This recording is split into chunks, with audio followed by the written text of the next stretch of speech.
Hey everyone, it's Kirk McLean here, and you're watching Clay's Canucks Commentary.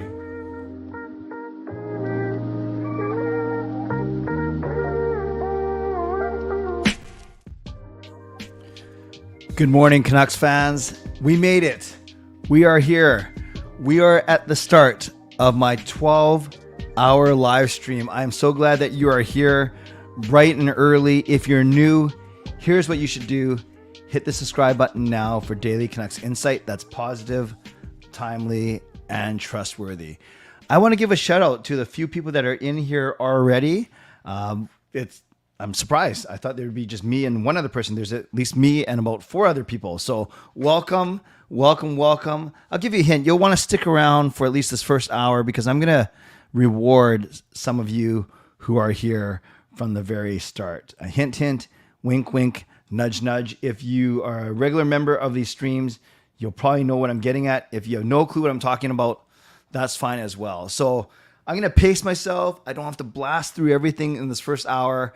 So I want to welcome all of you first and foremost. I got about 4 hours sleep. I was busy cleaning up, setting up, preparing a bunch of things, but I think it's all going to be worthwhile. And I think it's going to be an amazing day. So, okay, Eli's got to go to work in 10 minutes. Eli, are you working the entire day? You can always come back. More likes than watchers. Erwin, are you trying to make me feel bad? So I can say hi to all of you guys in here right now because, yeah, you are indeed here. And I appreciate, yeah. So we had Eli saying good morning. We had Michael loves Sharks. So you love the Sharks? Okay, you're going to have to make sure you stick around for Twisted Wrister Hockey later. Mackie, good morning. Eli, good morning again. Mario, good morning. Erwin says more likes than watchers. That's true, but we'll switch that up in a couple of seconds. So like I said, I am going to ease into everything here. I'm going to check out my tech. I'm sure there's going to be a few tech issues on the way, but as we get going, why don't you do me a favor? Why don't you put in the chat where you are from? I'll just kind of welcome all of you for the next couple minutes, and then I'll actually get into what today is going to look like. Yeah, the takeover, Sean and Jake. I know a lot of people are already looking forward to that. Yeah, you might not make it, Eli, because they're only going to be on for about 45 minutes to an hour. You can watch that on replay. But then, Eli, you will want to be back by 5 o'clock to play the contest, the game. So everyone that's in here, there's a dozen of you in here right now, which is great, or 10 of you. Tell me where you're watching from.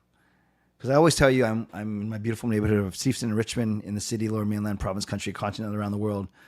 Appreciate you being here, but tell me where you're watching from. So Eli is in Pitt Meadows, BC. Love it.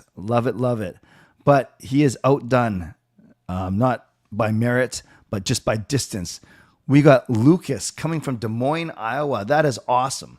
Welcome, Lucas. Glad that you are here. We got Mario representing East Van. We got Mackie from Surrey. We got Erwin from Vancouver and gives the Canuck Clay thumbs up. Awesome. Love it so far. So we got some Lower Mainland. Then we have some Des Moines, Iowa. Do we have any international viewers just yet? You think we have some Eastern time viewers or some people from overseas just because their time is not some crazy hour like 7 in the morning. I'm honestly, I'm very impressed you guys are here, especially those of you that live in the Lower Mainland. The fact that you are here starting off with me. Kudos to you. GoPro says he's from Vancouver.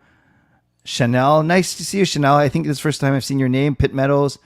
Conrob, watching from Massachusetts. Well, we can still be friends. That's fine. And then Michael says, oh, I'm a Leafs fan, but I live in Nashville. So you got the Sharks. Oh, maybe that's not San Jose Sharks. You love Sharks overall. Okay, I get it. Fangirl, one of my favorites. You guys are all my favorites, but Fangirl, I knew she'd be here. Awesome. Nice to see you, Fangirl, representing Northern BC. I know where she lives, but I know she doesn't divulge it in the chat because she's worried that we're all going to go to her house, which we are still going to do one day, Fangirl, but thank you for being here. That is awesome. Awesome. Well, I want to acknowledge a couple more people, and then we will get going with my regular intro. I'll walk you through what today is going to look like, and then I'm going to reward you, the ones that are here. LA Women's Hoops from LA. I knew that. Eli says, I'll be honest, if I wasn't working at 8, I would not be on the stream this early. Well, there goes all the goodwill that you had, that I had built up for you, but at least you're honest. That's, I guess, more important. So that's fine. I appreciate that honesty. I've never known you not to be honest, so that makes a lot of sense to me. Okay, friends, I will do my regular intro. Then I will go through what today looks like, and then we will see what happens for there. So for those of you that are brand new and you've never been here before, my name is Clay Imoo. I go by Canuck Clay, and I'm a YouTuber, vlogger. I've had this YouTube channel for over a decade. I'm a Canucks season ticket member. More importantly, I am married to my wife, Gail, and we have 3 children, Sean, Jacob, and Kayla. Gail, Sean, and Jacob will all be on the stream today. Kayla can't because she has bowling this morning, and then she is working for the rest of the day. So you'll see basically 80% of my immediate family. I live in beautiful Vancouver, BC, in Canada, West Coast, and I'm obviously a Canucks fan, being a Canucks fan all 49 years of my life. Yes, I am 49 years old, turning 50 next June. So as always, we'll see how it goes today. Fangirl, I don't expect you to be here for the entire stream, but I know you'll help us out. So moderators will be popping in and out. So moderators, I want to thank you in advance as you come in and out today to help me. And members, that's Legends, Hall of Fame, and franchise members, thanks for your support. And to all of you, starting off at 7 a.m. Pacific time on a Saturday morning, thank you for being here, no matter where you are, whether you're in my beautiful neighborhood of Steveston and Richmond, in the city, Lower Mainland, province, country, continent, or around the world. I know that you could be watching anyone else doing anything else. You could be sleeping right now, but the fact that you are here with me, I always appreciate you, and I never, ever take you for granted. So this is how you can get involved in the show today. You can subscribe and you can get active in the chat section. You can like this video. Yes, actually, our ratio of viewers to likes is amazing today because we have a bit of a slow start, which is absolutely fine. We have 20 people in here, and we have, I think it's a lot. We have 17 likes. I've never seen an amazing 1-to-1 ratio, but let's keep it going. So if you haven't liked the video, let's make sure that you do. And Micro says, I love this. Micro says, I never get to stick around for your night streams because it would be midnight where I am because Nashville's 2 hours ahead, but I'm here now. So there we go. And Erwin is ready for this marathon. It's going to be a marathon indeed. So you can subscribe. You can like the video. Good morning, Tristan. Will you be the first to leave a donation so we can check out legendary Lucas Gates' goal horn? And then I can test the volumes of that. That's not a hint. I mean, you don't have to donate just for that, but then I can test out the volumes on the goal horn. So you can leave a donation, get that donation train out of the station. You can gift a membership. It's a $5 donation, and I get someone in the stream a $5 franchise donation. A $5 franchise membership for a month. It's an awesome gift actually as well. You can buy your own membership. You can upgrade your own membership. And if you're listening on a podcast platform, make sure you rate and review. Good morning, J Kid. Glad that so many of you guys are here. Oh, Lucas, oh, you're so good. All the way in Iowa, and you got a notification for a Canuck Clay live stream. Yes, I'm not sure if it said 12-hour live stream. I'm not sure if your notification said this guy's crazy, but yes. I did a 24-hour live stream 2 years ago to kick off the 2021 season. Didn't do one last year, and then I thought I was actually going to do a 24-hour live stream, and then I went ahead and I ruptured my Achilles tendon back in August, and I don't know if sitting here for 24 hours straight is going to be the best idea. So I reduced it down to a 12-hour live stream, and I think it's actually going to be a tighter, more energetic show overall. The 24-hour live stream was amazing. I had a lot of room for guests, different type of guests, different types of activities. So this one's a little bit tighter, and I'll show you the schedule in a few minutes. It is basically jam-packed, especially for the morning. Then it kind of evens out a little bit in the afternoon. Good morning to the Closet GM. Yes, that's right. He's Patrick Alvin is still in there. I think I woke him up, and Fangirl saying it's so dark outside. I can imagine. Okay, I'm going to put something in the chat real quick right now to get us going. And I'm going to say, are you a CCC live stream regular? And I just want to get a sense of who's in the chat today. So your options are never miss one, go to most, here and there, first time here. Okay, friends, I put in the poll just to get a sense who's here. Everyone, take a couple seconds to to vote in the poll. Do you never miss one of my streams? Do you go to most of them? Do you dabble here and there? Or is this your first time here? J-Kid, I do not drink coffee. So I'm going to rely on you guys to keep my spirit, my energy up. I'm sure I'll be drinking Pepsi by about 9 o'clock. I put a full 2 liter in the fridge yesterday. I wish, I don't plan well. I should have put a fridge in here, like a bar fridge in here, and then I would be even more ready. But yes, I'm going to, even though no one has donated yet, which is fine, I want to test the goal horn anyways. So can you guys tell me how, tell me if this is a good volume. So let's pretend that someone donated.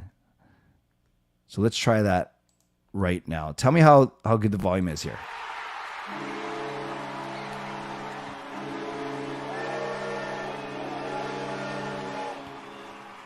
So thank you in advance to the first person who leaves a donation, because that is kind of the volume that I've set it at. I hope it's fine. Let me know in the chat if that was appropriate. It didn't blow your ears off, especially at 7 a.m., but it wasn't too quiet. You could actually hear it. Okay, everyone's saying it's just right. That is what I want to hear, and then I can't wait to actually use it when the first viewer activity, but we're all good for now. Okay, continue voting. I want to hear what you... Okay, everyone's saying just right, perfect level, sounds good, love it. I'm going to end that poll real quick just because I wanted to get a sense of who is indeed here today. So here and there, 54%. Go to most, 27%. Never miss one, only 9%. And first time here, 9%. So here and there is the majority of you. So I'm glad that you are indeed here. Friends, I want to show you, walk through kind of what we are going to do today.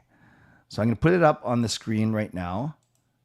And yeah, I do indeed want to show you what our schedule looks like for the day. So there it is, 12-hour live stream, Saturday, October 14th, 2023. That's today. And basically in here, yeah. Oh, that's a great point, Erwin. We always joke around how YouTube polls never add up to 100%. And sure enough, today it was 99. I think they round down as opposed to rounding up. Erwin, you're good. Oh, actually, here's the next question. Before I go through this, and now how do I do this where I can see myself on the screen with that? Oh, there we go. Actually, can I do it even? Oh, look at all these different options now. Let me do one more poll. All right, Eli, we'll see you later for sure. Let me do one more poll, and Eli's answer would have been 10 minutes. How much do you expect to be here today? So your options are just a bit, in and out, most of it, all of it. So there's our next poll. Erwin, are you saying to Eli to have a good day, or to me? Are you leaving too? I'm just kidding. J-Kid, this is my first 12-hour live stream. Me too, J-Kid. This is my first 12-hour. Like I said, I did a 24-hour 2 years ago, but this is my first 12-hour. J-Kid, I'm so glad that you are here with me. So real quick, going to give everyone 1 minute to vote in the poll. And let me know how often you expect to be here today. Are you here for just a bit? Are you here in and out? Are you going to try and be here for most of it?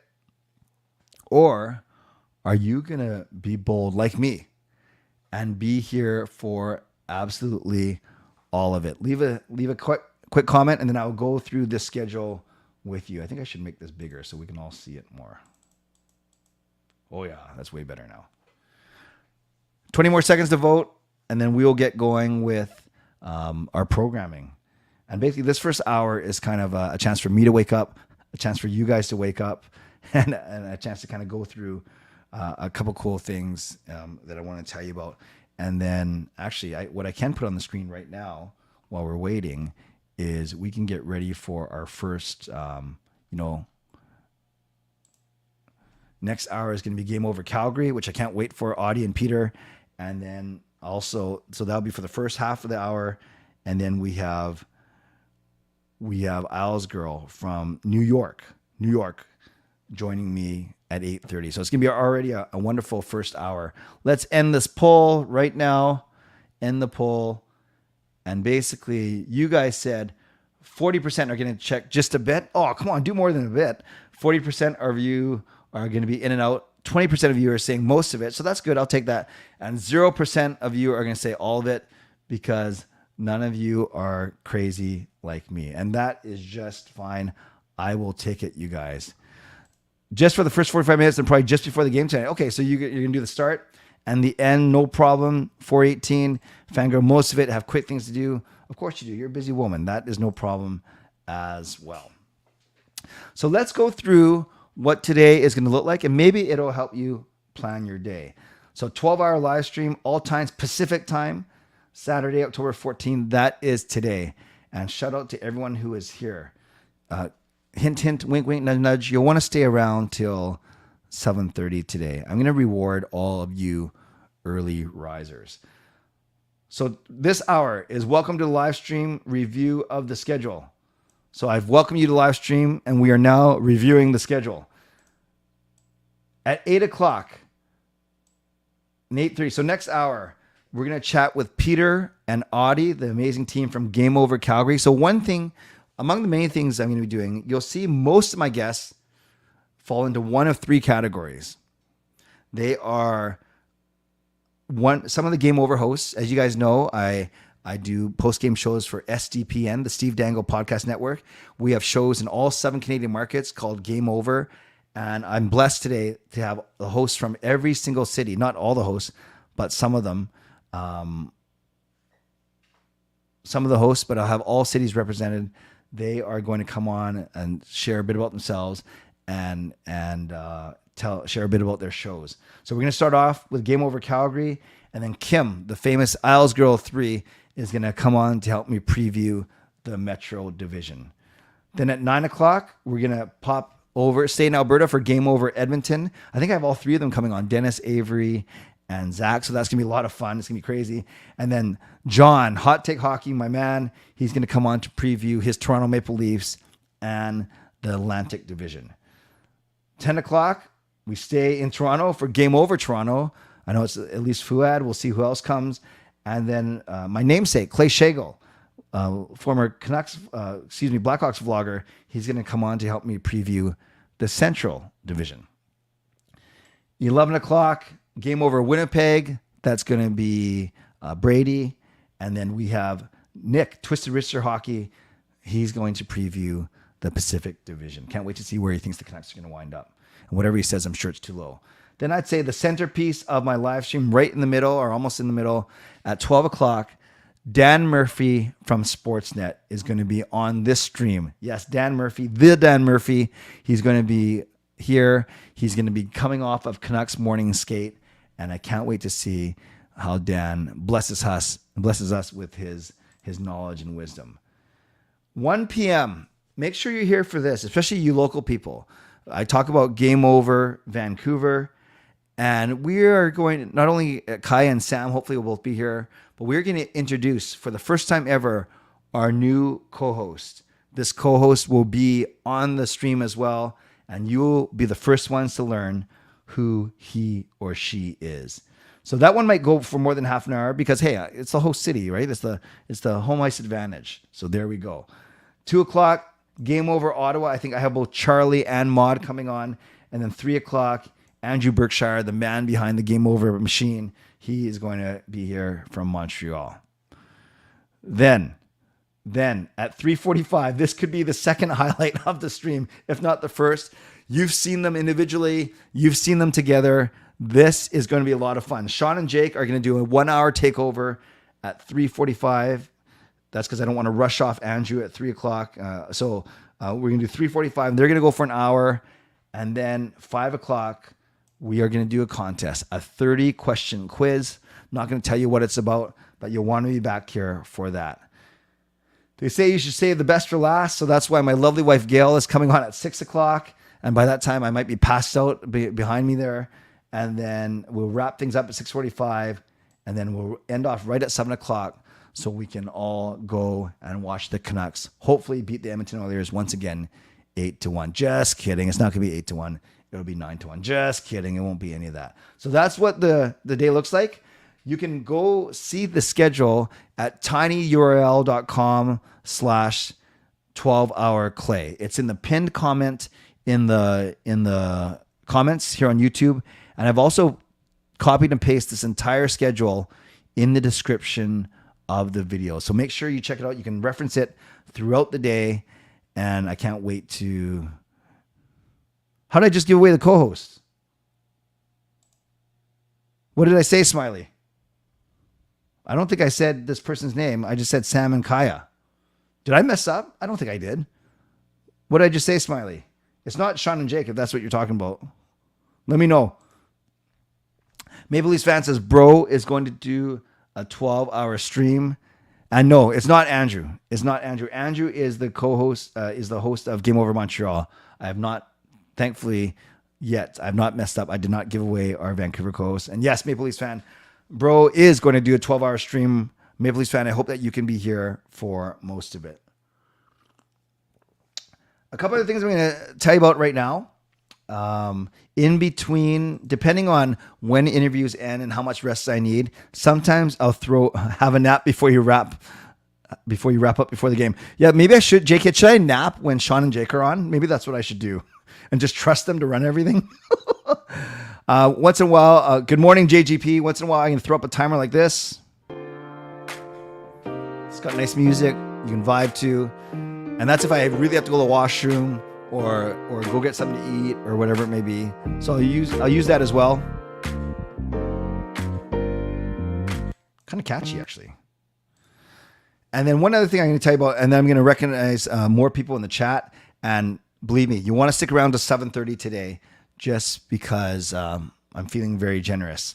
Wink, wink, nudge, nudge. Steel Dog says, "Go to sleep, you bum." No, I just woke up. I got 4 hours sleep. That's enough. Edwin's here from Calgary. Maple Leafs likes the nice music. Welcome, JGP. Glad you are here. And one other thing I want to tell you about real quick. So this is kind of neat.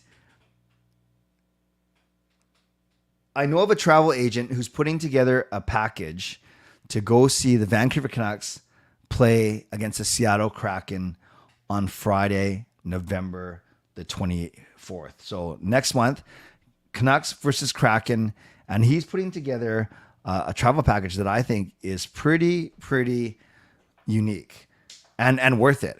It's $650 based on double occupancy, and for that $650 Canadian, you get the bus ride to and from Seattle. We leave Friday at noon, and we leave Seattle Saturday at noon.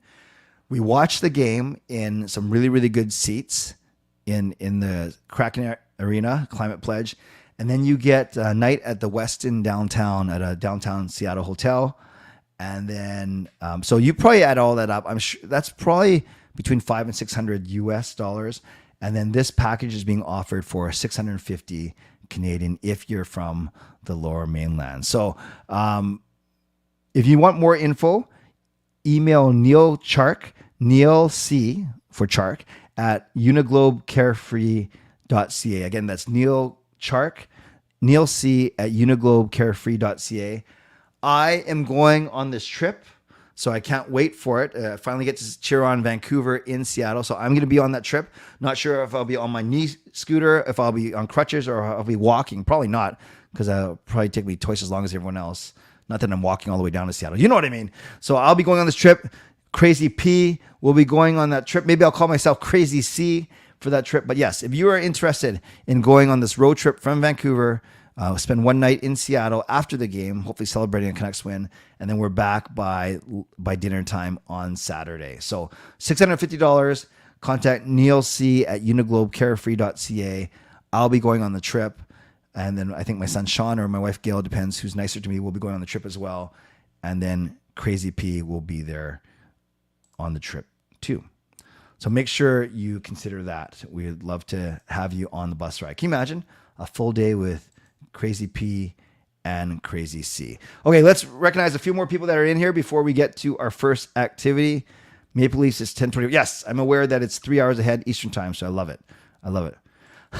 Ernest, this is probably, and for those of you that have never been here before, welcome. I like to do a good job of interacting with the chat as much as I can. Ernest says, how far is the bathroom from this room? Out the doors, down the hall, and around. It's actually on the other side of this wall right here, but I obviously can't go through the wall. And I got my knee scooter, so I could probably get there in about 7 seconds, if not sooner. And I'm going to try to make sure, I don't think I have to go every hour, but we'll see. Maybe that's what that 5-minute timer is for, even though I'll probably only need 50 seconds of it. Good morning, Shannon. Clay, are you rich? It depends what you mean. I'm blessed. Wonderful family. Got my health, except for my ruptured Achilles tendon.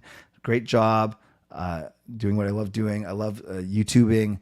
And I have a wonderful church community, wonderful friends. So I'm rich when it comes to the people in my life and the things that I do. I work for the church, so I'm not rich monetarily. Tim Hortons just opened in Houston. Might make a run for the boys. Nice. You mean like make a run now? That's awesome. Tim Hortons in Houston. Smiley, Clay, this is impressive. I would love to stay, but I'm golfing. So you have my full support. Awesome. Good luck, Smiley. Pop in and out whenever you can. Check out the schedule at tinyurl.com/12hourclay.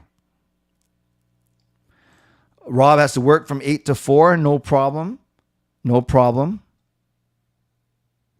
Put it on at work. Am I aware of time zones? Why? Is that good, bad? Where are you? Where are you? Redbeard's World. I've blasted everything out saying that it's 7 to 7 Pacific time. So I'm not sure if you're sympathizing with me or you're making fun of me. Regardless, glad that you're here. Too bad it interrupts the workday. No idea you're doing a 12-hour today. I'll be popping in and out. Yes, please do. Chonger, check out the schedule at tinyurl.com/12hourclay. Going to the Leafs game tonight. Sweet. Maybe you're the rich one, Maple Leafs. Good morning, Randall. We need the full-time skate jersey. Yeah, I think they're going to do it for maybe a handful of games. Have to clean the pig roster. I'm not sure. Oh, Red, you're making fun of the comments, not making fun of me. Hey, you can make fun of anyone you want. And I'm not sure what a pig roster is. And I'm not sure, Coach Rob, that I do want to know what it is. All right. In a second, we are going to get to our first activity to kind of reward all of you that are here for the first hour, which I'm very impressed with. So once again, a reminder to subscribe, to like the video, to leave a donation. Will you be the first to donate on this 12-hour live stream? Or you can gift a membership to someone, become a member, or upgrade your membership yourself. And as you see on my screen, I'm not sure if you guys noticed, I've changed the look very subtly, but I've made the Van City Experts real estate. Van City Expert is my primary sponsor of this channel, not just these streams, but this channel. And I've made their logo a little bit easier to see in the top corner. And yes, I did notice that they changed the what they call the dasher, the top of the boards, to blue. What do you think of the New York Rangers so far? I like the Rangers. I think they got a lot of talented players, for sure. Yes, again, I did notice that they changed the dashers, which is nice. Smiley's trying to donate. So to donate, there's a $sign at the bottom of the chat. To donate, there's a $sign at the bottom of the chat. So there's no donation link. Rather, you click on that button, and then it'll give you an option from there, Smiley. I think when you hover over it, it says show your support for Canuck Clay. And then you can do a sticker, a chat. You can become a member, or you can gift a membership. Smiley, can you see it? Well, I guess I'll know in about 2 seconds if a donation comes through. Appreciate the thoughtfulness. That's awesome. Okay, guys, give me a second. I'm going to type something up real quick, and then I think you guys will be happy. Let me do this.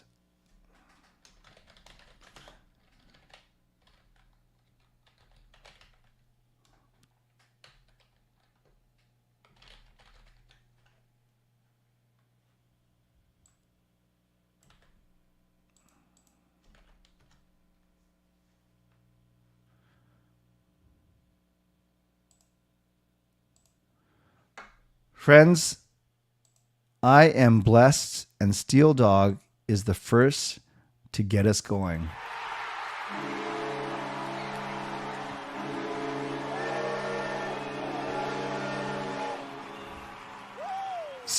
Steel Dog gets the donation train out of the station with a very, very generous $28 donation. Thank you, Steel Dog. Says, have a great there, Clay's Canucks commentary crew or CCC. Steel Dog, you're amazing. Thank you for your generosity. And thank you to Lucas Gates, who made that amazing goal horn. So hopefully we'll be hearing that a lot today. Wink, wink, nudge, nudge. Just kidding. We don't have to hear it a lot today, but very, very grateful regardless. Thank you also to Randall.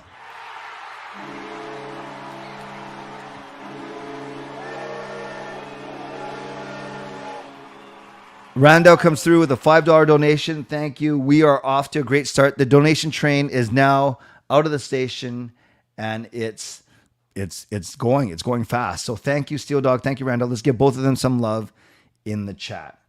You guys, I'm feeling generous, not just because of those donations, although I'm very grateful. The morning train, exactly, Erwin. I was going to do this anyway.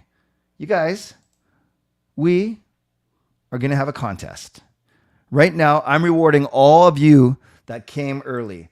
I'm going to give away a $50 gift cert to VanBase. A $50 gift cert to VanBase. That is the Canucks team store. Even if you don't like VanBase, you can still win this contest and give it to someone or buy something and then send it to someone. So what you're going to do, I just put it in the chat right now. Try clicking it. Hopefully it'll work, and it should take you to a very, very easy screen that just asks for your email, your name, your YouTube handle, and your phone number. And basically, I'm going to give you 10 minutes to enter right now the VanBase contest. So I'm going to give away a $50 gift card to VanBase. All you got to do is, should I put that as the pin message? So people know what we're talking about. Or maybe I'll put it actually on the bottom. This way I'll put it on the bottom. I'll put it on the bottom for the next. So give me a sec. Don't worry. It's coming back. It's coming back.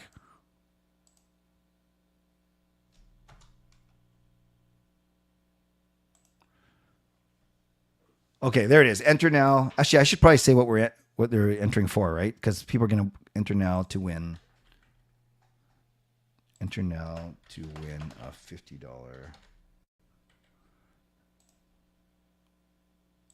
Enter now to win a $50 VanBase gift card. Let's try that. All right, there we go. So I'm going to give you 7 or 8 more minutes to enter. And in the meantime, I will start answering more of your questions and acknowledging things like this.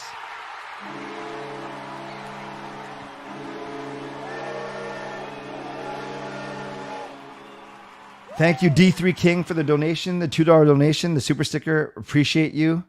And let's give some love in the chat. As well. Man, I love seeing this name. I haven't seen this name in a while. 21 Airball, my man. This is my friend. Martin. Don't worry, I won't give away your last name, Martin. I've known Martin for almost 15, 20 years now, maybe 15 years at least. Thank you for being an awesome person, a fellow brother in Christ. Crazy how time flies, which is crazy. Here's to more years to come. God bless. Thank you, Martin. God bless you too. 21 Airball, thank you for the donation. So let's give those people some love in the chat. Really appreciate all of your generosity for sure. Great. You're entering VanBase. You're asking. VanBase is the gift store for the Vancouver Canucks. So everything: t-shirts, jerseys, hats, whatever, trinkets, pucks, whatever it may be. So I'm going to give you another 7 minutes to enter. Then, depending on time, we could do a reverse wheel of names, which is always fun, but we'll see. We will see what happens. Meanwhile, I can show some more of these. Actually, I should probably pin the comment, right? So people can see it too. You know what I'll say is I'll say, enter to win a $50 VanBase gift card.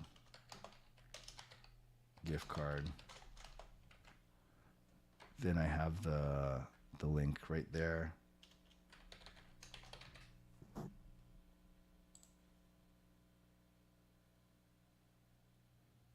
So let's do that. Let's pin that one. Place pin message. Okay.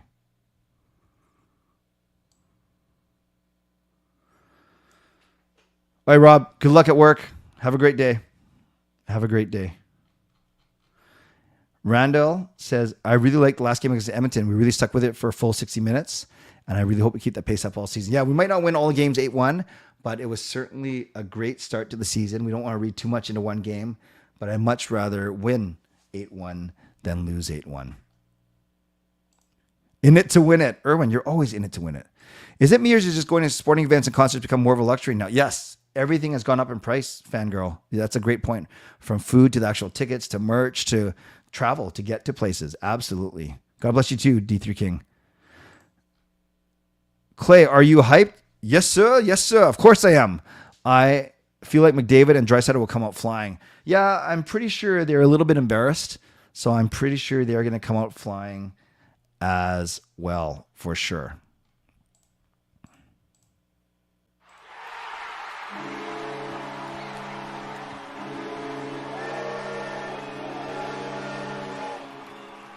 We got a Hall of Fame member, Shannon, coming in with a $10 donation. Thanks for doing this live stream from Coach Rob and me and Charlie, the CCC crew cat. Well, that's 5 C's, but that's true. Charlie is now the 5C, the CCC, the Clay's Canucks commentary crew cat. I love it. Thank you, Shannon, for the donation. Let's give Shannon some love in the chat for sure. So again, I'm giving you 4 minutes now. No excuses. If you don't get in, you had 10 minutes. So tinyurl.com/clayhour1. Go there, and then you can enter into the van base giveaway. I'm looking at it right now. I'm trying to see how many actual entries we have. And so far, there are 18 responses. Not bad. Not bad. 18 responses. So let's keep going with a couple more minutes. What do you think of the Rangers playing style? I like it. I like it. I think they have a lot of young players. You know, I'd love to have an Adam Fox on my team for sure. And then I think Lafreniere is due for a breakout. They obviously got some high-end players too. I like them. Joe's second favorite team is the Canucks. Okay, good. Just making sure. Just making sure. Do you think the Oilers will rough up Petey from the CC hit? I don't think so. I think it was a mostly clean hit. Maybe he charged by a step, but it wasn't brutal. It wasn't dirty. No, I don't think. I think the Oilers are going to concentrate more on scoring goals and avoiding giving any up. My brother loved your channel. Sadly, passed away in early August. Oh, Redbeards, thank you. What's your brother's name? Redbeard, if you can share that in the stream, and I appreciate you sharing that with me. I certainly don't take people for granted. And I appreciate that, Redbeards. I really do. So thank you, and I'm sorry for your loss, but thank you for sharing that with me. 12 hours. Our stream of Game 1 versus the Kings was 8, and that damn near. Hey, Flying Fuck, that's awesome. So do you have a channel? That's wonderful. Yeah, I did a 24-hour one 2 years ago, but then I ruptured my Achilles tendon back in August, and I don't think 24-hour just sitting here in one spot is good with no rest. But that's awesome, Flying Fluffy. Thanks for being here. Nice donations indeed. I want to ask the Game Over Edmonton if McDavid is still salty. Yep. Ask them. Puking in his mask. Here's an idea. We need a channel mascot. A bear with a Canucks jersey. Okay. Okay. We'll keep that under advisement. Tristan Jarry, 14th career shutout. Yeah. Pittsburgh beat Washington yesterday. Full slate of games today, by the way, in the NHL, which is pretty exciting. Isn't there like 14 games going on? Whatever I know, there's a lot. There's a lot for sure. 8 years covering the Panthers. Awesome. Well, then that means you're covering a lot of ex-Canucks. Petey looking buff. He is. And speaking of buff, wow.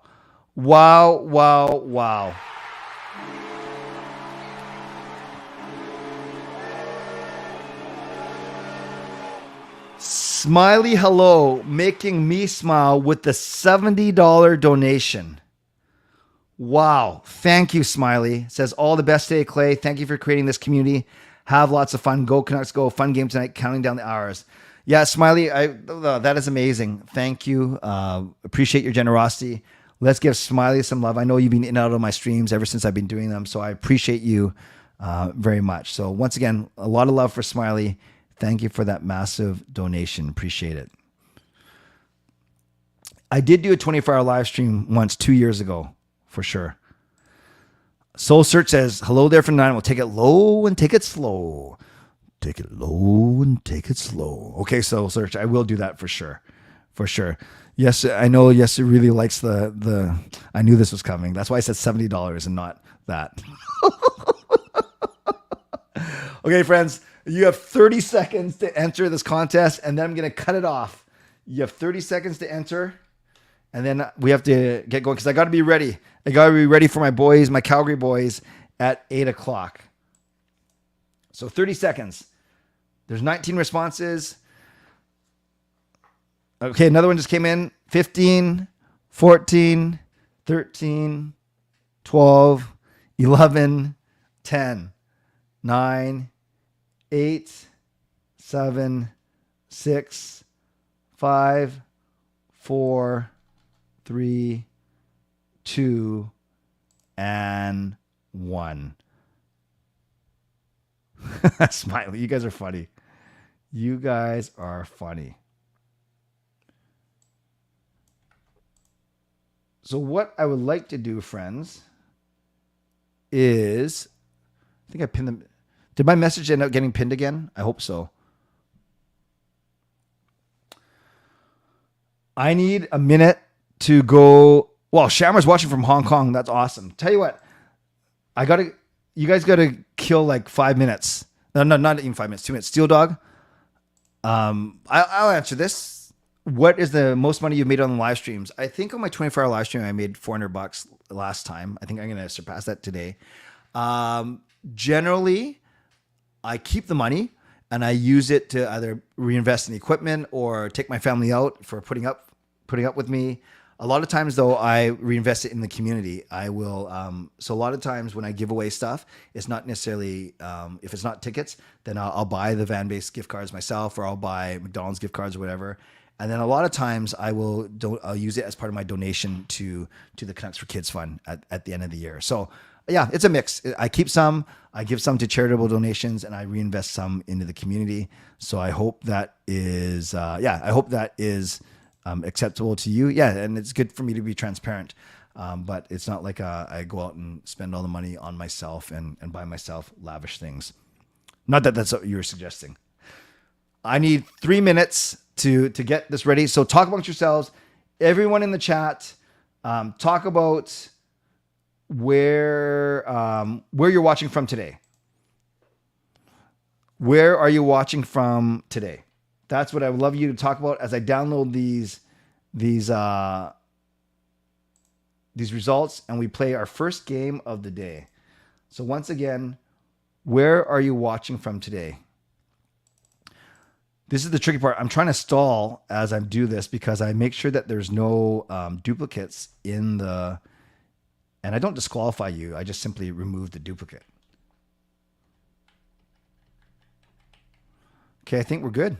I think we are good.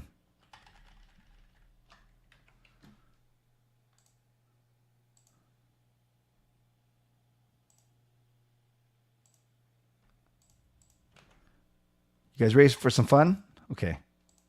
I know you guys always are. So in the first hour of the stream, we see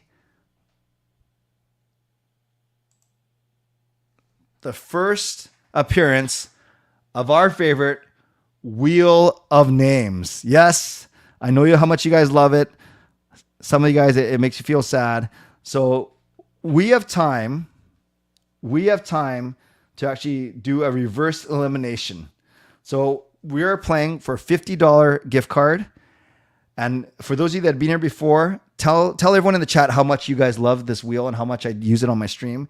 For those of you that are brand new, it's kind of funny. We're going to eliminate people, but then the cheering is kind of obnoxious. You see, we have a winner. You hear cheering, you hear clapping, you see confetti, and you hear some guy yell, "Woo!" in the background. But it's actually, it's reverse. So we are drawing down to a winner. These are the 22 people that have entered.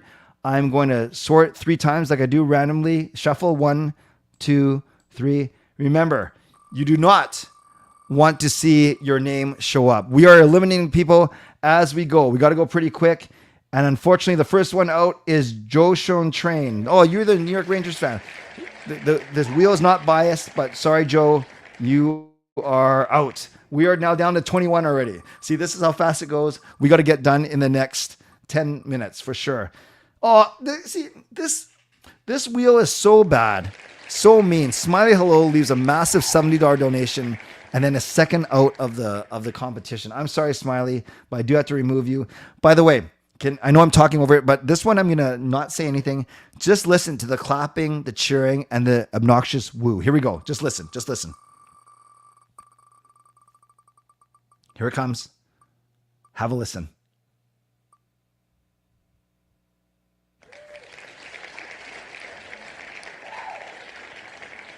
You guys hear that? So mean, so mean. And I'm sorry, Mark, but you are eliminated. Thanks for being here, though. We are going to keep going. We are going to keep going.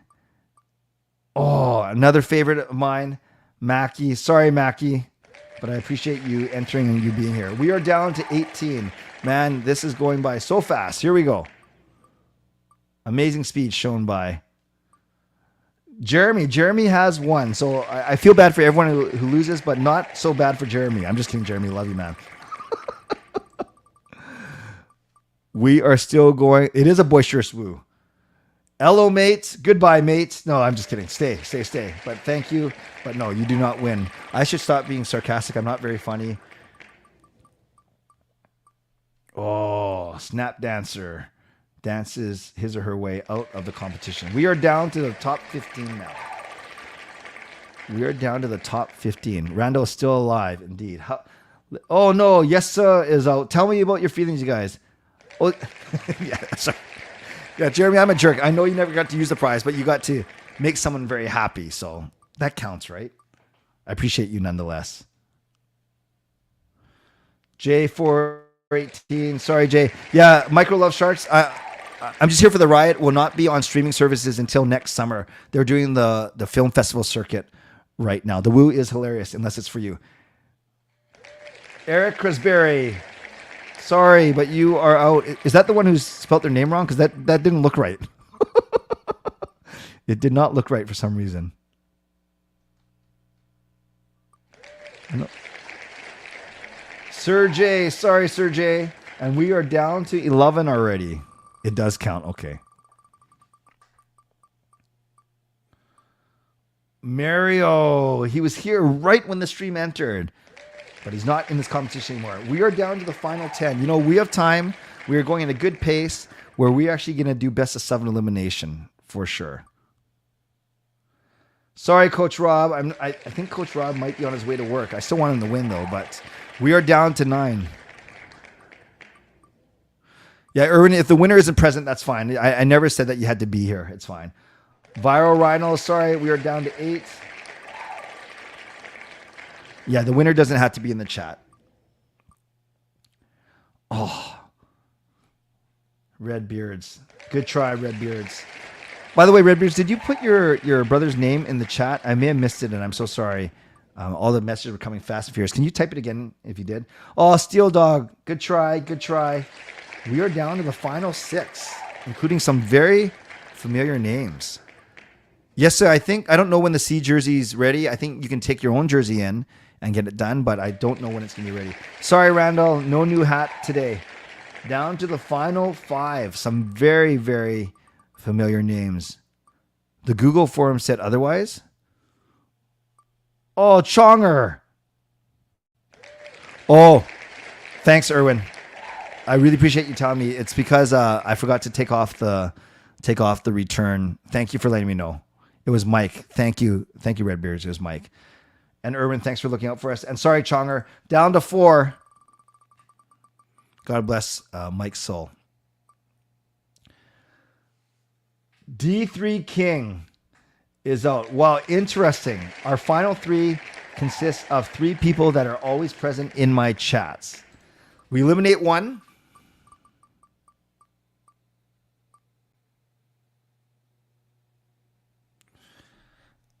And Derek is eliminated. We are down to the final 2. And I don't play favorites in here. I don't. But I am happy that it's these two because these two are always on my streams. They are both Hall of Fame members, and they're very generous to me in the channel. And sorry guys, the form shouldn't have said that you have to be present, but at least it kept people here, hopefully. Yeah, so Fangirl and Shannon are in the final two, battling for Chong would say top 5, battling for a $50 gift card to Van Base.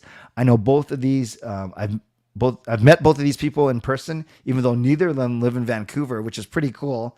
And I'll be happy to award just one of them with a winner. Yeah, and for those of you OGs in here, those of you that come to my streams all the time, you guys know that these two are most deserving of this competition. So here we go, best of 7. Now you do want to see your name show up. And Shannon takes a 1-0 lead. See, I love it. Battle of the Hall of Famers. Exactly. Yes, sir. This is a Battle of the Hall of Famers. And I love it how it's Fangirl and Shannon are both greeting each other, wishing each other luck, which is a lot better than what I've seen on here before from others. So Shannon is up 1-0.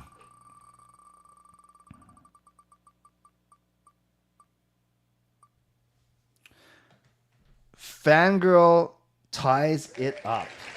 It is now 1-1. This is exciting, guys. I don't know how much more excitement you need on a Saturday morning, but this is crazy. Shannon takes a 2-1 lead. So Shannon is up 2-1.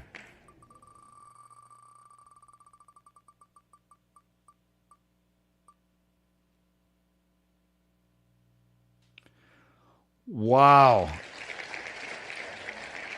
Shannon is up 3-1. Fangirl, will you be able to make an amazing comeback, or will Shannon take this 4-1?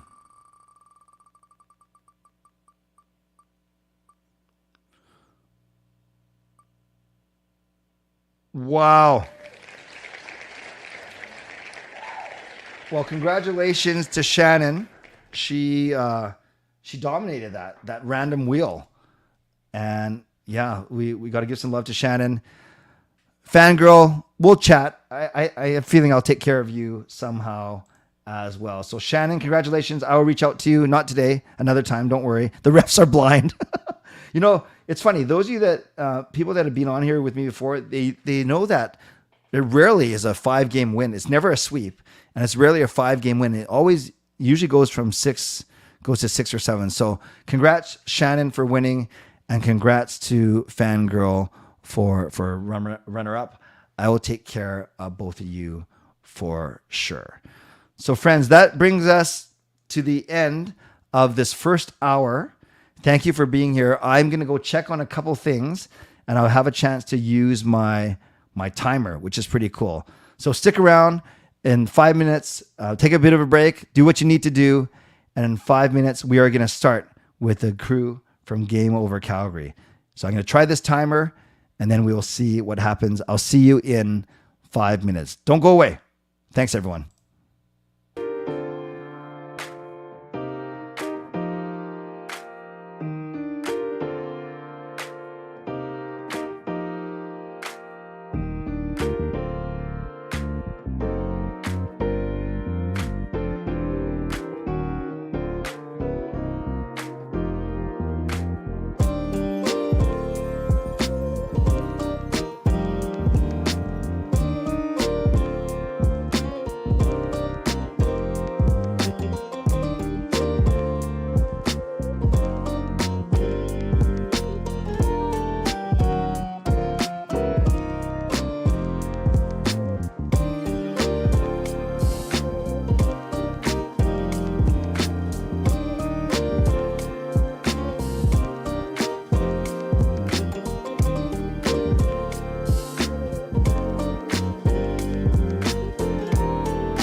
Hey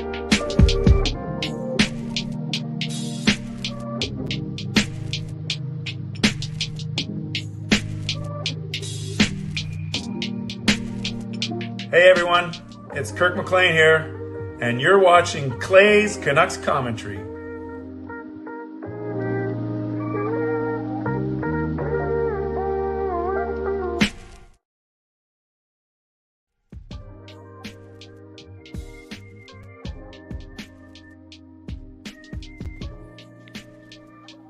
All right, we are back. We got through hour one. We got through hour one with no technical difficulties, and the very first thing I do in hour two is have a technical difficulty, but that's okay. I was so grateful for everyone that joined me for hour one of this 12-hour live stream. We are almost 8.5% done, or whatever the math is, and I feel good. I know I look good. I hope you guys feel good. To everyone who joined me for the first hour, thank you. Congrats to Shannon for winning the gift card, the van-based gift card, kind of a reward for being here early. And then Fangirl for coming in second. We had 40 people in here for the first hour, and I know that's going to grow throughout this hour as we have amazing guests. So I want to get to it right away and give them as much time as I can. So if you want to get involved in the show, subscribe, like the video. You can leave a donation. You can gift a membership, become a member, or upgrade your own membership. And as I mentioned, I'm part of Game Over of SDPN, Steve Dangle Podcast Network.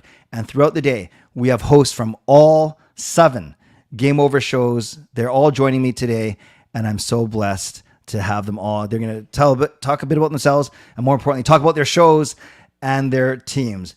And we are starting right now with my neighbors, just one province over. So I'm going to bring them in now. These are the good-looking fellas from Game Over Calgary, and I want to say a big hello to Auddie and to Peter. Welcome, gentlemen. Am I doing it right? Am I doing it right?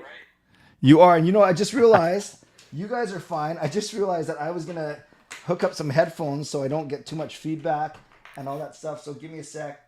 Thank you for bearing with me, guys. You're doing great. Oh, you're too kind. You're too kind. Okay, let's see if this works. And if it doesn't, we're going to figure it out anyways. You guys chat? Can you guys talk? Hello. Hi. Really excited to be here. Doing a marathon stream. Can you guys hear me? Yes. Yes, I can. Can you hear me? I'm going to take this out. I'm going to turn down I didn't have my volume on. Okay, let's try this one more time. See, all the technical... This seems like this is like a Game Over Calgary stream. What's going on? Yeah, no kidding. I was happy to watch. Oh, you're so kind to me. You're helping me out. Didn't need a notebook. Yeah, I did not need a notebook for the first Game Over Calgary, which is a very good thing. Yeah. You know what we're going to do? Yeah, I did not. Auddie and Peter, while I figure this out, you start us off. Auddie, Peter, take it away. Tell everyone about yourselves, and then go into your show, and then we'll take some questions. So, Auddie, Peter, take it away while I figure all this crazy audio stuff out. Go ahead, PK. All right, yeah. My name is Peter Klein. That's Auddie James. We are from Game Over Calgary. One of the longest running ones. Obviously, the Montreal one is, but we were some of the guinea pigs from a couple of years ago. So we got to sit through a heartbreaking postseason loss for the Flames, and then a really bad year last year. So that's where we're at. But yeah, Auddie, I think there's a bit of interest about the Flames this season. You got to do game 1 against Winnipeg with Brady.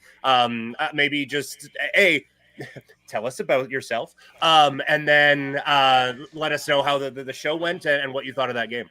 Yeah, well, as Peter introduced how he introduced me, it's still really early. I got a cup of coffee here. I'm trying my best here. I'm Auddie James. I am the second half of Game Over Calgary. As Peter mentioned, yeah, I had the privilege to do the first Game Over this year. Against the Jets. And yeah, to talk a bit about the Flames, it's kind of nice, don't you think, PK, to come into this season with like no expectations at all? Like, how could it be any worse than how it was last year? And that's kind of how I handled it on Game Over the night before, for game 1 of the season against the Winnipeg Jets. And yeah, it feels good for once to have no expectations and to kind of just let the season ride out and see how things go for the Flames. Oh, I love it. You guys, thank you for your patience, truly. And Auddie and Peter, I'd rather no other people to let me suffer through. And yes, tech problems on Game Over. I think they go hand in hand. Everyone in the chat, let me know real quick. Are we okay in terms of feedback and audio? I'm not using any AirPods. I'm not using any headphones. People in the chat, can you just shoot me a quick note and tell me if you can hear the guys, hear me fine, and that there's no echo or no feedback whatsoever? Because if that's the case, we are going to just keep on going. Now, I've known Auddie for many years, and Peter got to know over the past year. Two solid guys, and I want to hear a bit about, before we get into Calgary itself, the team, and what's fascinating is both Calgary and Vancouver, as we've shared together a lot. Horrible. Last season, horrible. Expectations were here, and I don't think we even found like where the expectations were. It was just, and both teams I think are going to be battling to knock off a Seattle or LA to sneak in behind the Edmontons and the Vegases of the world. So before we get into all that though, because I want your thoughts on the Flames, your thoughts on the Canucks as a Flames fan, but tell me about the vibe of your show. Like when you guys are together, what's it kind of like? Does one of you guys play the straight man? One of you guys plays the funny guy? What's that vibe like? And then when you're individual, do you change it all? And what do you bring to your show when you're both together and individual? Peter, let's start with you.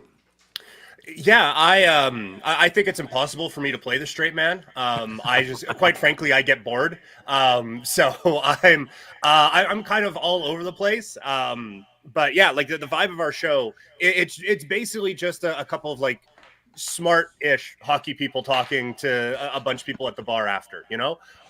So when they do poorly, there's a lot of yelling, there's a lot of screaming, the occasional swear word gets thrown in. When things are going well, it's a jubilant celebration. But yeah, no, it's been interesting because I came to this from working for the rights holder of the Flames, and not that we get told a whole lot what to do, what to say, but you do kind of know, like, Daddy's listening. So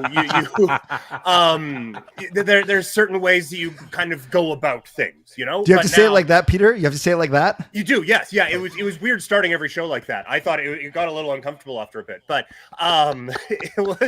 it was yeah, like to come into this and just go and to have that direct interaction with the fans was so much fun. And so I know Auddie was really interactive with our chats last season as well. It adds another layer to the show, and the chats being so supportive was not, again, something I'm totally used to. So that was a whole lot of fun to do and to be interacting with all the fans this year. Awesome. Auddie, would you agree with Peter's assessment of how you guys are together and what you're like apart? Did you hear everything he just said and how often we laughed and smiled and nodded our heads? That's exactly how it's been on Game Over Calgary. So, yeah, Peter had all the experience in the world coming into this. So truth be told, when I found out it was myself and the Peter Klein going to be hosting Game Over Calgary, I was a little intimidated. But I think after our maiden voyage of technical difficulties and this, that, and the other, I think we've meshed pretty well. Our shows when we're together are pretty fluid. We like Peter said, we curse, we yell, we scream, we're happy, we're sad, we ride the roller coaster of emotions just like every Flames fan does every year. But yeah, the vibe of our show is just like Peter said, just like having a beer after the game with some buddies, talking about the game that was and whether it's complaining about the Flames or celebrating their very few victories last year. It's just a fun atmosphere. It's the kind of atmosphere that you just want to come in and have a discussion. Our chat is always encouraged to put their 2 cents in, and we try to be as interactive as possible with them. It's a lot of fun. Just quickly, it was interesting last year. We didn't do a whole lot of shows together because we said, look, we'll save the Auddie and Peter shows for the end of the season. Sorry, I'm very choked up about it. We'll save the Auddie and Peter shows for the end of the season when the games actually matter. And we didn't get to the part where the games actually mattered, so we only did a couple last year. So I think we're going to try to space that out this year, just in case. Yeah, absolutely. Another reason why I'm so glad you guys are my first ones. We are all good looking. We get along well, and we share our same pain. At least our games didn't count, you guys, starting December. When did your games start not counting? It's truly December for the Canucks. Oh man. I think around November. No, for the Flames, like the problem was, it was just this slow kind of like death march. And the only reason that there were some important games down the stretch is because the Jets basically were just like, here, take a playoff spot. And the Flames were like, no. We insist. You go. But so like there was never a game that felt like super important, but there was never a game that was like, well, until like to the very, very end, there was never a game where it was like, okay, this doesn't matter. Like there was always just a tinge of stakes, but never enough to be like, this is the game of the year. It was just sort of death by 1,000 cuts. And that's the slow bleed out of covering the Calgary Flames and being a Calgary Flames fan is just, they're always so what's the word? Perpetual mediocrity. That's good. Always caught in the middle. That's what people say about my show too. So it's perfect. Yes. Oh, well, they're all liars because clearly it can't be that bad. But perpetual mediocrity, because it's always it's never like, okay, here we go. Every game matters. It's, or God forbid they get to the point where it's like, this game doesn't matter, but for the right reasons, where they're already comfortable in a playoff spot or already clinched the division. God forbid. It's never that. It's always like, well, you're telling me there's a chance. Like it's like Peter said, it's a painful bleed out. Wow. So this is what I love to do, guys. If you're up for it, for the next 10 minutes, I would love for you, throw it to you and tell us about the Calgary Flames. Like, we don't have to talk about the Canucks, actually, now that I think about it, because I do that all the time. I want the viewers to learn. So the next time they're watching a game, they're wondering why, Uyghur does this or Lindholm does this, or in good ways and bad. Tell us about your team. I'll jump in once in a while, but I'll give you the next, 8 or 10 minutes. And then I want to spend the last 5 minutes of taking questions from the chat, if that works for both of you. Absolutely. Yeah, absolutely. Awesome. So tag team it, do however you want. Tell us about this Calgary Flames team, all three positions, forwards, D, and goal, what we can expect this year. You want to tackle the forward group, Peter? Sure, yeah. The interesting thing about the Flames is that, like, while there are a lot of veteran names on this team, we're still kind of learning what they can do because, as was pointed out in the chat, it was a toxic work environment last year for the Flames with Daryl Sutter around. And so I would say the Flames got best case scenario out of nobody last year. So we're still kind of learning what this team is. And you saw that in game one, where the line blender came out going into the third period of a game they were winning. But you saw Mangiapane get brought up on the top line, and I think he is going to kind of be the straw that stirs the drink, so to speak.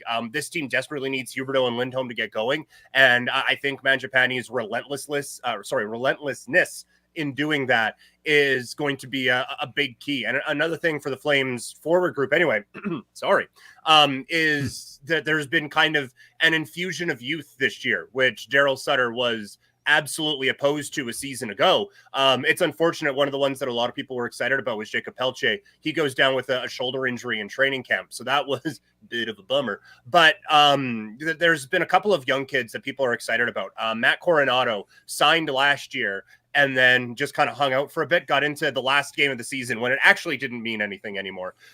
He came in and he was, I think, the Flames' best player of the preseason. Night one, he was really effective, and he has a shot of all shots. He has a skating technique that no one would teach, but it works for him. He gets point A to point B, and he has a real good sense in the offensive zone. So he's going to be another one that's going to be really exciting to watch. And if you've been on Flames Twitter ever, I'm sure you've seen the joke by now, but Walker Dewar, I will let you guess where people go with the joke on that one. But I think he's going to be a guy that provides a lot of energy this year for the Flames and is going to make the fourth line absolutely and actually usable this year. There's a guy named Walker Dewar? Yeah. Walker Dewar. Walker Dewar. Wow. I'm not... Contrary to belief, I am a bit professional, and I'm not screwing that name up at all.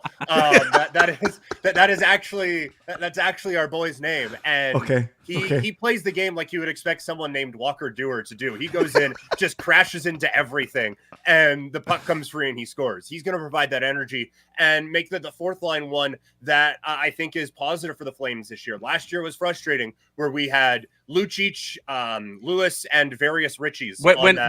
Let's preface, when Lucic wasn't playing in the top six, or God forbid, like game 4 of the season, Daryl Sutter's putting him on the top line. Yeah, that's where we got to last year. Which has carried over to Boston, because I did see some line matchups in that first game, and he was playing on first line Yeah. again. I don't The know Wow. first line Lucic lives. Yes. I don't know if anything described the Flames last season better than break glass in case of emergency. Milan Lucic has to get into this top 6. So Wow. yeah, Wow. it's going to be an interesting forward group this year. There's something hanging over with Lindholm. His contract is up at the end of the season, and there's a lot of debate about will they, should they.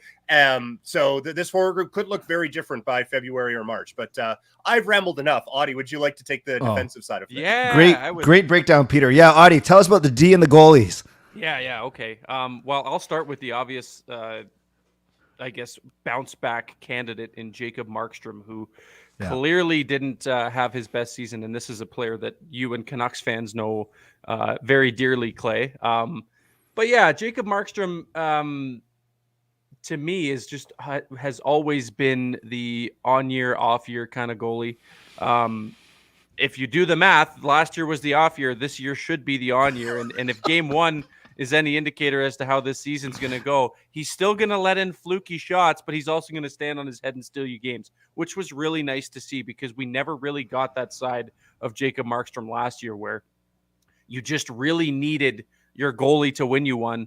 And he never was able to provide that last season. And it was a tough year for him. You know, I think mentally he got in his head a little bit about it and was maybe battling some demons between the ears. His wife was pregnant, expecting their first child. Maybe that I don't know if that's something that would play into it, but I could imagine being a first-time parent. I am not a parent yet. Clay, maybe you can speak up from experience, but like being a first-time parent, I would imagine there's some stresses that come along with that. But yeah, if there's any indicator that we could take from the first game, it's that Jacob Markstrom looks to be bouncing back. That first game was really solid for him. And if that's the case, then you know the workload that this guy's going to take. I think Craig Conroy said that they expect around 55 starts for Markstrom this year. He's used to the heavy workload under Daryl Sutter, but if this is the type of Jacob Markstrom we're going to get under that workload, then it might result in some better end results for the Calgary Flames. Just before we go, thank you, Auddie. Before you hit the D, you know, obviously Markstrom and Demko are always going to be joined at the hip because Demko supplanted Markstrom, or at least they were together. Then it came time for the expansion draft, and the Canucks had to choose one or the other. Signed basically identical 5-year contracts. Markstrom makes 6. Demko makes 5. So, you know, I'm sure there's a bit of a personal rivalry there. I'm sure they're cordial, but it's funny. That's the one goaltender in the NHL where Canucks fans always have their eye on, and we happen to play you 4 or 5 times a year too. So yeah, fascinating stuff. Yeah, and just a couple quick notes before I move on to the D for goaltending. Yeah. Dan Vladar, very steady, solid backup, or 1B. It was more like last year, in the sense that performance-wise, he wasn't far off from how Markstrom was. Yeah. But there's also this young guy knocking on the door that everybody's really excited for, in Dustin Wolf, who I don't know how many more accolades or awards he has to win in the American Hockey League before he gets a solid look in the NHL. He has been the best goalie at every single level he's played at so far in his career, dating back to his time with the Silvertips in the WHL. Obviously, goaltender of the year last year in the American Hockey League. Got a cup of tea in the NHL last year. I think they called him up just to get him some NHL dollars in his pocket. And then they were like, okay, time to go back to Stockton, the Wranglers. Yep. But I think it'd be interesting to see kind of like how they play that out this year with, there's a couple teams that at least up until now had been looking for goalies. I know Tampa with the Vasilevsky injury, Colorado, they were looking for someone till they claimed Provestov, or however you say his name there, from the Coyotes. But if it results in Dan Vladar moving on and Dustin Wolf getting some NHL time, that would be, I'm sure Flames fans would be really happy about that. Okay, I've rambled long enough. The D. Do you want to split the D, Pete? Because I feel like I've talked too long and I'm starting to get annoyed from my own voice. Do a couple minutes each, and then we got time for questions. No problem. Sure. Defensively, as Canucks fans would know, Tanev has been an absolute rock. He has been a star maker, actually. Like the first year, we saw a bit of Noah Hannafin with him, and then Hannafin just turns into one of the best defensemen in the league, and now he wants out. But And no, he also looks like he wants out, might I add. He's ghosting. Boy's doing cardio out there. He looked every bit like a player who made a trade request in the offseason and didn't get it. But then, like, you put him with Rasmus Andersson, and you get the best version of Rasmus Andersson. Oliver Shillington, who for the second year in a row isn't with the team for personal reasons. When he did play with Tanev, we got the absolute like gold standard of what we thought we could get from Oliver Shillington. So anyone who has been put with Tanev becomes, this is going to sound super cheesy, but becomes the best version of themselves. And that's something that Canucks fans will know with Quinn Hughes, and that took a bit of time for that adjustment to happen. But he has been the rock, and I think the future of this team defensively is Mackenzie Weegar. We got a glimpse of what he can do last year coming over from the Panthers and the Matthew Tkachuk trade. I think we've only scratched the surface on what this kid can do. He can carry the puck like very few on the defensive side.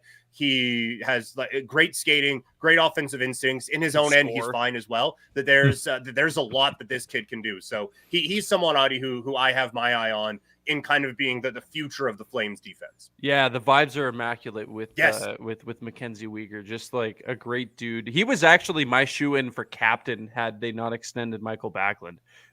Just being able to see what he's done in the community too, and I got to follow him a bit at the Shaw Charity Classic, and he's just a great dude. So I'm glad he's here for the long run because, like you said, I think he's only scratching the surface.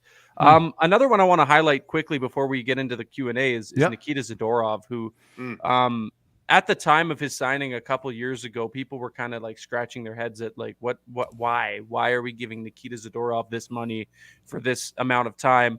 And he kind of like threw it in the doubters' faces, I think. Like, sure, he's not perfect. He makes the odd mistake here and there. Everybody does.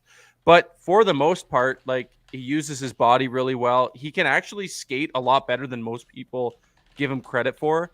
And holding on to the puck and carrying the puck and all that stuff in the transition game and stuff. So just to quickly, before we move on from the blue line, to give a shout out to big Zaddy Daddy on the blue line there, because he's taken his blows, and I don't think it's been as necessary as they should be, because he's been pretty solid on the back end for Calgary. He pulled off a spin move in a preseason game. He scored a hat trick in the last game of the regular season last year. Give him all the money.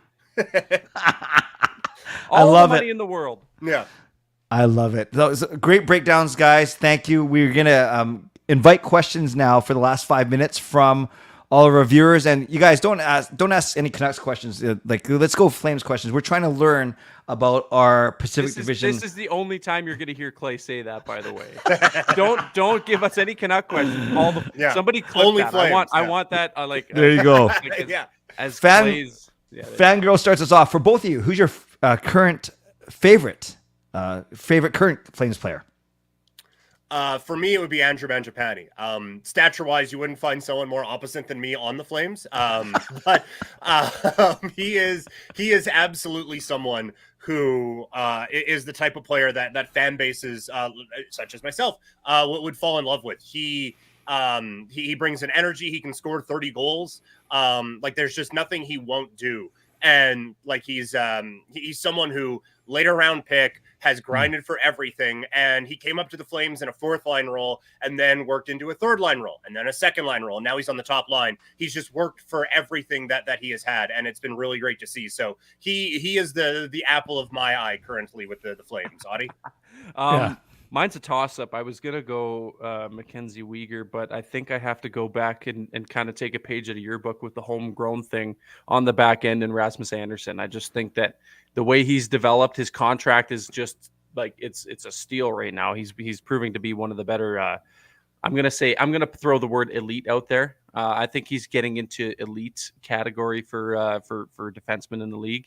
And just a good guy. Just he wears a letter. He was also another pick that many Flames fans thought would have been captain this year had Michael Backlund not extended. So yeah, I'm gonna go with my boy Razzle Dazzle. Love it. Not point prediction, but position prediction. Where do they end up? And is it a playoff position? Go for it. Peter, start us off.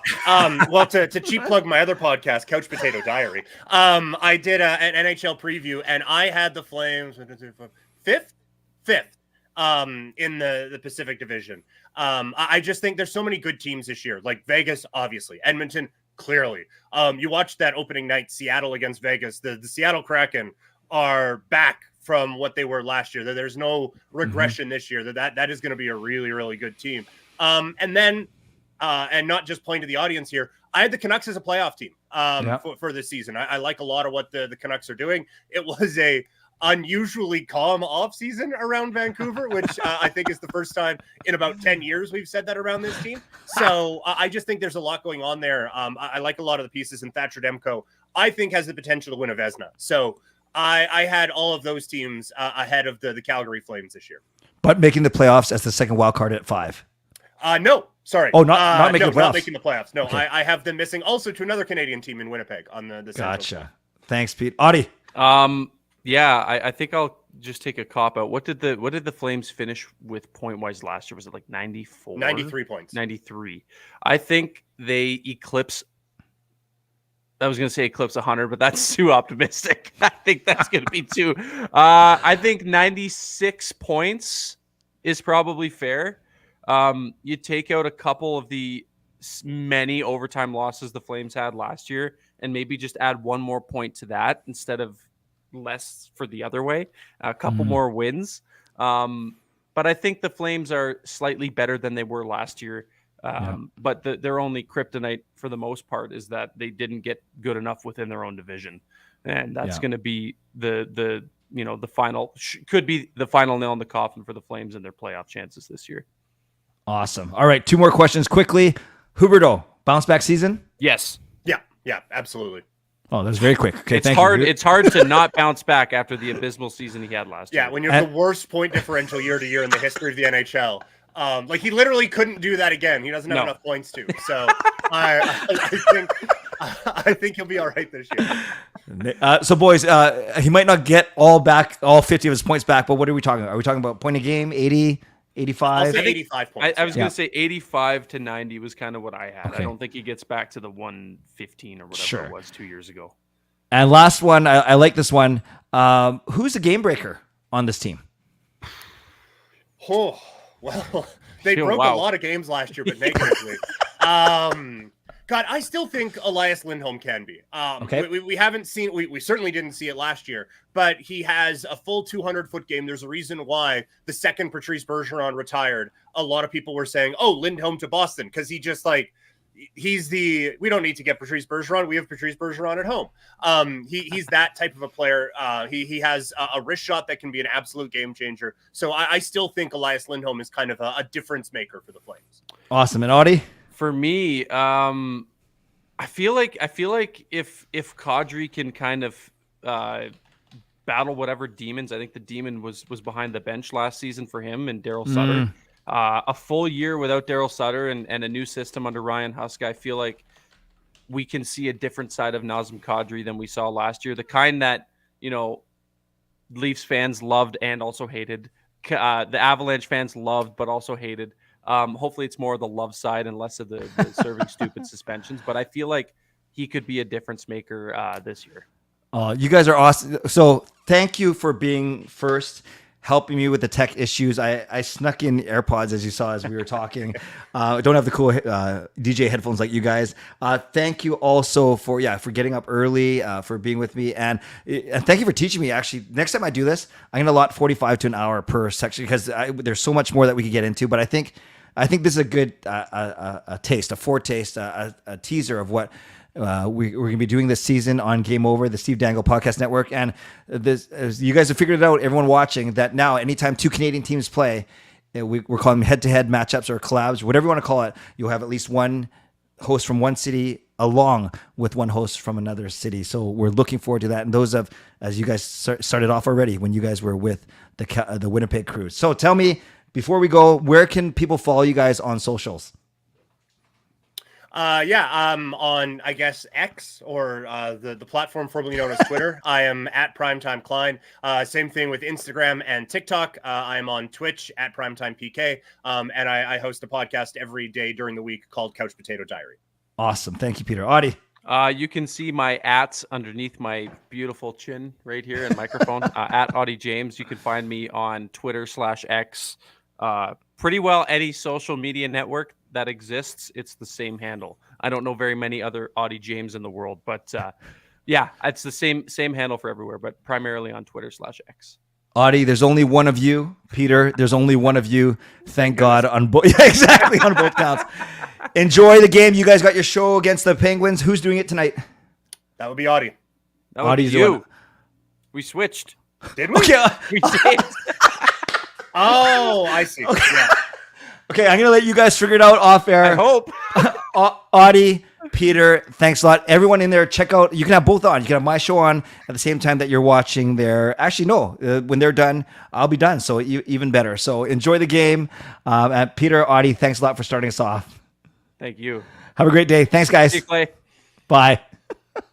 That is Auddie James. That is Peter Klein from Game Over Calgary. Wonderful to start us off. And we're going to keep on going with my next guest. She has been so good to me. We compare our memes, our gifts all the time, but I think I pale in comparison to the lovely Kim from, also known as Isles Girl 3. So let's bring her on right now. Hey, good morning. Hi, Clay. Thanks for doing this. No, I'm so excited. I was excited you asked me. I was like, oh, wow, 24 hours stream?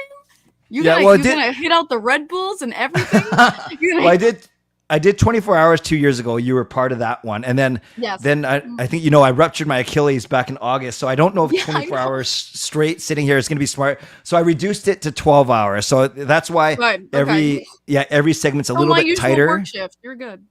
Oh, I know. It's crazy. And I remember you've done shows with me where you're hiding in your work closet at the hospital and stuff like that. So we are grateful. So everyone, for everyone, let's, Kim, tell everyone a bit about you and your fandom. Just go for a couple minutes, but tell everyone a bit about you. Sure, yeah. So my name is Kim. As you can see down in this box area, I also called Isles Girl 3 because I'm horrible at making usernames. But basically, I've been an Islanders fan since 1999. My family's had season tickets since 1972. The culture of New York Islanders fandom is in my blood. And it's our opening day today. We finally get to see the Islanders play, after watching everyone have fun without us. So we finally get to watch the Islanders play today. And what I love about it is just that it's very family oriented in me. My whole family's going. My grandfather, my mother, my father, my brother, and I, and my friend's coming down from Toronto to come to the opener too. So we're all going. It's just, I love this team with my whole heart. My dream, of course, is to see them hoist the Stanley Cup with my own eyes. But, hopefully one day.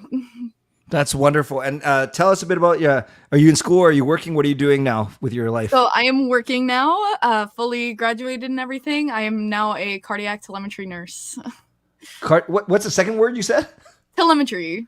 What does that mean? So telemetry is basically having full-time EKG readings. It's about being able to read full EKGs. So we have constant monitors on our patients in cardiac units. So this way we can constantly see their heart rhythm and heart rate. So God forbid anything should go awry, we can, identify it like that and be on top of it. So it's just that it's a cardiac and telemetry unit. Telemetry meaning that they're fully wired all times, showing their heart rates and rhythms.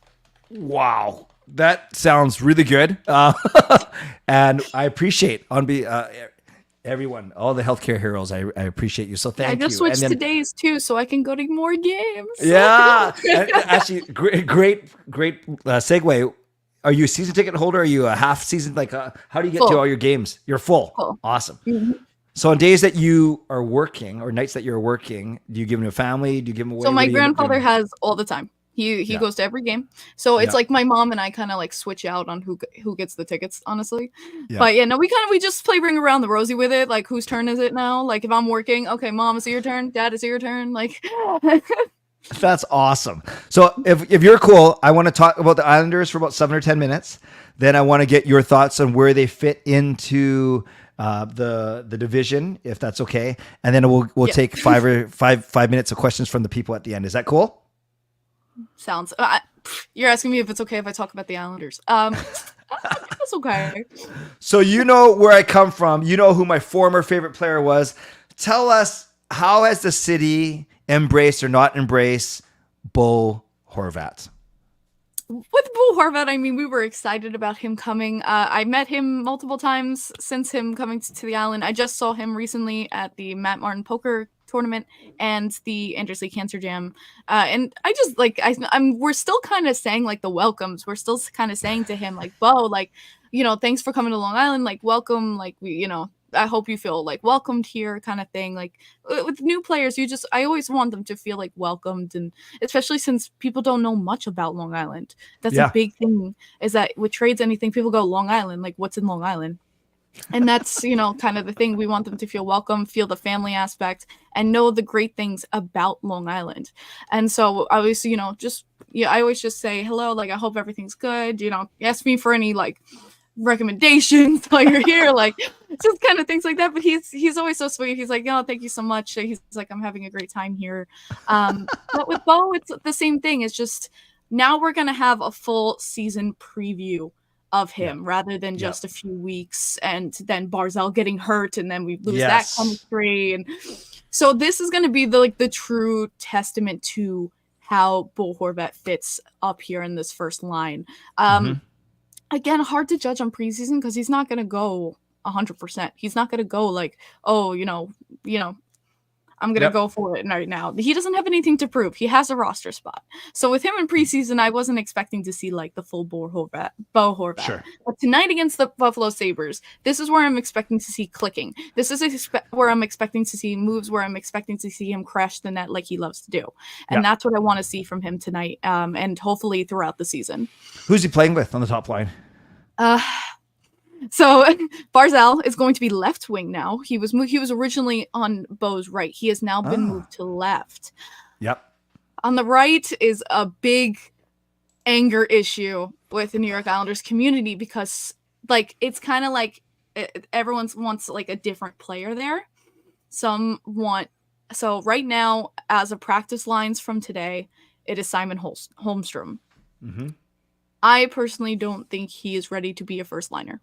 I don't think he's the right guy for that position. If we're talking about guys like Bo and Barzal who have speed, get plays done, I would rather have Gauthier there, which is another new pickup for the Islanders in this, this whole span of everything. I would rather see Gauthier there. I think I liked him in preseason. He had a little bit more to prove. I liked his play in the preseason. Another one I've heard Fashing, I've heard Gauthier, but just Holmstrom is not it. The second line, that Nelson line there, we can't break up. So I'm not looking towards that line, but having Gauthier as an extra there, and then you possibly could Wallstrom step up? Right. And that's another big question mark. And right now, Wallstrom and Gauthier are our extras.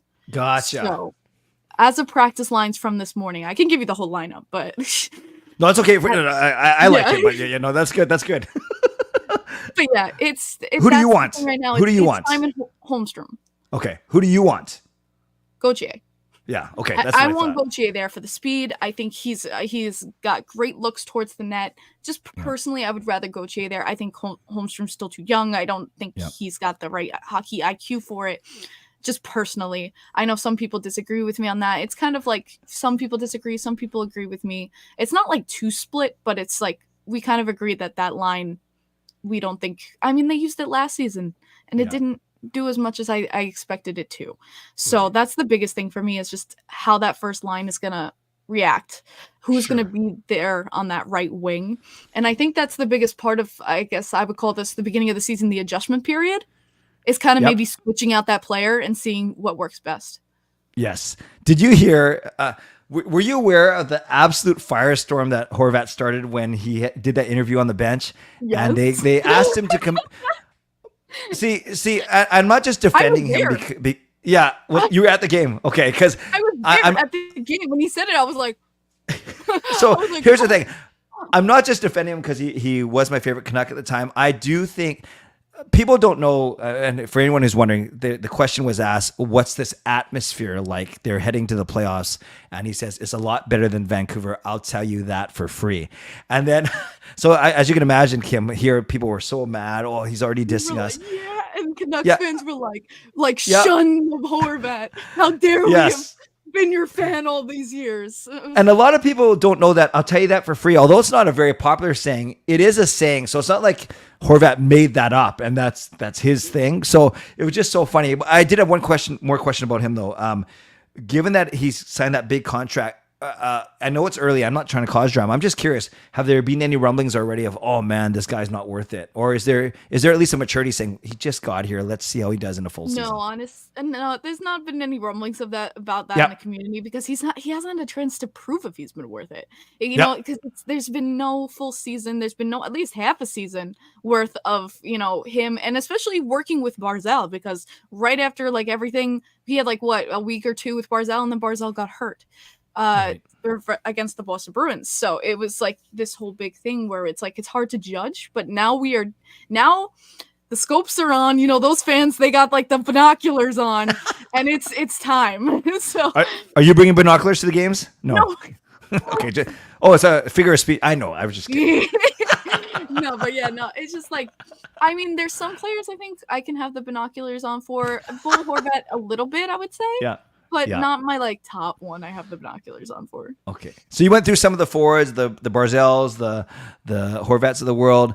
We know you have one of the best, if not the best, goaltender in the entire league now. It's kind of neat to see him rise up. So you have I presume you have no worries at all about the goaltending? Not really. Not really. No, I feel very secure in my goaltenders. Good. Good. I love them both. I literally. Who's the backup? Who's the backup? Varlamov. Oh yes, of course. Varlamov, yeah. I got to see him this offseason. I was like so happy about them signing, and I got to play Can Jam with Sorokin, and it's just wow. Yeah. How do you get to do all these things? Is it because you're cool or what? No, it's just like community things that the Islanders do, which is so great. Like with their own charities. A lot of Islanders players have a lot of charities, and they do X amount to raise charity. With Anders Lee, it's a cancer jam for kids with cancer, and to help kids, especially like kids going through cancer, especially with like hockey funds and things like that. And awesome. Also with like Matt Martin, his foundation, it goes to supporting the American like American Vet Dogs, helping get the support that people need, like if they need support and things like that. They help also with hockey funds for kids as well.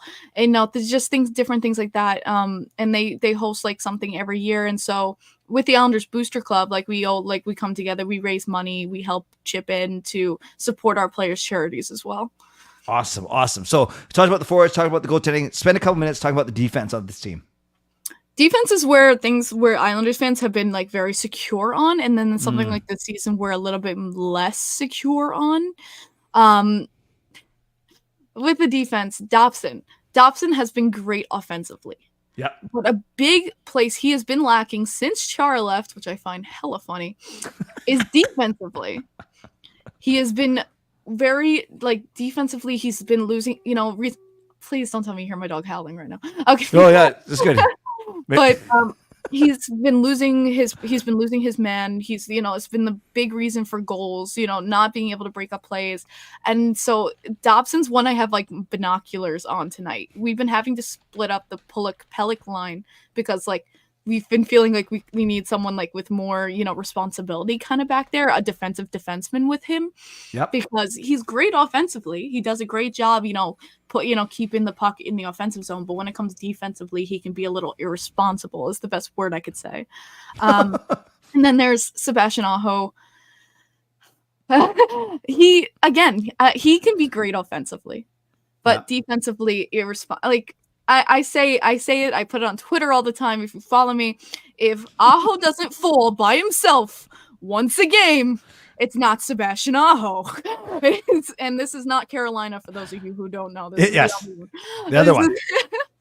If he doesn't fall by himself once a game, it's not Sebastian Aho. He'll fall, and I'll point. I'll be like, there it is. At least once a game, you will see him fall at least once a game. Ice is slippery. And then we, on the extra that we have for defense is Samuel Bolduc. I've had a lot of love for Samuel Bolduc, but again, I feel like he's a young player who just needs to get more time on the ice. But I can understand why Aho is starting over him. Yes. Yeah. It's just things like that. Romanov is. I love Alexander Romanov. He's a wall when it comes to like have with his plays too, and he plays hard for Sorokin. Him and Sorokin are so close. He's like, I will block any shot in the league for that man, like kind of thing. And then of course you have Pelican Pulick, and then Scott Mayfield. Scott Mayfield. The big thing with Scott Mayfield is I feel like he can be great, at times, but he's got to stay out of the penalty box. He is unlike so many times. He is the reason that we're on the PK and things like that. So, Mayfield, stay out of the penalty box. Exactly. That's all you got to do. All right, cool. So last year, the final standings in your division, the Metro, were Carolina, New Jersey, Rangers, Islanders.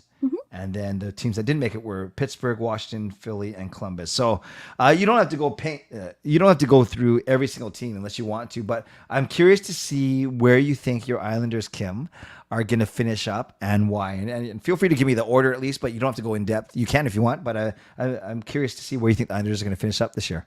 I got my list, so. All right. That's why you are so prepared. By the way, everyone start getting your questions ready for Kim. Don't type them in yet. Wait till I cue you. But Justin is just incredible, longtime viewer of mine, is asking if you want Connor. Incredible. He's he's the best. Do you want Connor Garland or Tyler Myers? He's asking. Connor Garland or Tyler Myers? Yeah, or both of them. Because he actually typed Connor Garland when you were talking about, hey, we got to find the right winger for Horvat and Barzal. Yeah. He said, how about Garland? $5 million a year for the next 3 years, though. But for a top liner, $5 million?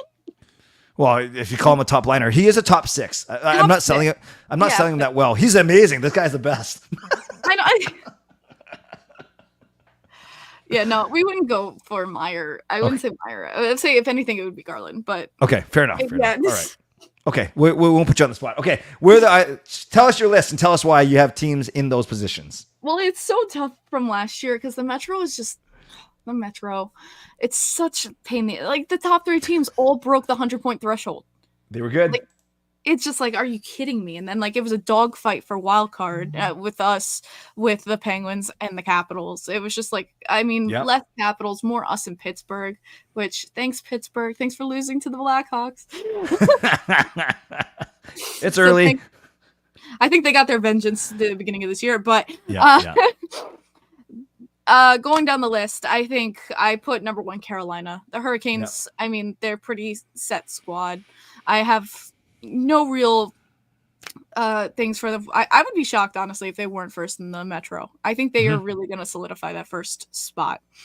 Second, I have the Devils. Devils, I think, they're that up-and-coming team, man. That young core that I knew was coming is finally coming into play. I'm just a little worried about their goaltending, I would say. That's fair. Rangers is number 3. Yep. Are you sure you're just not reading last year's standings? I'm kidding. I know, right? It's funny because it basically is like, I'm not expecting too much change in the standings, I would say. I guess you could say I'm not expecting too much change in the standings. I would say Rangers are number 3. I don't think there's going to be too much change here. The strong teams are still strong. The weak teams are still weak. The mid teams are still mid. So I don't think is there any... There's no big outlier where I feel like, the Blue Jackets got like Fantilli, but I don't think that's gonna make them go number 1. You know what I mean? Like, of course not. But that's the big thing, is like just seeing how Fantilli, pulls out for the Blue Jackets, but they're still the Blue Jackets. Yep. So they are. I have Islanders 4 because I always have optimism in them. Yep. And with Horvat now full season, we have Engvall. Just got to see, if any injuries apply, and then we have the mix. Wallstrom's back, and then we have Gauthier, which is going to be a nice wild card for us. So this is going to be interesting, and our goaltending secure, which is why I feel best. I have Penguins under us. Yeah. It's really looking like last season. I can't get away from it, but I have Penguins under us. Jari. Okay. Capitals, Flyers, Blue Jackets. Okay, so you have the exact same order as last year, which is fine. Which is fine. Do. Okay. And it's so funny because I didn't even look at last year, and then you like reminded me of it. I'm like looking at my thing, and I'm like, holy crap, this is really gonna look like last year. I'm like, honestly, the biggest changes is going to be 4, 5, and 6. Islanders, Penguins, Right. Capitals. That's Yeah. going to be the 3 teams that I feel like are going to fluctuate. And you think whoever finishes fourth, you said the Islanders, you think the Metro takes one of the wild card and the Atlantic takes the other? So you're not saying both or neither? I think it's going to be 1-1. Okay. I think it will be 1-1 again. Awesome. Kim, so good. Are you good for 5 more minutes? So we take some questions from the chat. Is that all right? Oh, for whenever you need me, bro. Okay. Oh, you're the best. Okay. So everyone watching, there's 50 of you in here, which is awesome. Questions for Kim. We got 5 or 6 minutes, so we won't, don't get mad if I don't get to yours, but I'll do my best. And Kim, here we go. What is your favorite part of that Montreal trip you did with the boosters? Oh my God. Not getting stuck on the side of the highway. That was definitely not it. But yeah, if you don't want to see about that, you can see my Montreal vlog up on my video. My favorite part of the Montreal trip. It's always experiencing a new arena. I love experiencing a new arena. The the vibes of the fan base sitting there. What is their goal? Horn. I kind of want the other team to score against us. I don't want it to be a shutout because I want to experience how they celebrate. That's one big thing to me. But my favorite thing was I had my 3 best friends I actually met through hockey Twitter. Beautiful. They all surprised me in Montreal. Yes, I saw that. Yeah, I did not know they were going to be there. That was probably amazing. my favorite part of the trip. And I got to watch hockey with my best friends in the world. And then I got to watch Edmonton versus Montreal the next day. Oh, so I got so much good. hockey, so much fun. And so I was very happy with that. I came to surprise you too, but I went to the wrong city. I'm just kidding. What was the fan base's reaction to giving up Aatu Ratu in that Horvat trade? Everyone was kind of like, for me, I was like, what? Like, I was like, because I was like, that was a prospect I was so excited for. Everyone was very ecstatic for, watching very close. We had the binoculars on him, especially in Bridgeport. Like, I'm just going to call it the binoculars because I don't know how else to say it. But giving up that piece, it made sense, though, for a piece like Bo Horvat. It made sense. And so just treat him well. Because he is adorable. We will. We have high hopes for him. We're not rushing him at all, but we have high hopes for him. I still have my puck from him over here. Is it behind me? No, it's in my... I can't tell. There's only 500 pieces of memorabilia behind you. It's good.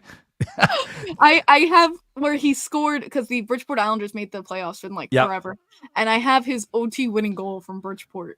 Beautiful. In my case. Beautiful. Joe has been on here from the very start, Rangers fan, which is awesome. So he's asking, in unbiased, do the Rangers seem different to you this year? I don't know if that means good, bad, or neutral. No, I think it could mean either or. But do the Rangers seem different? I mean, I think absolutely. I think there's a newfound confidence with the Rangers this year. I feel like last year, this confidence that they were going in is I feel like it's more, if anything. I feel like there's also but a little more doubt. There's confidence, but doubt. I don't feel like Rangers fans are afraid of missing the playoffs, but there's doubt in the new coaching with Laviolette. There's doubt. Will they play the kids? How will the kids, come into play and be effective towards the team? I mean, Lafreniere already scored the first goal of the season. Yes. So, and people are like, oh, Lafreniere preseason, and then he scores the first goal. So I was like, you know what, good for him. But it's going to be, can this core come through? And, are they going to disappear like they did in the playoffs last year? I think they will definitely make the playoffs. Will they disappear like they did last year? Who's your favorite current Isles player? Casey Cizikas.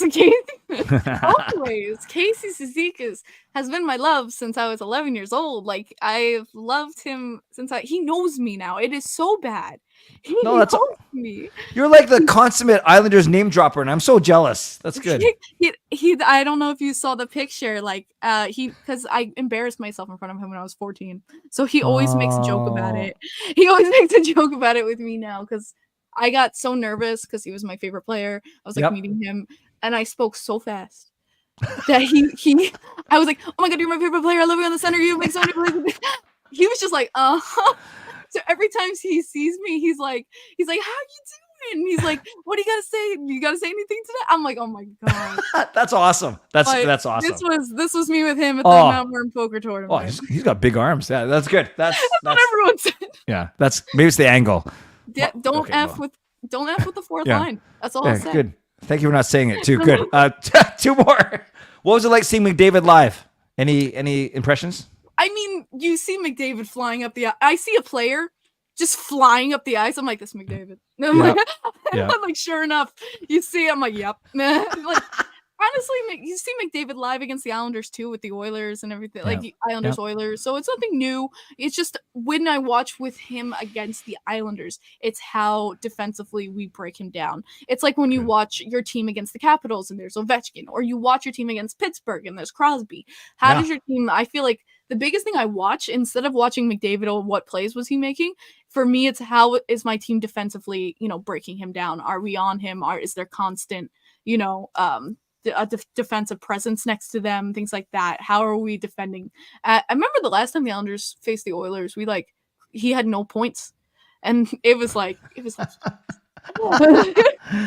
And that's awesome. And last question from our friend Justin: admire your fandom and family history behind it. So 2 questions: point predictions for Horvat and any special meaning on the hat you're wearing. Had to ask because we don't know what being champs is like. Oh, Justin, you just made me sad. Okay, so point prediction for Horvat and any significance to the hat you're wearing. Point predictions for Horvat. Oh my gosh, I want him to. I want him to, he better at least break 20 goals. He better at least fake 20 goals. That's what I'm aiming for. So what do you think? 20 goals, 40 assists, 60 points. You'll be happy? Yeah, I would. Okay. I want it. I with 20 goals, even I'd be a little. I'm not even joking. Because we've been dying for a 20, 30 goal scorer plus. Then say 30. Then say 30. Fine, 30. 30. And tell us about the hat. I'd be 20. I'd be like, okay, did well, but I want that 30 goal scorer, and I want that to be Horvat. And how about the hat? The hat. So where did I find this hat? I think I was in the New York City store. If you guys don't know, there's a huge NHL store in New York City for all 32 NHL teams. I say 24, I don't know what the hell. 32 NHL teams. They have memorabilia. They have, for all different teams. And I was just looking around at hats, and I saw this one. It's plush, which I found was interesting. And it's got so I thought it looked awesome. It had, it's big champions. It has our cups on it, which I love being loud and proud. I just liked it. And when I wear white shirts, it matches. So it looks great. And my shirt says Islanders in the So that's the player name. That's pretty cool. That's incredible. The Vancouver Canucks will have their day. They will have their day. And honestly, they're one of the teams I root to, have a cup because, you're long, loving, loyal fans. It's like when St. Louis won. It's like you guys deserve to have your day. Well, thank you. That's why we love you out here in Vancouver. Well, Kim, you are awesome. This half an hour flew by. Where can people follow you on socials?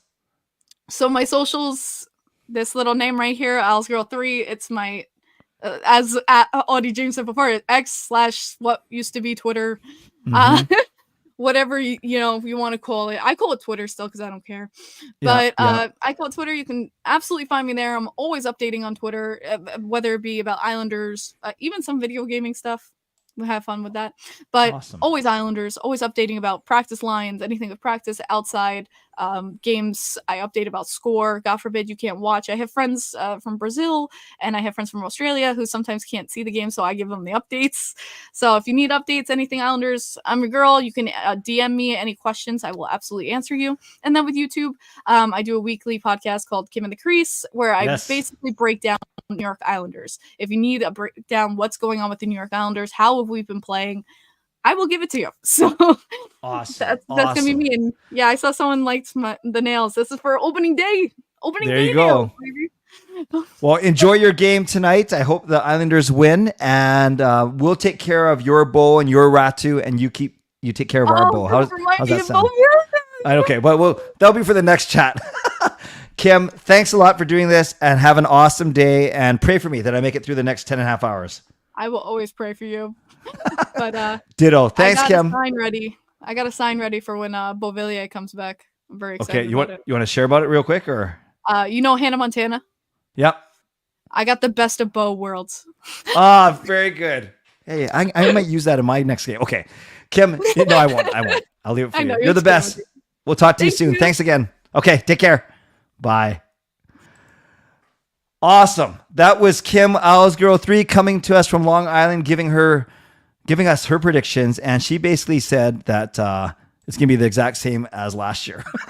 So you'll see in about a minute, we're going to load up the Game Over Edmonton crew. I see all three of them piling in backstage. I cannot wait.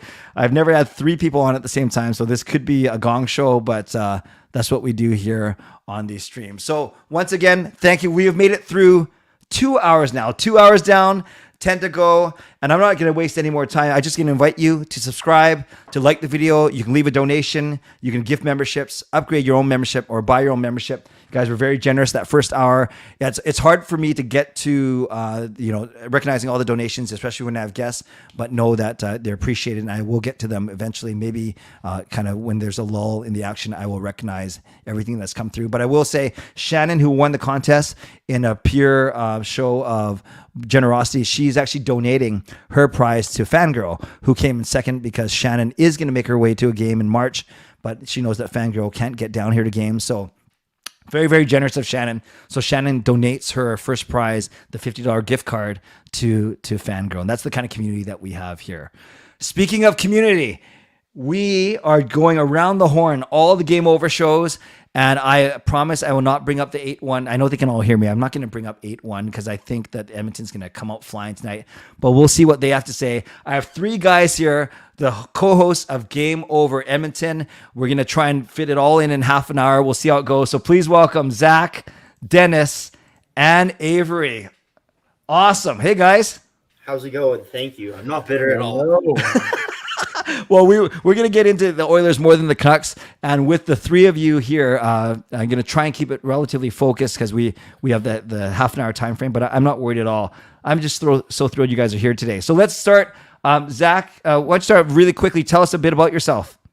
Yeah, I'm 23 years old. The host of Game Over Edmonton, started last year. Absolutely love doing it. Haven't missed an Oilers game since 2013. Try and watch every game. I absolutely love the Oilers. I don't know. They make me. I've watched them miss the playoffs, 10 years in a row. Finally, they're good again. And then, this is the Cup or Bust season. I'm all in. I'm so excited. And then next thing you know, the very first game after all this hype, after they've been in camp a month earlier than every other team, they go and lose 8-1 to the Vancouver Canucks and allow Brock Besser to score 4 goals and Connor Garland to score. And oh man, That's okay. I'm just trying to move this logo off of your face, but we'll make it happen. That's even better. Avry, tell us about you. About me? Oh man, what do you want to know? I mean, being a host of this show is one of my 45 jobs in sports media. Doing this, I've covered the Oilers, covered sports teams all around the world. I've had jobs on different platforms, but it's been fun doing this. Trying to keep Zach from exploding when we lose hockey games is always fun, but working with Zach and Dennis, it's been a blast doing this, talking to Oilers fans. It's been so much fun hosting a post-game show and seeing the community that we have. And, it's enjoyable. And now, of course, now you guys get Oilers respond tonight because, hey, you can't lose again 8-1. Can you? No. Yeah, we'll get into that. Avry, it's so good. I've chatted with Dennis and Zach before. I don't think I've chatted with you online. So, Avry, great to have you. Thank you for doing it. Dennis, talk to us, brother. My man, Clay, thank you so much for having us on. I gotta say, you said you wouldn't talk about the 8-1. Every other person is gonna talk about the 8-1 loss the other night. Absolute embarrassment. Obviously, I'm also one of the co-hosts on Game Over Edmonton. Just as fired up as Zach was after last game's poor showing. But You know what? This team, it's destined for greatness. I have full faith that they're going to be cup contenders. Forget about the 8-1. We'll see how it goes tonight. I'm hosting the show tonight with Sam. I'm hoping for the other way around, an 8-1 victory for the Oilers. And if not, I might show up with a paper bag on my head. Yes. Before we continue, I want to just jump in. I want to say one thing. I was watching a bit of the stream right before, and Isles Girl, great, awesome interview, awesome. I just want to say the last time the Oilers played the Islanders was January 5th, 2023, and Connor McDavid had 2 points, and there was 140. Okay. I don't know what you're talking about, shutting down Connor McDavid, but anyways. I know. No, Zach, I love the passion for sure. So before we get into the Oilers themselves, I want to, I've been sharing with everyone that I'm going to have hosts, co-hosts from every Game Over show, which is really, really awesome. It's just a great community we have at the STPN, the Steve Dangle Podcast Network, doing these head-to-head shows that everyone knows about now. Anytime two Canadian teams play, at least one host from one city, one host from another city. Dennis, it's you and Sam tonight. I'll be passed out on my couch. Zach, it was you and Kaja on Wednesday, which is cool despite the result. Whatever. I want to know. Let's talk about. Forget about the Oilers. Forget about the Canucks for now. I want to know about Game Over specifically.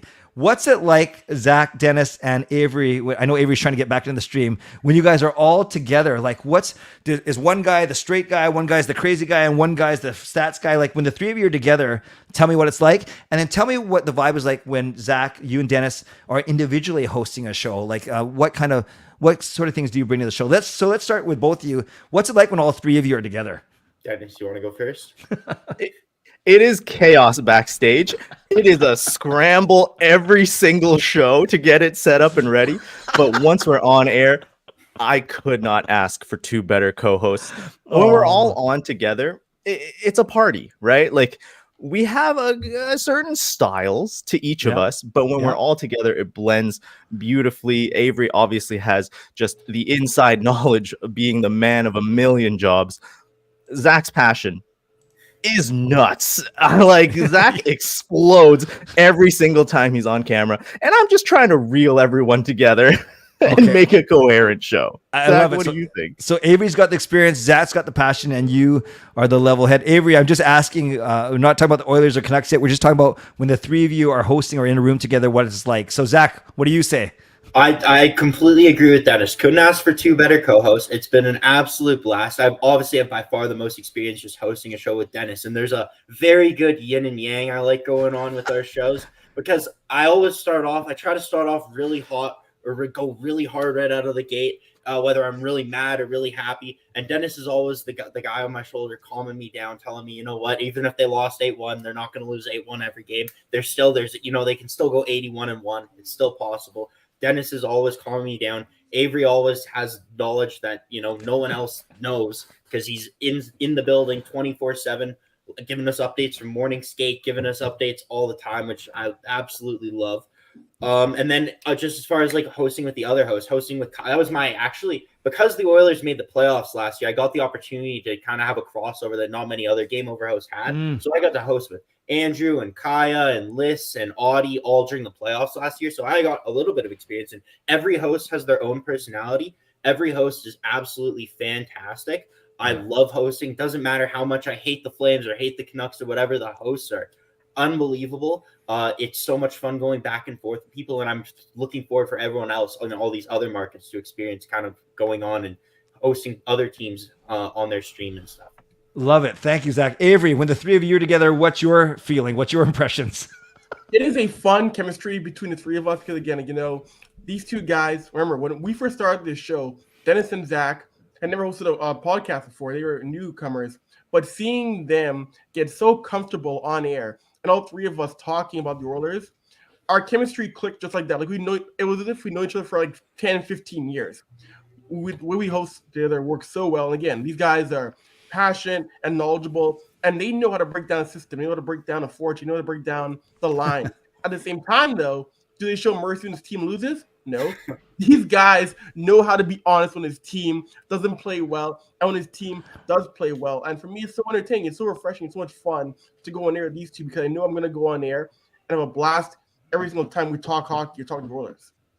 Wonderful. Oh, this is awesome. So I want my viewers, and there are 55 of you in here. Thanks everyone for being here, seeing these four good-looking guys on your screen. Zach, I just love how you said yin and yang, and there's two Asian guys in here, so that's perfect. That was perfect. I can say that. Don't worry about that. So this is what I'd like to do. I want you guys to talk about the Oilers specifically, and then we can, after that, depending on time, we can talk about Oilers, Canucks, but more importantly, then I want to invite some questions from the stream, if that's okay. So Dennis, I would love you to spend 2 or 3 minutes talking about the forwards. Avery, I love for you to spend 2 or 3 minutes talking about the D. And then Zach, I want you to spend 2 or 3 minutes talking about the Campbell Skinner conundrum. If we can go in that order, would that work for you guys? Yeah, sure. Absolutely. Awesome. Dennis, tell us about these forwards. I think we know about a couple of them for sure. Yeah, so there's this David O'Connor guy. He's pretty good. Let's be honest. You had to be the easy job. The Edmonton Oilers have an absolutely stacked top six. I will fight anyone that says it's not the best top 6 in the NHL. The question, obviously, is outside of McDavid, Draisaitl, Hyman, Ryan Nugent-Hopkins, Vander Kane. Outside of those guys and Connor Brown, the latest addition, what is the bottom 6 going to look like? Now, historically, the team has always been playing around with this 12-6 or 11-7 sort of play. And if you are one of the bottom line forwards on this team, you are constantly on edge. You are competing for the job every single game.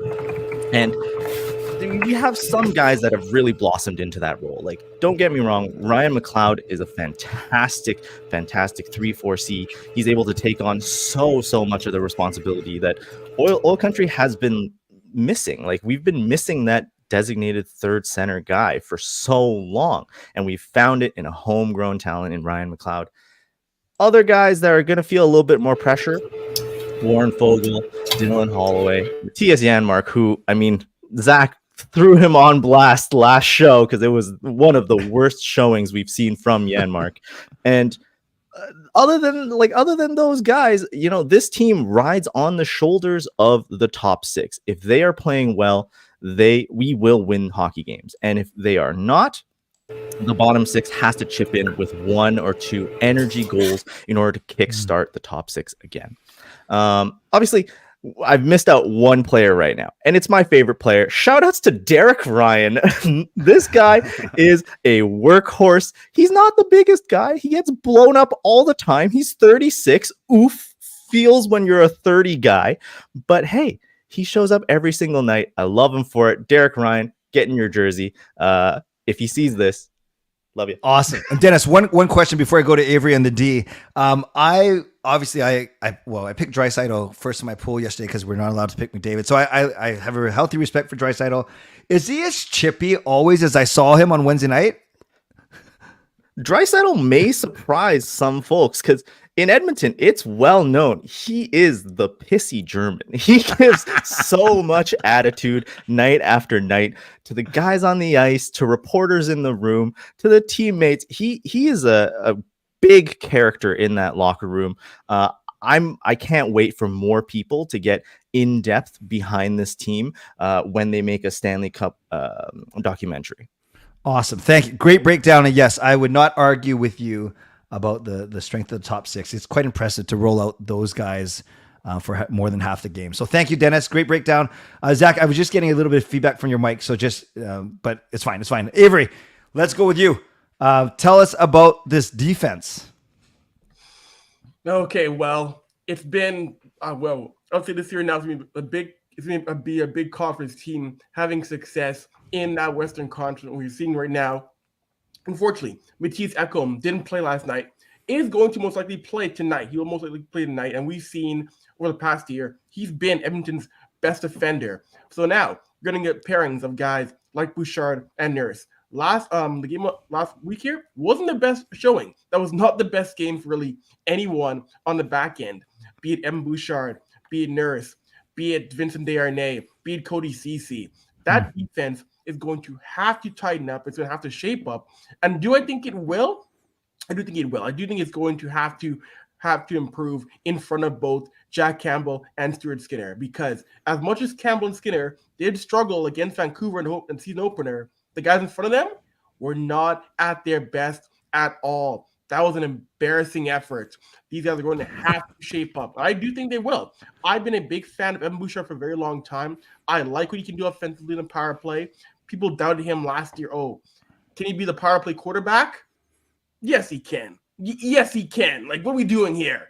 Doubting the power play is ridiculous. The fact he couldn't do it, people wondering, oh, Tyson Berry's gone. Can Bouchard take over the load? Come on, let's not be silly there. But I think Bouchard will have the ability to do that this year once again. And the big question is now again, how guys will like Desharnais, like Kulak will play. How will Cody Ceci play? Because you can go to our group chat between myself, Zach, and Dennis. Our thoughts on Cody Ceci's play. You know, Cody Ceci, nice guy, but his play, yeah. last year it was a lot of yelling, a lot of concern. Like, it's gonna be I think for him, Bouncing back's going to be a big thing for him. But really, I just think they just need his defense play just be okay. You don't need a Norris winner on the back end. Just be okay in front of Skinner and Campbell, and this team should be all right. Awesome. And Avery, I got one follow-up for you. After the game on Wednesday, a lot of the questions, they're all the same. You guys know how post-game media scrums go. But a lot of it was about, are they trying to learn a new defensive system or a new defensive zone system? Because all the questions were about that. Are they trying to do something or? They are, yes. They are. They're trying to learn a new system right now. And you're seeing right now, it's going to take some more time. And the one good thing is that talking to guys in the room, talking to Bouchard, Nugent Hopkins, McDavid, they all want to buy in. They all want to be more defensively responsible. There's no guy in that room who's saying, I don't know about the system. There's no real pushback. They all want to buy into what Woodcroft wants to do.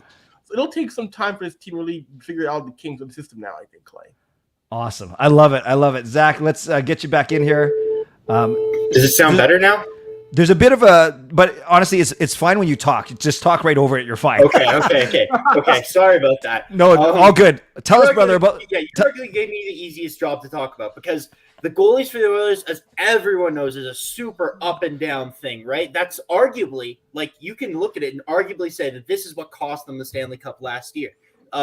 Jack Campbell last year was a huge signing, 5 years, $5 million a year. Everyone expected him to come in and be not even a Vezina candidate, not even a top 10 goalie, just provide decent enough goaltending. And the Oilers had the worst possible case scenario happen. He had an 888 save percentage. He couldn't stop a beach ball. There was a game against Columbus in, I believe, January where the Oilers were down 4-0. Campbell had like 4 goals on 16 shots, absolutely sold it. Connor McDavid, 4 points, 3 goals to tie the game up, and they end up losing to the Blue Jackets 5-4 in regulation. Because of that game, the Oilers don't finish first in the standings last year, finish second, have to play LA in the first round, Vegas in the second round. If they win that game against Columbus, they play Winnipeg. Vegas plays LA, and it's a completely different story last year, right? So goaltending's cost them significantly. Now, obviously, they have Stuart Skinner. Stuart Skinner was a huge bright spot last year. Calder nominee, .914 save percentage. He now holds the Oilers' rookie win record for a goaltender beating Grant Fuhr last year. So people are really high on him, but this year in the preseason, Jack Campbell had a .971 save percentage. He changed his pads. He changed his goalie coach. Everything about him looked different. He looks leaner. He looks faster. His positioning looks different. His lateral movement is different. Everything about his style has changed, and people were insanely high on him. I've never seen the narrative shift so fast based on 3 preseason games, not even 3 full preseason games, with a .971 save percentage, combined with the 2 relief appearances against Vegas. People are like, well, Campbell's a starter, Campbell, Vezina candidate. And I fully admit, I was right there with them. I thought it was Sorokin, Campbell, and Vasilevsky, or Shesterkin, right at the top as the Vezina favorites this year. But yeah, comes in, and then as we know, we're all expecting a lot, and I think it was like 3 goals on 6 shots or something for the Canucks right away. And I got the pitchforks out real fast. I wasn't sure what the Oilers do. They went to Skinner, and then both goalies end up having a .750 save percentage. Obviously, that's not good enough. So the story for the Oilers this year is going to be goaltending. That's because we know how good the forwards are. We know, the defense isn't the best, but when you have Darnell Nurse, Evan Bouchard, Matthias Ekholm, like you'll be fine more often than not combined with the forward core. It's the goaltending which can sink you. We know Stuart Skinner can be good, but the biggest thing is you need Campbell to put up essentially above 900. Anything else is gravy, but if you can play 40 games and have a 900 save percentage, the Oilers will probably win the Pacific. Awesome. That's great. Thank you, Zach. And what I'll do is I'll ask each of you one more question. It's the same question, and then we'll get to the people, if that's cool. So, and I wanted to share one thing. Just, you might not have picked up on this given that you follow the Oilers. I know Connor McDavid wasn't happy with what the Canucks did with their goaltending. It turns out that Demko was sick and he threw up in his mask. I'm not sure if you guys heard that. So it's not like not that they need me to make excuse for the team, but it's not like they're trying to show the Oilers up. But really, Demko, I wouldn't want to play through a pukey mask. So anyways, we'll see who plays tonight for the Canucks. So I had a question. Start with you, Dennis. Is the result going to be different today, and how? Yeah, I certainly hope so. Because if it's another 8-1 loss, I don't think I can handle it. I'm gonna go ahead and say it's gonna be. I'll give you guys 3 goals and 10 for the Oilers. Okay, 10-3 says Dennis. Awesome. Avery, what do you think is going to happen tonight? I'll be a bit more fair on the score sheet than Dennis was just now. I won't say it will be a 10-3 Edmonton win, but I will say Edmonton's more responsible in their own in the ice tonight. I do think Edmonton will bounce back. You'll see more hunger out of the gate from this team. So I will say Edmonton wins this game. I'll give it a barn burner. I'll say it's a 5-3 Edmonton win. 5-3. No, it's fine. They got to come out strong. Home opener. Zach, what about you? After the game, Leon Draisaitl said sometimes it's good to get a little smack, and I think the Oilers are going to turn around and smack the Canucks. I'm saying 97, 3-point night, Leon Draisaitl, 3 goals. I'm saying a hat trick, and I don't think it's going to be a contest. So we got a 10-3, we got a 5-3, and Zach, we got a 4-2. 4-2. That's my favorite score as well. Awesome. Okay, friends, let's get some questions for the Edmonton guys. So let's get there. I encourage you to have the questions focus on the Oilers as opposed to the Oilers thinking about the Canucks, because we talk about the Canucks all the time on the channel. I want let's take advantage of these guys, their expertise, their fandom of the Oilers, and let's ask them. So home from hockey or hockey from home, for all 3 of you, who is your favorite current Oilers player? Dennis, you want to go first? I mean, I think I already said it. Don't get me wrong. Talent-wise, Draisaitl, I think, is just lights out. I love the guy, but Derek Ryan, just something about the workhorse in Derek Ryan's frame. I love it. I think he's an invaluable part to this team. Again, the bottom 6, I think, is going to be a huge talking point this season again, and I'm hoping Derek Ryan leads the charge. All right, Dennis says Derek. What does Avery say? It's easy to say McDavid, but I'm going to say Draisaitl. How can you not be a fan of the Dorschland Dangler? How can you not be a fan of Mr. Pissy himself, who I think will win? I'll call right now. The Rock Richard is going to Edmonton. It's going to Leon Draisaitl. I'm calling it now. Leon Draisaitl. 58 goals, wins the Rocky Richard this year. I love what he does in the power play. I just love seeing how he can get open. And low-key, people don't realize this. His personality in the room, he's kind of funny. He's got dry humor to him. So I love what he does offensively. So my guy, Leon Draisaitl. Awesome. Love it. Zach. Clay, just like your hockey pool, none of us are allowed to take Connor McDavid because that's an easy answer. So pretty much I'm going to go with Ryan Nugent-Hopkins. Ryan Nugent-Hopkins has been on the team since, I was 11 years old. He's been the one constant on this team. He's had amazing playoff performances. There was a game against Calgary where he had 2 goals to, win the game in Game 5. Last year, first 100-point season as a first overall pick over 10 years into his career, which was just fantastic to see. He's a fan favorite. I personally love him. He's been my favorite player for the last 10 years. Awesome. Great answers. Man Ray, who I work with at the Catholic Archdiocese. Nice to see you. What's your favorite thing about being an Oilers fan? I mean, if I'm starting it off, I have been an Oilers fan since the 06 Cup run. And there's something about being at an Oilers home game. The crowd is pumped, especially if it's a playoff game. We're singing the national anthem. The energy in that arena is just incredible, even if it's, the old Rexall place and falling apart brick by brick. There's something about the city when the Oilers are doing well and they're competing.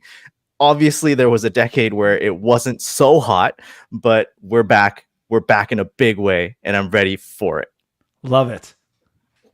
I'm going to go with the easy answer. It's 97 and 29. I watched 10 years of absolute garbage. Ryan Jones leading the team in scoring and, net. Exactly. Nikolai Habibulin and Tyler Bunz and just, Mitch Moroz is going to be on the second line right wing this year. It's going to be fantastic. But watching Anton two guys. Sergeyev's the answer. Exactly. 153 points, 130 something points, scoring, getting, 5 points a game. Dynamic plays, highlight reel plays. Every game, at least you're jumping out of your seat at least 5 times, even if they're not scoring. It's magic to watch. I don't know if I could watch the Oilers without them anymore, to be honest with you. It's been the last 10 years. I've grown to love them, and you look forward to every game with these guys. Love it. Avery. I gotta say it's a passionate fan base again, because like we've all said here, going to games, covering games the past couple of years or so, even like the playoff games, being in the barn for a playoff game, the electricity for the series against the Kings and against Avs and against the Golden Knights, it was raucous, it was loud. It's something that you have to experience, and just seeing how electric that fan base can be, and even outside the arena, post game, being in Hall of Fame room and seeing how loud it is outside Hall of Fame room, like that's kind of passion I love to see with this fan base. And Zach mentioned it right there, how before 2016, it was nothing but pain and suffering and more pain, and watching a team in the middle of a rebuild somehow regress. How do you regress in a rebuild? How do you get worse in a rebuild? I could tell you, yeah. Like, seeing that those days are over now, it's fun to see. But just the passion is something that you can't match in a city compared to. Awesome. You guys, I want to sink this one in. We got 2 minutes, so you got to go quick, but I want to hear from all of you. I love this question. I'm sure you guys hear this a lot. If Connor McDavid played in the Gretzky era, could he have been the GOAT, or could he have matched what Gretzky did? Got to go quick. Don't rush it, but got to go quick. What do you guys think? Mr. Joker, no doubt. Wow. I'm going to say Connor McDavid plays right now. He's the GOAT. So in the Gretzky area, no question. No question. Most talented player to ever put on skates. Wow. Avery.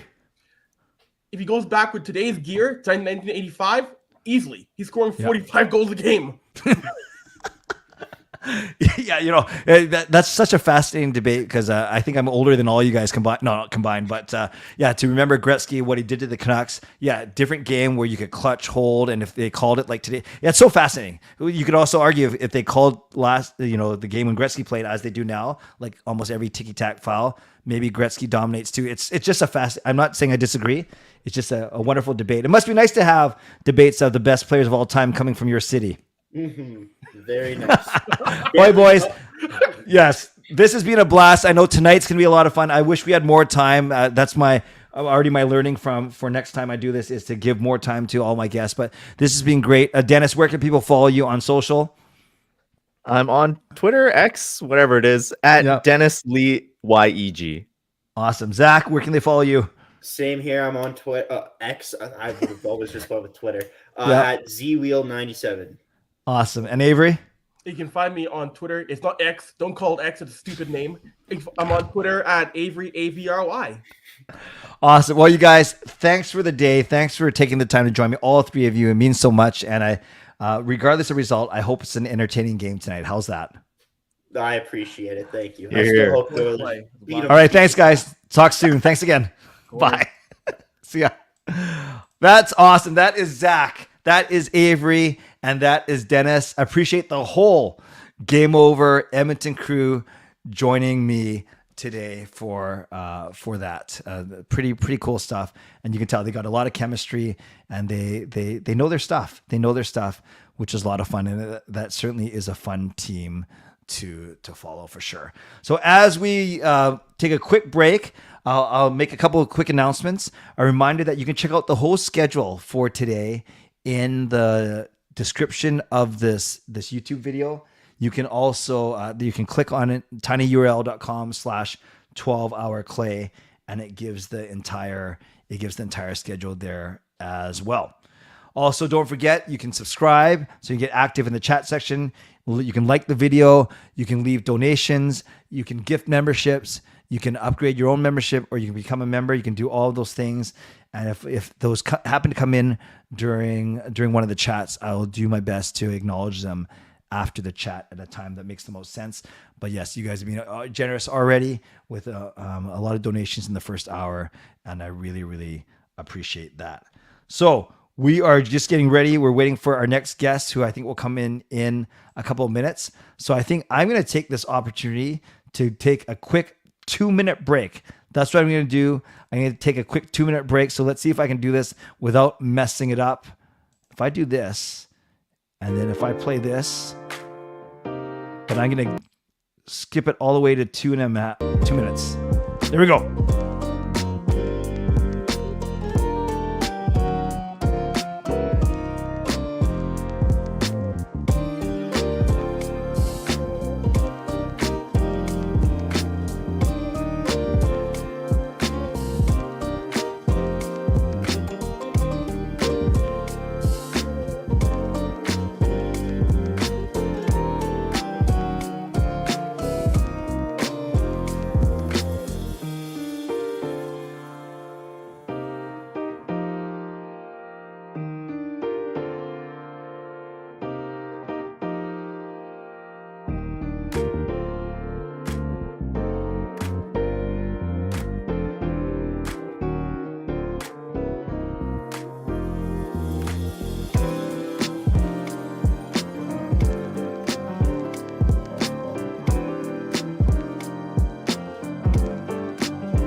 I am back. Okay, so I figured out that I can get to the washroom in 2 minutes, so that's good. That's good for me to know for the rest of the day.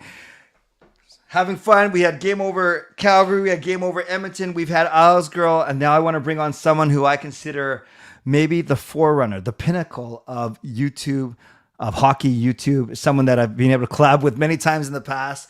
Watch all stuff. I especially love watching his videos when he talks about the Canucks and gets fired up about the Canucks like he does about his Leafs and every other NHL topic. So without further ado, let's bring in my friend, my brother, Hot Take Hockey, John. Hey, John. Hey, Canuck Clay, how's it going? Thank you so much for having me on, man. Wait, can you sit up in your chair? I want to see the shirt that you're wearing. I'm repping for the live stream. That is awesome. Hey, brother, I really appreciate you doing this. And you always make time for me, whether it's technical help or words of encouragement. So thank you for doing this. Thank you for doing this. Yeah, thank you. No, thank you for having me. How's the morning gone so far? So far, so good. As you know, we did 24 hours 2 years ago. You helped. You were my very first guest. You actually took that call, remember, at a pub in Ottawa. Crazy. That was crazy. I still remember that. I was trying to figure it out, and I was trying to be at the house for that interview. And then my friends were pushing me out the door, and I was like, I'm going to have to take this. And I took it by a Wendy's drive-through under a little roof because it was raining. Crazy stuff. I remember that. I remember we tried to get some visual, and it wasn't working so good. But that just shows that you always make the effort, make the time. So for the people that out there that don't know you for somehow, and you're 50,000, not that it's about numbers, but that's a great number. Tell everyone a bit about yourself before we get into your shows and your team. Yeah, no, thank you. So I host a YouTube channel, Hot Take Hockey. I've been doing it for probably 4 or 5 years now, which is crazy to say. I think I probably started the live streams in 2018. Did some World Junior stuff, and it kind of popped off. I guess people thought I was a little crazy reacting to Team Canada. So I kept doing that for a while, but that was kind of as I was going through university for sports broadcasting. So I did that. So on top of the YouTube channel, I've just been doing a lot of stuff in the industry, whether it's freelancing, hosting, stuff like that. And I'm on the road a lot now for work. So that's a lot of fun. But yeah, I've been doing the YouTube channel. People probably know me most for my Leaf reactions. That's kind of just how it goes. But I feel like I do coverage for the whole league. And as you see, I made sure to rep the right t-shirt for this live stream. So that's how it goes. But I appreciate everyone that's been supporting me. And Clay, you've been a great guy to communicate and engage with online. So it's been cool. Well, I appreciate that. What's your new job, or what is your job that takes you on the road now? Yeah. So I do sports, like broadcasting and TV sales. So I actually do a lot of traveling around the US now. Wow. It's crazy because I've kind of just been figuring out stuff for the season, because obviously the YouTube channel is a big part of things I do, but I'm actually hosting now for the Brantford Bulldogs in the OHL. So I know last year you saw I was in Sudbury. I was doing some crazy stuff up there. Yeah. But I wanted to be closer to home. So I'm much closer now, it was the Hamilton Bulldogs, and now they've had to change arenas for political stuff. But so I got my main job where I'm traveling around a bit on the sales side, and then I'm doing, obviously, as I said, OHL stuff, and then the YouTube channel. So I'm a busy guy, Clay. So I'm making sure I came on today for you. No, so the fact it's interesting, because I know you had the in the arena hosting. So this year you're traveling with your job, you're hosting for Brampton. So has it actually affected the way? Have you had to be more strategic, just more careful with your time in terms of content creation, or has it been actually easier for some weird reason? I mean, I think it just by default, I guess I'll stream and do videos on the days or nights I have off. Like, for example, this week, I'll give you a little background. So I had a 6:15 flight, Thanksgiving Monday morning. So I was gone. Then I came back late Thursday night. I got in from, into Toronto, and then I actually hosted last night for the Bulldogs, the OHL. So I was pretty tired yesterday, and then at work, and I had to do a bunch, and then, at night hosting, and then obviously streaming here. So I slept in a bit. So I wanted to make sure I didn't get the early morning select. So I was like, Kim took that one. Yeah. So I was like, I need a little bit of time to sleep in here. So that's why I was trying to push it a little bit. So to answer your question, it's just kind of filling in the blanks, because my schedule's pretty crazy these days. And honestly, between you and I, Clay, my social life's been taking a dip because I'm just so busy. Right. But it's good. Honestly, keeping busy is fun. Okay, no, that's wonderful. And then I got a question. Then we'll get into the Maple Leafs. We'll get into the Atlantic Division. We'll get into just your everything, the league overall, because you know so much about it. When you are doing your reaction videos, when you're watching the Toronto Maple Leafs advance last year, when you're screaming like crazy, does anyone live above you? Does anyone live beside you? I was always wondering, like, if you're ever worried about getting a ticket or something. Yeah. So when I was in my apartment for a few years downtown Toronto, I was very worried a lot of the times. But honestly, I just kind of, I don't know. I guess just for me, like, it's a genuine thing, Clay. Like I just feel like not being my authentic kind of, like, people think I have this like character. And sure, I think anytime you're streaming, you have to like have a certain level to you and obviously be a certain amount of interaction. But for me, my reactions are not that. It's not this character thing. Like when I go crazy, I mean, you talk to my family, you talk to my friends, you talk to my girl, like you talk to anyone that knows me, knows I go crazy like that, whether the camera's on or off. So I think that's just kind of part of my fandom. Maybe sometimes just people going crazy in the chat, that maybe fires me up even more and makes it like that much crazier. But for sure. I mean, I was worried about that. Like for the reaction last year when they passed the first round, I had my family and my girlfriend in the living room right there. So like, it's kind of funny because like when I had my studio in my apartment, I had my nice like kind of studio room and I had it all set up. Now kind of in between getting a new place, I actually have my studio set up like on the opposite side, like next to the wall, next to the living room. So I can actually see the TV. Smart. So like I have it there, but like literally if I just like pan to the camera, like if you go watch my Game 7 reaction, you'll see like my whole family is just in the living room. So trust me, just like anyone else, they think I'm a crazy person watching my reactions. Oh, you're so wise, John, though, because I think we do have to amp up our personality a little bit, at least on the live stream, because because we are entertaining a little bit. We are putting on a show a little bit, but I do agree with you. And you and I have talked about this off air.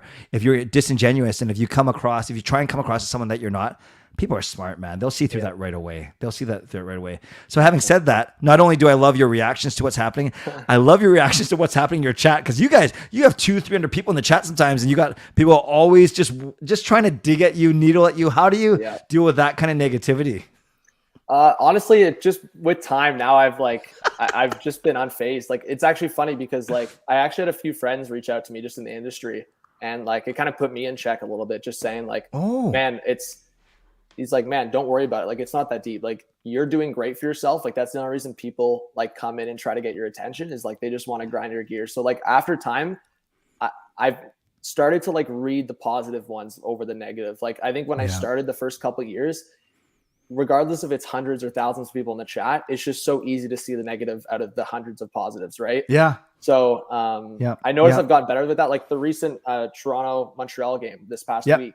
By the overtime, I think there was like 1,000 people in the chat. Wow. And I was just so focused on the game. And by the end of the game, I think it would have been maybe different if Montreal won. The negative comments probably would have like flowed a little bit more. But I think I've gotten better with just kind of focusing in on the game and then just kind of going to the chat when I can and not really picking at the negative. So to answer your question, I think it's just come with time and experience. I think now, especially doing like live hosting and live events with people actually in your face, it's like a whole different ball game. Like on a live stream, I'm kind of just by myself in a room, just like you yourself. Like, you don't really have the people in front of you, but the comments, they can be quite distracting sometimes and negative. But like I said, with time, I've kind of gotten accustomed to it.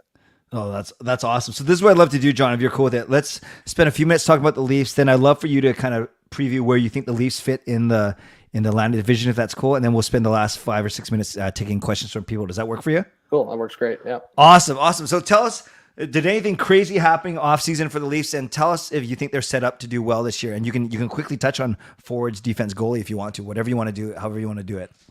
Yeah, I actually think the Leafs and Trey Living did everything I basically asked, or everything I kind of wanted. It's kind of funny how it worked. Like I mean, not to give myself too much of a plug here, but if you go to my channel, you can see a video where before free agency, I literally said, and I made a video called "How the Leafs Can Sign Both Max Domi and Tyler Bertuzzi." Really? Yeah. I mean, if you go to my channel, I have that video up. So, and to me, it was more just what Trey Living was saying in interviews, what I've wanted from the team. And that's a bit of bite, a bit of irritation from the players and the team. Obviously, the Leafs kind of has just been the stereotype of them being too soft, but I think it's just more. I like the style of skill with a little bit of grit, like just seeing like a Tom Wilson type player in the league and how valuable he was in the Capitals run. Seeing some of the guys on Vegas, like Marchessault and guys like that have so much scoring ability but have a bit of an edge to them. So going into free agency, I wanted one of at least Max Domi or Tyler Bertuzzi, both if possible.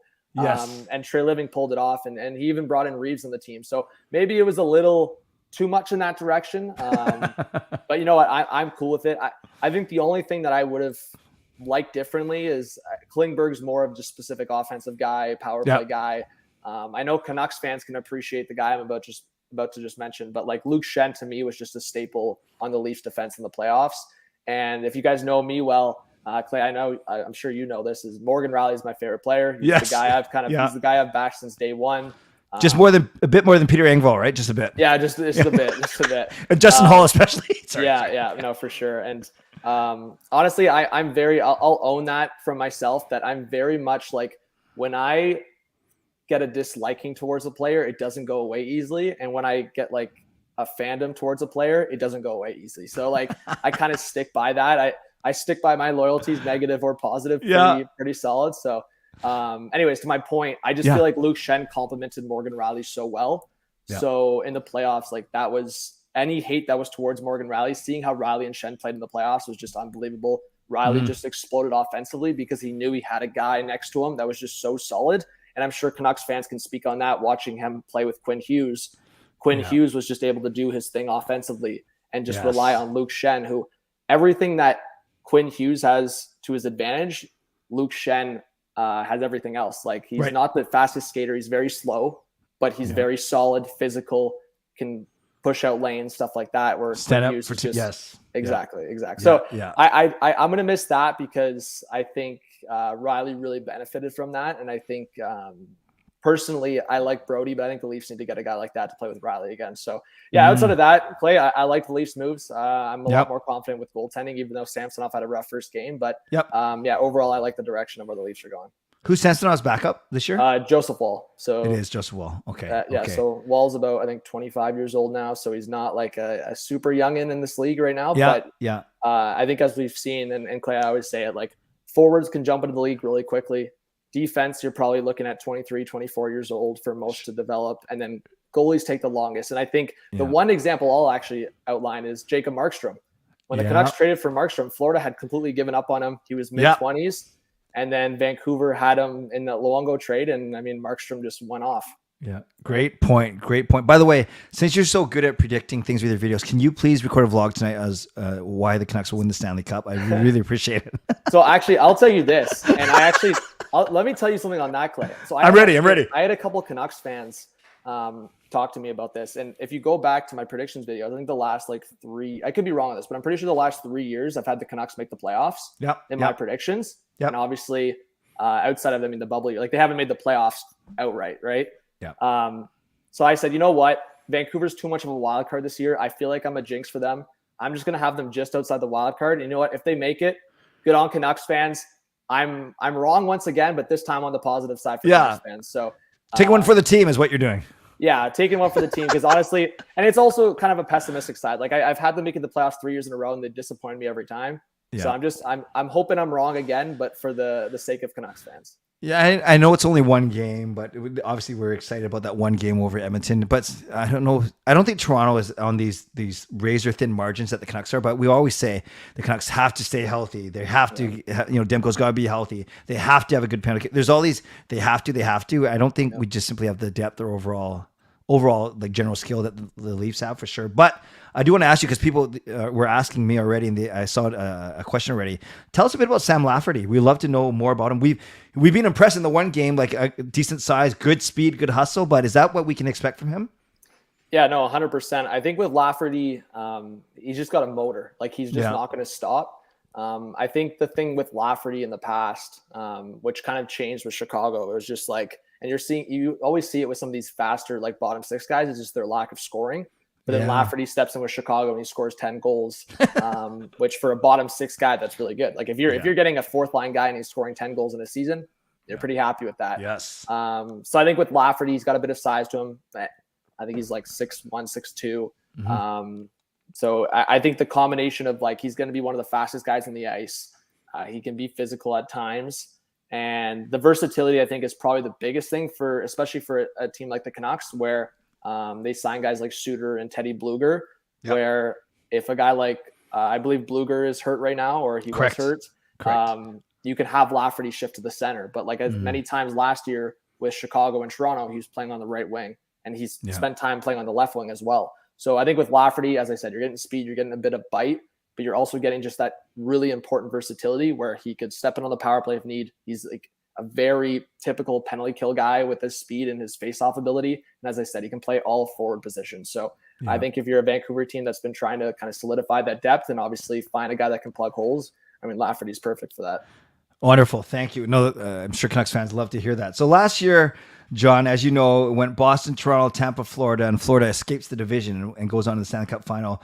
Buffalo, Ottawa, Detroit, Montreal. And everyone's talking about who's going to emerge from the Buffalo, Ottawa, Detroit grouping. So where do you have the Leafs finishing? And if you're ready, if you can predict the whole division, that'd be amazing if you're up for it. Yeah, so I can kind of outline what I went with before the season.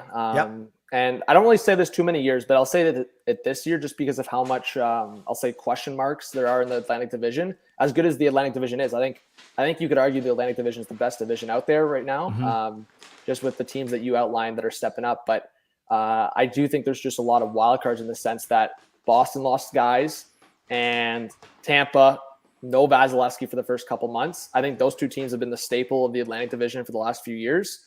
So just automatically it puts debate up for the other teams. So I truly think whether you're a Toronto fan or not, I think you look at this division. I really think this is Toronto's division to lose. Just with the stability they have, they didn't lose anyone crucial, I'd say. Any guy they lost, they basically replaced. Like they lost Michael Bunting, they brought in Tyler Patuzzi. They lost Ryan O'Reilly, his defensive abilities, but they brought in a more offensive guy in Max Domi. Like I just feel like they didn't really lose too much. They still have their goaltending in place from last year. They basically have the same defense outside of their deadline acquisition and Luke Shen. So I think Toronto is the only team really in the Atlantic Division that didn't lose anything. The team that probably got significantly better is, if they can get healthy, is Ottawa. But that's a mess in itself, not having Pinto sign, Norris hurt. So if they can figure it out and get healthy, I mean, Ottawa's probably the most improved team if they can figure it out. But obviously that's kind of, I don't know, a little tire fire going on, but we'll see what happens there. So, yeah, I mean, I think Toronto, if they can get goaltending this year, I think they should be 1 or 2 in the division. Past that, I really have a logjam. Like I made a hot take in my video and I said, basically just to make the point, I said, Ottawa or Buffalo will be in a division spot this year. And I truly think that if they can figure it out, obviously that looks bad on my part after night one with Buffalo and Ottawa both losing their games. But Clay, I think as sports fans or specifically hockey fans, I think the overreactions after night one are always kind of funny to watch because like obviously I'm not Canucks fans. I'm not saying Vancouver's not making the playoffs or anything here, but like obviously kind of similar to I would say how Leaf fans reacted after the Montreal game. It's like we're winning the cup, planning the parade, like all that's going on right now after Vancouver smacked Edmonton. So I just think it's so easy to kind of overreact after night one. So I'll stand by that. I think if Ottawa can get healthy, sign Pinto and figure it out, I think them or Buffalo will figure it out into a division spot. Just thinking about it more, I'm doubting it if both of them are going to be in there. But I think Boston truly, for me, I think it really just comes down to if they can kind of plug and replace in that forward group, because I think their defense is still solid. They have that goalie tandem they had from last year that was so successful.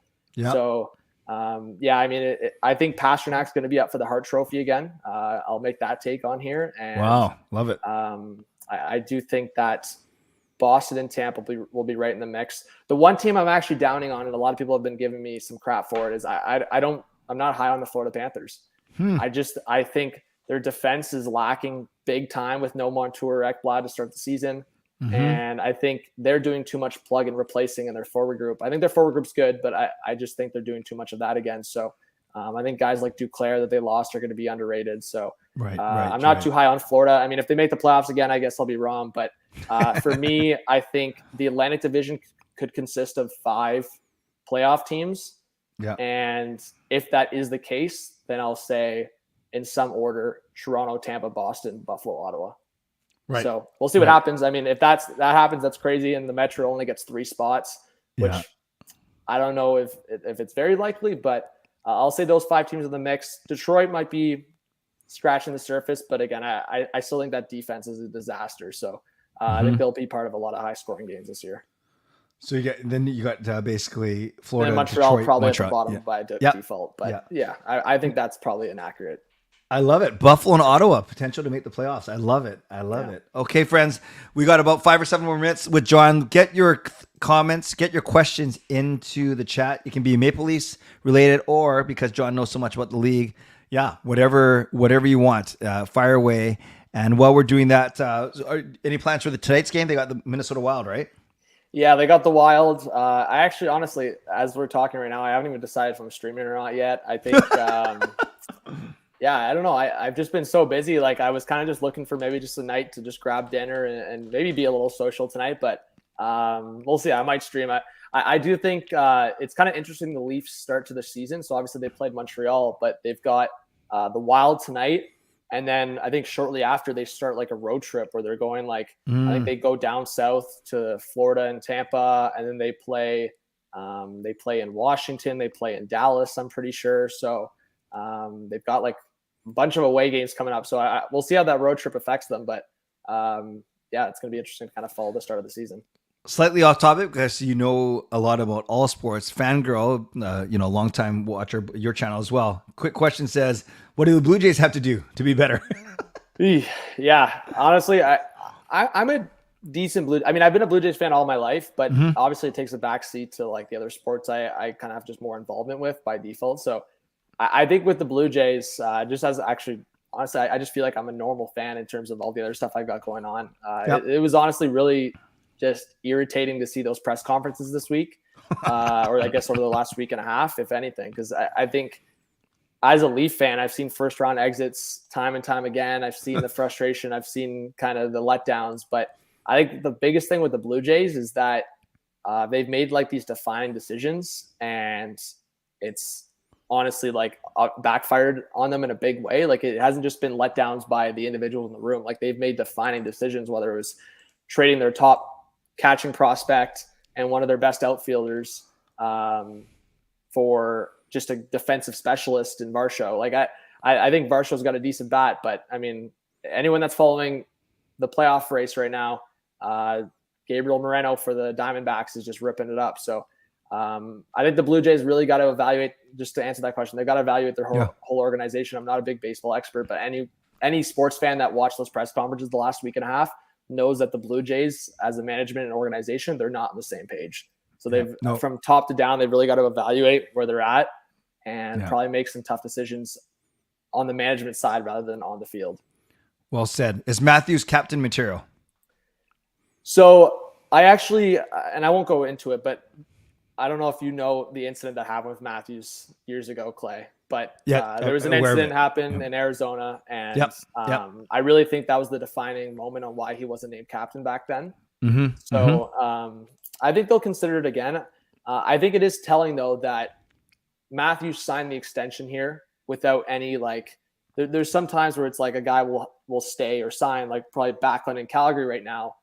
I mean, it was kind of like an incentive. Okay, you're named captain, re-sign with us, and like you're gonna get that C. So it's nice that Matthews signed that extension without any like extra incentives in that way. So I think Tavares will stay captain probably through his contract here. He's got 2 more years left.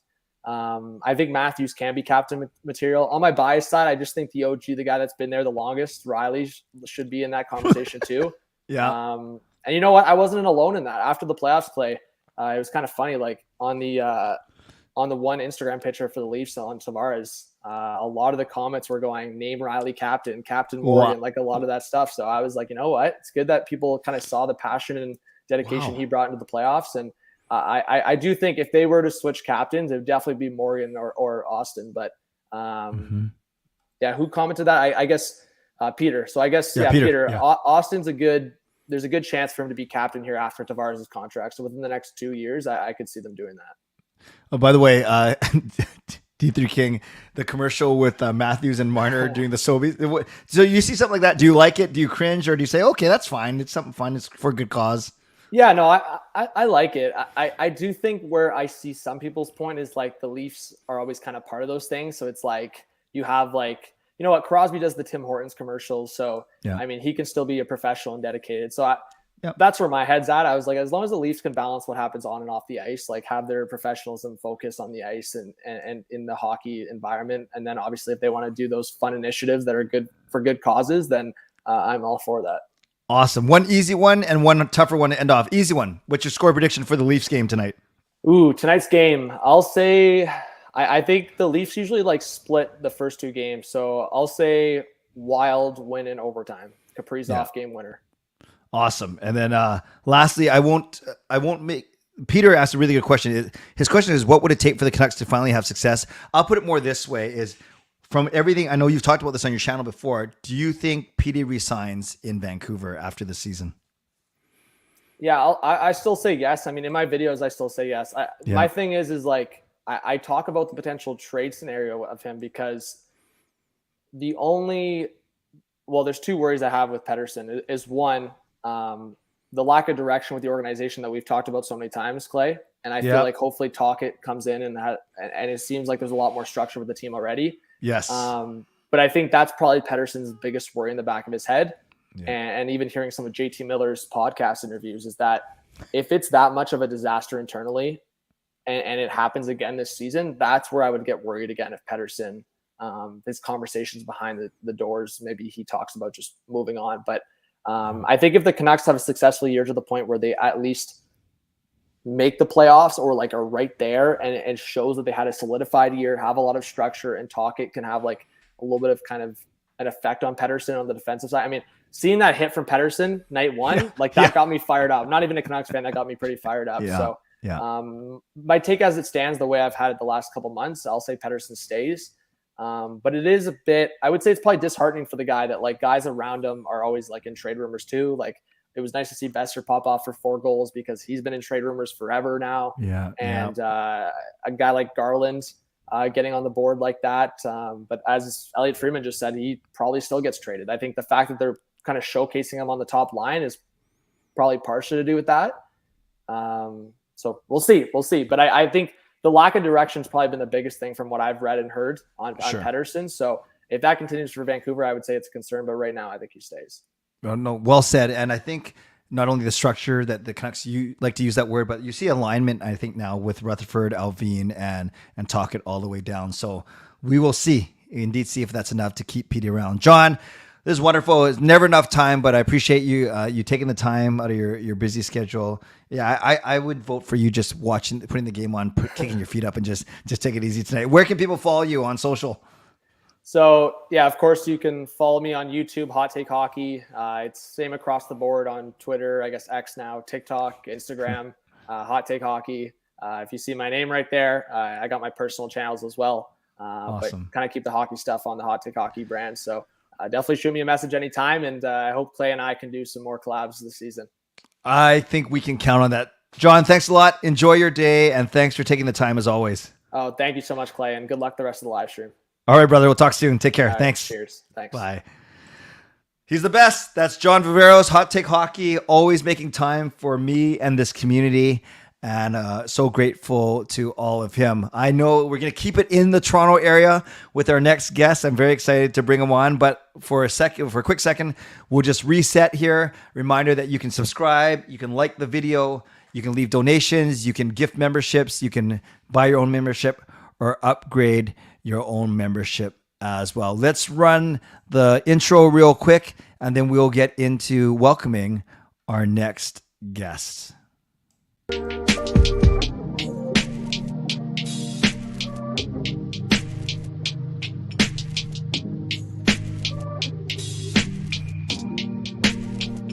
Hey everyone, it's Kirk McLean here, and you're watching Clay's Canucks Commentary.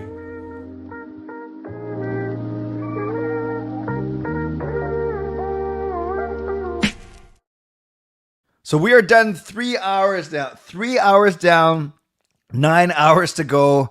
I am officially 25% through. And thrilled that we've had great guests already, and we're going to continue that trend. We're getting back to Game Over now. As you know, we have 7 shows under the Steve Dangle Podcast Network, and there's one show in every Canadian city, and I have at least one host from every Canadian show joining me today. And I've been waiting for this for a while. I have actually, that the past year, we have not crossed paths. We haven't co-hosted. We haven't done anything together. We've been trying. So this is hopefully the first of many times. So please welcome my good friend to be Fouad from Toronto. How are you, brother? No, it's very, very faint. Can you pump it up somehow? I can hear you like it's very, very faint. Still faint. Is it a new microphone? Okay, he's setting up again. It's going to be well worth it, you guys. Okay, he'll be back. He'll be back. So as we wait for Fouad to come back, it'll be worth it. I promise. He'll be great. I will say one more thing. Good morning, everyone that's in here that just came in here. Good morning. We started off strong. We had about 20 to 30 to 40 in the first hour. It built to 50. Now it's over 60. So I anticipate it to continue to build throughout the day, even though people got to go work, got to go do some other things. But we will definitely make it work. One other thing I wanted to tell you about really quickly is we're doing a road trip. We're doing a road trip to Seattle to watch the Canucks and the Kraken play in Seattle. And I'm just trying to get it up on the screen here. I'm not sure why it's not showing. Do I got to double click it? Okay, I got to figure that out in a second. Oh, here it is. That's why. So, road trip, seeing the Canucks and Kraken play in Seattle on November the 24th. $650 Canadian gets you the ticket to the game, gets you a hotel stay downtown Seattle, and gets you bus to and from. Probably $500 to $600 of value in US money. So to get it all for $650 Canadian is pretty awesome. So if you're interested in more details, you can contact me, canuckclay@gmail.com, or you can contact Neil Chark, Neil C at uniglobecarefree.ca. Again, Crazy P is going to be there. I'm going to be there. You can call me Crazy C, and it's going to be a wonderful, quick 24 to 30 hour road trip down to Seattle to watch the Canucks play against the Kraken. So keep that in mind going forward. That is, again, the game is on Friday, November the 24th, Canucks versus Kraken. So I can see Fouad frantically trying to get on. So we will continue to wait for him. I have my eye on the backstage area. So as soon as he's here, we will make sure that he gets into the chat. Meanwhile, I think he's still trying. Meanwhile, for everyone else in here, let me know how you're doing today. Shoot me a quick message as to where you are watching from right now. Where are you coming from right now? Let me know. Let's litter the chat with all of where you're coming from. I know Bernd is here from Germany, which is pretty cool. I will highlight as many of them as I can before Fouad joins us once again. So where are you watching from tonight? Hockey from home. No, everyone's joining through StreamYard. So far, yes, they're all joining through StreamYard. We got Marty from St. John's, Newfoundland, which is awesome. Yeah, Fangirl, you were here from the very start. So you're going on 3 hours now, which is great. Kenton from Grand Prairie, Alberta. Happy to have you here. That is awesome. Hockey from home, just using the very broad term of Canada. Bonner watching from Montana. Awesome. Welcome, Bonner. Nice to have some people from the States in this stream. Anyone else want to divulge where they're watching from today? Those are some good ones. Shannon, who won the contest in our first hour, Esquimalt, BC, from the comfort of my chair with Charlie, the CCC crew cat. Shannon, do you have to work today, by the way? Are you working at Walmart today? Walmart greeter extraordinaire. Hockey from home. Okay. From Toronto. Awesome. Watching from Toronto. Wow, Jamie the Frog, watching from New York City. Thank you, Jamie. Thank you for watching from New York. I appreciate having you on here. Matthew's watching from Victoria. Beautiful. Thank you. Yes, I know David is in Toronto as well. Always appreciate you being around, David, and educating us with some of the stats that you do. Appreciate that. We have more people from Victoria. Justin is here from Victoria. And anyone else want to divulge where they are from? And then Duck. Hey, Duck. Nice to see you coming in from Surrey. So what I'll do is I'll answer some of your questions now. We'll kind of take a quick breather. And as Fouad tries to get back on, maybe I'll reschedule him for later today. Well, we'll see. We'll see if he can get on in the next 5 minutes. We will make it work. And if not, we will figure out another time to get him on for sure. Hockey from Home says, "Oh, I see him.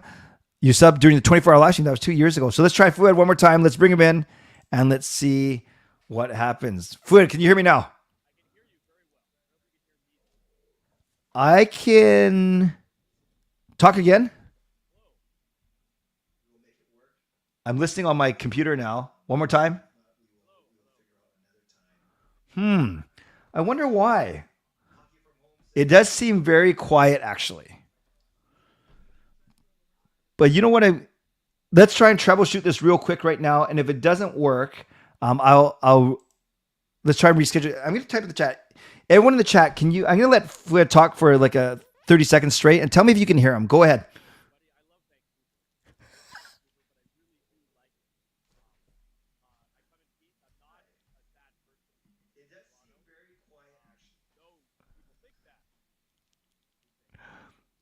So Fouad, I heard I love Vancouver, but yes, my fear is that they can't hear all the cool things that you are saying. So I'm gonna message you. Is your day like completely full? It's not full. You know, let's do something here. I'm just looking at my schedule right now. See, this is what we call on the fly. Let's do this.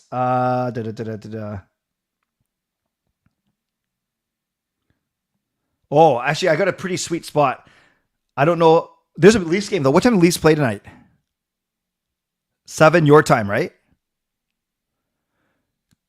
7 my time. Oh, late one. Oh, 7 your time.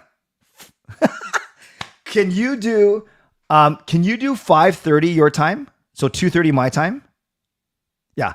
So what we'll do is then I'm not sure why if we want to do different mic, you'll figure it out. Okay.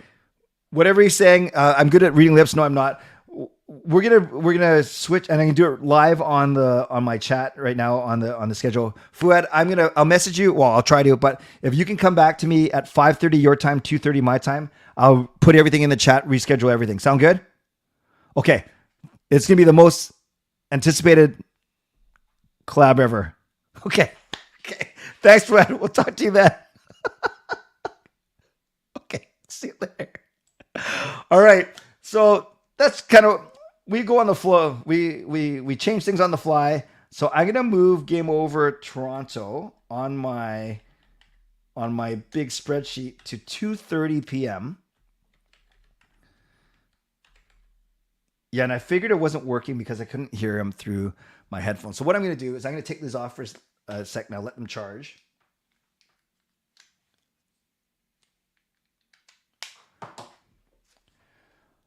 Okay, no problem. We can make things work. We always make things work around here. I'm just going to switch it on my YouTube. And then we'll take this 20 minutes then to catch up a little bit. So let me do that real quick. I'm just updating it on my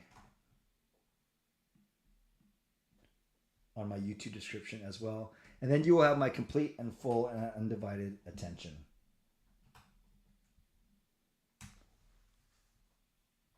All right, we have made the change. Okay, so I know our next guest, Clay, also Clay. So you already know he's gonna be a cool guy. I know he's gonna be ready for us in about 15 to 20 minutes. So I will take this time to hang out with you for a little bit right now, so I can get to some of your questions. Yeah, I think Fouad is ready to go, but obviously I guess it wasn't just me. I couldn't hear his microphone coming through. Ricky, nice to see you. How am I holding up? I'm holding up just fine, actually. I really am. I'm doing okay. And I feel good. I didn't get a lot of sleep last night. I think I was wired. I was certainly preparing stuff. I hope you guys are around for the quiz at 5 o'clock tonight Pacific. It's going to be pretty sick, actually. It's pretty sweet. But yeah, was prepping stuff, testing tech, cleaning up. And then I think I was just overall excited. But I only got 4 hours sleep, but I am feeling fine. Thank you for asking. Shannon, no work today, but I usually work Saturdays, but I worked on the holidays. So that was the second time we had it. Yes, that's right. We had back-to-back long weekends, and we had a new last year. So basically all to say that you're not working today. That's good. You can hang out more with us for sure. When is the morning skate? I believe it's at 11 o'clock Edmonton time. That's why Dan Murphy said he's going to join me at, it's probably 11 o'clock Vancouver time, 12 o'clock Edmonton time. That's why Dan Murphy said he'll join me at 1 p.m. Edmonton time, which is 12 noon here. So that's the plan. That's what I think it is indeed, for sure. Hockey says, Hockey Mo, is there going to be another 12-hour stream in the future to make it 24 hours? Yeah, maybe I should do one in the fall. I mean, in the spring. That makes sense, actually, to split it. And then I'll be fully recovered, hopefully, from my ruptured Achilles. And I'll have more energy and not worried about sitting on my butt for 12 hours straight. So, and not healing or I guess it's okay as long as I'm not doing anything too crazy with it. So yes, I'll take that under advisement, do another 12 hours next year to make it 24 hours total. Hey, Toy Maker, nice to see you. Hope you are well. Garland, possible trade in October. Dante Fabro, bring him home. So Fabro's in Nashville, right? I know that, was it Winnipeg and Nashville were the two teams rumored to at least be talking about Garland? I think Elliot Friedman talked about Nashville for sure. Clay, will Sean take over this channel when you retire? He did a fantastic job last show. He's a bit of a firecracker. Yeah, Derek, thank you. I'm not sure if he's going to take over, but he's awesome. Like he knows his stuff about the Canucks, yet he's a lot of fun. And he's a firecracker, yes, but he's certainly not a loose cannon. He's actually very, very smart. As you guys know, he's very articulate. He can get his thoughts out very well. So yeah, I love having him on. I think, yeah, when Sean and Jake take over this afternoon, it's going to be hilarious. I can't wait for it. Actually, it's gonna be a lot of fun.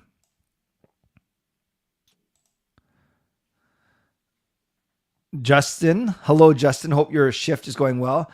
Yeah, Hockey, you can totally suggest a Bruins fan for the Atlantic for sure. Although, admittedly, I might not do it the exact same way, but I'm always open to suggestions. Shannon, resting in my chair with Charlie, the CCC crew cat. Then I'm going on my scooter to the Victoria Royals game. The Royals lost 8-1. Well, the Royals and the Oilers are basically the same team then. I'm just kidding, they're not. Justin, any sushi break scheduled today?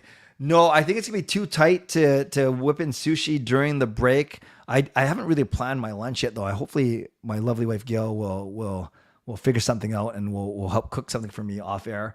But I definitely going to, reward myself with some sushi after. I guess the other thing I could do is I could actually literally go out and eat when Sean and Jake are taking over for an hour. But I think I'd better stick around just in case they break my stream or something. Marlin and Garland for Stanley. Ooh, Myers and Garland.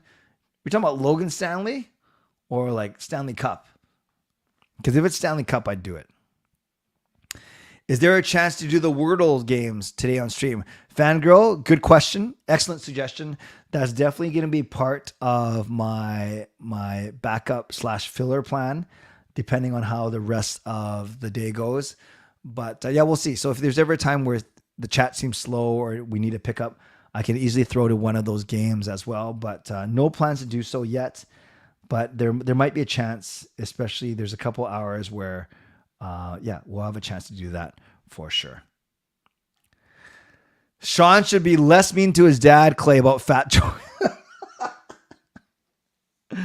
Thomas, do me a favor and mention that to him when he comes on. Hopefully, Thomas, you're still on at 3:45 when Sean and Jake come on. Make sure you mention that to him in the chat, and let's see what he says back to you. Oh man, that's funny. I'm just sending Fred a message. That's very funny. Yeah, you can DM me closer to the date for sure. For sure. You think Myers is bad? Stanley is 10 times worse. Yeah, I'm not a huge fan. Yes, I know Off the Wall. Off the Wall is great. I think that's a wonderful, wonderful suggestion.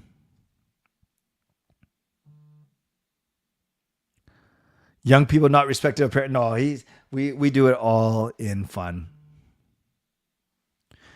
Since Bruce is not coaching the Canucks, please send him to the coach of the Victoria Royals. Yeah, I don't know if he wants to coach anymore. I don't know if he's going to get another chance to coach anymore. Toymaker says Stanley is huge. Yeah, he's massive. He's massive for sure. For sure. Awesome. I'm going to stuff my mouth with a couple chocolate almonds. What else we got, you guys? We have a few more minutes about 10 minutes before I bring Clay on. And I might take a quick 5-minute break before I do that at 10:25, but we shall see. Yeah, email's fine. canuckclay@gmail.com for sure. Let me know. Did the Canucks replace their victory song? No, it's not. It's actually James Brown. And I thought the song was called I Feel Good, but it's not. It's So good. I Got You. That's what it is. Is I Got You by James Brown, but it does have the iconic line of I feel good, and I knew that I would. If only Garland could get us the other Hughes brothers. Yeah, I think we're going to have to throw in a bit more than that, fangirl. Halloween costume ideas. What, for me or for you? I've, as a grown man, I've gone as a pirate. Well, I don't go out. I don't trick or treat as a 49-year-old man. But whenever I dressed up, either on a cruise or when we take the kids out, blah, blah, blah. Hockey player is easy. Just put on a jersey. I've been a pirate. I've been a housewife. I've been a ninja. Being the village people. I'm not sure if that's politically correct these days. Yes. Hockey from home is just canuckclay@gmail.com. Yeah, Off the Wall's good. Off the Wall's good. Saw on Twitter, Oilers fan fight Canucks fans. Yes, it's silly when fans fight at games for sure. And that video did make the rounds. No problem, Derek. No problem, Hockey from home. One thing I like about the Canucks is that they don't have to have dirty players. Miller, Petey, and all the D are playing within the rules. Yeah, and Draisaitl. So I'll take a bit of chippiness from Draisaitl if I had him on my team for his skill. But I'm not sure if you were here when the Edmonton Game Over guys were on. They say that Draisaitl is quite chippy, and we saw it on Wednesday night. Nurse is quite chippy as well. Yeah, Duncan. So I don't know if they're dirty or they're just very competitive. It's such a fine line, right, at the highest level of the game. But I definitely hear what you're saying. Shane Douglas. I do know who Shane Douglas is. I don't know his intro music, though. Interesting. I wish the Canucks used it. Yeah, I never mind wrestling talk on here. That's for sure. I'm going to show you the rest of the schedule, just so you guys know what to expect for the rest of today.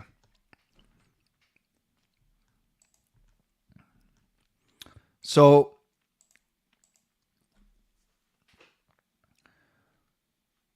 in 10 minutes, I'll be bringing on my friend Clay from Chicago. He's going to preview the Central Division and talk about his excitement for Connor Bedard, I'm sure. At 11, we're talking with Brady from Game Over Winnipeg. 11:30, Twisted Wrister is going to come on. His channel is growing like crazy. And he's going to preview the Pacific Division. Then, the big one. At 12 noon, it will be Dan Murphy of Sportsnet. 1 p.m., Kaja and Sam, hopefully. I know Sam's helping with some family illness issues. But at least one of them, if not both of them, will be on. And then we'll also introduce the brand new co-host for Game Over Vancouver. I can't wait for that. So make sure you're on for this whole day. But this 2-hour slot is going to be a lot of fun. Then we have 2 o'clock. We have both Maud and Charlie coming on from Game Over Ottawa, which is great. Then we rescheduled now Fuad till 2:30, so hopefully that works. Then we have Andrew from Game Over Montreal at 3. Then Sean and Jacob are going to take over the stream at 3:45. That could be absolutely nuts. Then we're going to play the big contest. We have allowed a full hour to do this. This is going to be a lot of fun. I spent a lot of time on it last night, so hopefully it works. Can't use Kahoot anymore because it's pay. So we're going to try this new app later on today. Saving the best for last. My lovely wife Gail at 6. Wrap things up at 6:45. And then shutting it down at 7. So I can go watch the Canucks hopefully beat the Edmonton Oilers. So that's what's happening for the rest of the day, including that quick reschedule of Fuad. So I'm going to go for 3 more minutes now, and then I will throw to a quick 5-minute break before we bring Clay on. I might just wolf something down to eat too. So now is a good chance for you to, for you to subscribe if you haven't subscribed already. Like the video. You can leave a donation. We got some. We did really well in that first hour. Things have slowed down a little bit, which is fine. But if you want to donate, you are more than welcome to. You can gift memberships as well, become a member, or upgrade your own membership as well. Ricky says, any word of Canucks reinforcements? I think Bluger's still going to be out. Breezeball's going to be out. I think Susie and Mikheyev are going to be game time decisions. And if they can't go, then for sure, then I think what you're going to see Jack Stadnicka in. So at least the Canucks aren't playing one forward short. So maybe Ricky, the only change is that Jack Stadnicka is going to be in. So the Canucks don't play one short. Canucks Oilers will be tough tonight. I don't think Canucks will I don't think there's going to be another 8-1. That's for sure. For the Sens game, play-by-play commentator is Gordon Miller, while Jamie McLennan is the color. Gotcha. Oh, the Sens game's on now. Why is it so early? Oh, Sens and Flyers. Oh, so Game Over, actually, they're going to come on my show after they do their Game Over. Clay, can we talk about 2? What does that mean? Not sure what that means, but that's okay. That's okay. Doug Leg, finish that thought. What were you going to ask?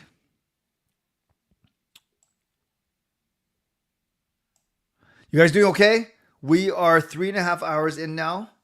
Prediction for Leafs versus Wild. They're using Wednesday's lines. They're in Toronto. I think Toronto wins. Toronto wins by a goal. Oh, can we talk about Tom Willander? Sure. Did he score 1 goal or 2 goals last night? He's going to be good, but I think we got to be patient. He's going to be still 2 or 3 years away. I heard his college coach basically saying that they want to keep him for 2 years, and then he's got to still try and make the Canucks lineup. Happy birthday, Quinn Hughes. Yes, he turns 24 years old today, which is awesome. Okay, friends, I'm going to take a quick 5-minute break, and then when I'm back, we are going to be met with, we're going to be talking to my namesake, Clay from Chicago. But I'll answer this before I go, Derek. How did this channel start? How many watched in your early days? This channel started actually more so I could share videos about my faith and my family. Then I daily vlogged the 2010 Olympics. And then I haven't done doing daily Canucks vlogs until about 2017-18. I would do like periodic game reviews and things like that, parody songs. But really, it didn't really take off until the last 2 or 3 years when I did really see a lot of my numbers spike up. So I want to keep talking, but I'm going to take a quick 5-minute break. And then when I come back, we're going to bring on Clay from Chicago. So give me 5 minutes, talk amongst yourselves, keep the stream on, don't leave, and I'll see you in 5.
We are back. Thank you for allowing me that quick break. And we are well into our third hour now. Now, for my next guest, I'm so thrilled. Not only does he have the coolest name, but he's the coolest guy. We've had a chance to collab a few times in the past. He took a bit of break from YouTubing Chicago Blackhawks stuff, but I know he's still a big fan and he knows his stuff about the NHL. And I brought him on specifically to talk about the Blackhawks, Connor Bedard, and the Central Division. So everyone, please, a warm welcome to my namesake, Clay. Is Clay Schlegel, right? You got it. Nice to see you, brother. How are you? Great. How are you? I'm How's doing your great. Achilles doing? Thank you for asking. I am 9 weeks into a 12-week non-weight-bearing phase. So 6 weeks cast, now 3 of 6 weeks in boot. And then the first week in November, I start my physio. I feel good. I can stand up, which is nice. I can put a bit of weight on it, which I'm not supposed to, but I'm confident. I'm hopeful. Thank you for asking. I mean, man. I appreciate you're an athlete. You can be above, or you can be in front of the curve. Exactly. Me and Aaron Rodgers, same guy, man. Same guy. Yeah. Hey, this is so good. I know we stayed in touch on Twitter, which I'm so grateful for. But yeah, tell everyone a little bit about yourself to start us off, Clay. Yeah. So, like you said, for a while there, I was doing kind of Blackhawk recap and YouTube stuff regarding the Blackhawks. For a while, I first started kind of back in 2017. Yeah. I started kind of with 2016. Sorry, with the playoff matchup between the Blues and the Blackhawks, which the Blues ended up winning in 7 games. And I kind of was just doing that just to kind of see if I wanted to do it. And then it just kind of progressed from there. And really, to be honest, the entire idea behind the channel and doing the Blackhawks stuff on YouTube was mostly like I wanted to get practice with my presentation communication skills for my actual job, essentially. And that's really been the main focus or main reason I've done it. It just seemed like a cool medium to do it. And it kind of grew from there. And then about a year ago, I kind of took a step back because, well, number of reasons, but I felt like it pretty much served its purpose, I guess. So, and I got a lot of other things that I do. So yes. time. Do you miss it at all? I do. But there's parts of it I don't miss. Like, I mean, especially doing a live stream like this, it's a lot of time. Yeah. And especially when, at least, what I've been doing and you've been doing it as well. When you're watching a game, it's a couple hours and you get a recap that night, essentially, you're spending a couple hours watching the game, a couple hours recording, editing, uploading. Sure. That's a lot of time. And for me, having a regular job that I'm going into work the next morning. Yeah. Like I'm not getting to bed till well after midnight most nights. Yeah. And it's like, you don't get a whole lot of sleep, especially for me being, I'm in the central time zone, and anytime the Blackhawks would play West Coast games, those are some late games, late start times. Those were rough. So I'm with you. Yeah. So yeah, imagine a game ending here at 10 because it went to overtime. It's 12 for you, and then you got to do everything. You're in bed at 1 or I hear what you're doing. I mean, I hear what you're saying for sure. So has your fandom of the Blackhawks stayed constant as well, or was it tricky because I know they went through some on-ice stuff. What's it been like being a Chicago Blackhawks fan for the past couple of years? I mean, last couple of years have been a little rough just because all the things going on, mostly off the ice. But like overall, I can't really complain all that much, right? But yeah, the last few years have been a little tough, and I wouldn't say my fandom has like gone down, but certainly just you get perspective on things a little bit, and I've never really been like a super like huge, like in your face, rah, like fan. Like I've never been one of those. So like anytime you see or saw one of my videos, like it's a little bit of a character, I will admit. Because like when someone scores a goal, I'm like, my reaction would be like, oh, great goal. Wow. Like that's not exciting. So no, but we need more guys like you to balance off some other type of people too. Yeah. But yeah. So some of the things for sure were disappointing the last couple of years, and some of the responses and everything. And you're trying to you like to move on from it, but you shouldn't really. Yeah. It's a tough situation, and it's tough to know how you'd react to it as a fan when it's like your team that it's happening to. It's very easy to look at things, like say, and I hope this will never happen to the Canucks, but like, for example, if like something happened with the Canucks, something that you're just not proud of or don't condone or anything like that. Yeah. Like it hits different when it's your team, right? Yes. It would be very easy for me to be like, oh, how could they even do that? Like, yes. Yeah. Like, yeah. And I'm not trying to defend the Hawks at all, Yep. The organization, but it's a little bit different when, you're in those shoes. Sure. Just no, saying. I appreciate that. So the draft lottery goes, and then did you know a lot about Connor Bedard before the draft lottery, before the Blackhawks even won it? Like, were you aware of him, and did you follow him a little bit, or? I mean, I was aware of him because I'm aware of, the top couple prospects each year. I'm not a big like prospect guy, so I'm not going to tell you, this guy who was picked 24th overall, he's an absolute stud and a steal in the draft. Like, I'm not one of those guys, but I know the top, guys every draft. And Connor Bedard definitely was putting up numbers. He was getting the media attention and everything like that. So definitely excited. But honestly, when I found out, watching the draft lottery, like not even when the Hawks won it, but the fact that they were moving up into the top two, like I was ecstatic just at that point.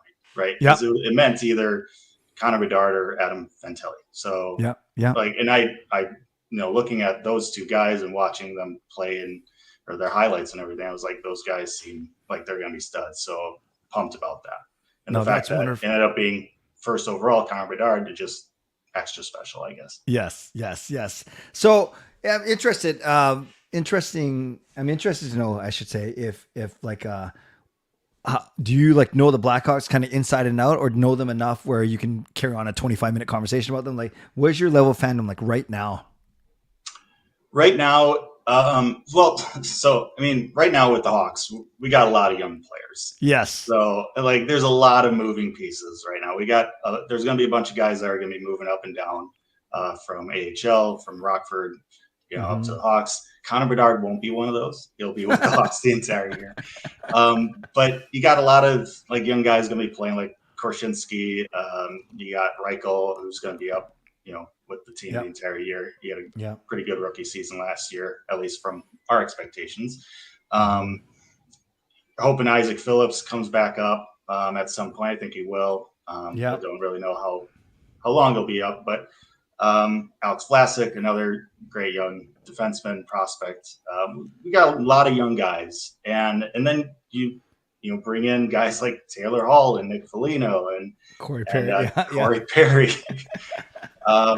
which those guys, I would be surprised if they were here the entire year, right? Yeah. So like a lot of moving pieces. This is another development year for the Hawks. They're going to be probably having another top draft pick, or at least top lottery spot. Sure. This upcoming draft. So just, a lot of moving stuff going on right now with the Hawks. And of course, you can appreciate, Clay, Connor Bedard being from North Vancouver. Ricky saying Bedard is Vancouver boy. Take care of him for us. Derek says it's going to be interesting to see Bedard lives up to the hype around him as a player. So there's a lot of interest, obviously, from here. There's, the typical tank people, team tank. At least I can say it now. I know when I met you, I couldn't even say the word, but I get it. And this was the year where the Canucks actually, at one point, they were fifth from the bottom. So there was almost these grand visions or illusions that they would tank all the way to the bottom. And then they went, as the Canucks do, went on a late run, finished 11th overall from the bottom. So they end up basically picking where they were supposed to pick. So were you watching the draft lottery when it happened, Clay? Yeah, I was. I said, when they moved up, when they moved up, that I was just excited for that. And then once we got the number 1 overall pick, then my reaction was like, yay, here we go.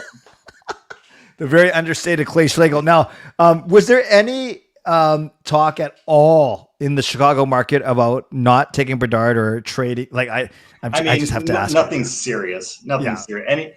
Anyone who, or any media outlets or anybody who was saying that was just trying to get clicks. That's all it was. Like, it was never going to be anyone but Bedard.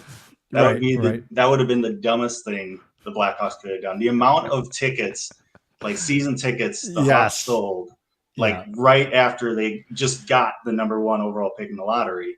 Yep. Well before they drafted Bedard, like, it just skyrocketed. If they would have not picked Bedard, yes, and with all the things that have happened, the recent years with the organization, like, good luck with that. So I look at this roster, Clay, and I see, we kind of joked about the names that we know, the Perrys and the Folignos, and then Bedard, of course. Jason Dickinson had a very short stint here in Vancouver. Then I look at some of these names that I haven't even heard of, and then I look at the goaltender. I don't even know who the backup guy is. Soderblom. Soderblom, yeah, he's keep his name in the back of your mind, because he's probably going to be, or hopefully be, the goaltender of the future for the Hawks. All right. Or at least one of the guys who's going to get that chance. We do have another good goalie prospect in the AHL, Drew Comesso, which this is his first full pro season. Yep. So it's probably going to be between those two guys for the future, because Peter Mrazek's not going to be, the long-term solution for the Hawks in that, right? Right. So in the preseason, where did so I'm just looking at one website, Daily Faceoff, and they have Bedard between Donato and Radish because Taylor Hall, is he still hurt right now? He actually came back to morning skate. Like, he's not going to play tonight in their game, but it's not as bad of an injury as they thought it would be. So instead of being like a week-to-week type of upper body injury that they were thinking, it's now more of like a day-to-day. So good. Yeah. And are they when he gets healthy, will they play together, you think? Yeah, Taylor Hall will be on Connor Bedard's line. And then who will be the other guy with him then? Likely. Honestly, it's probably going to rotate between a number of guys. I wouldn't, honestly, they've been experimenting a little bit, or they're going to be experimenting on the power play with Reichel playing with Bedard. But they really want Reichel to play center, so they're not going to put him on a wing on a Bedard's line. But those two guys seem to have a good amount of chemistry, at least so far, early in this 2 games into the season. But I wouldn't be surprised if you see that happen, maybe later in the season, if there's some line juggling happening and the coach, Luke just wants, to get something going, he might throw Reichel on a line with Hall and Bedard. Yeah. So I recognize names like Reichel and Korchinski. So there's some, and you mentioned this Vlasic guy. Is he going to be good, this defenseman? I hope so. Yeah. Awesome. I mean, he seems like he's a tall guy. He's got good stick length, and he's. I mean, coming out of the draft, he seemed like he's going to be a good defensive prospect, and it's basically just all about how he develops, really. And I know I caught kind of John earlier on your stream. He kind of was talking the same thing in terms of defensemen take a little bit longer to come into their own in the league. So. Absolutely, it'll probably take a few years, but Vlasic and Korchinski are kind of hopefully be the 2 top defensive guys in the future for us.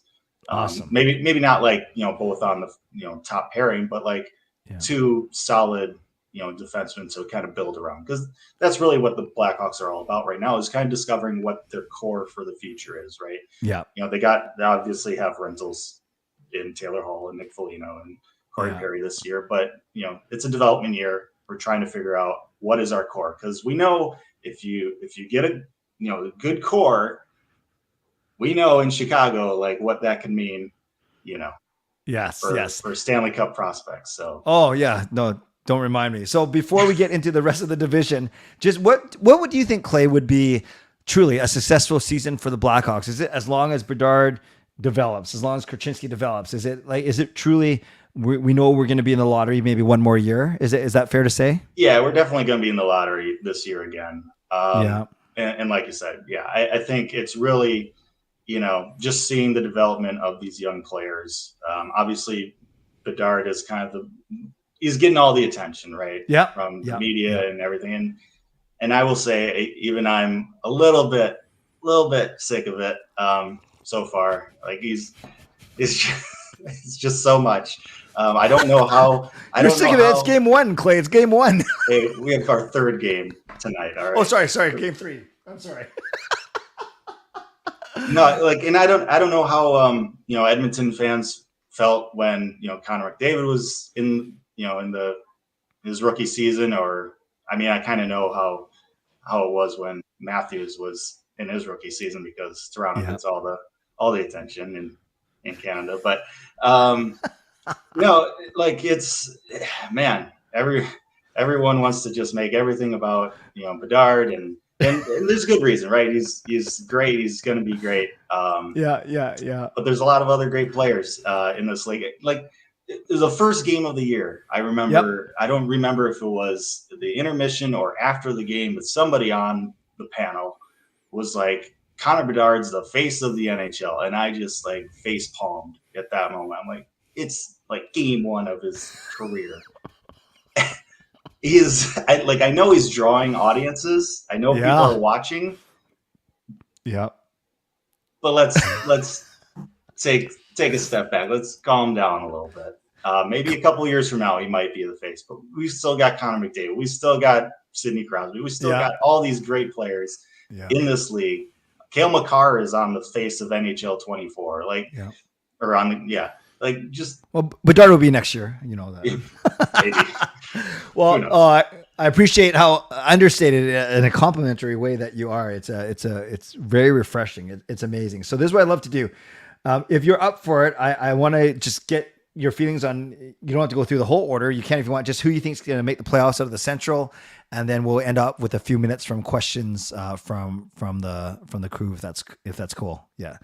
And Carol, I see your membership gift. Thank you. I will acknowledge it at the end of this interview, but thank you, Carol, for that awesome gift of 5 memberships. That's amazing. So last year we know that the standings ended up Colorado, Dallas, Minnesota, and Winnipeg making it. Nashville and St. Louis. Nashville just missing, then St. Louis, Arizona, and then the Blackhawks with a massive 59 points. Do you see who are the big changers and movers in this division? Do you think it's still Avalanche, Stars, Wild, and Jets? I think it's the Avalanche's division to lose once again. They're the class of the division, and they just re-signed Taves to a great deal too. So until maybe next year or 2 years from now, I think they're still going to be it's their division to lose. Stars are going to be really good too. They're going to be right up there making the playoffs. They are getting old though. How much longer can these guys compete at that level? I don't know how Pavelski's still doing it, but he's doing it. And then you got Minnesota and Winnipeg. They could be 3 or 4. You could flip flop those two, but I could easily see them making the playoffs once again. I know this isn't a very hot take here. No, it's fine. Off the board here, but it's going to be pretty similar to last year, at least I feel. Those 4 are probably going to be the shoo-ins for the playoffs. I don't think the Central is going to get a 5th team in the playoffs. Right. I don't think Nashville is going to make it, or St. Louis. I think those 2 are going to be right in the middle of the pack in the division, and then Coyotes and Blackhawks kind of rounding out the bottom. Although the Coyotes did improve their defense a bit, so they might jump. I wouldn't be surprised to see them finishing above either Nashville or St. Louis if they get in on a hot run basically. But I think those 4 teams are still going to be outside looking in terms of playoffs. They'll be in the lottery. Yeah, and my friend Brady, who's on after you, he's from Winnipeg. I see him he popped backstage already. He'll be happy to know that you have Winnipeg as still as one of the top 4 teams. It's funny, as a Vancouver fan, there's a lot of talk in Vancouver about hopefully the Pacific snagging both wild card spots. I'm not saying it's going to happen, but that obviously increases your chances if that's being the case. And that's maybe where Vancouver ends up in that 4, 5, 6 spot. That's cool. Yeah, I wouldn't be surprised if 5 spots go to the Pacific, and Winnipeg finds themselves looking out. But I would if I was a betting man, I would put Winnipeg making the playoffs. I agree. It's so tough for divisions to get 5 teams in the playoffs. It is. I'm with you. So for the last 5 minutes, I just dropped it in the chat, you guys. I said, drop some questions for Clay, the other one. So I've been answering your questions all day, but now is the time to ask Clay Schlegel some questions about the Blackhawks, the Central Division, and just overall his feelings about Connor Bedard. So here's one from Fangirl. Says, since Corey Crawford left, have there been any good goalies out of Chicago? I don't think she asked that sarcastically. She's asking legitimately. Like developed or just played? Both. Because I mean, we had Marc-Andre Fleury for a hot minute, right? So I mean, he's pretty good. Yeah, he's good. Right after he won the Vezina too. No, I mean we've had some decent goalies, but nobody that we've really developed that has stayed, like, that was more than a rental, I would say. Sure. Just we've had a lot of rentals. Good. Favorite Hawks player currently? Oh, I mean, well, I would. You were going to go there. I would love to say Connor Bedard, but honestly, I'm going to go with Lucas Reichel because he's German like myself. So he's got the whole Oktoberfest vibe going on. There you go. And he wears my favorite number 27. So two good reasons. Go with him. Love it. I like this question from Rome, a longtime viewer. With a few professional teams changing their logos, like the Redskins and the Indians, do you anticipate the Blackhawks ever doing the same? Great question, Rome. Yeah, that is a very good question. It's been a topic for a while, especially with those other teams. I don't see them changing it in the near future. They've been really leaning heavily on their relationship with the local, tribes, and it's not like the Indians logo where it was a caricature of a Native American, Chief Wahoo. That was a very you look back at some of those Disney cartoons and stuff like that. It was okay. It's a little bit. It doesn't fly anymore. But you look at. I'm a little bit surprised the Redskins changed their logo. I understand why they changed their name, but their logo, similar with the Blackhawks logos, is a much more realistic or not as offensive of a drawing, I guess, of a Native American. So I don't know. You're going to have this conversation. It's going to keep going until something, if anything, ever changes. Sure. It's not going away, but I just don't see it really happening, at least in the near future. Yeah, you're certainly not the first person I've heard say that about the Redskins logo. Yes, for sure. Oh, I love this question. From Kenton, are the Canucks still a draw in Chicago, or is the rivalry a thing of the past? Unfortunately, it's a bit of a thing of the past. Yeah. When that rivalry was happening, it was also in a different era in the sense of the playoff structure, right? We didn't have the divisional playoff structure that we have now. We had the 1 through 8 seeding. So the Hawks and the Canucks could meet a lot more often in the playoffs when they were, both good. Not saying the Canucks aren't good, but when they were in their heydays, right? But if both teams were, to make the playoffs now, they wouldn't really face off until potentially the Western Conference final. You're right. So it's tough to have a rivalry when that's the case. And same thing can be said kind of with the Blackhawks and Red Wings rivalry. That's not really much of a thing either anymore, just because the Red Wings decided to abandon us and jump to the Eastern Conference. It's just the way things work. My man Ricky says, what part of Chicago are you in? I visited in 2015 and was in Schaumburg for a family wedding. So is that close to you? It's closer to me than Chicago proper is. Oh, interesting. Schaumburg is just a suburb. I'm actually not. I don't live in Chicago. Actually, I actually live about 2 hours north in Milwaukee.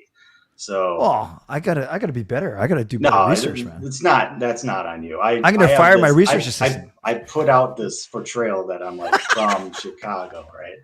I should have corrected you right away. No, but I have a lot of ties. I have a lot of ties to Chicagoland and family kind of in and around Schaumburg area. So that's awesome. All right, let's go. One last one. Clay, what pieces or positions does Chicago still need to be a playoff contender? Well, I mean, they got to shore up their defense. So they got, I mean, they've guys like Seth Jones and Connor Murphy, but neither of those two, I would argue, are like, your first line great defensemen. Like the Blackhawks had when they had, Duncan Keith, right?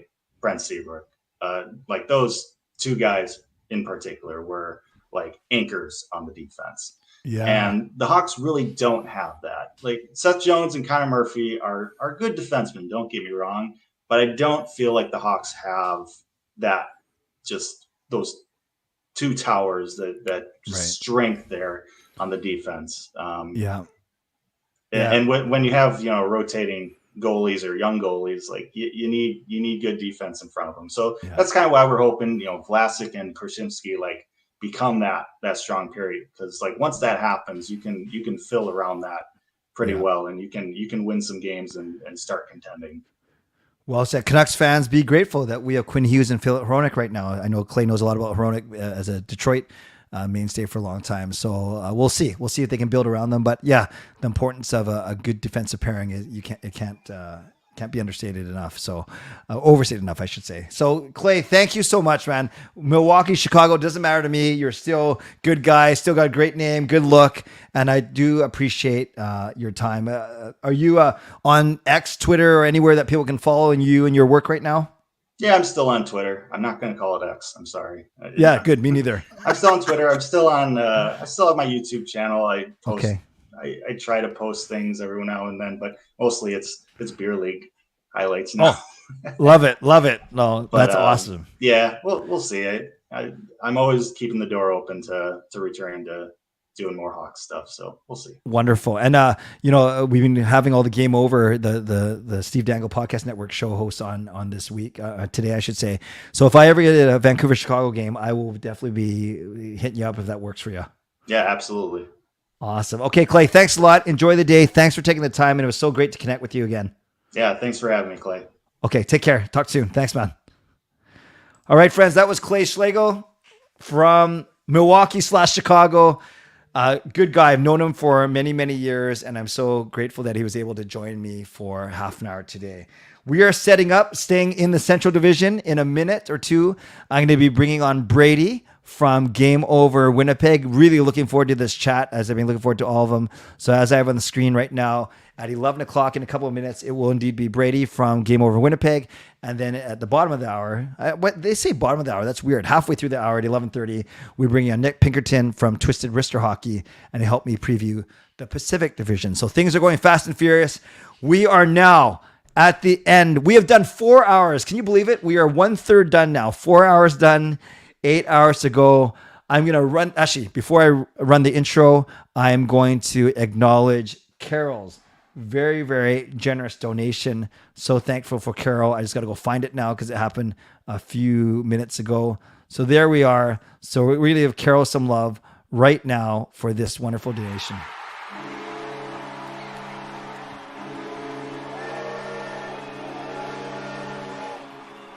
So legendary Carol Bovelander. Carol, I wasn't sure if you knew that I was starting so early, so I did text Carol to get her in here to make sure she didn't miss any more. And she responds, this isn't why I did it, but she responds very generously by gifting 5 donations, $25 total. Lefty All Around, Alex Wong, SMW, Hot Take Hockey, and JT Miller. Welcome to franchise membership, courtesy of Carol. So if you haven't given Carol some love in the chat, please do so once again. Awesome. Thank you, Carol. And now it's time to bring on my next guest. As I mentioned, I'm going through all 7 Canadian cities today, to give some love to the Game Over crew who are working very hard, bring you some great post-game coverage for all 7 cities. And we've done Calgary, we did Edmonton, we tried to do Toronto, but we bumped Fuad till later because of technical difficulties. He texted me and said he's okay. But for now, let's focus in the Central Division. Let's focus on Winnipeg. Please welcome my friend Brady. Hey, Brady. Howdy, how's it going? I'm great. How are you? Not too bad. I gotta say, you've got a lot of energy for being 4 hours in here. You're doing great. I'm trying, man. Thank you. The people in the chat are certainly lifting me up, as are my guests. So thank you. Hey, quick question before I mess this up. Are you living in Winnipeg right now? I am living in Winnipeg. Born and raised, still living here. Perfect. So yes. That's a great way to start, Brady. Give us a minute or two on your background and just who you are, what you do, and then we'll get into Game Over and Winnipeg and the Central Division specifically, but more about who you are first and foremost. Yeah, I mean, just a diehard hockey fan since I was the age of like 3. I was in skates. Played hockey my entire life. Reffed hockey. Played inline hockey. Talk about hockey all the time. It's taken over my life and also my space, as you can kind of see. But yeah, it's awesome. How many jerseys am I looking at? Oh boy. When you lose count, that's not a good sign. Like but 3 dozen, 2 dozen, 30 to 40, I would say. Amazing. Too many, probably, but I can't help myself sometimes. What can I say? I love it. What do you do professionally? Are you working? Are you in school? What are you doing? Yeah, I work professionally. I have just a standard kind of office job, day job kind of thing. So, but I've always kind of wanted to chat hockey as a profession, and so very glad that I was able to be brought on by the SDPN crew. Yes, and getting to kind of open up a new door. And yeah, it's been very interesting growing up. Obviously, we didn't have a NHL team for the majority of it, so I actually grew up a Canucks fan. So no wonder I like you so much, man. So that's the reasoning for the excessive amount of Canucks stuff in comparison to the others. But yeah, once they came back, I unfortunately had to admit to myself after the heartbreaking loss in 2011. Yep. That I was in fact a Jets fan. So, but yeah, I've made the transition, and I never shut up about the Jets. So no, I love it. And I think, Brady, you know this, and those of my long-term viewers know that the Jets actually are my second favorite team behind the Canucks. And I love Winnipeg as a city. I've been there to speak with my job with the Catholic Church. I like my cousin Dusty Imoo, as you know, was a goaltending coach. Worked with Michael Hutchinson, worked with Connor Hellebuyck. So I definitely have a love for the Winnipeg Jets, which we can get into in a couple of minutes. So that's awesome. That's awesome, Brady. Now let's talk about Game Over specifically. Now it's you and Alyssa, you and Liz, right? And so I want you to tell me and tell the viewers what it's like. What can they expect when they go to a Game Over show when it's the two of you together? Is one of you play off the other one? Is one of you the straight person? One of you is the one bouncing off the walls? Are you both even keel? Are you both crazy? So what's it like when you and Liz are together? And then maybe when you're hosting on your own, are you the same person, or do you kind of take a different tack? So maybe both of those perspectives, please. Yeah, Liz and I have a lot of experience prior to Game Over, but we're both just in general, we're friends. Like we met prior to doing anything together. Previously, she was a part of the Jet Centric podcast, and I ended up getting brought on board there. And so we have some kind of professional background together, but all in all, we are friends. So we, previously were chatting before even, going live together. So when we're together on a stream, it can be a little hectic. The two of us like to push each other's buttons. We know what gets each other to kind of tick and bring out the more Steve Dangle side of this job, where you kind of scream and yell and you kind of get a little more emotional rather than analytical and focused. But it's a lot of fun with the two of us. Like the energy is really high. I think we both bring out the best in each other. Awesome. As far as this goes, but when it's just me, I usually like to bring on guests if I can, but sometimes, you have those solo streams. Myself, it's more, it's mostly a stream of conscious kind of thing. I try to, write out my notes, try to get like the general topics I want to touch on, the things that have been kind of nagging me for a couple games now. So it's kind of all over the place, but in general, the solo shows I find to be really fun too, because there's a lot less pressure in the sense of like, making sure that you have good questions for your guests, making sure you're setting them up to present their ideas correctly, making sure that, you never know exactly how far, the knowledge of one of your guests kind of goes sometimes, unless you're, closer with them. So when it's just me alone, it may be a little more reined in, depending on when, what part of the season is. I remember last year there was a set of like 3 or 4 games I had in a row, and this was right when the Jets were like just on their just starting their fall from grace. And it was right before the trade deadline. I just remember the 3rd game in a row, like 3 games in like 6 days, or not even 6, sorry, in like 5 or 4 days. I just remember that by the last game right before the trade deadline, I just remember being like, it is so good that there's a break happening right now. I hope the Jets can come back feeling a little bit better. But yeah, it was tough. So sometimes you get the degrading mental health in regards to your hockey team, but sometimes you're sitting there having fun, celebrating the wins. So there you go. It's a roller coaster, as I'm sure you know. Yes, no, that's wonderful. You got the game today against Florida? I do. It's going to be a fun one. Paul Maurice returning once again to Winnipeg. Oh, that's right. It should be a good one. It isn't his first return, so it's not going to be anything like, big presentation kind of welcome back coach. But yeah, it's always fun when Pomo walks into the city, and he always gives some great quotes after the game. So I'm really excited to see how the Jets do. It's a very interesting team we have this year. Awesome. Carol, thank you for the donation, the gift of another membership going to Its Throne. I will play all the sound effects and stuff a little bit later, but thanks you once again, Carol. So, Brady, talk to me then. The reports of the Jets' demise were greatly exaggerated. People were worried about them all summer. Oh, does Scheifele went out? Does Hellebuyck went out? Does Wheeler's gone now? Blah, blah, blah. And then quietly, and at least unexpected to us Canucks fans and maybe many around the league, they just quietly dole out matching contracts for Connor Hellebuyck and Mark Scheifele. So did you, as a Jets insider or a podcaster or a big fan, did you anticipate this, both how it happened and what they got? I would say it was definitely caught all of us off guard from the Jets Twitter side of things. Everyone seemed to be pretty like, whoa, happy Thanksgiving, guys. This is, I guess we are having these guys here for a while. And it definitely came out of nowhere. I think all throughout the summer, it felt like this was, here's the thing with the Jets. The Jets are a team that always feel like they're on the brink of change and never really get there fully. Obviously, removing the C from Wheeler last year, but also he stays on the roster. Everything in regards to the logjam on defense, you're always expecting maybe those guys to make a jump eventually, and yet you're kind of stuck with the same guys always. It's always a thing where Jets fans are feeling like this is the offseason that things are going to change. And this offseason, I think once we got past the free agent draft and free agency area, where teams are making the big changes, I think it felt like, to me, very obvious that the Jets were going to start the year at very least with both Connor Hellebuyck and Mark Scheifele.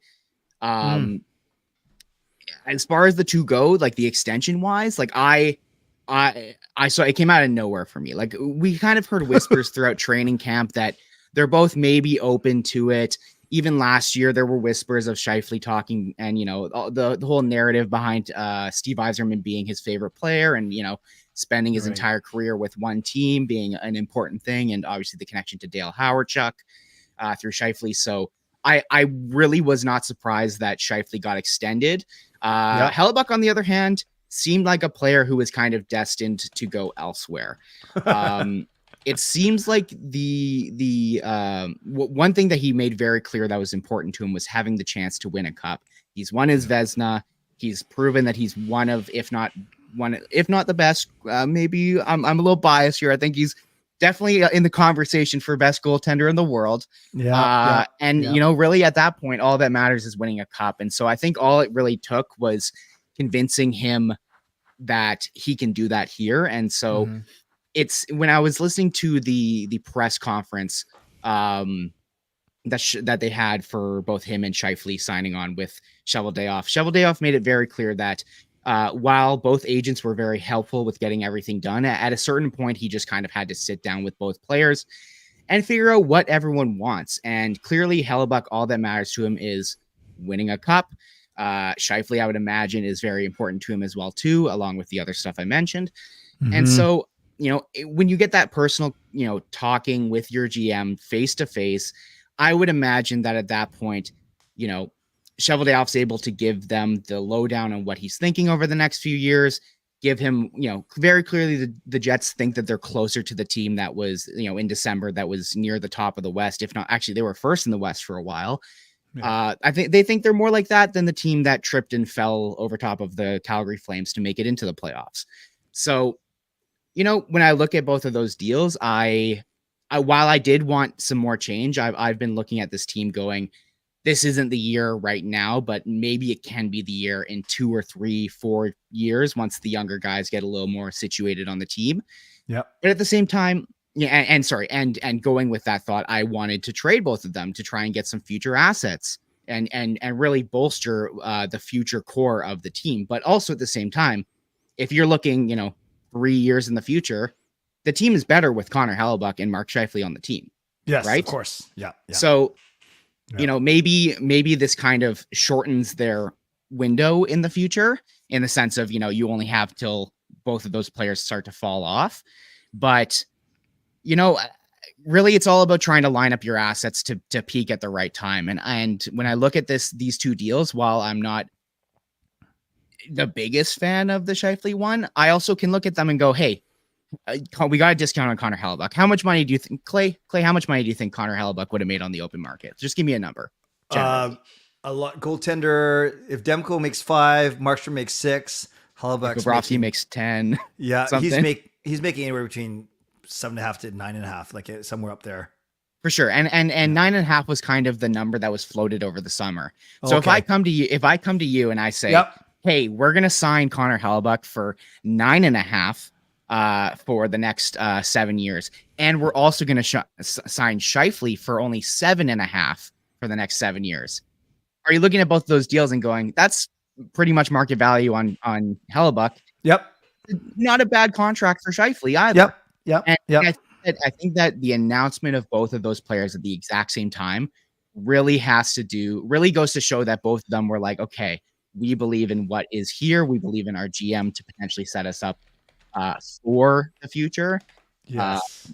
So really, I think looking at them both as 8.5 each isn't really true, because I think that maybe you can say, hey, $1 million extra should probably be going to but they're a package deal. At the end of the day, you're paying $17 million for these two players to be on your team for the next 7 years. And yeah, the Jets are better for it in the long run, I would say. Or sorry, in the future to try and get to a cup. Well said, Brady. So before this Thanksgiving contract drop, I'd say the biggest offseason news was the trade that sent Pierre-Luc Dubois to LA and brings a lot of pieces, but really Vilardi is the centerpiece in the trade coming back. Overall, like, it's so early, we can't judge a trade winner loser, but given that Dubois is gone, you bring in Iafallo and Vilardi and other pieces.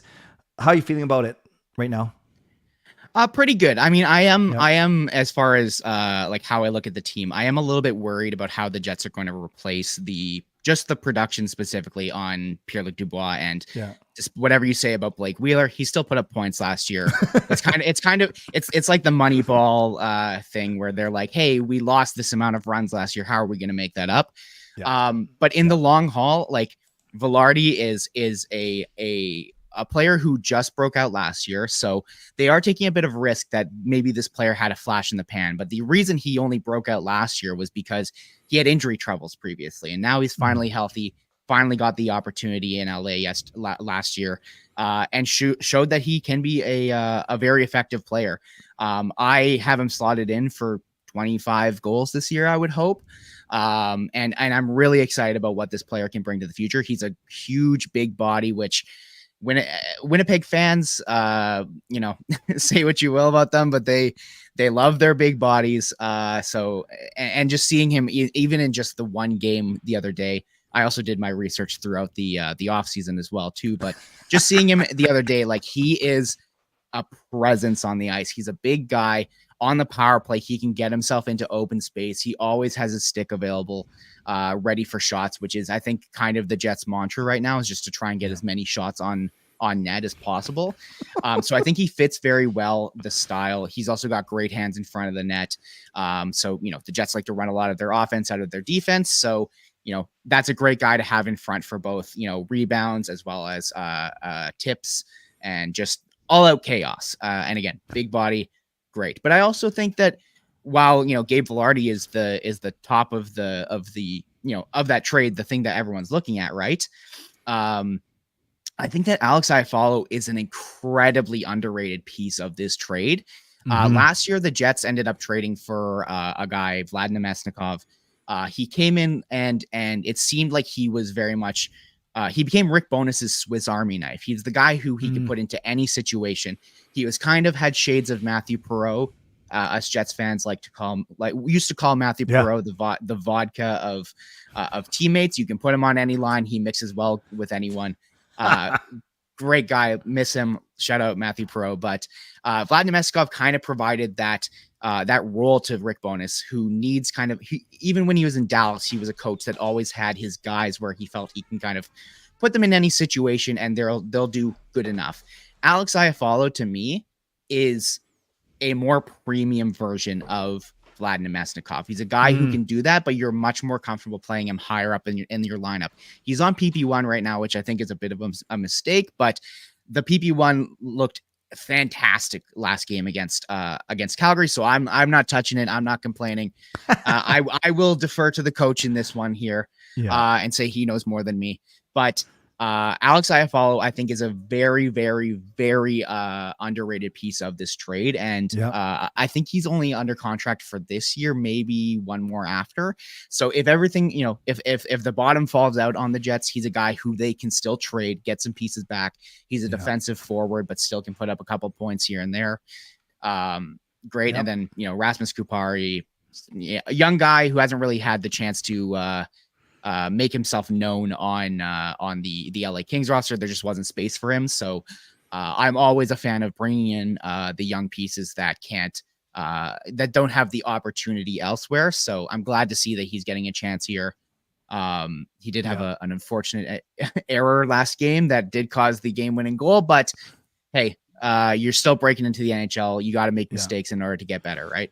Yeah, and Brady, if we had more time, I would go through defense and goaltending. I will say this, I love the depth. I love the way your forwards are constructed. Like, guys, we haven't talked about Connor and Ehlers and Niederreiter and Appleton. I love all those guys. I love your defense. Like, I wish Nate Schmidt worked out better here as a right shot D, but Dylan, DeMello, Morrissey. So I love the team, and that's not only do I love the city and the people in Winnipeg, but I love the team, and that's why they're my second favorite team. So I want to give you 2 or 3 minutes to give me your predictions on where the Winnipeg finishes in terms of in the Central. And then I want to allow the last 5 minutes for questions from the people, if that's cool. Absolutely. Awesome. So Winnipeg finishes 4th. They sneak in as the final wild card, or one of the 2 wild card spots behind Colorado, Dallas, and Minnesota. Where do they finish this year? Tell me who makes the playoffs from the Central Division. Yeah. For me, I have the Jets slotted in at 3rd slot in the Central. Again, a little biased, but I look at this team and they kind of give me vibes of kind of what the Seattle Kraken had last year, where maybe you don't have as many premium scorers, but you do have a lot of guys who can reach that 20 goal mark. Hopefully, I would hope. But all in all, I think that this year the Jets learned a lot from their faults last year. And as far as motivation and everything goes, I think that they will be better off as I hope they have learned from last year. And so I have them going 3rd in the Central. I have I think the Central is kind of, there's blocks of teams that you can kind of put in there. The top 2 in anyone's mind should be Dallas and Colorado. I personally have Dallas winning the comp, or winning. Actually, I have Dallas going to the finals and winning the cup personally. But yeah, so I think you got to pencil those 2 guys in as the top 2 in the Central. Then I have, like I said, the Winnipeg Jets there. I think that the Minnesota Wild will make the playoffs, as they kind of always do, as that 4th seed. And then who else are we looking at? Then you got Nashville, St. Louis, Arizona, Chicago. Yeah. Nashville's an interesting one because they technically have gotten worse as a team. I think that they are the next up there. Yep. really low on St. Louis this year. I don't know why. There's just something about them that feels like everything is gonna. I just have a personal feeling. I also don't like them that much. Yeah, so- I want to punch Binnington in the face every time I see him. Yeah. yeah, I mean, they don't really have a goal. Like, who's their starter? Is Joel Hofer going to take over? Like, what's going on there? And as far as none of their forwards really inspire me. And Parayko is fine, but what else? He can't really do it all himself. I don't know. That team feels like they're 1 or 2 injuries away from just bottoming out this year. I think that Chicago is going to do better than expected. Obviously, the addition of Connor Bedard is a big one. If you didn't know, so I personally have it going. So the top 4 teams getting in with the Wild being the last one. Then I would have probably Nashville. I want to put Arizona next, actually. Like, I really like the addition of Logan Cooley this year. I think that they have a lot of underrated pieces that they can make work. Nick Schmidt. And then Chicago, St. Louis. Put St. Louis on the bottom. Just do it. I actually did in my Alyssa and I did a preview of both the West and the East, and I'm pretty sure in that video I ended up putting St. Louis as last, because I have the both Chicago and Arizona finally getting out of the depths of that division. Yeah. But yeah, and I to me, I think it's 4-4 as far as Central and Pacific go. All right, you heard it here from Brady. Dallas, Colorado, Winnipeg, Minnesota, Nashville, Arizona, Chicago, St. Louis. All right, we got 5 minutes left with Brady. I just put it in the chat. I said questions for Brady. Let's go. Let's see what Brady has to say about his team and the division. So we got our first question here from long-term viewer Fangirl. Do you think Arizona stays in the state, either getting new land or do they relocate to Utah or Houston? I think at this point it's like a sunken cost for the NHL. Yeah. They're staying in Arizona. There is no way that they move that team. I just don't see it happening. They've fought so much to keep them in that state to the point where they're playing in a college arena now. So Bettman doesn't want to move them. Bettman doesn't want to move very clearly they've gotten to the end of the line there. I think that they stay for sure. And also in regards to Salt Lake City and Houston, the NHL very clearly wants to have those locations available so that if an investor comes in and says, hey, we'll give you guys $1 billion to make a new franchise, the NHL would rather that than relocate a team. Yep. So I'm with you. Favorite Jets player, current, and score prediction for Jets Panthers. Favorite Jets player. I'll give you a list of them quickly, but Nikolai Ehlers has since they came back to the city, Nikolai Ehlers has always been my guy. And then he eventually became kind of the topic of analytical Jets Twitter versus non-analytical Jets Twitter. Tell me about it. Yeah. So he's always been my guy. I just love what he brings. His speed. He's just such a fun player to watch. He is such a as soon as you watch him on the ice, he's got such energy. He it's just hard to look away when he's got the puck. I'm a big fan of Cole Perfetti as well. I've got one of his jerseys back here. I also have one back there too, but it's kind of hard to see. But big fan of his as well. I'm hoping he can really solidify himself on the second line as their centerman. And I'm always rooting for Ville Heinola to finally make our team. He should make it this year, but he got injured. But anyways, score prediction. Oh, score prediction. I think the Jets win one tonight. I think the Panthers don't have a good enough defense core at the moment with having Ekblad out. My prediction 5-3. It feels like this is going to be a high scoring one. It should be an exciting game. Love it. Andrew, legendary Andrew Chang, one of our biggest supporters. Question for you, Brady. Is it time to change the management? Do you need a fresh new environment there in Winnipeg? That's an interesting question that I could probably talk about for an hour at least. You got 45 seconds. Okay. For me, I would say it shouldn't be out of the question, but at this moment right now, the Jets seem to be tied to Chevy. As long as he continues along this direction of putting all the chips all in the next few years, if an opportunity comes, they need to be willing to trade those the younger pieces to really give themselves a chance at the cup. As long as he keeps making decent decisions, I think he's not one of the worst GMs in the league. But at the same time, he's been here for how many years now? Like 11, 12. So maybe. I love it. No, good answer. Maybe. Yeah, good answer. I got two last ones for you, both really good ones. Would you trade Logan Stanley for Connor Garland? 100%. As soon as I saw Garland was on the block, I immediately tweeted out being like, "This is the guy. Oh. If you're serious about going for it over the next few years, this is the guy you should be, trying to get. Especially, I even literally said this exact trade. I said, the Canucks don't have defense. They need defense. And what I know about the Canucks, I feel like Logan Stanley would be a guy they would like. They seem to like their 6'7" defenseman from Winnipeg. Actually, just in general, you guys taking all of our scraps for D-men. It's Coolmans, the Tyler Myers. Yeah. Why not Logan Stanley too? Okay. And finally, I love this question to end off from Rome. Who is the greatest Jet in history? Oh, are we going 1.02 or you do whatever you want. You do whatever you want. Oh, if it's 1.0, I think you got to give it to either Timu or Okay. Hall or not if you Hall, Howard Chuck. Sorry. Yeah. And if you go 2.0, 2.0, I think Dustin Byfuglien is deserving of being one of the greats. I think Connor Hellebuck as well too. Yeah. And Love like it. who else really? I think it's Connor Hellebuck and Dustin Byfuglien in my opinion. Yeah. Brady, you are awesome, man.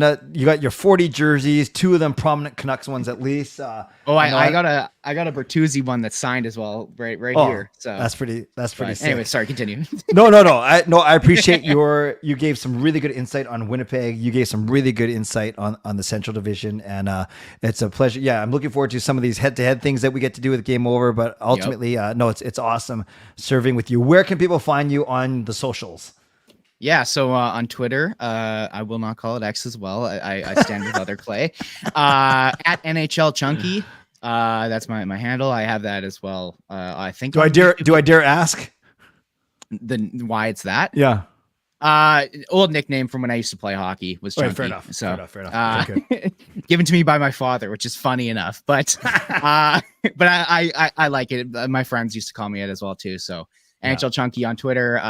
Liz and I also do our own podcast at Can't Teach Size on Twitter, or just any of the other podcast apps. And of course, Game Over Winnipeg. If you're watching the Jets game today at 3 p.m. Central Time, after the game, I'll be going live with Jacob Stoller of the Hockey News. So awesome. Tune into that as well too on SDPN. Yeah. So I'd be happy if people have my show up on one screen and then Game Over Winnipeg up on the other. Brady, you are awesome. Good luck to the Jets, and I look forward to connecting with you throughout the season. Thanks again. Good luck on the remaining 8 hours. Appreciate it. We're almost there. Okay, take care, bud. Thanks, man. Have a good one, buddy. Thanks. Right, you too. Bye. That was Brady from Game Over Winnipeg. Great guy, doing some really good stuff out in Winnipeg, covering a team that I really, really like.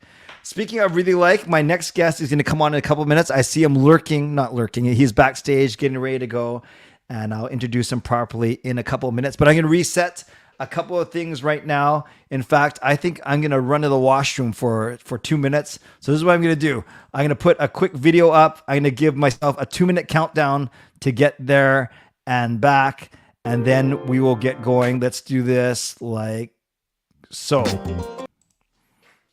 Whoops, let's try that again.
Is that not the catchiest music on the internet? I think I just put that. I don't even need the break sometimes. I just want to dance to the music. I know I saw Nick grooving to it backstage as well. Well, we'll see if he cops up to it. So speaking of catchy, you know who's doing some catchy content on YouTube? And he's going to catch 10,000 subscribers, I think, in the next couple of days, unless he's there already. So let's bring him on, a great friend of the show, someone I had on 2 years ago for my 24-hour live stream. He's back, bigger and better than ever. Please welcome Nick Pinkerton, Twisted Wrister Hockey. Hello, Nick. Hey, Clay. Man, you are the master of segues, my friend. Have you hit 10,000 subs? Because you're almost there. I know you're there. We're about 250 away. Okay, so everyone in here, there's like 60 of you in here. I'm going to see some more people. If you haven't subscribed to Nick, Twisted Wrister Hockey, the climb has been meteoric. He was at 3,000 or 4,000 at this time last year, right? 3 or 5, somewhere in there. I think we just hit 5 before the regular season started, and Amazing. I was like, "Oh my god, 10K! We're so close!" And didn't quite get it this time, but close enough. No, you're doing great. Keep up the great work. And, I just hit 10 a few months ago. You'll pass me by, I think, October 31st, which is great. It's not, we want to support each other. You're doing wonderful, wonderful stuff. So before we get into the Pacific Division and everything, tell everyone a bit about yourself, just a couple of minutes on your background, what you do on your channel. Yeah. So my YouTube channel's Twisted. Oh, by the way, Nick, do you mind if I eat while you do this? I haven't eaten. Is that okay? Oh, go for it. Yeah. Okay, thanks. It's my elevator pitch. I've been working on this for quite a long time. Sweet. I can stuff my face for a minute. Thanks. Yeah. So my YouTube channel is Twisted Wrister Hockey. I do cover the NHL season by season. We do, of course, the big moments, the off season, the free agency, the trade deadline, and cover the draft. So yeah, we follow pretty much all 32 teams. Especially as we get into the playoffs, we'll be creating a lot of content around that. I do live play-by-play for some of the games. So, for example, we're going to have a stream today for the Hockey Night in Canada game between the Blackhawks and Canadiens. So I'll do some play-by-play audio for that. And you can also find me on Rumble. I upload my content there. I'm on Twitter, Instagram, and we have a great Discord community as well. So, it's, we're not super analytical, but it's a great place for people who are just kind of getting into the NHL. Maybe they follow another sport. And so the idea here is really, it's if you're someone who enjoys the sport as a means of kind of interacting with others, and then maybe you should come check out our stuff and hang out with us. Awesome, Nick. I'm going to affirm your work in a second, but I want to affirm my wife, Gail. She whipped into me a grilled cheese sandwich with some ketchup chips and a Pepsi. So that's all I need to get me going for the next few hours. Gail just kind of snuck it into me. And Nick, thank you for allowing me the time to eat while we're talking. You're a good man. I think of the sorry, go ahead. I was just going to say, man, I wish that we had more ketchup chips in the States. It's just trickling in so slowly. Because you are based out of where again? I know I ask you this all the time. I am in North Idaho, so just about 2 hours away from the British Columbia border on the east side. Yeah, we love it. We love it. And I remember, Nick, you were my last guest in the 24-hour live stream. You were fine. I was fading. So that's why I shrunk it to 12 and I got you a little bit earlier. So I can give you my complete and undivided attention. Now, just before we get into the Pacific Division, where have you seen the growth? The thing, no joke, I love about your channel is you try so many different things. Most of them hit, not all of them hit, but I always appreciate that you are trying new things, whether it's tiers, whether it's jersey rankings, whether it's arena rankings, whether it's goal song or whatever it is. I honestly, man, I think that's why you're growing so quickly is people recognize you as a content creator who's not comfortable, not safe, and really trying new things. Is that fair? I'm staying hungry, man. Yeah, you don't see me eating. No, for real though. I like to create content that's more evergreen in nature. There are times when, of course, playoffs roll around and you want to do predictions, but I like when there's stuff that people can watch a year or two later, as long as it's produced okay, and they can catch onto my channel as somebody else would when they join for a live stream for the first time. No, that's awesome. The grind is working, and I'm very, very happy for you. All right. I always equate you to the San Jose Sharks. Tell me why. Why do I equate you to San Jose Sharks all the time? I'm pretty much a lifelong fan. Yeah. I grew up, for folks out there, I grew up just south of San Jose. So that's my team. All right. Let's start with them. What are they going to do this year? Secure the #1 overall pick. Do you think they are in the running for the lottery? Oh, without question. Yeah. Without question. I mean, you look at that game, their first game of the season, There were some things that I liked out there, but yeah, it's going to be a long, lengthy season. They don't even have a defenseman to quarterback the first unit power play. They honestly don't. You know, it's funny you mentioned that because I know you know enough about the league, especially the Canucks. As soon as Erik Karlsson got traded, the thoughts were, oh, we have a right shot defenseman that we could try. But, you know, I don't know if San Jose had any interest in Tyler Myers. I mean, hey, we are in that position where we'll take on salary if the return is beneficial to us. By the way, some love for Cortana, your dog in the what kind of dog is Cortana? She's a Coonhound and McNabb Shepherd mix. How old is she? She'll be 10 in January, but Wow. a lot of people think that she's still just a kid, and I do too. So you have a camera on her, usually when she's lying on her bed. Yep. And you have a camera on yourself, obviously. And does she ever get up during any of your streams? Oh yeah. I mean, Yeah. usually what I strategize here, so we'll go exercise before my live stream, so she'll be tired. Very good. Very smart. All right. So San Jose, you're saying they could very well be in the lottery. So this is going to confuse me by going backwards. Let's start at the top of the division. Who do you see getting into the play? And we got a lot of time, Nick, so you can spend a couple minutes on each if you want. Who do you see getting out of the Pacific this year? Well, it's so funny because, you know, we're doing the Pacific preview with Canucks fans, probably a big portion of this great group of people tuning in here. Look, I know it's just one game, and I know that they do have a lack of forward depth. I think that they didn't improve in the offseason whatsoever, but I just think that, of course, with McDavid, Draisaitl, Nugent-Hopkins, Kane, Hyman, I think that they have enough to outscore their problems still and finish first overall in this division. So I do have the Oilers still. Yep. No, I agree with you about, you don't really have to improve your forwards if your top six is that strong, do you? Yes. Any concerns about the Oilers goaltending? I know it's just one game.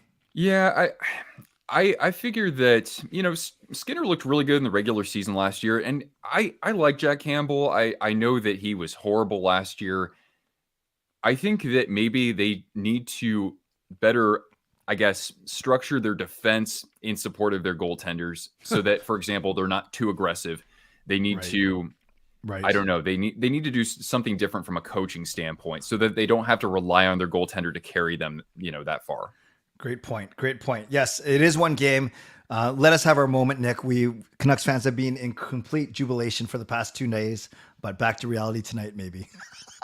8 goals, man. It was nuts. Did you get to see any of the highlights? I did, yeah. And that's great for Brock Besser. I mean, yeah, he's the one guy. Yeah. Everyone does love him here for sure. Okay, so you got Edmonton up top. Is it? Am I going on a limb and suggesting you might have Vegas second? Actually, I don't. I've got them third. I mean, like, wow, look, they already they look. I know they returned the same roster from last year, so I don't think you can count them out from repeating. I just think that they should, especially since they have a lot of veterans, a lot of players who are over 30. I wouldn't be surprised if they were able to kind of coast through the season. They kind of coasted last year, let's be honest, but they have enough to make the playoffs without exerting their personnel. They played really well on the road last year, all season long too. So I don't think that they should be as concerned about winning this division. I think that they want everybody healthy for the playoffs. And like I said, I don't think you can count them out from making another deep run and challenging for the Stanley Cup. So ahead of them, I actually have the Kings. I think that that first 3 lines, I mean, that's a lot of firepower. They were, I think, 4th or 5th in power play percentage last year. You wouldn't have thought that necessarily, but now they add Dubois. They did lose a couple players, but with just a really good mix of centers, you know, lines 1 through 3. I think Byfield's going to take a step forward. I think that they're going to be pretty lethal, but kind of like the Oilers, they do have a bit of a weakness, more so in net. I think the defense is fine for them, but I think that, you know, it's really impressive that they were able to just go 3 years without making the postseason when after all those competitive seasons before then, the 2 Stanley Cups, I thought they were going to like tear things down entirely. No, they just kind of retooled and they got really competitive with McClellan as their head coach. So I expect that to probably continue and get a little bit better this year. Yeah, guys like Kempe and Fiala, you don't think of them as, you know, top 15, 20 players, but they are solid. Yeah, I agree with you. And of course, Dubois joining them. So you got Edmonton LA, then Vegas, and then fourth. I couldn't put them any lower just based on what they did last year, and that's the Kraken. They're a fun team to watch. First of all, they just score with anybody out there. Basically, they roll the four lines, right? I saw the first game. I liked what I saw from Kyler Yamamoto. Got to give him a shout out because he grew up really close to where I live right now. Oh, cool.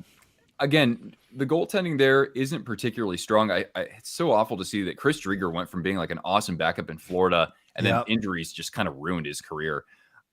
Defensively, I know they lost Susie. I like the acquisition for the Canucks. They brought in Dumoulin. His first game, from what I saw, was pretty ugly. But again, like I just think that as a deep team, I can't count them out from, contending for a playoff spot again. Could they fall off maybe a little bit? Sure, but I mean, this was a team that halfway through the season was right neck and neck with Vegas for the very top. Yep. Okay, so we got Edmonton, LA, Vegas, Seattle. I know Canucks fans are waiting with bated breath. Who comes next? Yeah.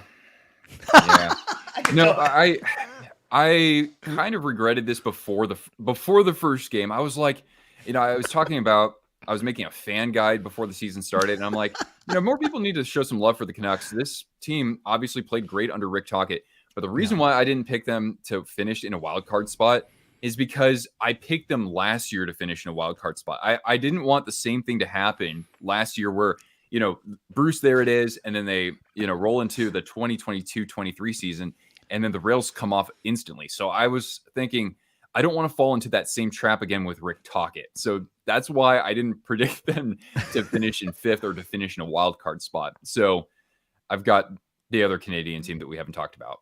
Yes, the Calgary. It's funny, just before you talk about Calgary, it's so funny, Nick, you mentioned that because I'm not sure if you caught it. John, Hot Take Hockey, early in the day said the exact same thing. He said he's picked the Canucks to make the playoffs the last 2 or 3 seasons, and he's not trying to do in some weird reverse psychology voodoo. He just said, I'm going to change it up this year. Sometimes, yeah, because you don't want to pick 15 or 16 of the same teams to return to the postseason. That's just not fun. So sometimes there have to be casualties, but in this case, I chose the Flames to get back into the playoffs. Tell me why. Yeah, I think that the Pacific is actually stronger than the Central at this point, though. Yep, I agree. So that's why you have 5 teams coming from the Pacific potentially. I do, yeah. Yeah. And I guess, Calgary, very similar season last year to Vancouver in that although Calgary lost a lot of 1-goal games, you win 3 of those and you're in the playoffs. You just think there's too much talent there? I think that when you have players who have expiring contracts at the end of the season, like Elias Lindholm and Noah Hannafin, they really turn it on in a season like this. And, somebody brought up, hey, when Bruce Cassidy left the Bruins, even though he won the Stanley Cup in Vegas, the players for the Bruins, I think Bergeron was one of them, said, hey, David Montgomery, he knows how to succeed with us. And that's not verbatim by any means, but that change of scenery is maybe what we're going to see with the Calgary Flames here. They opened up with a victory against the Jets. So, and I know that they have an assistant from last year as their head coach now, and Ryan Huska. I think that's his name. So I'm willing to give it a shot. I know that this is a different team than what they were 2 seasons ago, but you do have players looking to redeem themselves who've had a lot of success in the past. Like Mangiapane scored in this first game. That was great because he just completely fell off last year. Huberdeau, kind of the same thing there. Yeah. Uyghur had a good season, kind of flew in under the radar. I'm hoping the best for Jacob Markstrom. When he was on the Canucks, he was like my favorite goaltender, not on my favorite team. So hopefully he can bounce back. Maybe not Vezina form per se, but he's got one more good year in the tank, I would think. No, that's totally fair. And it's interesting that Demko and Markstrom will always be tied to the hip just because they were both here. The Canucks had to choose one or the other for expansion, and they signed 5-year contracts at the same time. Markstrom makes a little more, so they'll always be connected. I made that point earlier as well. No, that's great analysis, Nick. What do you like about Vancouver in 6, and what do you not like? What do you like about the team, and what do you not like about the team? Boy, okay, I'm gonna just come out and say it in my predictions video. I said that at forward they weren't deep enough. Yeah. I don't know if I don't think that the center depth is a problem. I just look kind of at the wings. I know that at least in the first game, from what I saw in Cap Friendly, they kind of juggled the wingers so that it's more balanced. But down the middle, actually, they look really good. And of course, this is without Bo Horvat now. So I honestly might eat my words. And the way that you look at it, you have an elite first line center, you have an elite primarily offensive defenseman in Quinn Hughes, and you have a goaltender who came back last season and looked like that Demko almost stole them a couple playoff series in 2020. So that's good. When you have that level of talent in those positions, I think you're going to succeed. I do like Susie. He's out for a little bit though, right? Yes. Okay. He actually, although he skated today at the game day skate, so he might be a game time decision, Susie, actually. Yeah. Oh, that's good to see. Well, anyway, if you're looking to get a little bit more depth at the wing, might I be able to broker one or two as representing my favorite team, the San Jose Sharks? So look out for Anthony Duclair and Philip Zadina. He's on a very cheap deal too, just like 1.1 million or something, very inexpensive. He was the best Shark out there in their first game against the Knights. He had a goal. He made some good defensive plays. He, played with edge in his own zone. So I think that, you'll have your options there. And if we have to take on a contract for you, an expiring contract, we're happy to do so. Just make sure that if you're a wild card and you have to face the Golden Knights, make sure you beat the living bejesus out of them. I will have Patrick Alvin contact you. Thank you, Nick. And then finally, Anaheim. What do you make of that team? Well, after basically cheating their way to landing a top 3 pick this past season because they didn't win a game after St. Patrick's Day. I did not know that. Wow. Yeah, I'm surprised that we haven't seen an investigation by the league. But anyway, it's just about darn time that McTavish, Zegras, and now they got Drysdale healthy. That's great. And they got Leo Carlson. I didn't think that he would be in the lineup for the first game. So I think this group is going to develop fairly well. They brought in Killorn. I like Killorn quite a bit. I know he's injured. They brought in Gudas for some more stability defensively, some tenacity, protect the young kids out there. Though Stahl, I'm curious to see what he can do in a full season. Gibson's still around. Hey, the Ducks, I think they won't be challenging for a playoff spot by any means, but I can't see them, just staying in the same spot that they were last year. Could they still have a top 5 pick in the NHL? Yeah, I think so, but they'll progress a fair bit. And then, of course, my Sharks, so the cool thing here is that Macklin Celebrini, who isn't a consensus number 1 overall pick, but could be, somewhere in the top 3. He actually played for the Junior Sharks organization at one point because his dad worked for the Golden State Warriors. So that's right. So, Rick, so 2024, as Sharks fans, we're calling it Return of the Mac. I love it. Macklin. Very, very good. Yes. His father celebrated like doctor type, right? Like athletic type Rick Celebrini. Is that who it is? His dad? Like the Celebrini father that worked for Gold. You're probably right. Yeah. Okay. That is awesome. And Carol's awesome. Carol, not everyone has to love the Canucks like we do.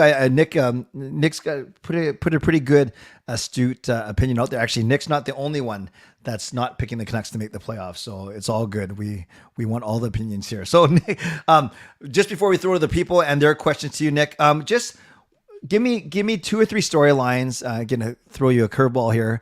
Not just Pacific related, because you know so much about the entire league. What's 2 or 3 storylines or players or just really things you're interested in for this upcoming hockey season? I mean, it's all about the Atlantic Division, I think. Yeah. Because you have a few teams that have had huge playoff droughts that could, I don't think it's going to happen this year, but like next year, they might flip that division upside down. So you're talking about Buffalo, Detroit, and Ottawa, right? Yeah. Yeah. Yes. Which of those 3 teams do you like? I do like Buffalo. When Don Granato came in and Alex Tuck got traded over, in the Jack Eichel deal, that really just flipped a switch for that group. They're so fun to watch. Tage Thompson, is a Terminator out there. Their decor, decor. Yeah, Darlene. Did you see that hip check that he threw in the first game? That was awesome. I love that guy, dude, especially and goes up against Matthews. Gets in his face. Like I really do like what the Sabres are putting together there. Now, with all 3 of those teams, the goaltending isn't necessarily sharp for for any of them. Right. Devin Levi will hopefully eventually be that guy for the Sabres, but I just think when I look at forward core plus defensive group, I think that I think the Sabres present maybe the strongest case of the 3. Mm-hmm. Yeah, I'd agree with you. I'd agree with you that. And it's, up here, it's always nice. We want to see Ottawa do well. They're a bit of a mess right now, but they could fix those things too. Yeah, Detroit's interesting. They're like old, they're young, they're middle, they're No, I love it. Give me one more storyline. So you got the Atlantic Division, maybe the changing of the guards eventually. Yeah, I mean, we could stay in the Eastern Conference, and because we've talked about the Central, I guess, in your previous with your previous guest. So I think it's, what are we going to see from? I know they lost in a shootout last night, but like, are these Devils going to be kind of that next wagon? I guess a possible dynasty in the making. Yes. Yeah. I'm going to love that Carolina versus New Jersey. Well, they only finished 1 point apart last year. I think it's going to be the same thing this year. Yeah, exactly. What a dog fight. All right, friends, we got Nick for 5 more minutes. I just put in the chat, drop your questions for Nick, because Nick, I don't have to keep pumping his tires. It's true. He knows everything. So it doesn't have to be Pacific Division related, but what sort of questions do you have for Nick? Do the Sharks have a plan to replace Vlasic once he retires or gets traded or signs elsewhere as a free agent? So, Vlasic is in San Jose for 3 more years at $7 million annually. I'm just kind of warming up with this answer here. Sure. Replacing Vlasic, that's a great question, because the Sharks really haven't addressed their they haven't drafted their own like top defensive prospects. They haven't done a good job of that in recent years. I will give Mike Greer and his regime that time and that opportunity. I think this next draft will be good for them, because they'll have at least 2 first-round picks. Mm-hmm. And I hope that one of them is a blue chip defenseman. And even though, I mean, everybody loves to have somebody like Quinn Hughes, right? Yeah. But I want the Rasmus Dahlin. I want the Moritz Seider. I want the guy who, who has a little bit of that nastiness in his own zone. So I'm not as concerned about puck moving just yet. I want somebody who can stabilize things defensively. So I think that would be to the Sharks' benefit in this upcoming draft. They do have a couple of defensemen that they brought over in that Timo Meier trade last year. So they have Shakir Mohammedoulin, who was a first-round pick, I think, in like 2021. And he nearly made the Sharks coming out of training camp. But I do think that he's a little bit more offensive oriented. And then the other one's Nikita Ahotiuk. But I don't know if he's going to project to be beyond maybe a second pairing defenseman. But I think that he's more physical.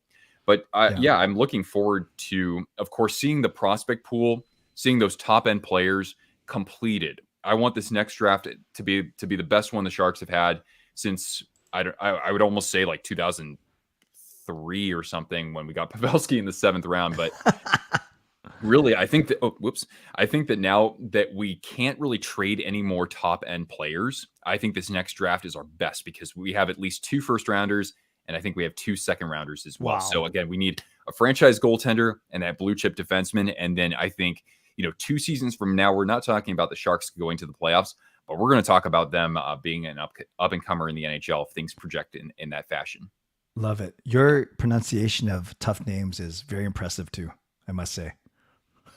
I love linguistics, so there you go. No, you got the perfect voice for it. Great question from Duck. If the Sharks begin to win again, is it possible they can start selling out their arena consistently? So I don't know anything about this. Are the Sharks not drawing well? Do you know? It's horrible. Oh, it's horrible. Like in the 3rd period against the Golden Knights on opening day, I mean, you can hear a pin drop in there. It's very unfortunate. Yeah.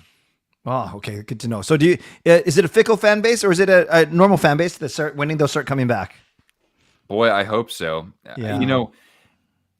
San Jose is not really a huge draw, right? In that part of the States, it's really about San Francisco and Oakland. They're only 8 miles apart. So they have the majority of the teams. And it's so weird seeing, this arena empty out. Really, guys, it's by capacity, it was the worst attendance last year in the NHL. Wow. And this year is not going to be any different. I can tell you, I saw empty seats on opening day. Even if they were sold, I didn't see people sitting in them. I don't know if people are going to return. I really don't. Yeah. I just think that the city of San Jose has not really, with the cost of living there. I mean, God, I know Vancouver, of course, is pretty nutty itself, but I think that the city needs to do a better job of really talking that up as a key piece of being a San Josean. Really, there's not much of a culture there. I don't really see it. And that's kind of one reason why I left. It was kind of like I didn't feel so just I didn't really feel like I was part of a community so much. And I think that, you know, the Sharks with their history and with the personalities they've had over the years, from Joe Thornton to Brent Burns, it's like, that's a great way to just bring people together more, you know, and make some noise. And really, I could talk about that for 30 minutes, but no, I really hope so. But it's going to be, you know, we're in the middle of a dark tunnel right now. Yeah. Oh, I appreciate that insight. That's fascinating to me. Harry says, how far do you think New Jersey will make the playoffs in the playoffs? I'm a Hurricanes. So my favorite Eastern team is the Hurricanes. Yeah. And it's been like that since Brindamore came in. I've got, I think in my predictions, I think I have in the second round, I have, I say it's probably goes 7 games, but I still think that Carolina is, because of how well they defend, I still think they can beat New Jersey. But maybe that changes this year. So I got the Devils, I think, going to like the second round again, Right. and then it probably changes. It probably changes next year. Oh yeah, they're neck and neck. Everyone testing your hockey knowledge from across the league. Do you think DJ Smith, head of the Sens, gets fired before the season ends? I don't know though. Is the pressure really on? Do you think that this year they said, all right, playoffs or bust? They shouldn't. I don't know. They've set themselves up to possibly take another step forward. Right. So, but I think that that's possible, right? You know, the shelf life of coaches is very short these days. Yes. So I think that he's probably one of the 5. I would say probably one of the 5 coaches right now on the hot seat. Yeah. Not true. Although I love what you said a few minutes ago, though, how if they can get through, and the teams like Ottawa and Buffalo have a chance to really turn things around. It's would their management or their ownership be patient enough for it to happen? So you got to improve every year. And we'll see if they do so. Man, this is okay. One thing I learned, Nick, is I got to expand these times. It's crazy. Shrinking from 24 hours to 12 hours. I cut down everyone's time from like 45, 50 minutes down to 25 to 30. We could be sitting here all day, and I really appreciate you taking the time. What are you up to for the rest of the day? Well, yeah, I'm going to do a live... your stream. Yes. Yeah, we'll do one for the Blackhawks Canadiens game. Awesome. And where can people find you on socials and on YouTube? Yep. So Twisted Wrister Hockey, that's the YouTube channel. I'm on Twitter. I'm on Instagram. I'm also uploading my videos to Rumble as a way of kind of just getting my name out there, because, you know, YouTube does not do the greatest job, honestly. Like for you, it's like you've got, 75 people hanging out here, or how many, and it's like you got a channel of over 10,000. It's like, well, where's YouTube to actually suggest that you're live? And I've been noticing the same myself. So I decided to start getting on Rumble, because there's opportunity there for sports content creators. It's a very untapped market over there. So yeah, we got that. We got a Discord community, and also for my lengthier videos, depending on the topic, I actually am now putting these in podcast format on Spotify. Awesome. So basically, wherever you can find someone, you are there, Nick. Thank you for your time. Thank you for your sharing your insight, especially on the Pacific Division. And I look forward to connecting with you throughout the season. Thanks again. Yeah, hope we can do it again soon. Thanks. Sounds great. Okay, take care. Everyone. Bye. Okay, friends, we are done. 5 hours now. We are almost at the halfway mark. I see our next guest, the one that I've been touting the most. I'm just going to tweet it out right now, but I see him lurking. I should stop saying that. That doesn't sound good. I know he's in the backstage area. He's ready to go. So let's just do a quick reset right now. Welcome to this 12-hour live stream. We're going all the way to 7 p.m. If you want to subscribe, like the video, leave a donation, gift a membership, upgrade your membership, or purchase one for yourself, you're more than welcome to do so. But I don't want to keep this person waiting. This person, well, I'll just say it's Dan Murphy from Sportsnet. He had plans to join me 2 years ago on my 24-hour live stream, but because of some sickness within the broadcasting team and some flight challenges, Dan tried his best but couldn't make it work. But good to his word, here he is 2 years later. So happy to bring in Mr. Dan Murphy from Sportsnet. Hello, Dan. Hello, Clay. How are you, buddy? I am great. How are you? I'm doing good. Just back in the hotel here in Edmonton. Yeah, representing the Seahawks. I see you got all your sports mixed up today. No, it's fine. Yeah, no, I know. They're in Cincy tomorrow. It's going to be a tough one. But yeah, back to that 2 years ago. Yes. We were actually in Edmonton. Peach got COVID. had to stay in this hotel for like a week. So we got kicked off the charter. We had to fly commercial, and I think we were going from Philly. So we went to Philly, and then I was going to do it with you from Detroit, but we were flying from Philly to Detroit. Our flights got canceled. It was myself, Shorty, and Corey Hirsch. And we literally got to Little Caesars Arena. It was a Hockey Night in Canada game. It was a Saturday. And we got there. I changed in the washroom downstairs. We got on the air. I was literally on the air about 10 minutes after we got to the rink. It was chaos. Did you have pants on? I had my pants on, but poor Brendan Batchelor, he went from like gonna have to do the radio game to all of a sudden gonna have to do Hockey Night in Canada all by himself. Play-by-play, color, host, because we didn't know if we were gonna get there in time. We did make it in time, and so he was rescued. He probably wanted to do it, but yeah, that was a chaotic day for sure, and that's why I couldn't be on your 24-hour live stream that day. It was a legitimate reason. No, and I appreciate you actually saying yes right away. I asked you, first person I asked, and you're great. And I'm getting old. I can't do 24 hours anymore, Dan. So I'm down to 12 now. Down to 12. 12 is, I can't do like this. 15 minutes is going to make me want to have a nap. So, well, I'm going to try and keep you to 20, but we'll see what happens. So before we get into the Canucks and what you saw at the morning skate, what's a typical road day? If you can walk us through what your typical day is going to look like today, I think people are interested in that kind of thing. Well, so I'm not hosting tonight. Scott Oak is, but let's just pretend I was hosting tonight. Okay. So usually what you do is you go to the rink. The home team skates at 10:30, visiting team skates at 11:30. And when I'm in a Canadian city, I have like Gene Principe's here too, so there's help. Let's pretend Gene's not here. Okay. So you go, you collect sound from the home team. You watch the morning skates. You get the lines. You collect sound from the visiting team. You file whatever's necessary for Sportsnet. So I kind of have two bosses. I've got the news side and the broadcast side. So the news side might want a chat with Mark Spector or Ian McIntyre, or they might want me to file something for a Hockey Central show, just about lineups, whatever. And then the broadcast side, you'd meet with your producer. You'd decide what you were going to discuss in your opening. So and sometimes so Wednesday I hosted the season opener. Yes. And we had everything ready to go. You rehearse it. So I was going to talk about Hughes, the first game of the season. It's broad strokes. Hughes being captain, Pettersson, Kuzmenko, looking for another big seasons, getting into McDavid and Draisaitl. But of course, the Leafs game goes into overtime, and then it goes to a shootout. So that all got blown out. I didn't do anything. So, but you discuss what you're going to do for the open the show. I would also send a number of, this might be the day before, 2 days before, a number of in-game stories. So we wanted to do something on Brandon Sutter retiring, Stan Smeal stepping aside, Kuzmenko's training. So you have all this stuff ready to go in case, the game presents it. You don't force it in, but let's say Kuzmenko scored, then we probably do something on his training in the summer. So you kind of discuss all this stuff, you make preparations, and then you let the game decide whether or not you insert those stories. So that's basically a normal game day for me.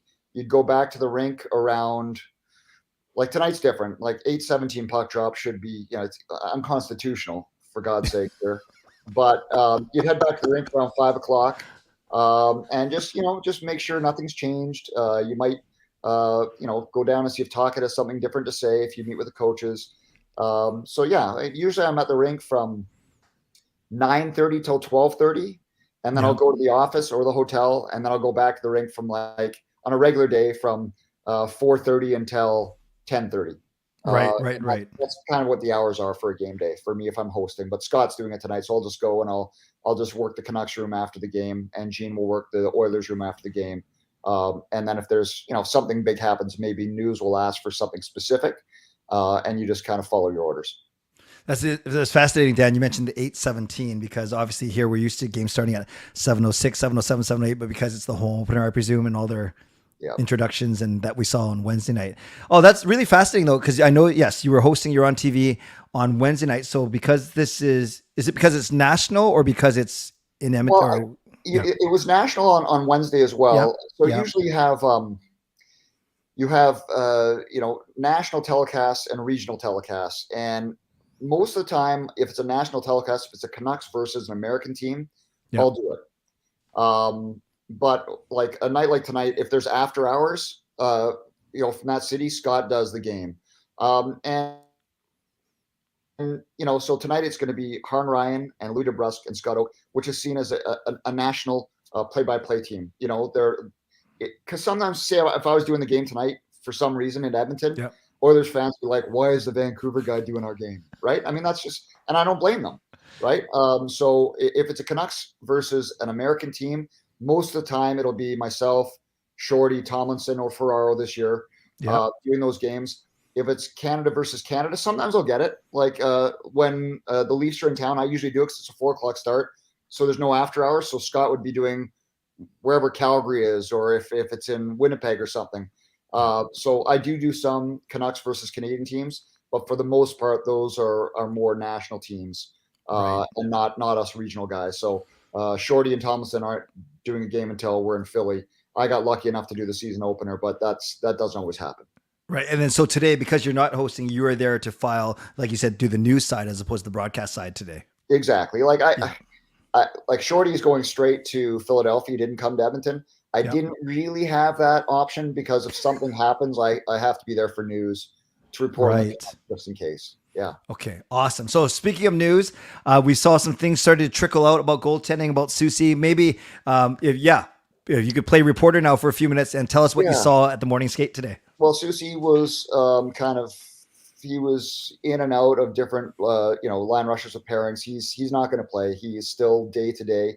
Might see him in Philly. And then the goaltending is interesting. Well, we know that as Tocchet described graphically why Demko came out on Wednesday.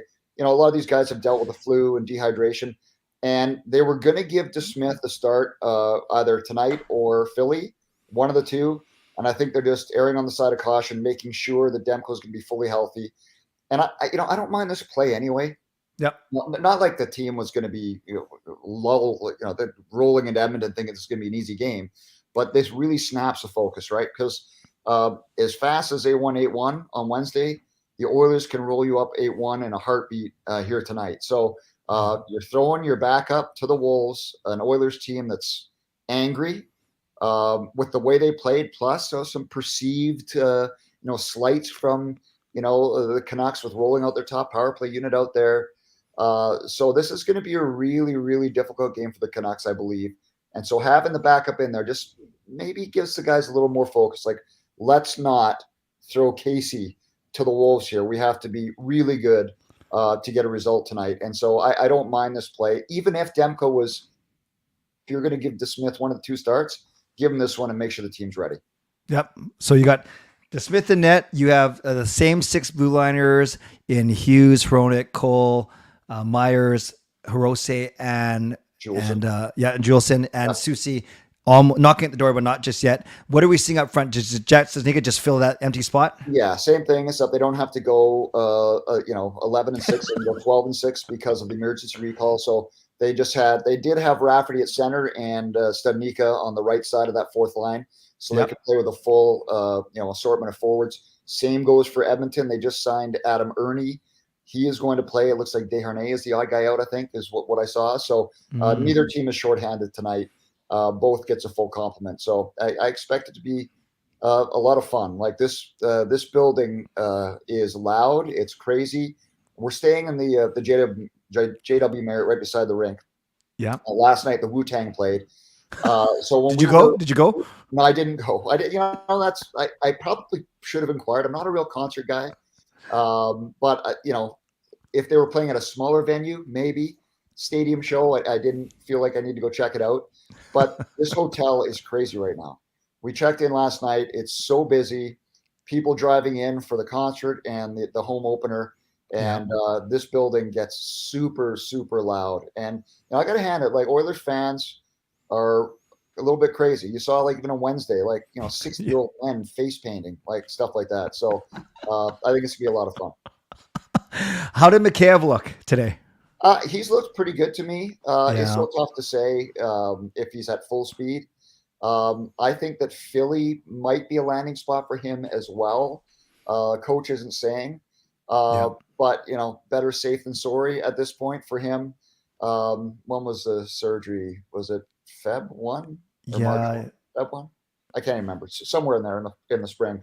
So I think they're just going to make sure he's 100%. But His speed looks legit in practice, but it's so tough to tell until he's in a game situation. Yeah. And Dan, I would love to, just because you're around the team, you're blessed or fortunate to be in that sphere. Does this team, and I'm not trying to make you say anything, is this team feel different, feel more confident? Is there a different vibe, or is it kind of like it's always been at the start of the season? I'd say there's more of a calmness. I mean, the start of last year was, as you know, it was chaotic, right? Like, it didn't feel like management had Boudreau's back. You know, you knew if they got off to a tough start, it was just it just felt, you know, hectic for some reason. There seems to be less noise this year, right? You know, that there are, you know, a couple of storylines, the Garland thing, which is, you know, that's kind of passively been going on for the last year. You know, Pettersson deciding to go into his final year without signing an extension. There are some stories, but there seems to be less noise, right? JT Miller's contract has kicked in. You're not asking him about if he's going to get moved before July 1st. Nice. There's alignment with the management through the coaching staff. There's been a full training camp. I just feel like it's more calm. Now, whether that's going to mean better results remains to be seen. I do feel like the team is better. I feel like defensively they're better. They might not score as many goals because of the way they're going to play. I know they won 8-1 on Wednesday, but just the way they're trying to play. It does feel like there's a calmness. It's a little more settled. And I think that's definitely a good thing because, you know, let's be honest here, the last 3-4 years have been crazy, right? Like going back to when Travis Green was coach, and the COVID and the bubble and the change in management and the change of coaches twice in season. It's been crazy. So I think it's much needed, this calmness, but it does feel like it's a little more settled for sure. And you just look at the roster, Dan, compared to what Rutherford and Alvin inherited to what they have now. You can tell that they every few months they make a medium-sized move. That it's night and day, really, when you look at it. Yeah, and it's been like more depth pieces than anything, right? Like I'm excited to see what Susie can bring when he plays. I think that Ian Cole is just a real quality. You know, he's a good NHL defenseman. He's the kind of like player they want, a defense first guy, a big physical. Susie, same kind of thing. And some people I think were saying, oh, this is what they feel about their depth when they traded for Lafferty. But you know, when you look at the player, I don't think it's a slight on Studnicka or Niels Oman. It's just that he's a right shot guy. He's fast. He's physical. He kills penalties. He can win draws. Like the one player can kind of check a lot of boxes that they need to be checked. So I thought it was like, I don't want to see draft picks going out the door like we've seen the last 7 years. But I felt like that was one where, okay, I'm okay with a fifth. And if it doesn't work, you know, they can offload 3 or 4 players at the deadline this year to get the fifth and much more back in draft picks. So that was one I thought that was just a solid pickup.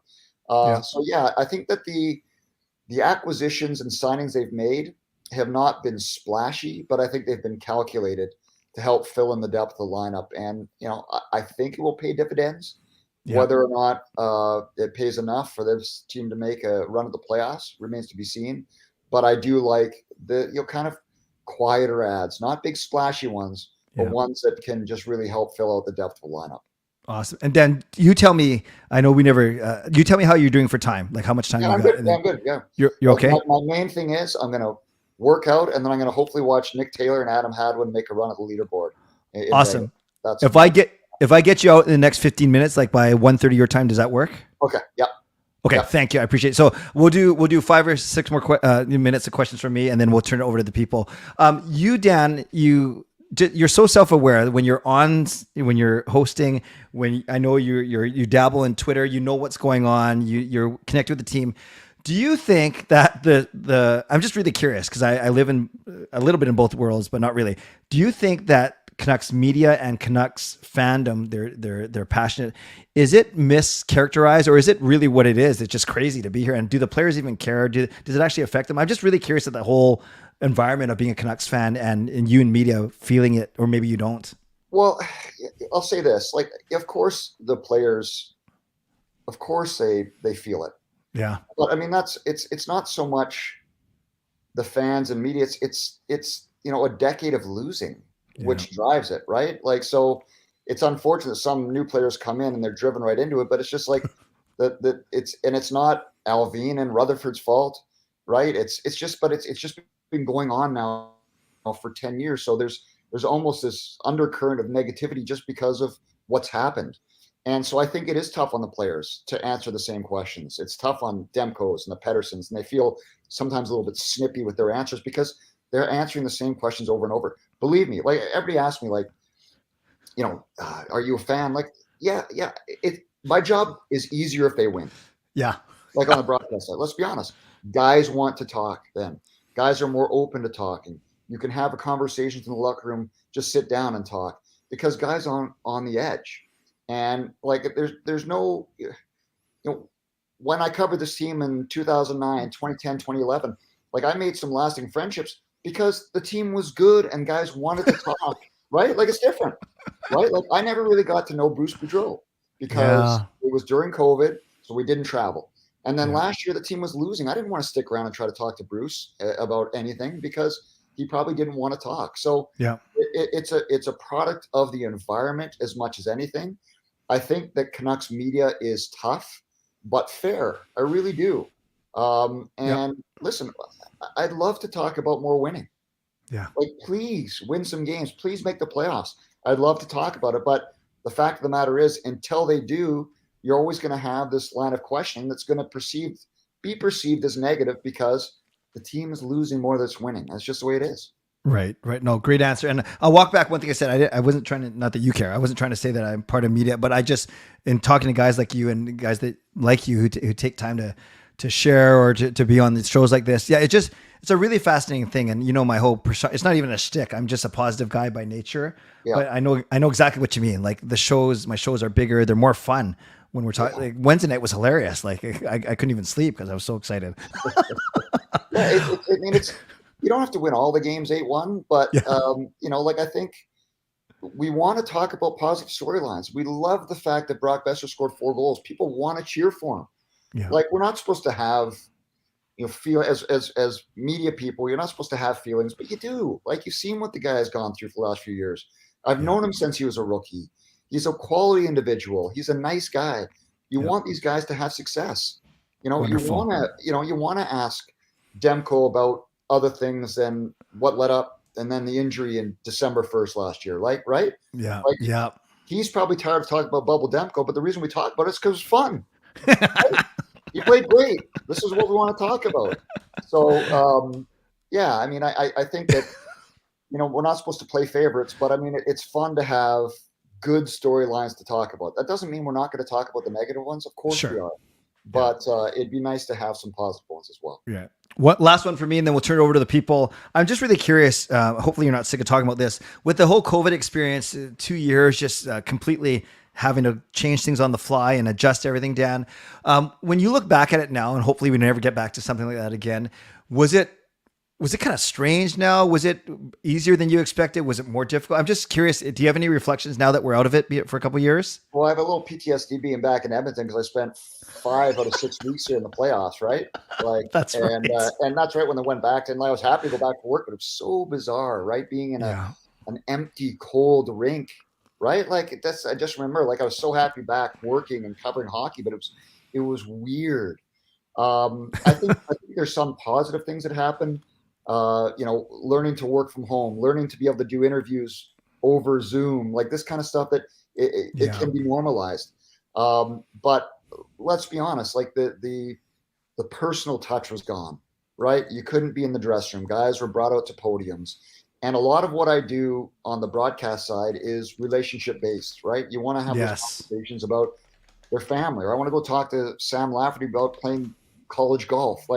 And you can't do those things during COVID because guys would come out to the podium, and any little tidbit you had that might be a fun story, as soon as you asked a question, then everybody had it, right? Yes. There was no private conversations, and so much of what our broadcasts are trying to find those fun little stories that people maybe hadn't heard before, and so that was taken away. I was happy that we were able to work even remotely, but it was bizarre. Like the Canucks. like I used to laugh with Ferraro. He'd be in Vancouver doing Leafs games. I'd be in Toronto doing Canucks games. Yeah, I remember. It was crazy. And so I don't miss that part. Going to a Toronto studio to do a Canucks game when they were in San Jose, starting at 10:30 at night with Sat. Going back to the hotel at 2 a.m. to have a beer and like trying to go to sleep because the game started at 10:30 our time. So that kind of stuff I don't miss, but I'm happy that we're at least able to work during those times. Yeah, awesome. A great answer. And Dan, one really quick story from me about the whole empty arena. So I, as you know, I'm close friends with Marie. So Marie invites me to go watch or go with her, accompany her when she's singing the national anthem for one of the empty Roger Arena games. So it's Vancouver against Ottawa, and then she gets to watch the game from just one of the suites. So I'm there.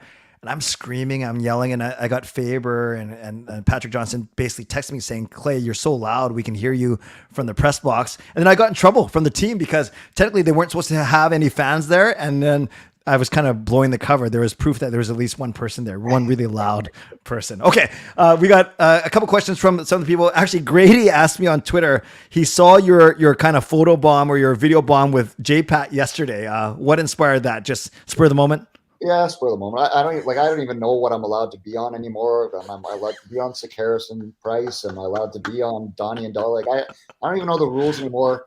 But I saw J-Pat talking. I just thought it was time to put my nose where it didn't belong to prove that I was actually at work before the flight.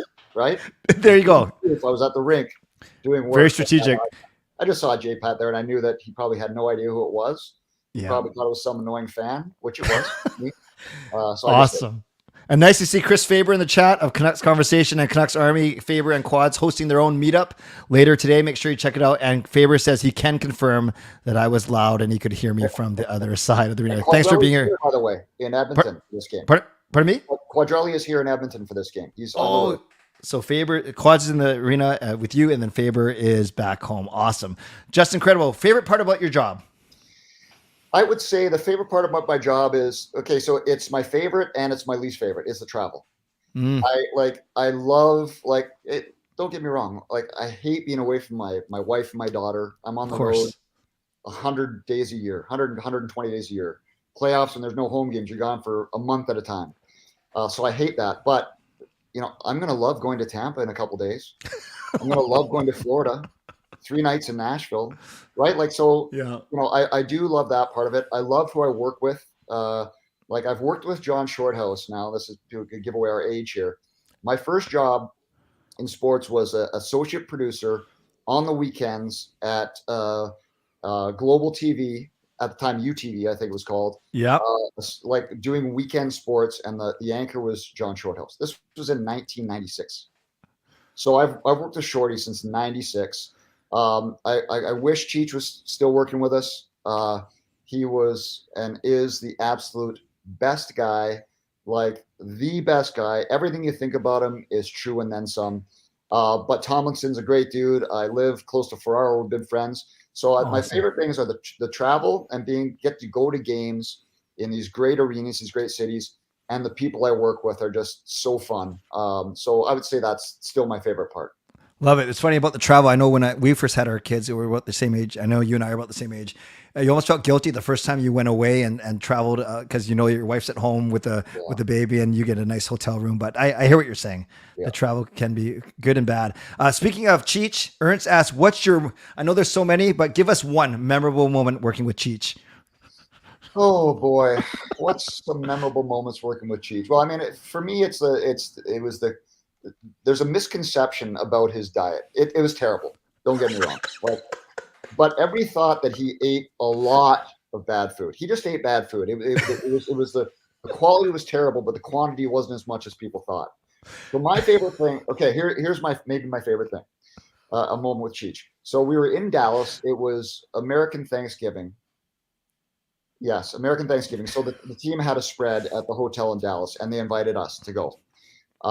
And it was like the most incredible Thanksgiving spread ever. It had everything: turkey, ham, all the sides, like broccoli, asparagus, all the veggies, stuffing. Like it was the biggest spread I've ever seen in my life. Like it was crazy. We get back to our table and Cheech has like a little bit of turkey and ketchup. And so I'm like he's like, yeah. So we went from this meal where like there's no chance you didn't leave this thing full. And we had to go to a dive bar so Cheech could have burgers.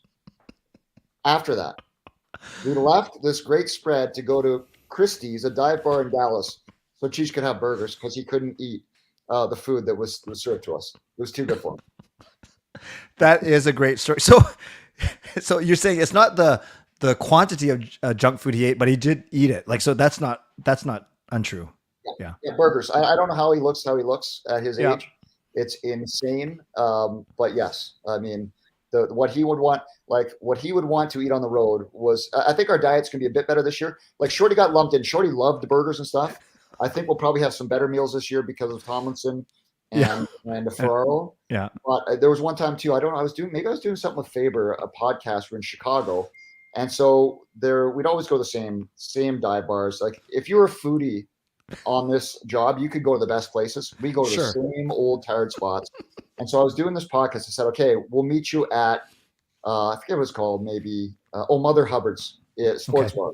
I was like, guys, like, honestly, can we not just like go someplace a little bit better?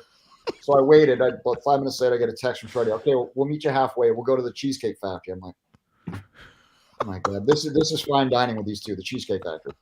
No offense, Cheesecake Factory. No, not at all. That's okay. They're not watching. That's fine. Yeah. Those are awesome stories. We'll go 5 more minutes and we'll let you go. Best Canucks interview current and best Canucks interview past. How about that?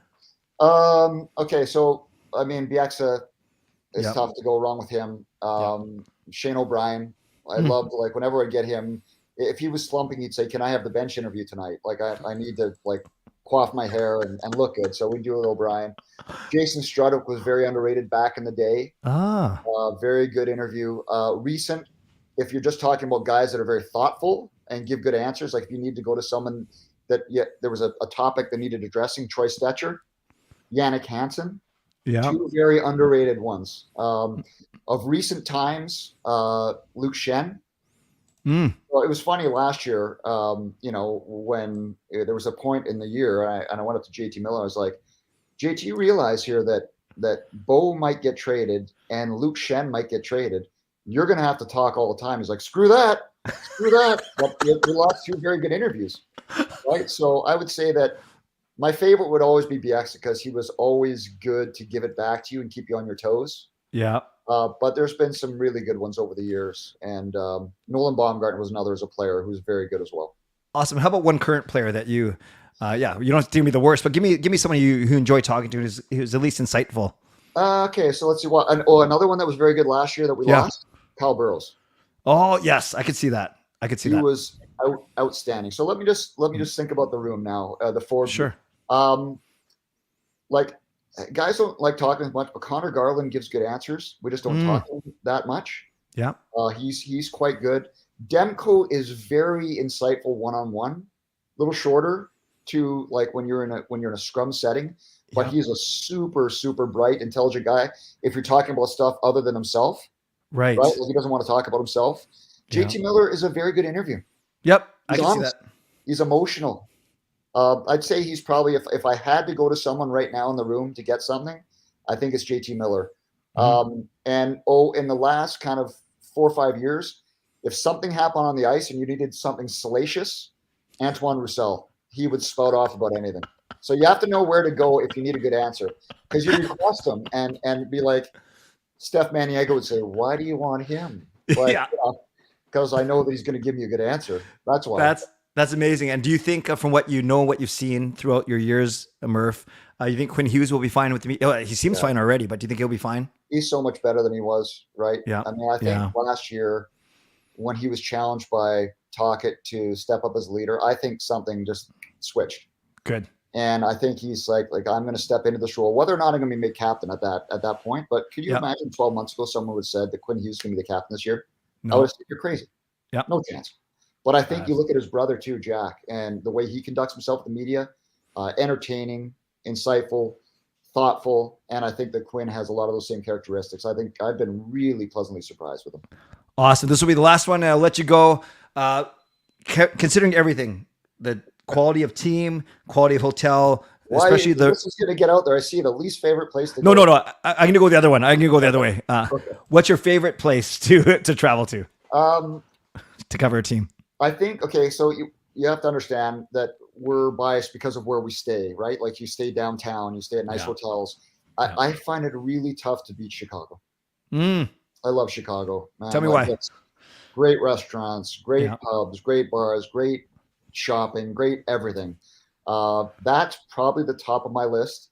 But, you know, when we go to Fort Lauderdale here in a few days and you look up the window and you've got the big section on the other side, it's pretty tough to beat that too. But there's a lot of great places that are underrated. Yeah. Like Pittsburgh is a great underrated town. Beautiful, 3 rivers, the stadium's on the water. Washington, if you're a fan and you want to go somewhere where you want to just see the game plus do a bunch of other stuff like the museums and stuff and the architecture, Washington is a great city to go to. There are a lot of great spots and you can find good stuff to do in every single city. Awesome.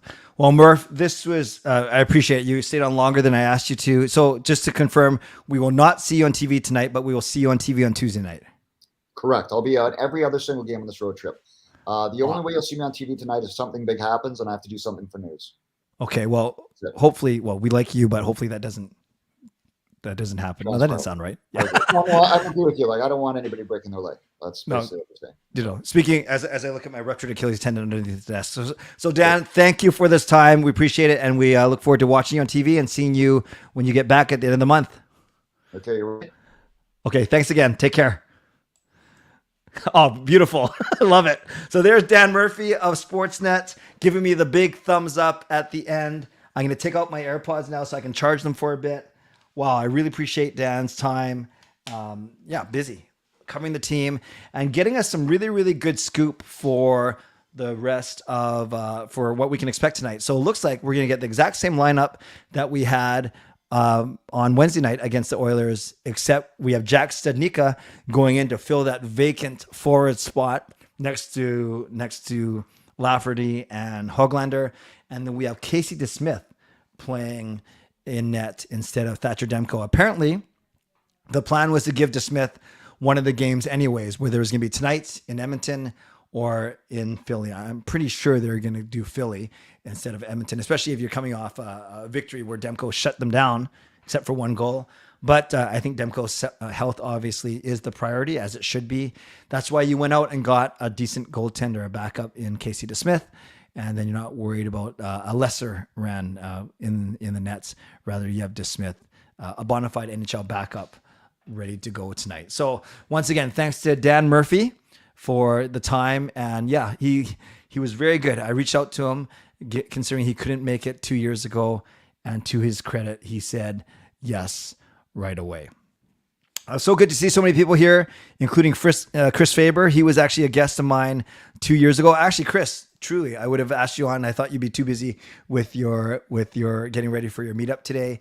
But yeah, awesome to see Chris Faber in here as well as many others. So this is what we're going to do. I'm going to quickly catch up on a couple of things. First, I think Lucas left a donation. I'm not sure if Lucas is still here, but he left a donation as we were going. So I do want to acknowledge that one for sure.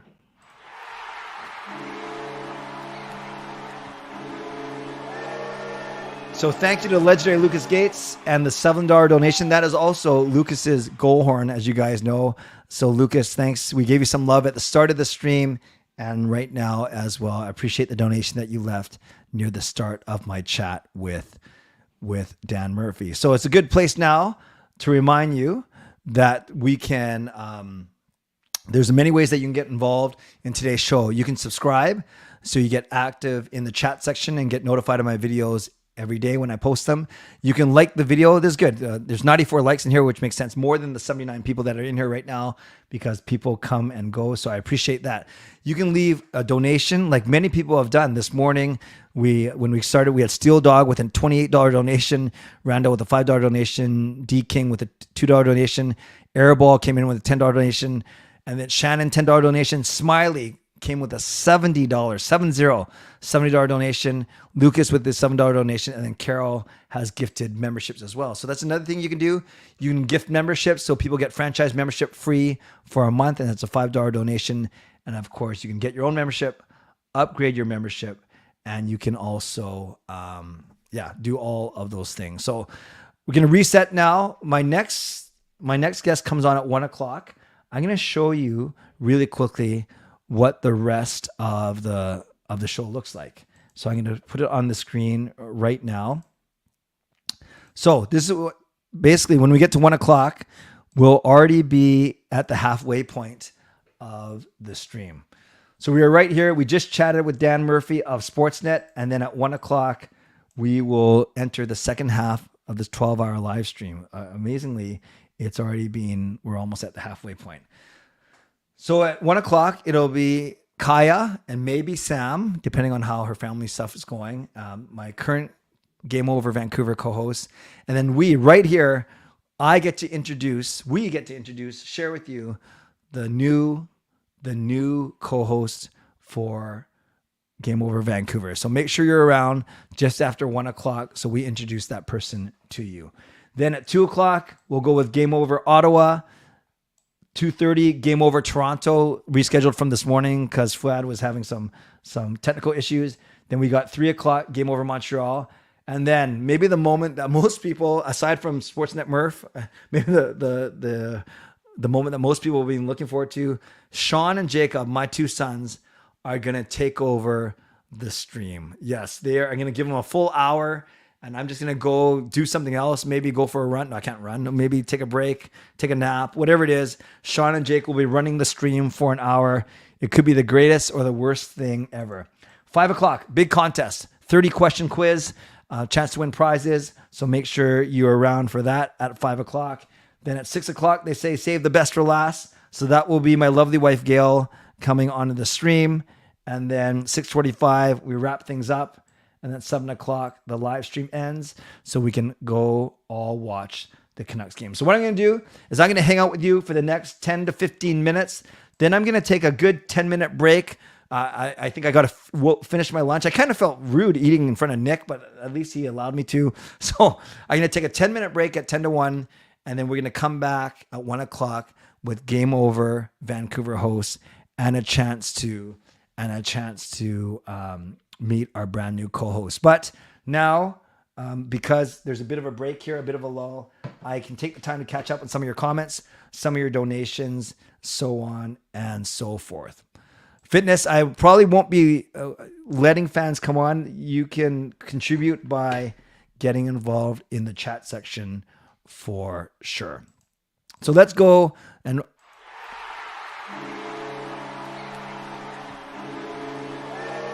honor some of these donations. Thank you, Brandon Hunt. Nice to see you. Was at the game Wednesday, and it was the best game I've ever watched. Was so happy for Brock. The team felt different. We seem engaged and ready to go. Love to see Draisaitl pissy again, too. Yeah, he has his moments for sure. So, Brandon, thank you for the $10 donation. Let's give Brandon some love in the chat for sure. Thank you very much.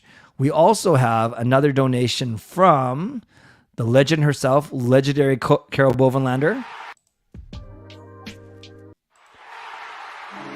Trying to play the horn, but it's bouncing all over the place. Here it is. $5 donation from legendary Carol Bovenlander. I was wondering, after seeing the first game, do you think the weekend come out firing? I think we are going to come out with a lot of confidence. I think Edmonton's going to come out with a lot of anger. So I expect a very, very entertaining game tonight. Win or lose, I think it is going to be great. So we have Taylor getting excited about Sean and Jake coming on. I'm stoked to see Sean and Jake. Harry, the contest is indeed at 5. Yes, finally we get more Gail. You know, Gail's so sweet. She's so shy. She doesn't necessarily, this isn't the top of her list of things to do, but I keep telling her, people want to see her. So make sure when Gail comes on at 6:00, you guys give her some love, because I know she'll appreciate it. And then it'll convince me to get her on more often. Hockey from Home. Clay, can we have Faber and Quads for your next 12-hour stream? Yes, they are. I've had both of them on my channel in different interviews before. You guys might remember when COVID hit, I was not the first, it's not a competition, but I was definitely one of the first to do the Zoom interviews. And I had a lot of people. I had Quads, I had Faber, Rick Dollywall, Jay Pat, Sat Shaw, Patrick Johnson, Scott Rintoul. I had a lot of Thomas Drance. I had a Darren Dreger. I was blessed to interview a lot of people over that year, for sure. Hey, Rob, nice to see you. 1 hour of Sean with no you in the building. Yeah, fitness. I'm literally going to let Sean and Jake sit here. I'm actually going to leave the room, and I've taught them to highlight donations. If anyone comes in, I'm sure they're going to say something funny about the donations, but whatever it is, yeah, I won't be too far away just in case, fitness, but I will be around for sure. When am I hosting my first Game Over show? Great question. I'm on Tuesday night. So Kaja did Wednesday. We have Sam tonight, and I have Tuesday night's game after the Flyers game. Welcome back, Tyler. Best interview question ever. Why are you so pissy? Yeah, I remember that. Wait, I thought originally you were going to stream while the game is on and after. No, Jay, it's always been 12 hours, 7 to 7. So I don't do live streams on Friday night, Saturday night. There's Game Over Vancouver going on. So I want to respect, support Sam and Dennis. Crossover head to head. So no, it's always been 7 a.m. to 7 p.m. That's what the plan is. And then I can just relax for the game and just pass out if I need to. No, I'm not worried about Casey DeSmith. However, Dan Murphy made a really, really good point, just saying that, it's going to be a tough game for him, given that the Oilers are going to be they're going to be out for blood, really. Yes, fitness, you know me too well. 4-2 is my prediction. I don't know how realistic that is, but yes, 4-2 is my prediction. What is the contest for? It's just a trivia game, and I'll reveal the prize when we get closer. Looks like McDavid is still McWhiney after that game. That is indeed true. You had my uncle. Who's your uncle, Joey? Who is your uncle? At the golf course, playing hole number 8, listening to the Dan Murphy interview. Good job. Thank you, Smiley. And Smiley, not that you care, but I did recognize your massive donation. I hope you can come back and see the end of the stream so you can you don't have to do another donation, but that was wonderful. Great way for us to start the day. Hey, Daniel, what is the donated money used for? Charity. I explained earlier in the stream. You may not have heard it. And I saw one of your other comments earlier, so we'll see how you respond to this. I use some of it personally to invest back into the channel, whether it's buying equipment. I use some of it to purchase some of the prizes that I give away to viewers, either on this stream or on others. Not everything is sponsored. I also give some to my family, i.e. spend it on my family for allowing me to do what I do. And I also give some to charity, usually depending on what's going on, what's happening in the lives of some subscribers. And I often pile it into my donations to the Canucks for Kid Fund as well. I will not be watching the Logan Paul fight. I am very interested. I've been following all the lead up to it, but I probably won't be watching it. The other day I asked you who you think will be the last team to get the first win. You said the Hawks. The Hawks won their first game, so I'll give you a second chance. Who will be the last team to get a win? Has San Jose won yet? Let's pick them. Inspired by Nick. Let's pick San Jose Sharks. They'll be the last team to win. Thank you for the second chance. I appreciate it. No live stream after the game. I'm going to direct everyone to Game Over Vancouver. Good show today. I've enjoyed it. Thank you, Derek. Yeah, I've had a lot of fun today. There's been some really, really good interaction on here for sure. Yes, Samantha CP, I think is her Twitter handle, but she is one of our Game Over Vancouver hosts. I'm not sure if she can join me today though. Oh, Dave. Yes. Dave Nordham. I did have Dave when he was battling cancer. I had Dave on here as well. I think Canuck Clay would be the best uncle. I'd be okay. I'm okay. You get a bunch of dad jokes or uncle jokes, I guess. Oh, great question. Why isn't Kayla coming on today? Well, my morning was absolutely packed from when she's not going to wake up for 7 a.m. Then they left for bowling at 9 a.m. And then she's staying to work all the way till 7. So unfortunately, I wanted all family members on, but because of her work schedule, she was not able to do it. Happy birthday to Quinn. Indeed. Happy 24th. Chris Faber, awesome content creator. This is a guy who a model of hard work, and you see what he's doing now. A great show, Clay, helping me keep me entertained with the French play-by-play here. Well, I can give you some French. Oui, oui, non, non. Bonsoir, bonjour. Je m'appelle Clay. Okay, I better stop there. That's all I know, I think. Thanks for being here, Chris. The hype for the Logan Paul fight is so cool. I've never been more excited for a boxing match. Well, you think Dennis is going to win? Well, he did chuck that microphone at Paul and cut him on the side of his face. That was pretty bad. Yes, we'll get Kayla on next time. Watching Abbotsford, Wu and McDonough with goals. They look like an insanely good team. Yeah, they're it's weird. Their AHL team, like they still got to play the games. It's almost too good for an AHL team. Like they're a top level AHL team, but it's like, I guess is the definition. They're just not the guys that are just aren't good enough to play with the NHL team. Have I ever interviewed anyone from Canuck Place? Highlight what they do. I personally bet that's a great idea, Derek. I will look into that for sure. Excellent idea. Tremont, oui, oui. I'm just glad Messier wasn't at the captain's ceremony. Yeah, I think he doesn't come to mind when they talk about the 14 previous captains. 2-0 Abbey after the first. Nice. Can we see a hat trick for Hughes? I doubt it. He's never going to be a goal scorer, but we could easily see another 3 or 4 point night from him for sure. Okay, guys. Some of you have not seen this yet. I'm going to tell you a bit about this cool initiative that I'm helping to promote.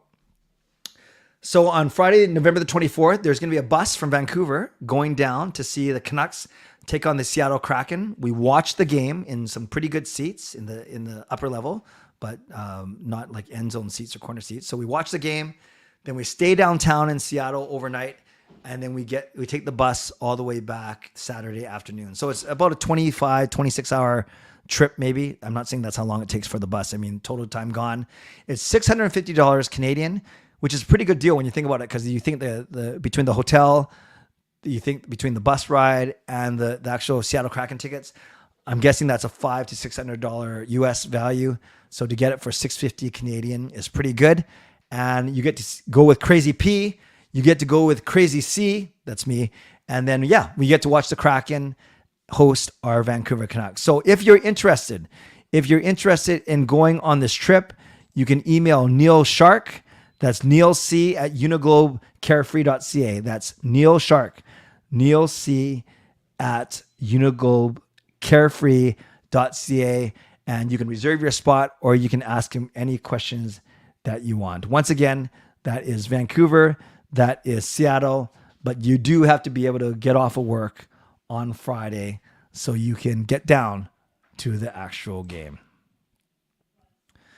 Okay, friends, I'm going to go for one more minute, and then I'm going to throw up a 10-minute timer because it's basically my halfway break.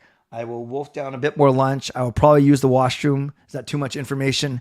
And then I will be back ready for the 1 o'clock hour. And this marks the exact halfway point of the stream. So I hope you guys are all doing well. I hope you guys are still with me. Try and stick around for the rest of the stream. I would still love to have you. I would love to have you for the rest of the stream. But yeah, we're having a good time. I hope you're having a good time as well. But I need to give myself a 10-minute break, and the 10-minute break starts right about now.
Hey everyone, it's Kirk McLean here, and you're watching Clay's Canucks Commentary.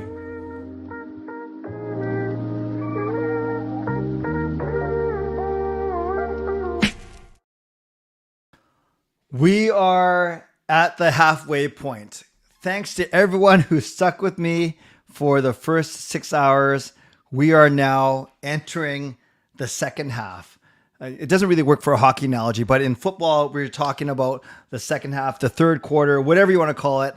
But we have made it, and I want to thank everyone who's been here since the very start. And I want to get into this pretty darn quick. So a reminder to everyone who is here to subscribe, to like the video, to leave a donation, to gift a membership, to become a member, or to upgrade your own membership as we get going. So I had this plan to have the current Game Over hosts talk with me for Game Over Vancouver hosts talk with me for a couple of minutes, and then we'd bring in the new Game Over Vancouver co-host, and then we would all talk and all have fun together. But as I look backstage, I see the new Game Over Vancouver co-host waiting there, which is good. You'd expect this person to be prompt, want to make a good first impression. No, they don't have to. But I don't see my other co-host. So this is what I'm going to do. I'm going to stall for 2 minutes. I'm going to talk about a couple of things. And if they're not here, I'm just going to bring this person on myself. And I think, I know I don't want to spoil anything, but I know we will be just fine. So if you want to know where we go from here, we've done 6 hours. We've talked to the crew from Game Over Calgary, from Game Over Edmonton, from Game Over Winnipeg. So we did that. We talked to Kim, Isles Girl 3. We talked to Clay Schlegel. We talked to John, Hot Take Hockey. We talked to Nick, Twisted Wrister. And all those people gave us kind of breakdowns of their teams. And with the non-Game Over people, we did divisional previews, which was awesome. I awarded a quick prize this morning that then got flipped, which is good. Almost like you guys made a trade in the middle of the stream. Then we also just ended off with Dan Murphy from Sportsnet, and it was great to have Dan Murphy. And he told us about what he saw at Canucks Morning Skate. He also told us that he's not going to be on the show tonight, the broadcast. So don't be disappointed when you don't see Dan on the show. So I see Kaja backstage. Kaja, give me a wave backstage. Do I know that you're ready? Okay, so I'm going to bring in Kaja first. We're going to wrap for just a couple minutes, just a few minutes, and then I promise we will bring our new co-host on the show within a 5 or 6 minutes after that. And then there's no other guests I'm bringing on at 1:30. I intentionally gave Vancouver the greatest amount of time, so at least we don't have to rush off at the 1:30 mark, because we'll see how it goes. Or maybe if we all suck, we'll be done in 10 minutes, which I highly doubt. So thanks again to everyone being here. Just before I bring Kaja on, I will show you guys the rest of what's happening for the rest of the day, actually. So again, we are at the halfway point.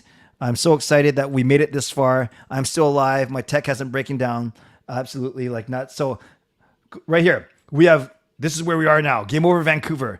Intro of new co-host. So me and Kaja first, and then we'll bring on the person. Then at 2:00, we got Ottawa.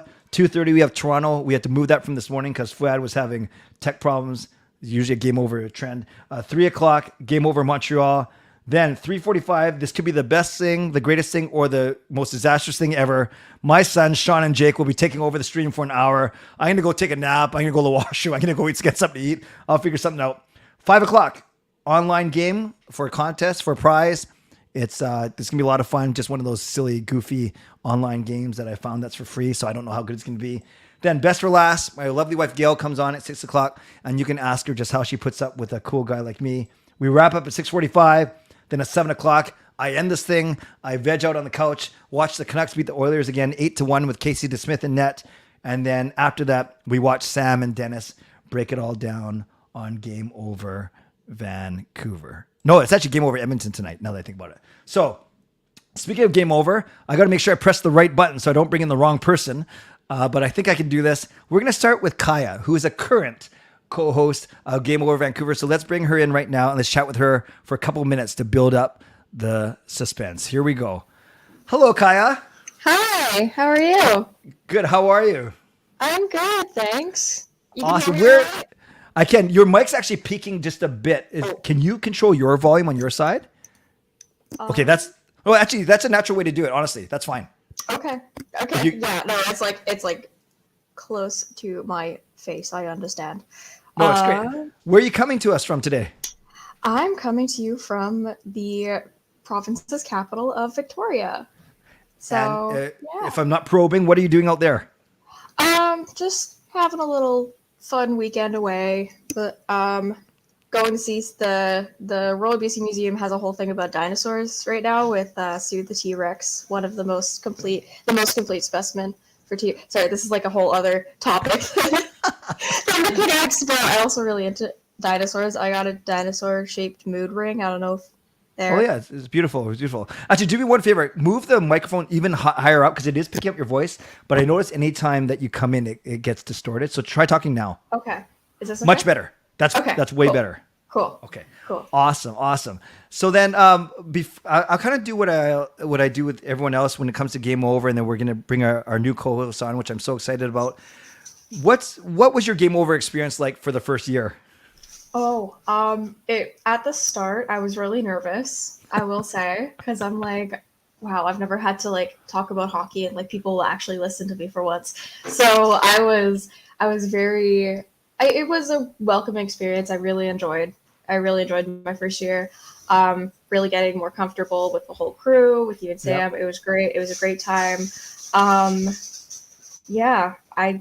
first year, I mean, the first 8 games weren't great. Yeah, you had one of the most memeable moments of all of Game Over. You let out a blood-curdling scream. I'm surprised you didn't break your vocal cords when you did that. Was that premeditated or was that pretty spontaneous, or both? It was kind of like I just need to release the rage, and I was like, you know what? I'm just gonna start the stream off with that because I feel like that's what we're all feeling because it was the 8th loss in a row, I think, against Carolina that I had to cover. So it was like, yeah, no, just need to let this go, let it out. The feelings of the Canucks fan base. But and what do you think was your most exciting moment doing Game Overs last year? And then were there any challenging times too? Challenging times, I'd say challenging time was Bruce's last game I covered. Yeah. I may have cried a little bit, but it was an emotional journey. I'd say it was difficult trying to like see a positive side when your team is 0-8 to start the season. It's not great. I do think a highlight would be also that 0-8 game, the scream. You know, it's a little iconic, but not to like feed too much of my ego, but I'd say the highlight just in general overall was just getting to work with the Game Over crew and everybody. Yeah. It's a great experience. It's a really great. Yeah, we have great leadership from up top. Then we have a fun network across all 7 cities. But I really do like our team. And one last thing before we bring in our newest member of our team, I like to say between you, Sam, Samantha Chang, and me, we have a really nice mix. Both in obviously we have just the backgrounds, the experience. Even the outlook. We kind of joke around how if I swing one way on the Good Looking Canucks Positivity Club, obviously GLCPC, we have Sam the other way. Not that she's not good looking, but she's not maybe as positive. And then we have Sweet Kaja in the middle, kind of depending on the moods. I always thought that you're kind of like more on my side. Sam likes to claim you for her side. So where would you say you are ultimately? Ooh, I'm kind of in the middle, just by representation, gotta like feed into both angles of the situation, but I don't know. It depends on my mood for the day, depends how I'm feeling about the team, depends if I'm mad at Patrick Alvin that day or not. Like, it really depends on a lot of factors. I'd say right now it's more positive, and that's completely biased considering my favorite player got 4 goals in the first game. So we know how much you love Brock, and that's awesome. We were almost as happy for you as we were for Brock himself. So, without further ado, with me, with Kaja, with Sam, on average, the math worked out to we each do 1 out of every 3 games on average. But, by the way, Sam would love to be here. She says hello to everyone. However, her entire family is sick, including her husband, including her little daughter, including, I think, either her parents or her husband's parents. Regardless, Sam has to take care of business from a family standpoint so she can host Game Over tonight with Dennis. Actually, Dennis is hosting Game Over Edmonton, and then Sam is the guest because we're doing head-to-heads this year. Anytime 2 Canadian teams play against each other, it's two hosts, 1 from each city at least. So Kaja did that with Zach on Wednesday. They 8-1 drubbing, and then tonight it's Sam and Dennis. So all to say, we usually do 1 out of every 3, but we are happily going to move to 1 out of every 4 because I will bring this person in. We'll all take a few seconds to make sure that our eyes, aren't deceiving us, and then we'll let this person introduce him or herself. So please welcome, without further ado, I have no sound effect ready. Actually, no, I'm going to get a sound effect ready. The person's backstage just saying, what the heck, just bring me onto the stream. I can see this person looking at me right now, but I'm going to bring this person on, and then I'm going to play a sound effect as they come in. On the count of 3, 2, 1. What a dramatic entrance. Oh, there's a train. Yeah, it's the donation train. So wow. Everyone, we welcome Parker's Pucks as the newest co-host of Game Over Vancouver. I see a lot of people loving it in the chat already. That is what we want to see. So Kai and I will have a chance, like we always do, to blab. Parker, tell us how you're feeling, and if it's not great, then lie and say you feel amazing. Like, how are you feeling right now? I'm good. I got to kind of get under the graphics here a little bit. Yeah, no, I'll move it for you. I'll move it for you. Don't worry. This is good. This is comfy. No, it's good. I'm very happy to be joining on here. I don't think I hinted at it. I tried to keep a pretty low key profile about it, but no, I was trying to find my slide whistle. I was going to get the sound effect going for you, but I might have lost it in the move. That is awesome. Well, so for many of you guys know Parker as, obviously he has his own channel doing very well, does his own content, his own streams, his own analysis. Parker and I also do a weekly show called Canucks After Dark. It's going very well. We've been doing it for 2.5 years now. But Parker, in your words, tell everyone about what you do, your fandom of the team, and then I'll just start peppering you and Kaja with some questions. Yeah, no, I've been doing a similar thing on my own channel for the last couple of years. I did it mainly in 2021, 22, I think. The years all mixed together at this point. And that was great, except the team wasn't great. Last year I didn't do it that much because it's hard to commit when they start so bad, and then you just know the rest of the season doesn't matter. But they won their first game, so now I'm all in. So I figured this allows me to, sort of do some live stuff over there, do some video stuff on my own, and we can hopefully find a good little happy medium. So no, my Canucks fandom started a long time ago. You can see that beautiful Canucks flag in the background, signed by a bunch. I think it's like the 2001 roster or something like that. I don't think I could name it. I don't think I can make out a single signature on there, but I've been obviously obsessed with the team all my life, for better or worse, and I'm happy to be here. That is amazing. By the way, fangirl, I love your comment. I posted a quick tease on Twitter, but it was actually not the silhouette of Parker. I typed in Google silhouette ? And whatever came up first, it just happened to have Parker's like his profile and even his swipey hair. But no, that actually, I'm not smart enough to do an outline of Parker. I just found the first silhouette ? I could find and stuck it on our graphic. So, but thank you, Fangirl, for doing the snooping. I appreciate it. That hair's a little flatter, but a little more messy than mine, I think. That's fair. That's fair. So overall, I'm thrilled to be here with you. So really, you're looking at 3/4 of your team, my friends. We're just missing Sam Chang, and we look forward to bringing you a lot of great Game Over Vancouver post-game coverage, head-to-head when we're with other Canadian cities. And obviously, we are all in a good mood, yes, since we're starting off 1-0, which is something that the Edmonton Oilers can't say. So Parker and Kaja, not whether you saw my interview with Murph or you just heard, so the 2 big lineup changes are DeSmith is in for Demko, and then Jack Studnicka is filling in that vacant roster spot. So Susie not ready yet, Mikheyev not ready yet, Bluger and Breezeball even further away both of you, any thoughts of what you hear, especially the change in Stanika, whatever. It's good we're not short, but DeSmith in for Demko. We know Demko's sick. You guys feeling okay with that? No? Talk to me, Kaja. Talk to us. Okay, well, I'm like, I do think DeSmith might be a good option, but Edmonton is going to try and murder us tonight. So I'm like, is it sure? Like, I understand you don't want to have the same goalie face them twice, blah blah blah, all that superstitious stuff. But at the same time, like, I get it. He was sick during that game, but like, he looked fine. I don't know. I mean, we're going also. It's DeSmith and Skinner, so like, there's gonna be multiple goals anyway. So there's that. Stanika coming in, I do think is a good thing. Yeah. I have a friend that'll be very happy, but I also think that, like, filling out that extra roster spot, because the cap is horrible. The flat cap is horrible. Obviously, a lot of teams started with only 11 forwards and 60. But I do think that bringing in an extra forward will help.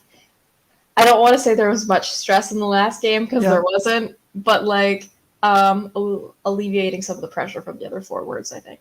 Great. And it just helps the coaches too. Then they can actually say line 1, line 2, like, as opposed to, Yeah. okay, Kuzmenko, it's your turn, then Garland, it's your turn, blah, blah, blah. Parker, you're welcome to continue to lounge, but I've moved the graphic if you want to sit up. It's up to you. Parker, what do you think? Yeah, so I'm not too concerned about DeSmith. I mean, he looked fine in his 11 minutes of ice time the other night. Stanika coming in is great. I mean, it always helps having a full roster. My only concern, Edmonton's getting better tonight. They have Matthias Ekholm back in the lineup. That's going to it's not going to prevent 8 goals, but it's going to make a big difference. It's going to prevent 4. He's going to be a real important piece for them and shore up that D line and. Watch. I mean, we say, it's not like it's the backups essentially, right? Skinner hasn't looked great, and it's going to be like 2-1, of course, because that's the way these things go. But no, I think I still think like that one game doesn't change my mind that Edmonton is more likely a better team than Vancouver. They just sort of got shell shocked night 1. I'm leaning Edmonton's way, but I'm hoping that that maybe we just get a heroic game out of Smith and we can be 2-0 and keep the fun rolling. Yes. Kaja, I'm going to ask you about your experience on the crossover in a second. For both of you, though, Rick Tocchet said that their plans all along were to play DeSmith either today or Tuesday, just so Demko didn't run the first 3. And we should believe him. My guess is, though, usually if you beat a team, you want to go back with the same goalie with the extra day because you're kind of in their heads. And then to me, it would have made sense to start Demko in Philly, but maybe Demko's illness obviously flipped it around. Any thoughts on that? Do you believe him when he says, he wanted to get DeSmith into one of the first 3? I mean, I kind of believe. I don't know. I don't really believe Rick Tocchet. I didn't believe it when he got hired. Anyway, I could see it. I could see that it was always the plan to get into one of the first 3. I would see that it was more likely against Philly just because they're worse. But I do understand kind of having DeSmith in tonight and having Demko against Philly, because I think Philly won with like 6 goals their first game. So, I think it was an interesting choice. Quoting Connor McDavid there, but a choice nonetheless. We will see how it plays out. Who knows? Maybe DeSmith will be how Spencer Martin was in the 2021-22 season, not last season, but the season before. So yes, of course. We can only hope. And by the way, we got some love for Parker's shirt. Does Parker work for Costco? To which Parker replied, "Styled by Costco." It's a good Love shirt. it. It's fun. It looks sharp. It looks sharp. Parker, any thoughts on that? Do you think that was the plan all along?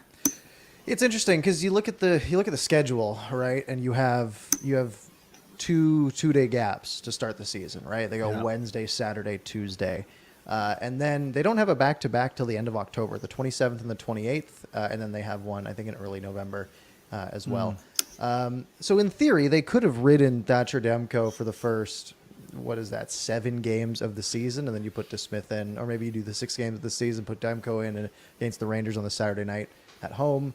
But yeah, you definitely want DeSmith to not be sitting on the bench for 3 weeks in theory, or at least 2 weeks. But he did get 10 minutes last game, right? I don't know. But obviously you don't go through the starter preparation. You don't go through the starters warm up. There's all this sort of superstitious stuff that obviously goalies are the most superstitious of any of us.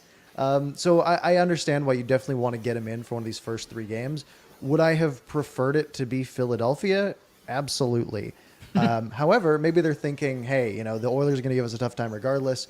Let's just put our best goalie in against Philadelphia and potentially just lock up those 2 points now while we have the best chance to do so. So, I mean, if Demko's still recovering from the flu and you were going to give Smith one of these 3 games anyways, it makes sense to get that one out of the way now. Quick prediction. I always go 4-2 Vancouver, no matter who they're playing, whether it's home or away. I always say 4-2 until it actually happens. Last year, it took until the Buffalo December game for that to happen, and then I switched my prediction. So I'm saying 4-2 Vancouver, Parker. It's not going to be 4-2. I'm gonna say we're gonna go to OT today. I'm gonna go with a 5-4 OT. Win-loss for the Vancouver Canucks. Hopefully. Wow. Oh. And Kaja. Wishful thinking there. I mean, after an eventful first game, it's going to be a boring second game. Okay. So I think shootout 3-2 Oilers. Ah, I like it. By the way, she's just got a time, and I love Fangirl. Fangirl is a sleuth. She says a hint would also be Clay didn't have Parker listed as a guest, so that plus the random shadow, which wasn't Parker, that looked like Parker. Maybe. Yeah, so Fangirl, yes, the shadow wasn't Parker, but yes, you can say it looked like Parker. But that is very astute. Of course, I would have had Parker, my podcast partner, on one of these shows, and that is actually a very, very good tell, is that I didn't have him publicly listed. Very, very good. I was going to say you should have listed me at some other time slot. But maybe I was busy today, Yeah, exactly. You can't drop everything just for me. Kaja, I want to, regardless of the result, which obviously, as Canucks fans, we all loved on Wednesday night, tell me what was it like working with, we've all had guests on our Game Over shows before, Parker will, but what was it like actually working with someone from the other team, per se? Tell me about that. It was a bit interesting because we come from very different perspectives on the game, right? Obviously, yes. Zach was kind of going through it. He was kind of going through it. I'm just like riding my high horse. I'm just like so excited for the season. I'm like energetic, and then Edmonton fans are in the chat, and they're all just like complaining about their team, and I'm just like, yeah, like that's how it felt.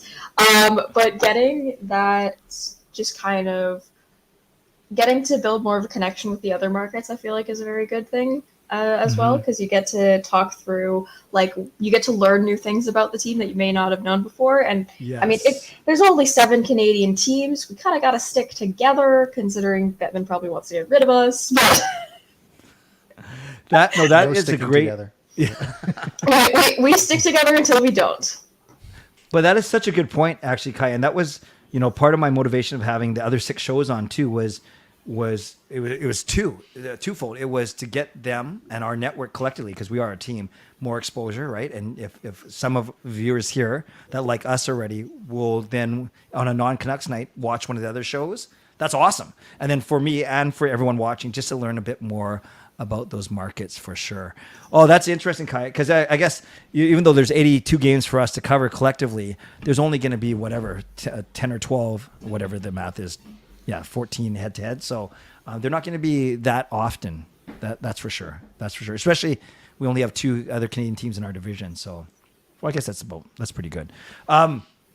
Parker, question for you specifically about the Game Over, just because I want to frame this in the Game Over side.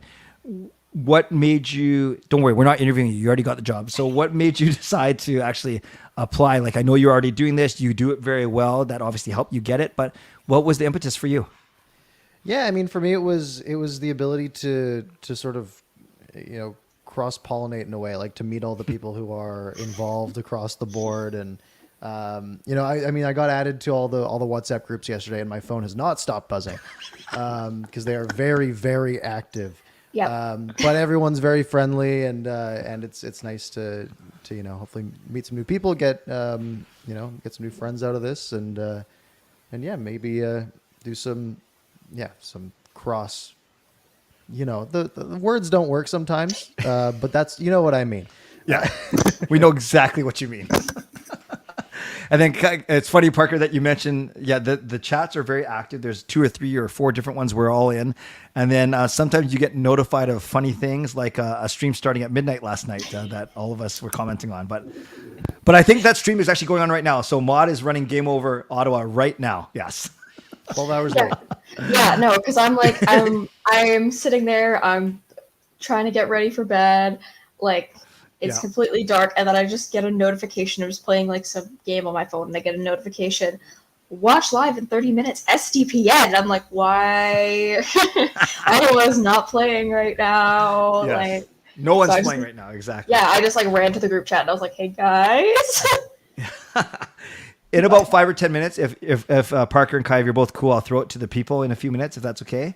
But before we get to that, Kaja, just I want people to know a bit more about you as well. Where does this whole Game Over Vancouver fit in the grand scheme of things? Purely a hobby, something that helps you develop your skills because you want to do more of this. I have Twitch already. I don't need that. Like, where does this fit in the big scheme of things for you? It's definitely better than Twitch. I would say it's kind of, I kind of want to go do more hockey sports coverage. At the moment, I'm also an arena announcer for the best BCHL team, the Surrey Eagles. Awesome. So that's a position that I really enjoy. It's a great team, great vibes. We have a couple games coming up at the South Surrey Arena later this month that are team nights. So Breast Cancer Awareness Night is on October 27th, and then the Halloween nights on the 29th. So shout out to those nights. Yeah, that's wonderful. And then I'm also very new development, but I'm also a sports writer now with the SFU newspaper, The Peak. So Congrats. That's like, wow. Thank you. Yeah. So it's kind of just been, Game Over was kind of like my introduction in a sense to the sports broadcasting world, because I'm still a university student. I'm still doing all this stuff, figuring out, what I'm going to do for the next 60 years or so. So I just kind of, I'm like, what's the math? I'm 20, so. Yeah, great. I'll be 110. That'll be awesome. But yeah, no, just kind of figuring out, and then Game Over, just kind of like the environment, getting to know more things about the industry, it's been a really fun time here, and I really enjoy it. No, and I've loved getting to know you, and we got to meet at the game last year, which was really cool. Yeah, that's awesome. Parker, I know you kind of answered this a little bit when you said why you want to do this, but does this fit any big picture, long-term plans, or right now just kind of start it and see what happens kind of thing? Yeah, I think it's just sort of a see what happens thing. I didn't want to have to commit to doing the full season like I tried to do 2 years ago. That was too much. And I wanted to experiment a little bit more with the video side on my channel, focus more on, because I've done a handful of streams and sometimes those go 45 minutes, an hour, sometimes longer. And sometimes you got a lot of people in there and you're like, I don't want to end it because it's like, when am I going to have 200 people in here again? And then at other times it's like, maybe sometimes I just want to, give my thoughts for 10 minutes, and the game started at 7:30, but it was like an event night. So the puck drop wasn't until 8, and it's like 11 and I'm tired and I'd like to just put a 9-minute video out and go to bed. So it's a bit of having the flexibility to, sort of commit to a quarter of the schedule and be able to, and sort of have those matter a little bit more, at least to me. And then that way I can sort of do my own thing on the side. Yeah, like what kind of moron streams nightly at 11 p.m.? That's so silly. Who does that? It's too late. You know how hard Mondays are for me, Clay. No, I know, and I appreciate you, and I know I'm even bumping you by half an hour next week, so this Monday. So thank you. Jeremiah, thank you for the donation. I'll recognize it in full after this interview is done. But Jeremiah, I see it and I've started. So thank you very much. So it's really funny, Kaja, because you are an in-host arena for Surrey. You're a full-time student. You start the new job writing. Parker, you got your career. You got your own video exploits. You play hockey. Sam's a lawyer, a young family. All I do is just sit here and with a broken leg under my desk, and that's all I do. So no, it's great that we have the four of us sharing this responsibility. So we're already at half an hour. This is fast. I know it's going to always go by fast when it's the three of us and Sam. So I'd love to turn it over to the people. We do 15 minutes of questions from them, if that's okay. And then I'll just kind of facilitate it and see how we do. So drop your questions in for Parker and for Kaja in the chat right now, and we will ask them. Hockey from home, always first one in. Him and Fangirl always battling. The question is for both of you. It says this: who's your favorite current Canucks player? And when is Parker's first game over? Well, I can answer the second one. Not that I'm his boss, but we have to, now that it's official, we have to get together and do some scheduling. So we actually don't know when Parker's first game is, but it'll be within the next couple weeks for sure. The second one, I'm like, wait, I haven't.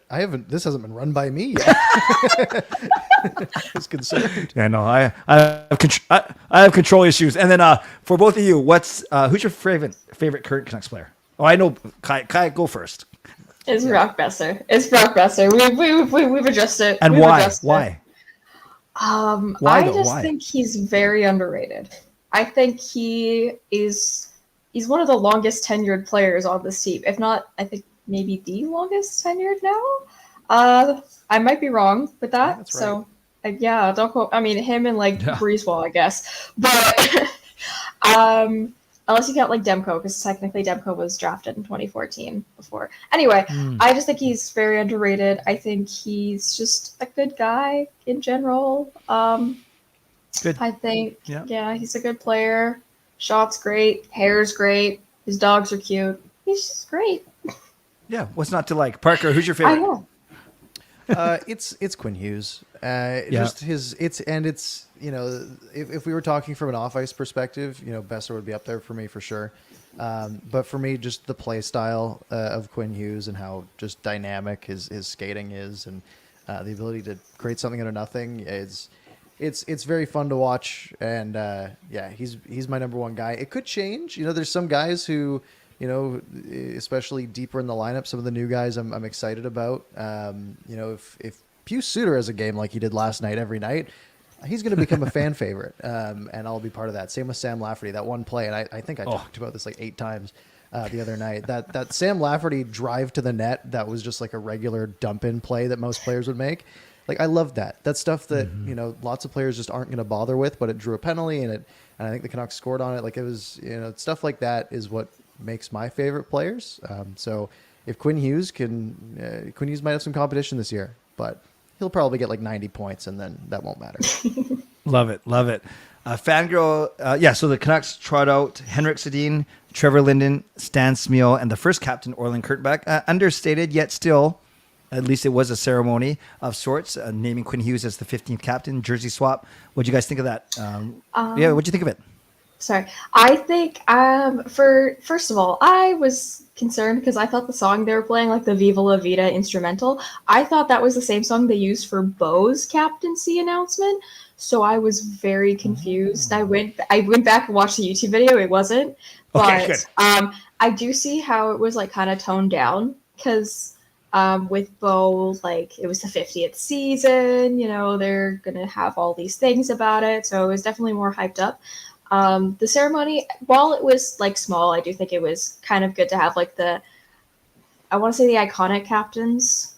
Sorry, Marcus Naslund, but I'd say, first captain, Stan, obviously, Linden, obviously, and then Henrik, duh. I think having that, having them bring them out, the jersey swap, I was so confused because he came out with an A, and I was like, that's not what's supposed to be there. And then I was like, oh wait, no, they're gonna do the jersey at the ice. Little cringy, but it's the Canucks; they're always cringe. I don't know. I liked it. I think it was a good ceremony. I liked the graphics that they put out, where he's the 15th captain, but there's only 14 captains on the shirt. So that's true. Well said. Parker, what'd you think? Yeah, it was nice. It was a little bit classy. You know, they trotted out some of the previous captains, which was nice. You know, obviously the ones that could be there. Linden was a nice surprise. You know, it definitely was a lot less hyped up because they announced it a month ago, right? Yeah, It true. wasn't like Horvat was like we think it's him, but what if Pettersson comes out with a C on, right? Like it was there was a bit of that around. Our it, new which was captain, interesting. Louis Eriksson. Yeah, it could have been, right? A little stopgap. Yeah. Lasted just as long almost. Yeah, so I yeah, no, it was nice. It was tasteful. I wasn't like stoked watching it or anything, but I was like, yeah, good, you know, they got to do it. It's nice for the fans in attendance. It didn't translate great on TV, I don't think, but they never do. Yeah. Parker Taylor shares your love of Quinn Hughes. We know that, so he loves that. Hockey from Home says, congrats on getting the job, Parker. Is there still going to be Canucks After Dark now that you are working with SDPN? Unless there's something I don't know, yes. Unless Ditto. Clay yeah.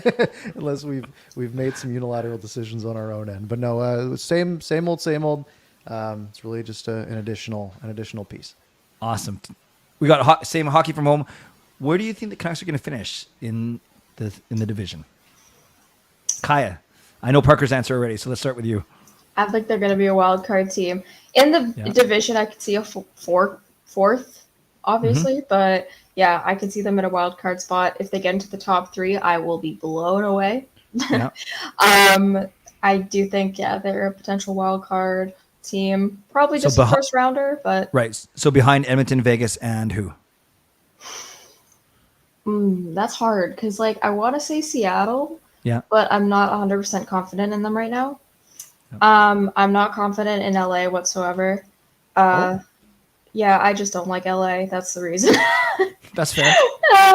Vegas is still a very good team. Yeah. Obviously. Edmonton, you know, anything can happen there. Calgary is very off and on, so we can see what happens there. So it's either, I'd say Seattle, Calgary, or LA is going to be ahead of us. I'm leaning towards Seattle, but that's just because I want that in round 1. Sure. I want. Well, I mean, I guess it wouldn't happen, but I want a Seattle Vancouver matchup at some point in the playoffs this year, or maybe 2-3 somehow 2-3. Yeah, 2-3. Like I will still be very surprised. Of course, Parker. How about you? Yeah, I was always around the 4-5, sort of thinking Edmonton, Vegas, LA, and then basically Vancouver, Calgary, Seattle are sort of a mush in the middle there. And it seems like there's a real chance that, you know, 2 teams come out in the wild card, both in the Pacific, because you have Nashville is completely floundering, and it's really going to be Winnipeg is the one team that might be in competition, I think, for that second wild card spot. Yeah. What's fun is I'm looking at the Athletic here, and remember, what were the Canucks odds at the start of the season? 52%. 52. We have an update. It has been updated after the first round of games. The Canucks are now projected to get 97 points based on the Athletics model. Wait, off of one game. I guess some roster changes. Maybe the Lafferty trade was really big. Maybe they're predicting some fall offs elsewhere. I mean, Edmonton's odds dropped quite a bit from that game. I think they made a pretty big impact. 75% playoff chance, according to that right now. Wait, from 52 to 75 because of one game. I think they were up to 57 at the start of the season, like before the first game. Yeah. But yeah, the one game bumped them up a ton. One game, damn. Well, we'll check it tomorrow too. 97 points for Connor McDavid. And now it's 52 again. Yeah. So hey, we're a playoff team. Yeah. Buy in. Well, 97 third place ahead of LA. Love it. LA is 4th in the division in this model now. Right. Yeah. Well, 97 points is 15 games over 500, so that would be like a 42, 27, and something, whatever. Like only that's 14 to go. We're already one up. Love this question from Justin, who watches all of our shows. I know he watches Game Over Vancouver. I know he watches Canucks After Dark. I know he watches Parker's shows. I know he watches my shows. So then here we go. Clay has his positivity. Thank you. Kaja has her patented scream, which we did talk about. Thank you. What can we expect Parker's signature Game Over reaction to be? I love it. I love it. Oh, that's a very in-depth question that I don't have a good answer for. I have not planned this far ahead. I don't know. I've got these really cool glasses that were $3 that I could wear for every show. You look like the Macho Man, Randy Savage. Like, yeah. Oh my god. So maybe this will be for wins. Maybe we'll break these out. That'll be the maybe Break that'll out be the bad trade. boys. They're kind of Canucks colors if you pretend the yellow is green. yeah, that's good. Hate That's them. good. I love it. Kaya, Put some if you paper could tape predict on an unexpected team to get in the playoffs this year, or who's a sleeper team, or just someone who no one's talking about. I mean, everyone's talking about it, but no one's talking about it. Ottawa. Yeah. I think Ottawa has a good chance. I think Minnesota has a decent chance. Yeah. I think I have blind faith in Buffalo. I know they're not very good, but I really just like Buffalo. I just really want to hear Jeff Skinner's goal song because it's from High School Musical. Okay. Great track. It's a great track. I do think Ottawa, because I do think the East will be more open this year, because I don't see a lot of teams I don't see Boston and Tampa. I could see them dropping out of the playoff race, which is weird to say, but I can see that happening. Yeah. Parker? Yeah, Boston got a lot worse. They lost their 30-time Selke winner. That's a big hit, right? Tampa's looking. Yeah, I kind of agree on that too. I think they get in, but they could really be on the edge. Ottawa could jump them, and so could Buffalo if everything goes right for Buffalo this year. And a lot of things would have to go right, but it is possible, and I would love to see that. If I had a sleeper team to really get in, I don't know. It's not going to be Chicago. I've seen some people with Chicago in their wild card spot. That's very optimistic. The dark bias. I do like the Ottawa Buffalo picks, and those are teams that I also like. I don't, they've never offended me in any way, really, like some of these other teams have. And the Metro's pretty flat. Like there's 3 teams that are going to make it. Carolina and New Jersey and the Rangers are just going to make it, right? Yeah. And then you have one of Pittsburgh or the Islanders. I don't think the Caps have it in them anymore. No. I would love to see the Caps get in. I like Ovechkin, but it's not going to happen. I could see the Lightning taking a stand, kind of like how, or Boston as well, kind of like what has happened with the Capitals over the last few years. Like first round exits after, finally winning a cup, and then nothing. Like lower than us. They ended the season lower than us last year, and they have Ovechkin. Yeah. If Tampa can get Vasilevsky back and be a little bit above the 500 mark, then I think they get in and they'll be fine. But if they struggle a lot without Vasilevsky, because I think he's out for a few months, then they're going to be in trouble. Yeah. All right, I got one more for you. Oh shoot, I just lost it. It had to do with. Oh my gosh. Okay, let's talk about something else for a second. Talk about something else just while I let it come to me. One of you guys said something that spurred me. I think Toronto's a wild card team. I don't know. I'm just talking at this point. No, this is good. Let Clay ruminate in the silence that he's because he can't remember. What Columbus Blue Jackets are going for the President's Trophy this year. That's what I'm. Sorry, those were good. Those were good, Kai. I didn't mean to cut off your stream of consciousness, but let's. This is just a question from me, but I'm always fascinated. Whether it's PD Selke, Hughes Norris, Demko Vesna, Rick Tocchet, Jack Adams. Who do you think any Canucks? I know it's only one game in, but you think any Canucks will have a chance to contend for a major award this season? Brock Besser, Rocket Richard. Let's go. He is winning. He's winning. No, I do think the Norris. I'm not sure. I mean, if the pattern of Erik Karlsson goes, then Hughes might have like a chance at being one of the top 3 nominees. But then again, everyone is always going to be biased towards Adam Fox. Like as a Rangers fan, I don't think Adam Fox is better than Quinn Hughes. So I will say that. And Cale Makar, obviously human defense cheat code. Again, I don't think he's better than Quinn Hughes, but a lot of people will say. He's good. He's good. He's just not Quinn Hughes. Is he captain? No. Well, technically they do have a captain, but he hasn't played in like 2 years. So True. Rip It'd be weird to strip But- him of the captaincy. yeah, it would be weird. Just like, hey, you're injured. Yeah, but I do think I don't know if a Selke mean, maybe a nomination, but I don't think. I'm still torn because like the Selke is gonna be. It'll be like posthumously. I don't know how to say that. Posthumously. Yep. Dedicated to Patrice Bergeron again this year somehow. They'll find a way. Like they'll give it to the ghost of whatever the Boston Bruins were last year. But Demko Vezina, if he keeps up the pace of everything before he threw up in his mask, I do think he does have a good shot, considering Vasilevsky is going to be out for a while. Yeah. I do think he has a shot against like the bigger guys like Shesterkin, Sorokin. Yeah, Ottinger. Ottinger, yeah, Saros. Yeah. I mean, Nashville's Nashville, but Saros is a good goalie. Good. Thank you, Kaja. Parker, what do you think? I think the Canucks can have nominees in all of those if they make the playoffs. Wow. It's just so easily it's so easy for them to get discredited if they don't. Like if the Canucks are like top 3 in the Pacific, like Rick Tocchet for Jack Adams will be swirling for sure. Yeah.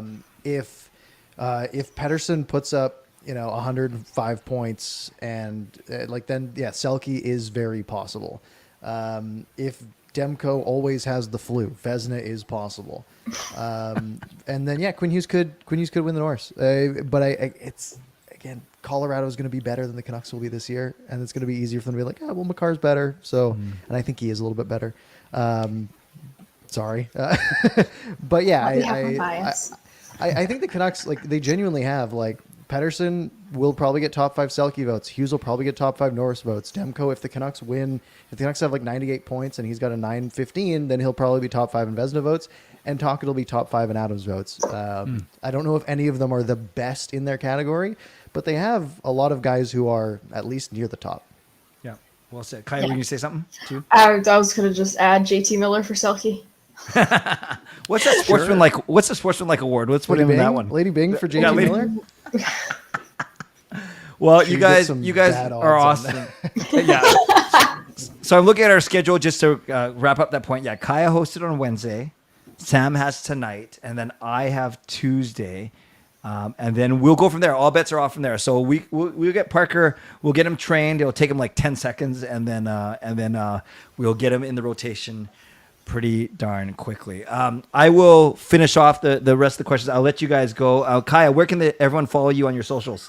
Yeah, I realized I didn't add the little name thing. I didn't realize that was a thing because it's a company name, and I was like, I don't know myself.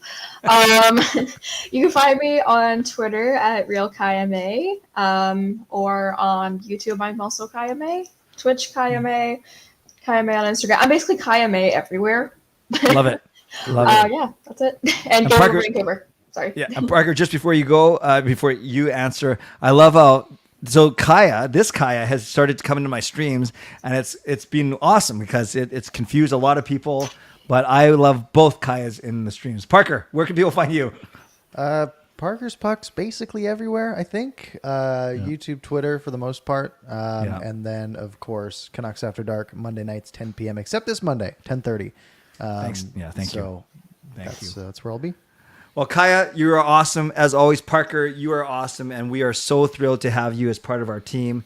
Just judging from the quick reaction that happened, the honest reaction that happened as soon as your beautiful face came on the screen, I'm excited, and I know as a team we're going to create some really great shows together. So thank you for the time. Enjoy whatever you're doing for the rest of the day, and I'm sure I'll be finding. Well, Parker, I'll see you Monday night on Canucks After Dark, and Kaja, I'm sure. I think we might be collabing on Tuesday, so I'll find you guys over the next few days for sure. All right, thanks a lot. Thanks, guys.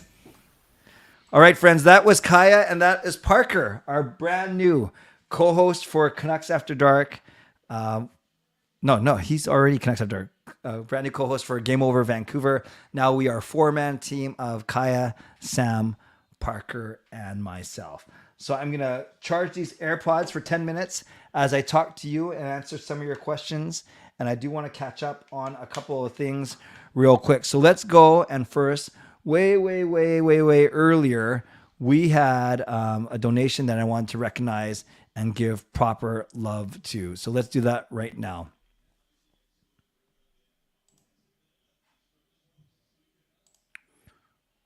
Did I play it? I don't think I even pressed play.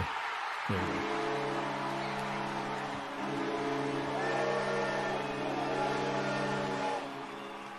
So thank you to Jeremiah Maxwell. He was there at the start of the stream, if I remember correctly. He leaves a nice $10 US donation.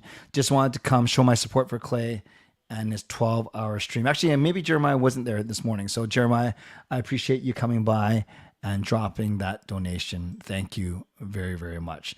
So I'm going to try and catch up on a couple comments, or better yet, if you have something you want to ask me, just leave a fresh comment now, and I'll be with you for the next 5 minutes. Then I'm going to take a 5-minute break right before we bring in the crew from Game Over Ottawa, who I know are hustling to finish their show right now. So let's go more recently. What is SDPN? It's actually SDPN, Steve Dangle Podcast Network. Steve Dangle, formerly of Sportsnet, is now doing all his things on his own. And I wouldn't say it's a rival to Sportsnet or TSN, but it's an alternative for sure. And Parker, me, Kaja, Sam, we're all part of one of the 7 Game Over shows. Each Canadian city has one. And we are under the Steve Dangle Podcast Network. So we're under SDPN for sure. I'm actually not tired, Fitness. I'm not sure. I don't think you were there at the very start, the very first hour, when I talked about the fact that I only got 4 hours sleep last night. I was pretty excited. I always get hyper. I never get nervous, but I do get excited. And I had to clean up, set up all the test things. Generally gone okay. I'd give myself maybe a B+. I haven't been an A performance. I think I've been fine. It's just me running the tech, though. Something always goes wrong. But no, I feel good. Thanks for asking. Someone else, I think Steel Dog, asked me what I've eaten. So I had a couple of these. How do you say it? Acai or acai? Whatever. I had these blueberry chocolate things. And then I went to a glass of water. Then my lovely wife, Gail, made me a grilled cheese sandwich and chips. Now I'm drinking a Pepsi. So that will probably get me through the rest of the day. 3:45 when the boys are on, I'll probably do something, go order some sushi or something like that, and then be ready for the game afterwards. Who do you like from the Predators? I've always liked Philip Forsberg. I pick him. I used to, not anymore. I used to pick him in every hockey pool that I'm in. Yeah, I think he's good. He's not my favorite anymore. There isn't anyone else on the Predators that I really, really like, but I've always liked Philip Forsberg for sure. I think you meant I'm an internet sleuth, Fangirl, not an internet slouch. Well, maybe you're both, because I watch The Masked Singer and you have to look up things to see if a clue matches up to celebrity. Yes, I know we've talked about that in our one-on-ones, how much you love trying to guess who the masked singers are. It's only 1:45. Dude's probably high on coffee. Well, no, I'm not high, Roberto, nor do I drink coffee. I'm on my second Pepsi, but that's basically about it. Yes, Verlander had a goal and assist. That's awesome. Great start. Don't make me restart the stream. Is Demko the flu? Yeah, he's not fully recovered. As I mentioned, Tyler, Rick Tocchet said he was going to start DeSmith either today or Tuesday. That was in the plan to give him one of the first 3 games.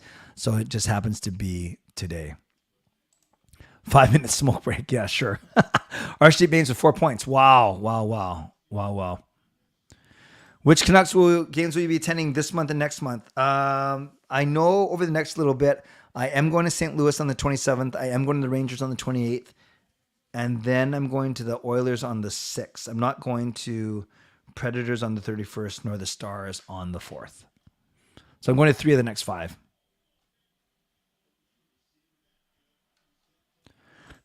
Kaja, you know me so well. The Pepsi is giving me energy, indeed. Am I a big fan of Tim Hortons? Not bad. I'll eat their Raisin Bran muffin. I'll eat their honey dip donut, and I'll have their hot chocolate. Very specific. I know. Thanks for catching me up. No problem. Haha, nice. Keep on pushing. I'm trying. So I'm going to go for 2 more minutes, and then I will throw up So the 5-minute timer has different music than the 10-minute timer. Both are good songs, and we made the joke about grooving, vibing, whatever you cool guys say now. But I do think I like the 5-minute song a tiny bit better than the 10-minute song. So if I ever have to do a 10-minute break, maybe I'll just play the 5-minute one twice, because 5 + 5 = 10. But we'll see. Tell me what you think of this music when it comes on in about 2 minutes. Timmy's is more popular than McDonald's here in Canada. Yeah, maybe. Blues. Maybe we can do another What Were They Thinking video. Yes, I should bring back those What Were They Thinking videos, they weren't like the most amazing masterpieces, but they're a little bit fun. It gave me a chance to show off my creativity a little bit. Do I think Demko started the season injured, but the incident on December 1st did him in? Yes, I do think he wasn't healthy last season, starting the season. Timbits, Cocoa Glazed Donut, and Frozen Lemonade from Timmy's. Okay. K-pop. Yeah, is that the 5-minute song, Harry, or the 10-minute song? I think you're talking about the 10-minute song. So we're going to try the 5-minute song right now. Can you recommend the hair products that you keep your hair so bouncy? Yes, very bouncy. As you can see, it bounces all over the place. Look at that. Vibrant and curly. Yes, all over the place. It's called Head and Shoulders. Tim Hortons or Starbucks? For me, I'm Tim Hortons. Carol, do I think the Canucks have a really good chance? I wouldn't say really good chance, but I think they have a decent chance. I think they'll make it. I really do. Not just based on the one game. I'm predicting them 4th or 5th all along. Super pumped for this game. Me too, Roberto. I'm curious to see how the Canucks respond to obviously how Edmonton's going to respond. Can you post in the description of this live stream both Game Over hosts' Twitter handles? Well, I'll put it right actually in here. One of them, like you got to put twitter.com in front of it. But Parker is Parker's Pucks. I think Kaja, didn't she say is real Kaja May as opposed to, let's see. I can't remember if she is real Kaja May or just the real Kaja May. Oh no, I found her. So here is, here's Kaja. And then Sam is, I think it's Samantha CP or something like that. Or is it Samantha C_P? Okay, I'll have to find it later. I don't know it off the top of my head. Oh, you know what? I think it's Samantha _CP. Nope. Okay, I'll have to find it later. But I will find it for you. But just look up Samantha Chang on Twitter as well. I need to get into my 5-minute break now. I will see you guys in 5 minutes. Come back where next hour it's going to be good. I got Game Over Ottawa, followed by Game Over Toronto, all in the next hour. I will see you in 5 minutes. Enjoy this amazing music.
Hey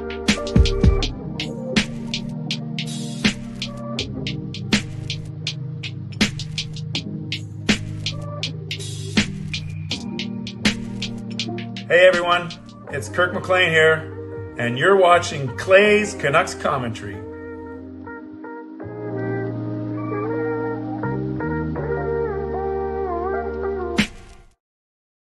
We are 7 hours down, 5 hours to go. That means I've passed the halfway point. I'm laughing. No, I'm not coasting for sure. I got to stay awake for 5 more hours, but I know I'll be fine for this next group because they're coming off a massive 5-2 victory today. And I know they're going to talk about it. I can't wait to bring them on. So you guys know that I've been going across the country for a lot of this show and bringing on hosts of all the Game Over shows from across the country. And we've gone through Calgary, Edmonton, we've done Winnipeg, and now we just did Vancouver, introducing Parker's Pucks as our new Vancouver co-host, which is awesome. So I'm happy to bring in now the crew from Game Over Ottawa. This is Maud, this is Charlie. Please welcome them to the stream. Hey guys. Hey Clay, how's it going? How are you? I'm good. How are you guys? Doing pretty awesome. Yeah, well, that was a big game. We'll get to that in a second. Maud and Charlie, I would love for you to each share just a tiny bit about you, where you're coming from, if you want to share, what you're doing professionally, school or work or whatever, and then I'll get into some Game Over questions. But thank you so much for joining me today. For sure. You want to go first, Charlie? Yeah, sure. I'm Charlie, obviously co-host on Game Over Ottawa. Professionally right now, just a little in between things. I just moved back to Ottawa after 2 years in England, but I'll be teaching at Algonquin College in January. So just holding out until then, and I'll be back teaching at the college. Oh, congratulations, Charlie! I'm so embarrassed. It wasn't until halfway through the year that I didn't even know that you weren't in Ottawa. I'm so bad, man. It's okay. It's okay. Awesome, Maud. How about you? So professionally, I'm a little bit all over the place. I do a little bit of movie editing on the side too, as well as doing this right now. It's like, the kind of freelance contract work type of stuff. So I'm bouncing all over the place, but it's fun. It's fun. That's awesome. Did you go to school for editing? Yeah, so I went to Algonquin College for the TV and film program, and I was like the editor in my years. So that's what I've continued with since then. That is great. Yeah, I think you might know my second son, Jacob, the bowler. He's doing SFU film school. So nice. I'll connect you with them one day. That's awesome. That's really, really good. Okay, so you are the host. You guys were both the hosts from Game Over Vancouver, Ottawa, starting from last season. Tell me what the first year was like. And Maud and Charlie, I'm really interested when you're both together on the stream. Does one of you play the straight person? One of you plays the bouncing off the other one person? Are you both even keel? Are you both kind of all over the place? What's it like when the two of you are together on the same show?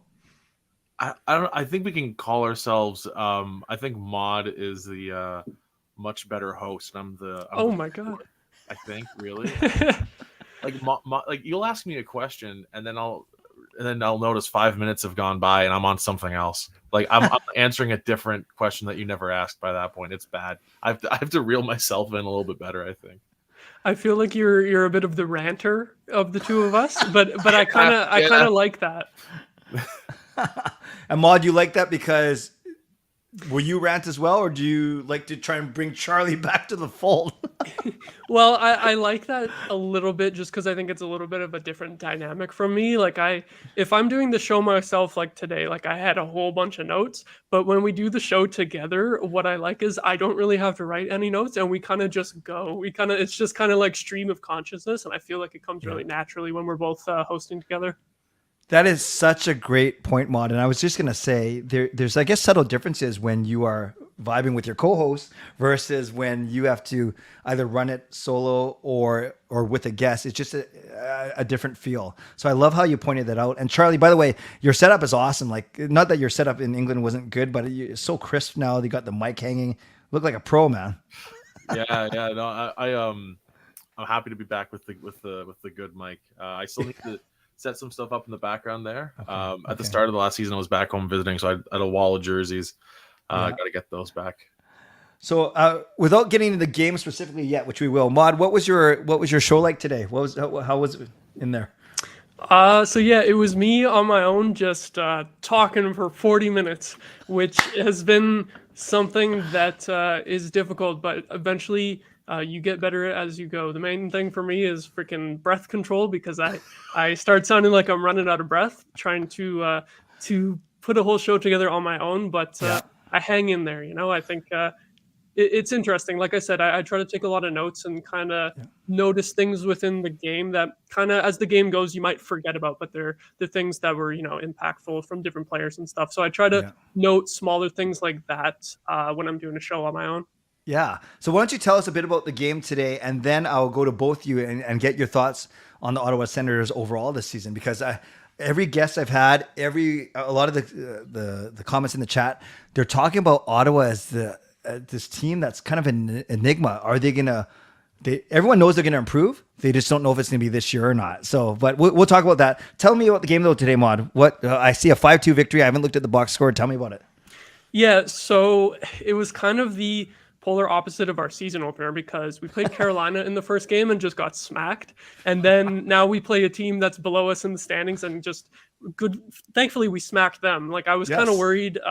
It was a 5-2 final, but it was 3-2 at one point, where the Flyers had 2 goals on like 8 shots or something, and it was a little sketchy at that point. But luckily, we didn't let it get out of hand from there. So it was a little bit of beating up on a team that you should beat, but that's what we need to see from the Sens, because last year there was some games that they just totally blew to the bad teams like San Jose, and they lost to Chicago twice last year. So this was a bit of a sigh of relief, beating a team that you should beat today. And who was good today? Jacob Chikrin with the 2 goals in the first period, 2 absolute snipes. He scored on the very first shot of the game, which was awesome to see for the home opener, getting the crowd in it right away. So he was probably the number 1 star. Brady Kachuck had 2 goals as well. So I didn't actually see who got named the 3 stars, but I would bet that they were number 1 and number 2. Awesome. And Charlie, did you get to watch it? Yeah, I did. I know Ahmad had the show, but what did you think of the performance today? I was impressed. Well, it's one of those things where, like, a playoff hopeful team, I'll say. I'll describe Ottawa playing what you expect to be probably bottom of their division team in Philly.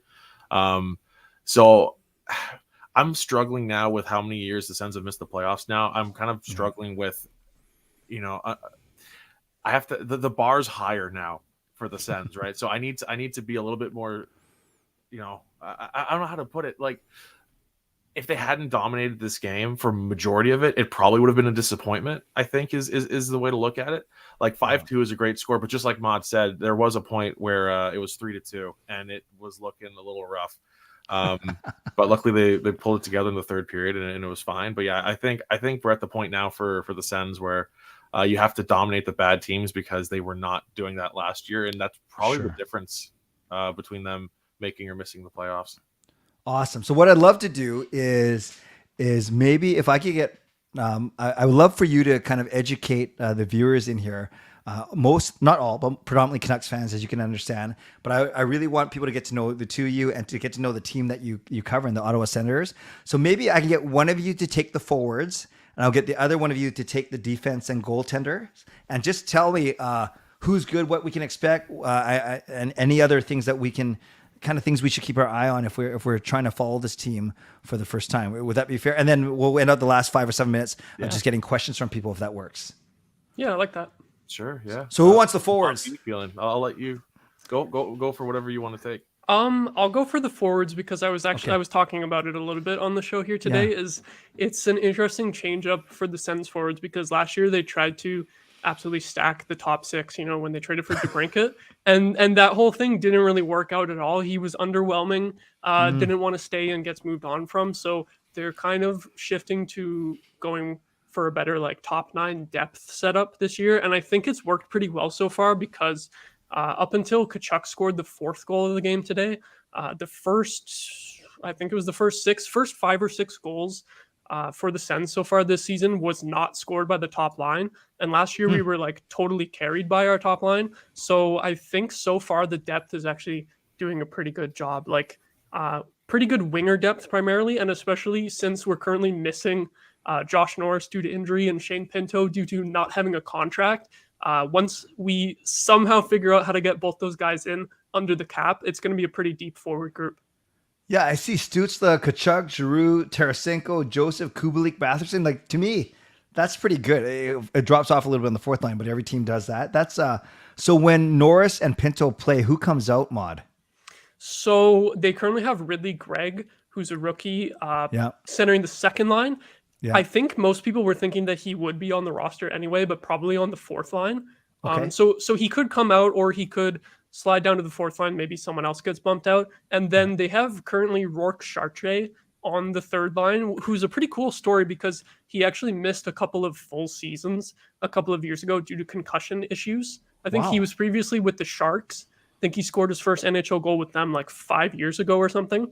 And then he had all these injury troubles. And then I think he made Belleville's team on a professional tryout a couple of years ago and became one of their top players somehow, and then impressed out of camp. So it was sort of a guy who we weren't expecting to make the team, but since we were missing two of our top centers, he got an opportunity. He's probably the guy who will go down once they're back, but he's been decent so far. Wow. Okay, that's good to know. So is those two? So you said Greg might move down to a fourth line. Chartier might be actually brought out, but yeah, that we have to wait to those two guys. So Norris, his is an injury. Pinto's is a contract, correct? Yep. Yeah. Okay. Well, sorry. Someone started talking to my ear. Hold on. Oh. Was that me? That was weird. I don't know What where did that you came hear? from. I heard Frank Saravalli, but I don't have any Frank Saravalli on Oh my God. That was scary. Anyways, I'm with you guys. I'm focused on you. I promise. You're haunted by Frank. What the hell? That was really weird. Yeah, and I just looked at all my windows. I as you can imagine, I have a couple computers open, but no, that was strange. Oh, you know what? Daily Face-Off a video just came up. That's why. The auto playing videos. You got it. You got it. That's always what gets you. So what's Josh Norris's injury, Mod, and what's Shane Pinto's status?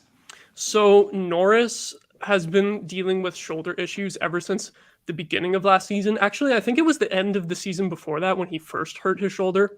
Then he comes into camp at the beginning of last year and it's like, oh, it's all fine now. But then after like 5 or 6 games, I think it was, he was just taking like a routine face off. And then all of a sudden, like he does the face off motion and it's like, oh shit, my shoulder. And he's totally just, he drops down to the ice and he was out for there. He tried to rehab it for a couple of months and he came back in like January or something. He lasted 1 game. I think he scored, which was kind of funny, but then just like a routine hit later in the game took him out and then he had to have surgery. So he hasn't played since then. He played like less than 10 games last year.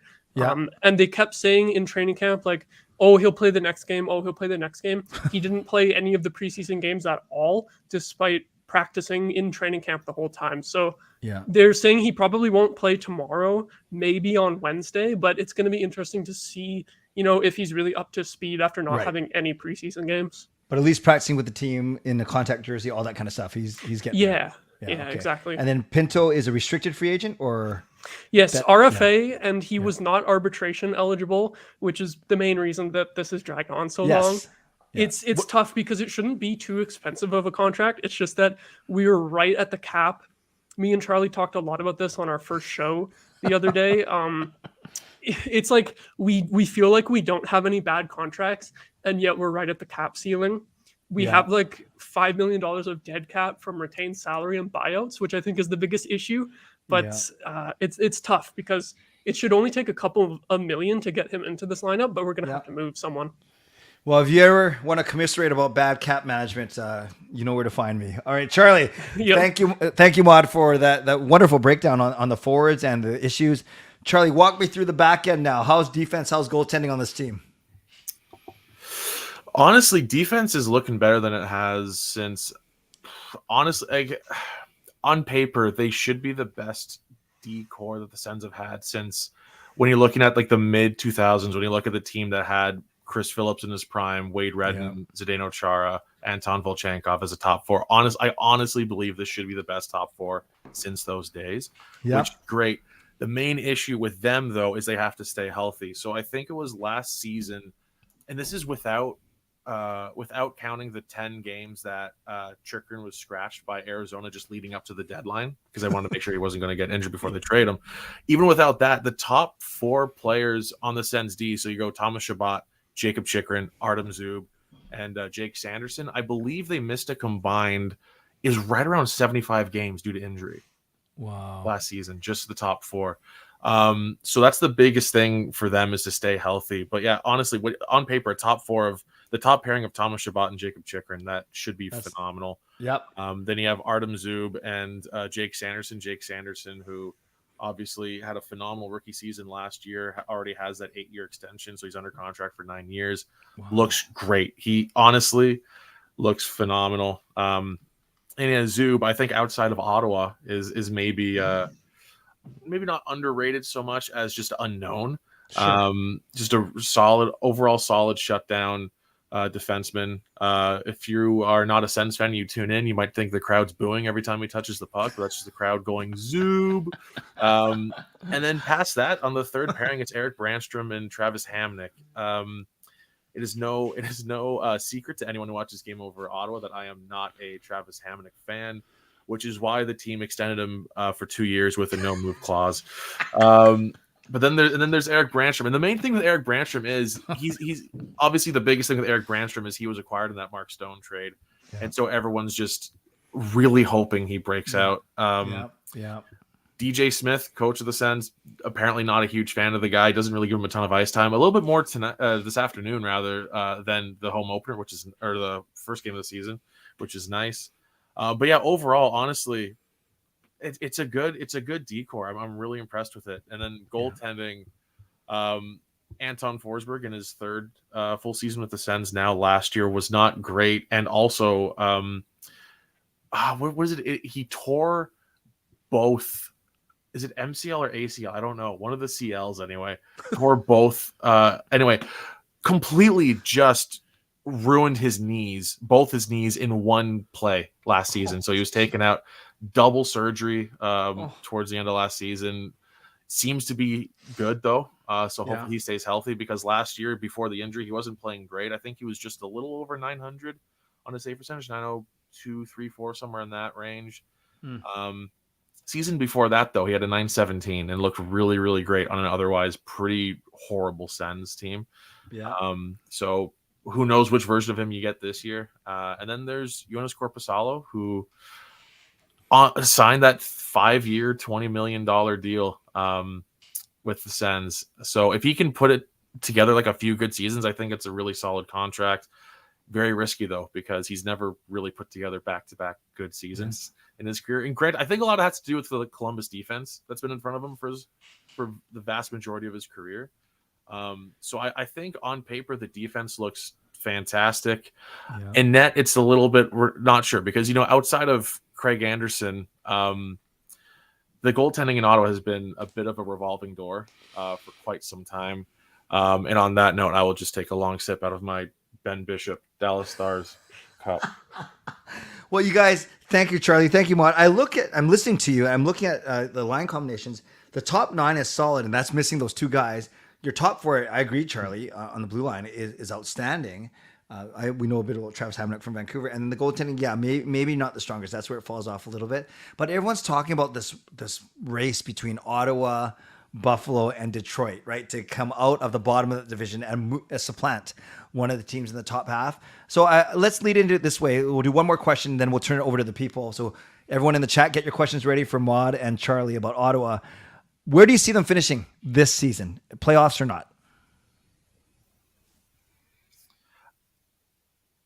Oh, I think you're. Shoot, I thought I unmuted. God We're damn good. It. Before the season, I did predict for the Sens to sneak into the wild card spot. So I guess I have to stick with that, no matter how shaky it feels. Because we didn't see Norris missing this many games at the beginning. We didn't see that coming. Expected to have him back, and the whole Pinto thing, no one expected that to drag on either. Like you mentioned, Detroit and Buffalo. I'll put it this way: I think Buffalo scares me in terms of trying to get that last wild card spot, but I don't think Detroit scares me. I think we have the leg up on Detroit. So Yep. it's I say it's neck and neck between Ottawa and Buffalo, and then it depends also on Boston how well they can keep it up, because they have to have a bit of a drop this year, but I don't know. They should probably still be top 3 in the division, but I don't know. Sure. So you claiming 4th or 5th, Mod, for Ottawa? I think I would say 5th, but Okay. still in the playoffs. I'd give it to like 5 Atlantic teams, and 3 in the Metro. Okay. Sounds good to me. Charlie? Like Mod said, made my predictions before we understood the issues with Norris and Pinto, but I had them 4th because I'm a biased Sens fan. So who do you have coming out then?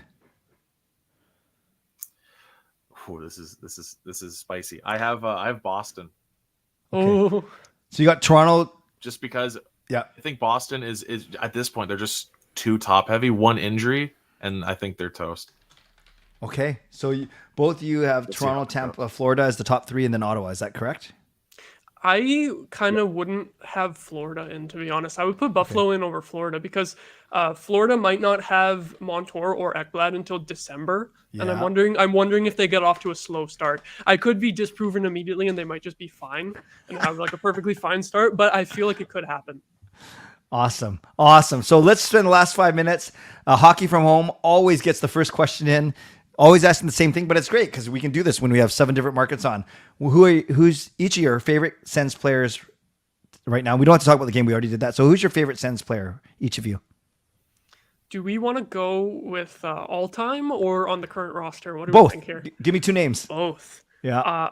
All-time, I feel like the easy answer is Alfie, but I'll be a slight contrarian and go with Erik Karlsson just because like growing up, I was kind of seeing the tail end of Alfie's years, whereas Karlsson, I really got to see his prime. You know, from his rookie season, that was about when I started watching hockey when I was a kid, and he's just so dynamic. It's been amazing to see his resurgence because we all thought he was done, right? We all thought his best years were behind him, but he's kind of back, and you see the way that he played throughout that past 2010s decade, I think inspired a lot of other younger defensemen coming up. Like I see Cale Makar nowadays, and I'm like, that kid grew up watching Erik Karlsson, right? Great answer. How about current player?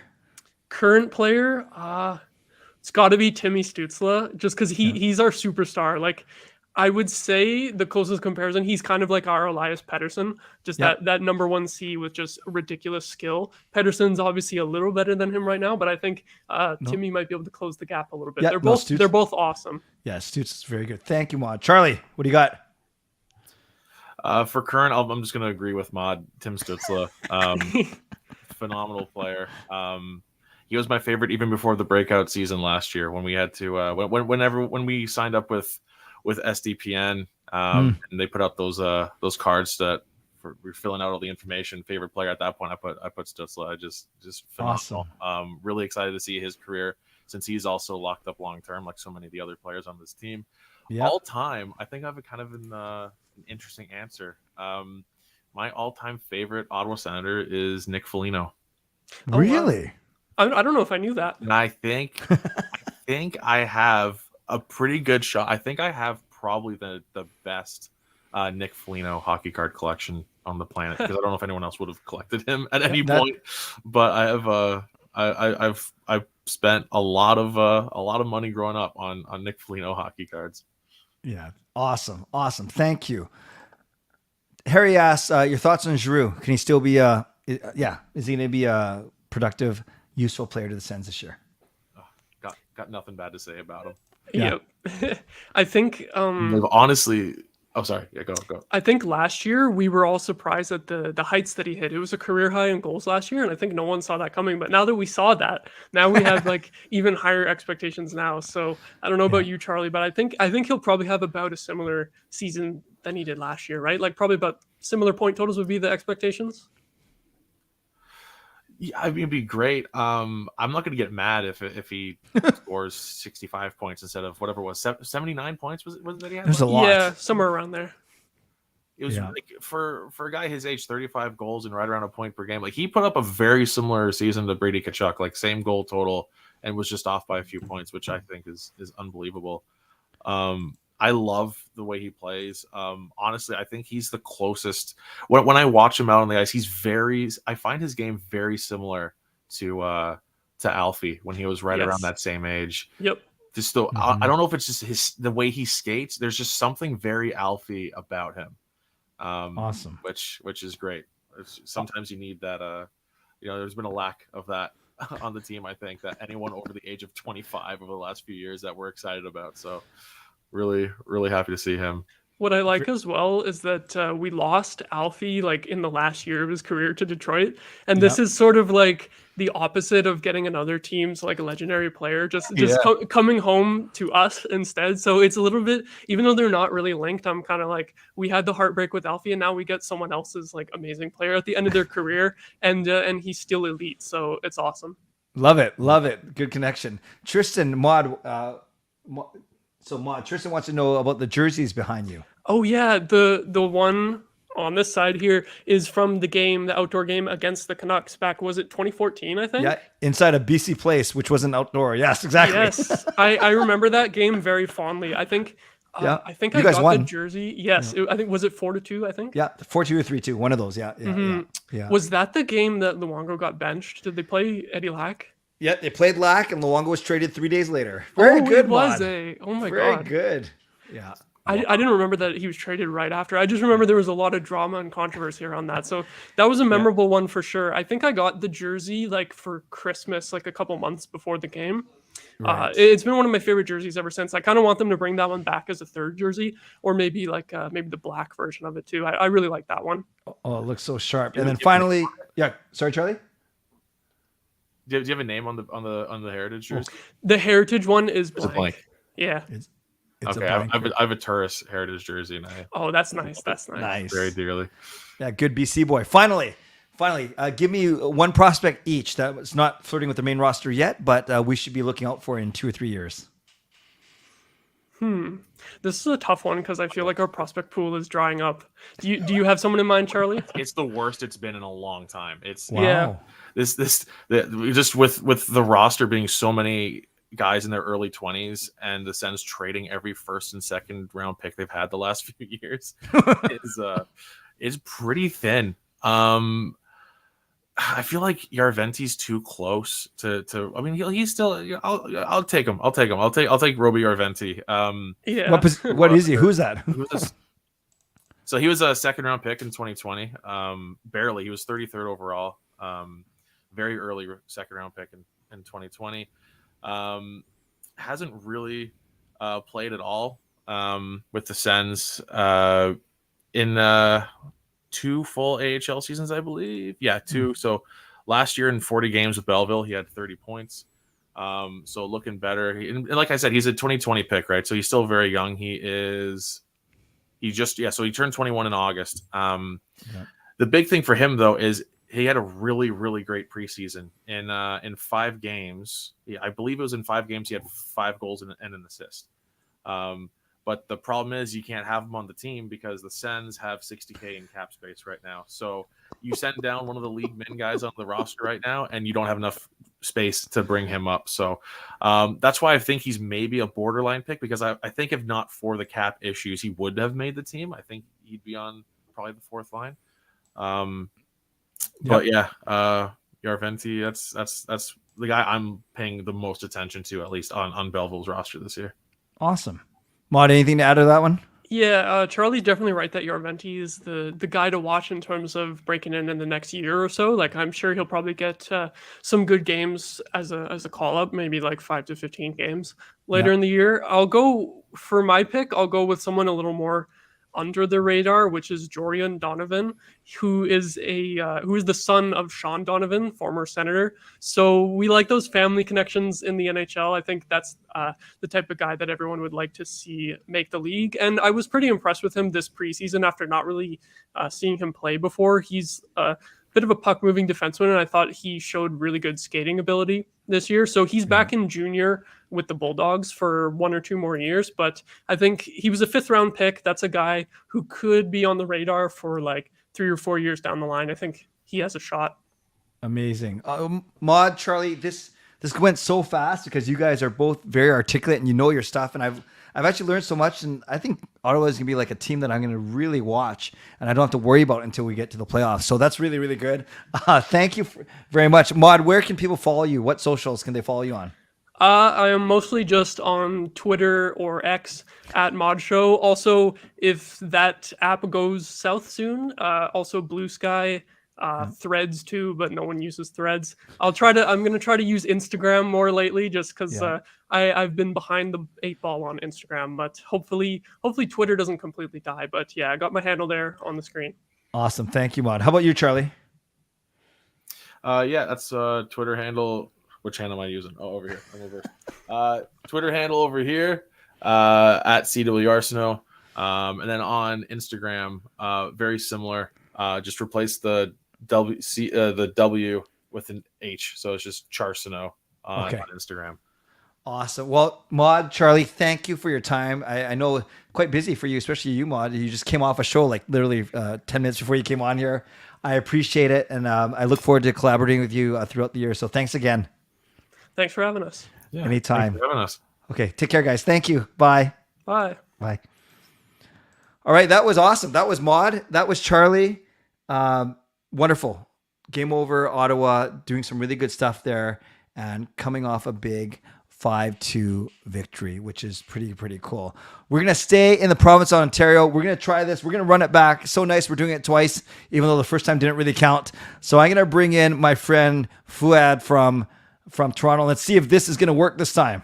I think it's going to work this time. Yeah. Amazing. Listen, something that went really wrong and didn't go to plan. What better on brand than for the Toronto Maple Leafs podcast? Come on. I did it on purpose. This show. And I'll do the same intro that I did 4 hours ago. Fouad and I haven't had a chance to actually collab yet, whether it's a game over, whether it's a fun video. We've been kind of two ships passing in the night. We're both big WWE fans, but don't worry, we won't inundate this whole thing with wrestling talk. But before we get into Game Over Toronto, before we get into your Leafs, tell us a bit about yourself. What do you do professionally? What do you do streaming wise? All those kind of things. Yeah, so professionally it is a mixed bag. So like full time, I actually work in restaurants. I just got a job at like this like new pizza place starting off in Toronto. I used to do a lot of stuff in offices marketing, but I got sick of the office life. I hate sitting in offices. I'm sitting right now, but it's me talking. But I do this. I do Game Over Toronto. I also just started with Leafs Digest, so Digest Media as well. So it won't be live streams like I do for STPN. It will be more news hitting videos. So a little flexible, like a little bit more, a little different. Like I like to add to the portfolio and such like that. But I'm always looking to do different things in the media game, right? Awesome. That's awesome. And I was going to say, so just as a quick aside, where did your love for wrestling come from? Oh man, I don't even know. Like I started watching like in like 2002. So I missed the Attitude Era. I mean, I was 8 years old, right? So and I was like 5 when Austin and The Rock were around. I'm not going to watch it when I'm 5. Well, you're born in 94? 94, yeah. So I'm a little bit, yes. I'm a little too young for the Attitude Era. But, I started watching when I was like 8 years old. I just like fell in love with it. I think I started, the first one I watched was like, the first thing I ever watched was like when Kurt Angle they shaved his head, but he was wearing the wig with like the earmuffs on, and then like Edge took it off his head, and I thought that was really funny. But and since then I've been watching on and off. Like there were times where I just lost interest in it because it was like bad, but then it comes back because it's always on. Like it's a show with no off seasons, right? So obviously there's gonna be bad stretches of lack of creativity, right? Like if any team played throughout the year, they would be bad at some point. So that's true. No, and but as you know, the whole industry is going through a bit of a revival right now, which is pretty cool. It's great. Yeah, no, I'm hoping to add some wrestling media down the line. We do Game Over for wrestling pay-per-views, or PPEs as they're called now. So we're I got some stuff hopefully in the hopper for sure. Awesome. So let's talk about Game Over Toronto first. Now there's 4 of you. So can you quickly tell us about your 3 other co-hosts who couldn't join us, but they're very obviously part of the team. Yeah. And tell me a bit of the nuances of each of the 4 of you. What makes you the same? What makes you different? Yeah. So we have Armand and Harnish, who are real life like best friend, like they're best friends in real life. So like they hang out. They already have a built-in chemistry. So they came on in the playoffs of 2022, and you know they are very like the chemistry with them is very good. They're a very analytics heavy, and they know their stuff. Like they know their stuff inside and out. And then we also have Lauren Williamson, again, knows her stuff inside and out. But like we all provide different types of personalities. I think that, you know, there's a little bit of everything on our show. Like myself, you know, analytics wise, I'm still learning, you know, but I like to see the game as like an entertainment thing. And I like to talk about it from a bigger picture and kind of like use references that people don't get anymore. But no, and you know, like I like to I analyze the game. I like to talk about the nuances, but I like to entertain too. Like, you know, I like to make it fun. I kind of want to be like a snarky person you watch the game with. Like that's kind of what I want to be, like just cracking jokes, making up songs for the team, you know. Yeah. Like, it's just that's kind of what I want to do. Like that's my personality. Like I'm not like a straight-laced reporter, but you know, I try to meld both in there. We're going to see this season. I'm going to definitely improve on that. Now, Fouad, have you ever done a show where it's been the four of you all together?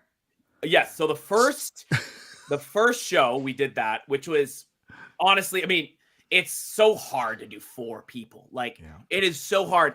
And it was mine and Lauren's first time. So we did okay, but I look back and I'm like, ooh, it was bad. My microphone didn't work.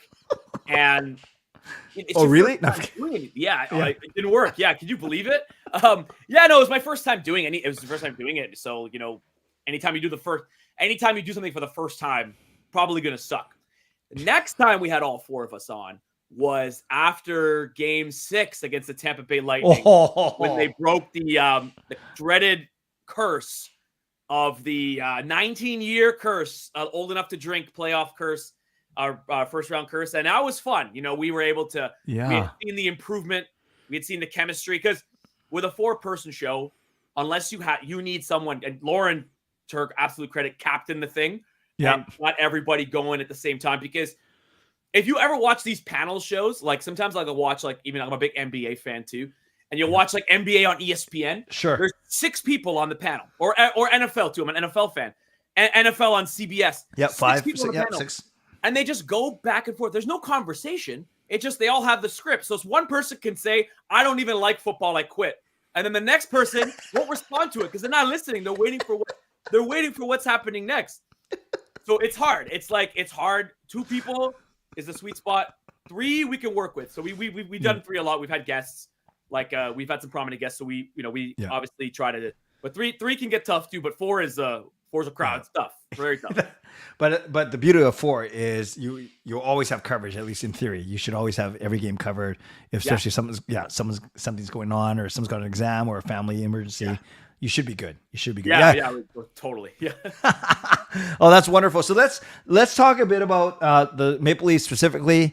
Then I'll get you to tell me about where you think they're going to finish in the division, and then we'll take 5 minutes of questions from the people, if that makes sense. Is that cool? Sure, absolutely. Awesome. So just tell me your outlook for this team that you love so much.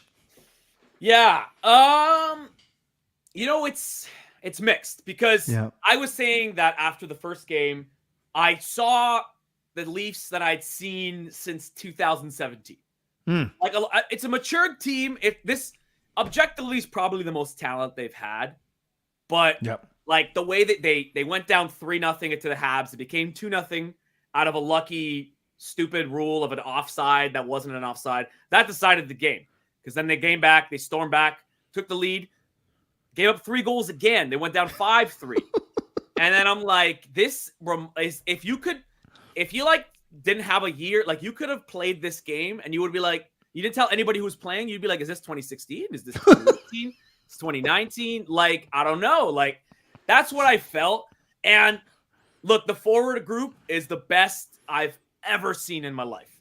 It's objectively the best. There's no way you can dispute it. You know, you have the core 4 guys. They added Tyler Bertuzzi, which I think is going to be a huge add. Max Domi, you know, he's decent. He's a good offensive player. They got some young guys in Matthew Nyes, Fraser Minton, and Calle Yarncrook is a steady guy. Forward group is popping. It's fantastic. But the defensive core, I only think it got older. I didn't think it got better. Yeah. Like the Leafs have never had a good homegrown defenseman outside of Morgan Riley. Vancouver's Morgan Riley. That's the last one they really had. Like they don't like, and it's been years. Like even before then, they had to get almost all their guys. Like Thomas Caberlet was like the one before then. Like there's no they thought that they had prospects in Rasmus Sandin shipped out the door for a first round pick. Timothy Liljegren, he was hyped up, but he's not looking so good. This is year number 6 now. He's like waiver fodder almost. So it's like do or die for him. They got Morgan Riley, and then beyond that, TJ Brody's a little older. Like he had some terrible giveaways. So the D-core, not confident about it. So I'd say it's a mixed bag. I think Brad Treliving has said like openly he hates the D-core, so he's looking to make some moves. So I'll reserve judgment for that. I'm mixed. I'll say I'm mixed on it. So your forwards, the deepest you've ever seen. D-core getting a little bit old. Maybe no true. Yeah, Riley is good, but tell me about the goaltending. Yeah, goaltending. Ilya Samsonov looked rough against Montreal for sure. Yeah. A lot of the goals were just complete, like nothing he could do. Like 2 of the goals were off like horrific giveaways. Like Timothy Liljegren literally like fell down in his own zone. I'm like, whoa, he had no chance, right? I think Samsonov played well enough last season to think that he's gonna have a decent year, but goaltending is voodoo. Like nobody knows. This is I think the days of like Dominic Hasek and Patrick Waugh, like guys that are gonna be Carey Price. Like unless you have certain guys, even like Igor Shesterkin, like those kind of guys, for sure they're gonna be good no matter what. Yeah. These days, it's like goalies are like MLB starting pitchers. Like it's like the Blue Jays. Like, for example, like Alek Manoah of the Jays, a superstar one year, terrible the next. It's such a strange position that it's hard to invest. I'd be like freaked out to put down like $10 million on a goalie. So I kind of like what they did. They have Ilya Samsonov, $3 million, this year. But you also have Joseph Woll, and I've liked what I've seen out of Joseph Woll. As a backup, he was a pretty high draft pick for a goalie in 2016. Played pretty well in the 2 games he got in the playoffs after Samsonov got hurt. Played pretty well in the regular season. Looks really steady. Looks really steady in net. I think the goaltending is fine. I think it's decent enough. I think it's enough where I don't think that's what's holding them back from being a cup contender. I mean, Logan Thompson won the Stanley Cup for the Vegas Golden Knights. So goaltending it matters, but timely goaltending matters more.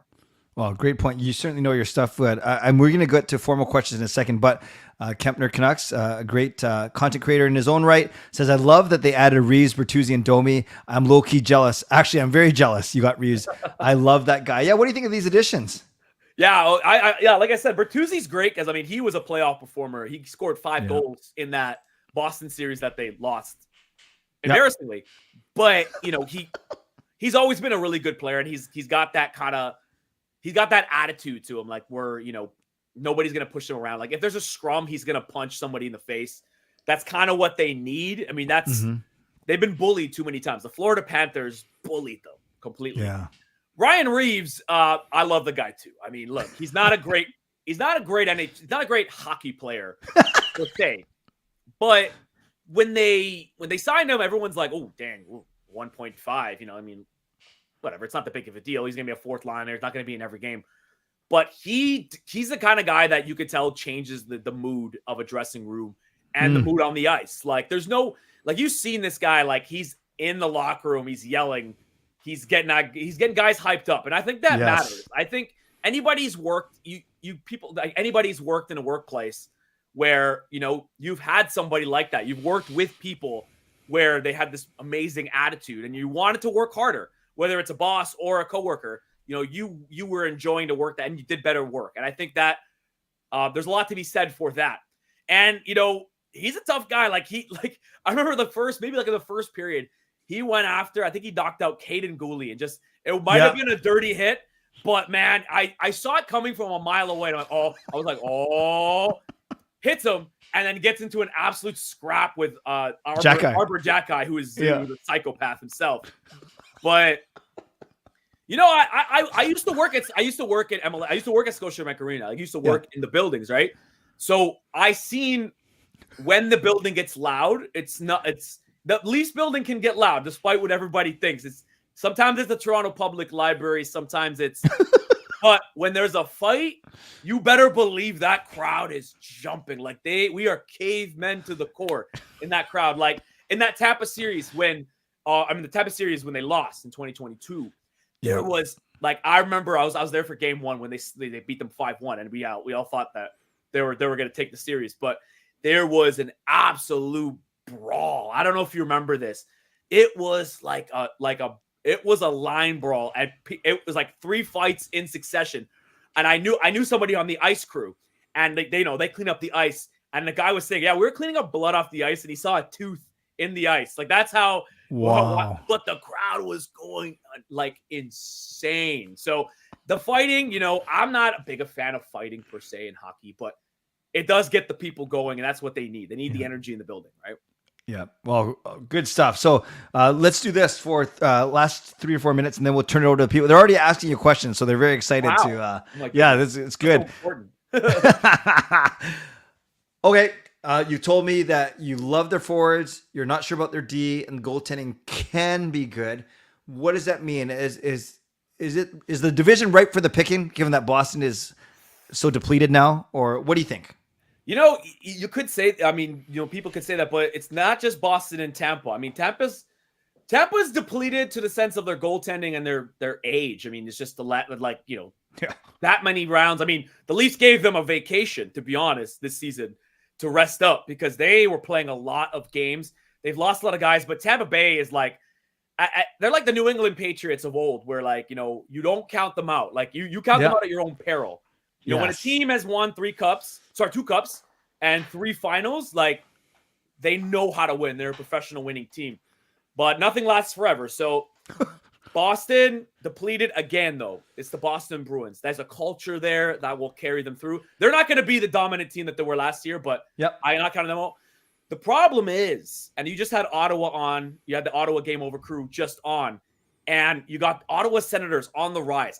I really believe in that team. I think they're going to be scary. And when Andrew Berkshire, our boss at Game Over, hired us, he said, how would you feel if the Leafs, losing 7 to the Ottawa Senators? I'm like, sad, but it's also plausible. Like I can actually see that happening.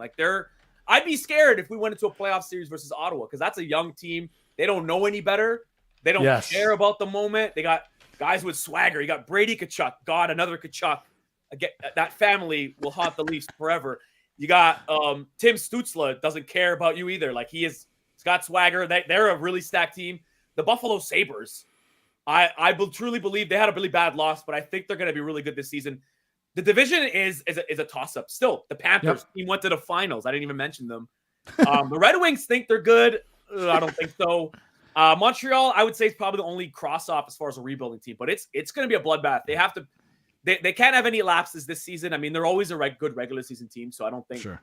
I think though, I think they're going to be up there in the top 3. Obviously, I think one is not out of the question. Number 1 is not out of the question for sure. Sure. So top 3 sounds good to me. Lucas, longtime subscriber, says this: with Matthews getting paid his money, and this is in Lucas' opinion, considering Nylander is already 1 foot out the door, what could you hypothetically see a return for Nylander if he's gone, or do you actually think that they still sign him?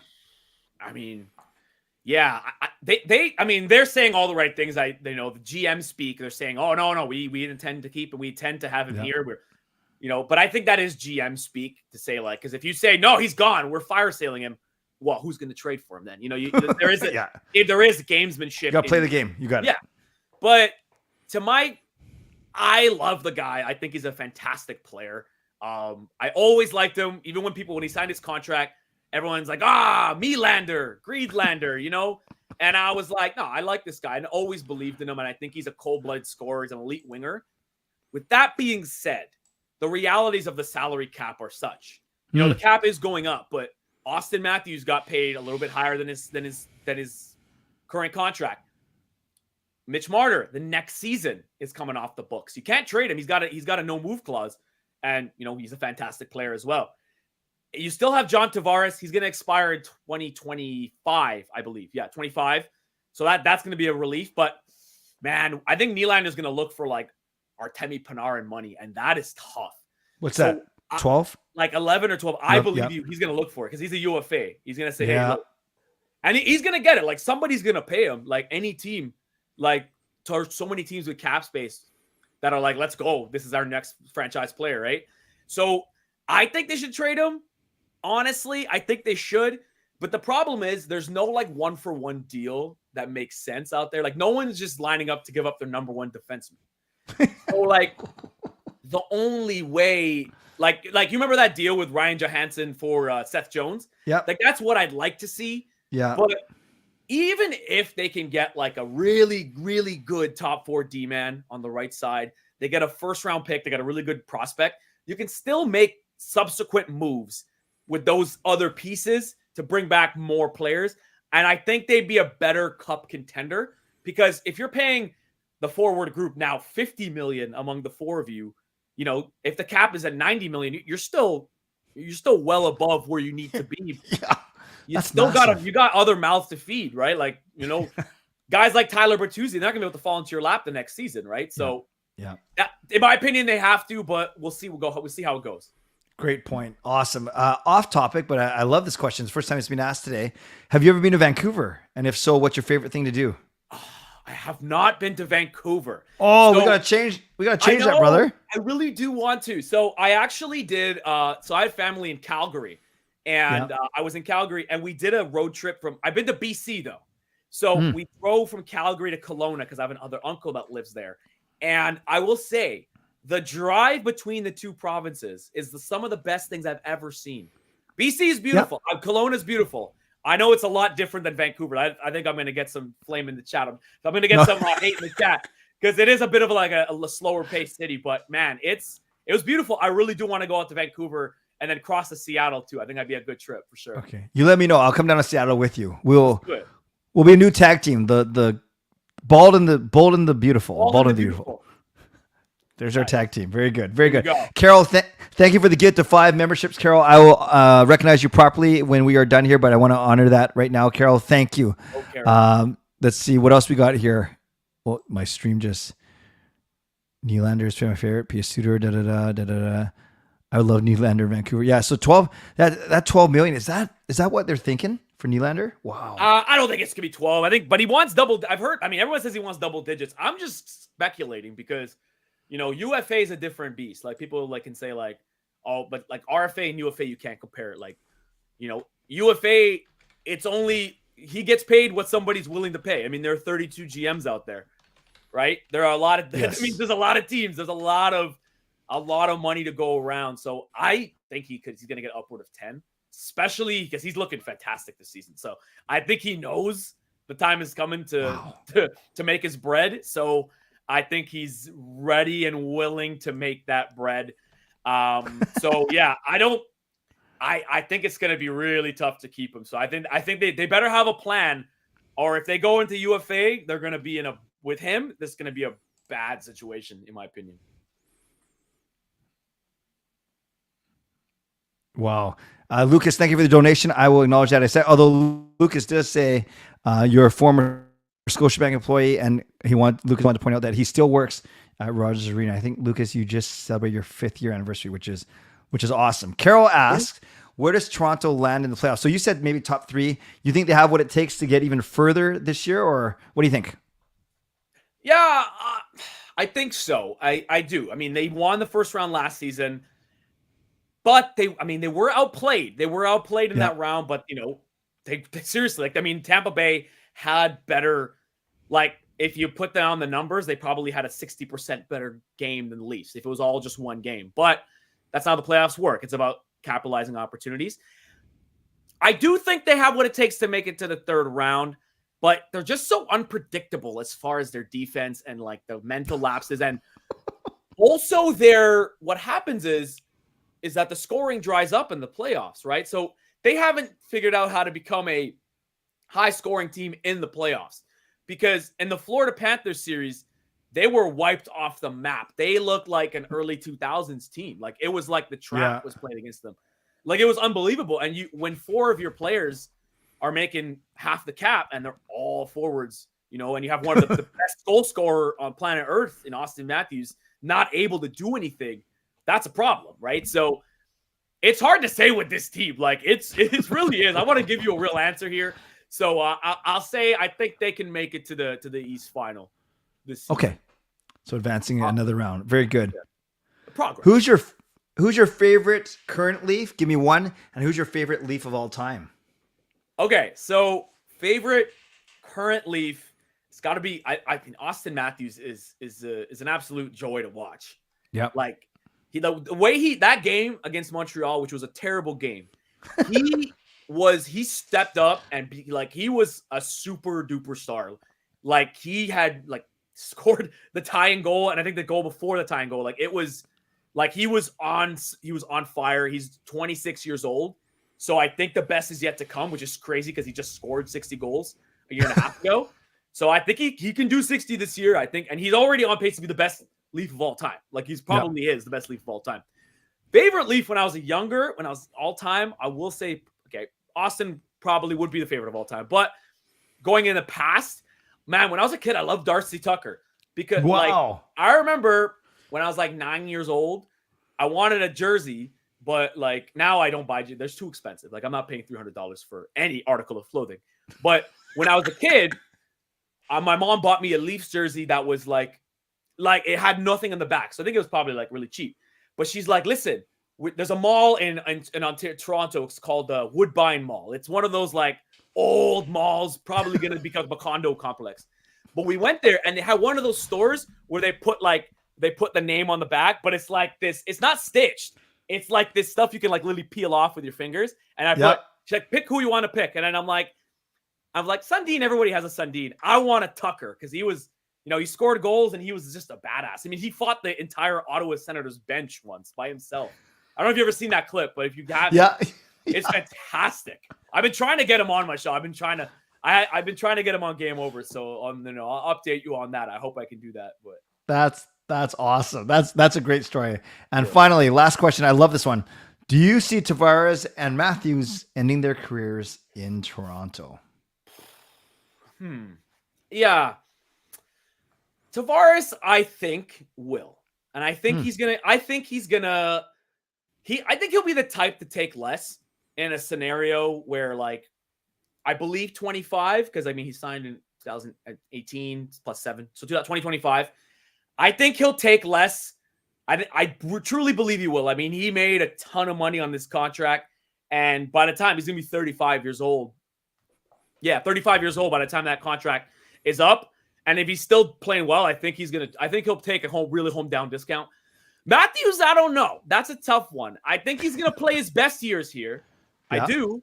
And everyone was saying, 5 years. We only got him for 5 years. I'm like, 5 years is a long time. That's till 2029. Because he still has this season left on his contract. But in 2029, he'll be 32 years old. So you're getting him the best of the best of the best right now.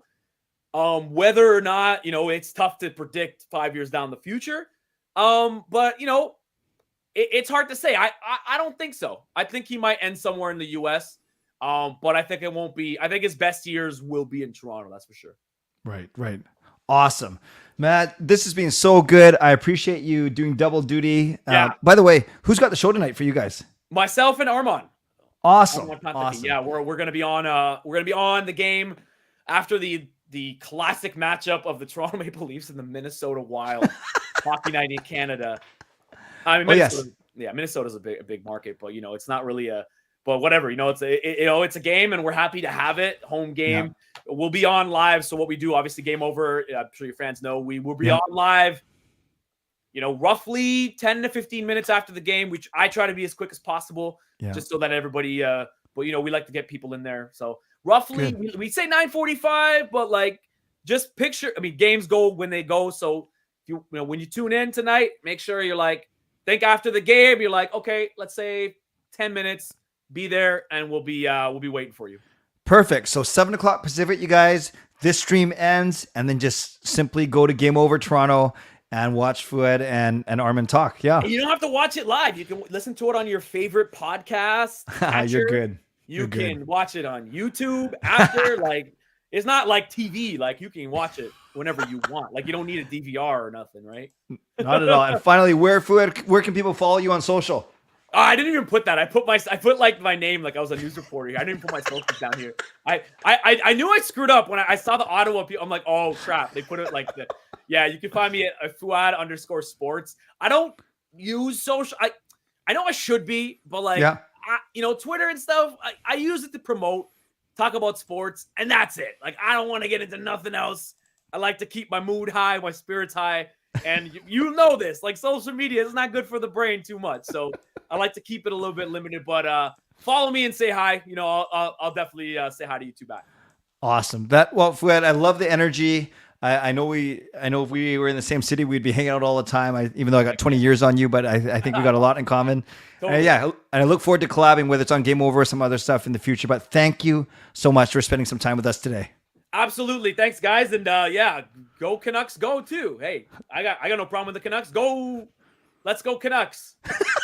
Perfect. Thanks, Fred. Take care. We'll talk to you soon. Bye-bye. Awesome. Bye. All right. There we go. Game Over Toronto, representing the four. Then that's Fuad. He's awesome. You can tell he's got a lot of energy. The guy knows his stuff, and he's articulate as heck. So really appreciate him being on here. And we are now one more Game Over show to go. And this one, we're going to go right to it because we're at 3:00 already. Now, Andrew Berkshire, he is one of two from Game Over in Montreal. It's Andrew and it's Mark Dumont. Neither of them could join us today. So what we did with Andrew is I did a pre-tape with him. So just know, even though I'm wearing the same thing, you'll see the background's different and my hair is a lot longer in this video. We did this on Wednesday. So we recorded this video on Wednesday before the game opener for both Montreal. They lost to Toronto, as we know, and before our victory over Edmonton. So it goes for half an hour, exactly the same time as everyone else. Obviously, there's going to be no Q&A because Andrew is not live. But I'll be setting a couple of things up for the boys, but I'll be in the chat for a little bit. So I encourage you to actually, before we do that, I forgot to acknowledge the two nice donations that came in during my chat with Fuad. So firstly, I want to thank Carol, legendary Carol Bovelander.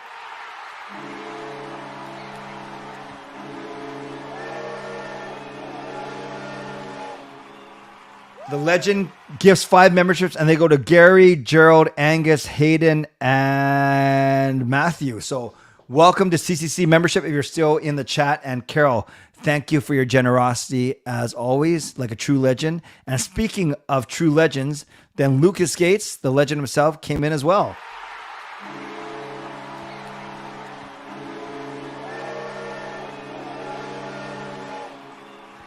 Lucas, thank you for that $5 donation. Thank you for the goal horn as well. And yes, that was the reference to Fuad being a former Scotiabank Arena employee and Lucas doing 5 years now. I believe it's 5 years at Rogers Arena, which is amazing. So thank you, Carol. Thank you, Lucas, for your generosity. Thanks to everyone who has been so generous today. Now we are, Zach, we did a giveaway in the first hour. And we're doing a giveaway at 5:00. So make sure you're around for 5. So this is what's going to happen. Very simple now. Andrew Berkshire, half an hour interview, pre-tape that I'm going to play now. Then the boys will come on for an hour at 3:45. Then we'll play a game at 5, have Gail on at 6, and then we will be done. This is going by really fast now. I'm going to use this chance to refresh a little bit. So enjoy this chat with Andrew Berkshire of Game Over Montreal. And then I will be in the chat a little bit off and on. But maybe for the first couple minutes, we'll let Andrew go uninterrupted, and then I can pop in the chat as I need to. So once again, here we go. This is Andrew, my chat with Andrew from Game Over Montreal. We recorded this on Wednesday. Hey everyone, we continue our traverse across the country. We've heard from all of the Canadian markets, and now we get to hear from the host of not only Game Over Montreal, but really one of the brains behind this entire Game Over network and machine. So please welcome Andrew Berkshire. Hey, Andrew, how's it going? I'm good. I'm good. As I mentioned, we're recording this on Wednesday, so hopefully, when people are watching this, maybe it's a perfect time for me to take a 25-minute nap while we're talking. It's good. It's awesome. Yeah, it gives you a tiny break in a 12-hour live stream, right? Exactly. Thank you for taking the time to do this. I know you couldn't make it. You can't make it on Saturday, but I appreciate you making the time. Regardless, tell everyone a bit about you before we get into the game over stuff. Okay, I've been covering the Montreal Canadiens since I would say 20.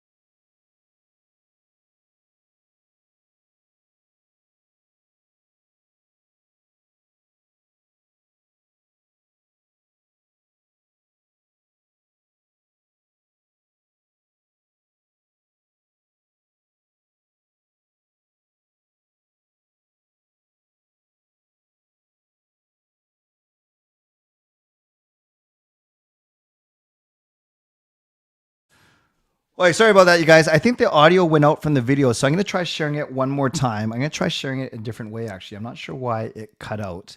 So let's try it one more time. I'm going to start this one from scratch. And then once again, this is Andrew Berkshire of Game Over Montreal, but I'm going to try and share it within StreamYard itself, and maybe this will be better. So let's try this once again. Thank you for your patience. Let's go this way. We continue our traverse across the country. We've heard from all of the Canadian markets, and now we get to hear from the host of not only Game Over Montreal, but really one of the brains behind this entire Game Over network and machine. So please welcome Andrew Berkshire. Hey, Andrew, how's it going? I'm good. I'm good. As I mentioned, we're recording this on Wednesday, so hopefully, when people are watching this, maybe it's a perfect time for me to take a 25-minute nap while we're talking. It's good. It's awesome. Yeah, it gives you a tiny break in a 12-hour live stream, right? Exactly. Thank you for taking the time to do this. I know you couldn't make it. You can't make it on Saturday, but I appreciate you making the time. Regardless, tell everyone a bit about you before we get into the game over stuff. Okay, I've been covering the Montreal Canadiens since I would say 2009, maybe 2009, 2010, that season was when I started writing more professionally. I took over Habs Eyes and the Prize in November 2012. At that point in time, we were averaging around like 80 to 85,000 page views a month. Brought in a team of my own. And before long, we were up over 300,000. When I left 2.5 years later to join SportLogic, we were up over like 1.3 million page views a month. So that was like, it's still something that I hang my hat on to this day. I'm really proud of what we did there. It's still an absolute juggernaut in the Habs covering space. So really, really proud of that. Still a great team there at Eyes on the Prize. I went to SportLogic for, geez, it was a while, 5 years, I would say. I was the 7th person hired in that company. They're a data analytics company that started out in hockey. Now they're in, I believe, soccer, basketball, football, all the major sports, essentially, except for baseball. I think baseball is tough to get into in the analytics, starting from scratch. There's so much already, right? That's the sport that started it all. But I worked there for 5 years. Then COVID hit, and I sat through watching the 2021 I think it was 2021 Stanley Cup final with Montreal making that surprise run. Yeah, amazing. And at the time, I was just kind of doing bit stuff. I'd been laid off by SportLogic. They were trying to make more money out of the stuff that I was doing, and I was getting paid too much. And it was a tough time, but I looked and I saw all these people who couldn't go to the games. There was only, I believe, at the maximum 3,000 people allowed in the games during COVID for the Montreal Canadiens, and all this energy in the city. And then the games end and everybody's just go home. Like there's nothing really there. Can't even hug anyone. Yeah, it's just exactly right. And even radio post-game shows, not to bash radio, I just think it's not the best format. right? The call-in show after the post game. I feel like most of the time the people who get put on those shows are the people who the radio station doesn't really believe has a future in daytime radio, and the effort level is not great. So I thought, why don't we do something that nobody's doing? In Canada, we don't have video post-game shows on Sportsnet, TSN, all these broadcasters. They just go straight to highlight shows. They don't put in the effort to give you proper post-game analysis. So why don't we create it? So I called Adam Wild out of the blue during the summer, and I said, listen, I have this idea. Why don't we create a post-game show? And my first idea was like, we'll just do it every night, and we'll talk about like the best games of the night. And then him and Jesse and Steve came back to me and they're like, why don't we do it just for Montreal? And we'll do it market by market. I was like, oh, that's a great idea. And Jesse Blake came up with the idea, the name Game Over. And I was like, oh, I love that name. Brings back memories of like retro gaming, you know, like I grew up playing Super Nintendo and Nintendo 64 or early PlayStation. So that really appealed to me. And we did the first season of Game Over Montreal. And by playoff time, we saw that even though the Canadians were terrible, we had enough of an audience that we knew it was viable in other markets. So we tried to expand to Toronto, Calgary, and Edmonton. We weren't ready to launch Edmonton for those playoffs, but we got Calgary and Toronto off the ground. And the following season, as you know, Clay, we launched in all 7 Canadian markets. We're now in the second season of full bore with 7 shows, and now we're changing things up a little bit too. Well, so that is a wonderful background on Game Over, and it's awesome because, like I said, we've had everyone from Calgary, Edmonton, Ottawa, Toronto, and Winnipeg on the stream already, and man, that is so cool. Now that you mentioned the whole retro gaming, like I've always liked the look of what we do with the robot or whatever, and all the kind of gaming type fonts and everything that look. So now I guess that's where it came from. I guess a little bit. Yeah. If you look at the little robot, his face is actually an old controller. Yes. That makes a lot of sense. Okay, so the third year now for Game Over Montreal, and then a second year across all cities. So before we get to Game Over Montreal specifically and your Habs, tell us about kind of the things. What surprised you about the launch across the country last year with SDP and Game Over, and what do we have in store for viewers this year? I mean, honestly, what surprised me more than anything, and I swear I'm not trying to suck up, I was surprised by how good the content was. We brought in a lot of people who are very green, who didn't have experience doing this. We were asking a lot of them, because it's not only hosting a show, you're producing your show too. And I don't think people understand that who haven't done this. You know, like if you're working in radio or broadcast television, your job is just to talk, right? It's somebody else who does the other thing. You've got people in your ear saying like, oh, we're going to throw to this topic, we're going to put up this clip, you know, like you've got all this effort behind you. And like we try as much as we can to support the hosts, but when it's time to be live, 99 times out of 100, they're on their own, you know, and handling guests, handling booking, all this responsibility. And I was blown away by the effort level, the professionalism, the camaraderie of our group. I feel like we have the best working group that I've ever experienced in my life in any job, you know, beyond just in hockey. But I think in hockey, in sports, we have the most supportive group. It's just great people doing great things. And I was really shocked by that, just how good everyone was. I was really impressed. So going into this season, I think the expectations are even higher because of that. We know how good our group is, and you know, any troubles that we did have last year, tech issues, we're hoping that we can solve that quickly this year and have smooth sailing. We've got some sponsors coming on as the season goes on. It's a really exciting time. And now this year we're changing things up on our head-to-head battles here. Oh, that sounds good. Even though I know some people might already know what we're talking about. What does head-to-head mean, Andrew?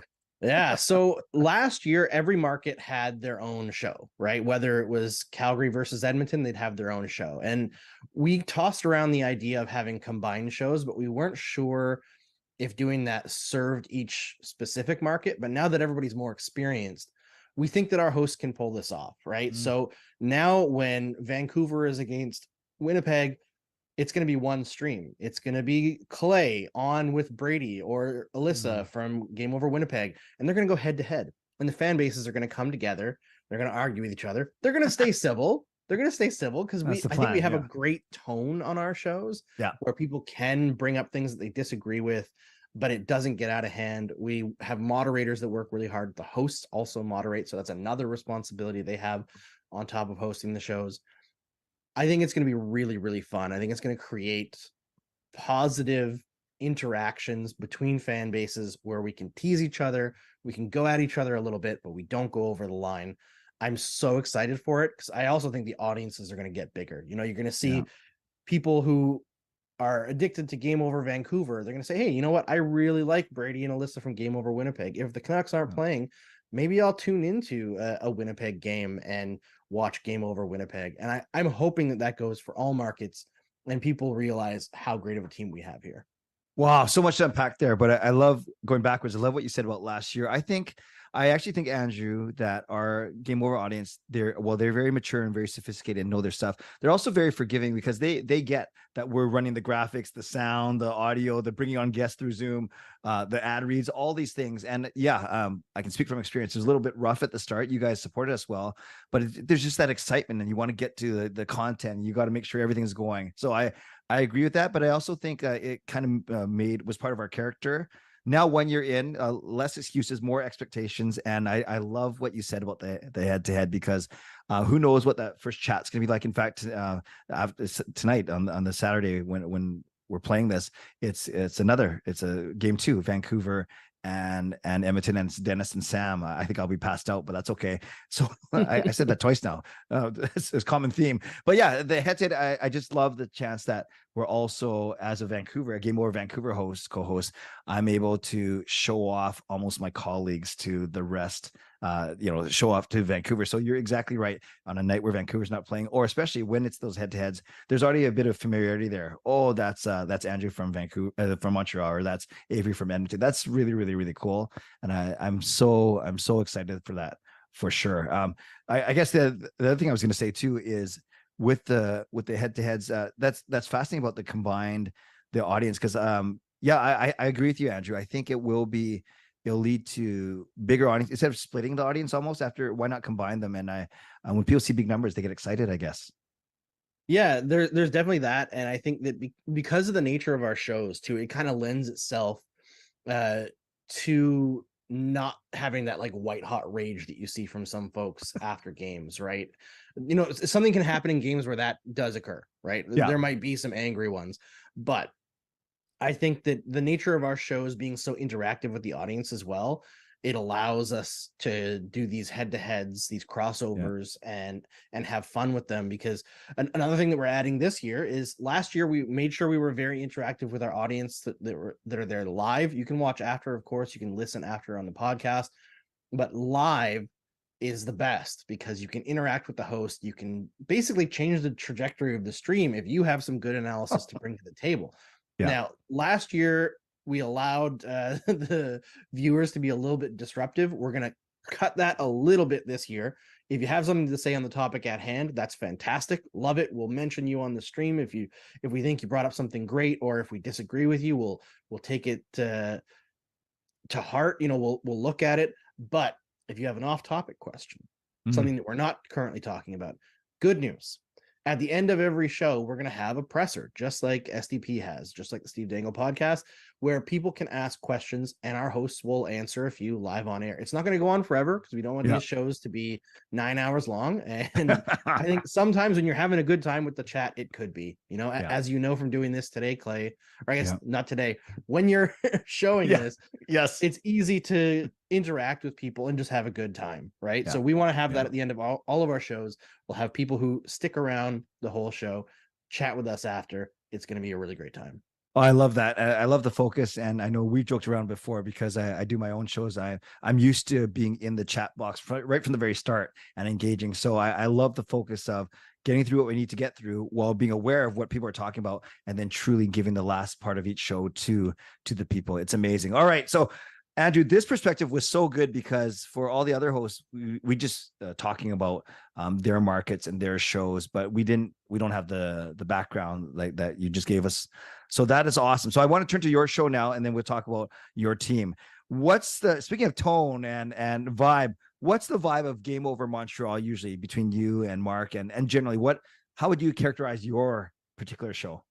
Yeah, I would say my thoughts on it were always from the first season where it was just so much losing, right? The Canadians are in the middle of a rebuild. My goal has always been catharsis, right? If you're happy after the game and you want to be hyped up, let's lean into that. Let's be happy. Talk about a Cole Caulfield hat trick, whatever happens, the cool stuff. We'll keep that going. If you're upset, if 10 losses in a row have you down, you come to us and you'll feel better at the end of it. We're going to talk things through. We're going to be calm. We're not there might be times where we have to yell about stuff. You never know. But for the most part, we're going to bring you great information, great analysis, and with an eye towards the future of the team, right? We know that right now isn't the future. There's a lot of future pieces on the team. Right now, they're not ready. Mark and I like to have fun. We like to bring on really interesting guests. I was chatting with Shayna Goldman this morning, who is my personal favorite sports writer. Just the level of intelligence she brings to her analysis is like mind-blowing. So I'm going to have her on as many times as I can this season.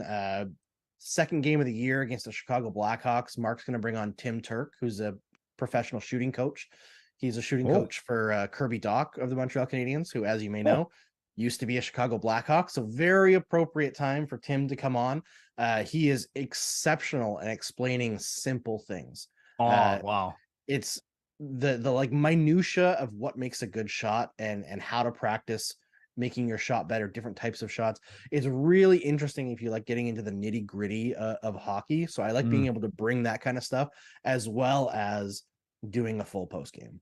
Oh, so good. So that's really cool. And that's another thing that I love about Game Over is you guys give us the freedom to either go with one of our co-hosts from their city or bring in anyone from a big media guy to just a fan off the street, as long as it's engaging, as long as it's on topic. I think people really appreciate those perspectives as well. So an NHL, like a shooting coach, I thought you meant shooting at first. And I was like, I was a little scared, but that's good. And like a hockey shooting coach. That's amazing. Hockey shooting coach, not a shooting people coach. So that's good. And let's say it's you and Mark on a stream, just the two of you, you're co-hosting together. Do one of you play the straight guy? One of you play the funny guy? Are you both kind of be funny? Are you both kind of being like, what's the vibe between you two in particular? I think we give each other a hard time. That's like our number one goal because we're really good friends. I'd say Mark is less serious than me. I'm the one who's trying to constantly rein us back on topic, and Mark goes off on tangents, which I think that's kind of fun. You see it the same way on the Steve Dangle podcast, right? Where Adam's just trying to stick to a topic and Steve's reading things off of his phone and everyone's like, pay attention. Mark's not quite that bad, but we have fun. The goal is to have fun, right? Hockey is about fun. Sports are about fun. It's great to take it seriously. I do take my analysis seriously. I want to provide good information for all viewers or all readers, any format that I'm participating in. But at the same time, it is a sport. It is for fun. It is for entertainment. So we can't ever forget that. And you and Mark are Game Over OGs. So you you paved the way, you set the tone. And we always joke around in Vancouver how no surprise, I'm known as the positive, optimistic one. Sam leans towards the, whether you call it, I don't say negative, maybe realistic, and poor Kaja is in the middle of us. So we'll figure it out one day. Yeah, hopefully Vancouver doesn't start this year with a mountain of losses. Yes. We won't have to have Kaja screaming in desperation for something. That's positive. the plan. Her vocal cords still recovering. Okay, let's get into now your team, Montreal. So last year, 31, 45, and 6. You know this, 68 points, minus 75 goal differential, just a couple of years after surprisingly making it to the Stanley Cup. Don't worry about last season so much. Let's talk about the outlook for this season and what are you excited about for this team, and what still concerns you about this team, Andrew? Well, I think there's a lot of things. Like, my judgment of this team and what I'm looking for this year might be different than most people, right? I think a lot of people want them to be bad and get the first overall pick or first, second, third overall pick. Yeah. A lot of folks want them to take a big step forward and maybe not make the playoffs, but threaten, get in that like 85, 90 point range where they're an also ran and you see players take steps. All I want to see from this season is they play in a way that maintains a positive atmosphere, not just for the fans, but in the locker room. There have been times in the last 2 seasons where it felt so claustrophobic, almost, just how low it can get with all the injuries, all the losses. Wow. 31 games with wins, it's actually more than it feels like. When you're watching it day to day, I'm sure you can testify watching Vancouver last year. It does get you down. So I would like to see some younger players take some steps forward.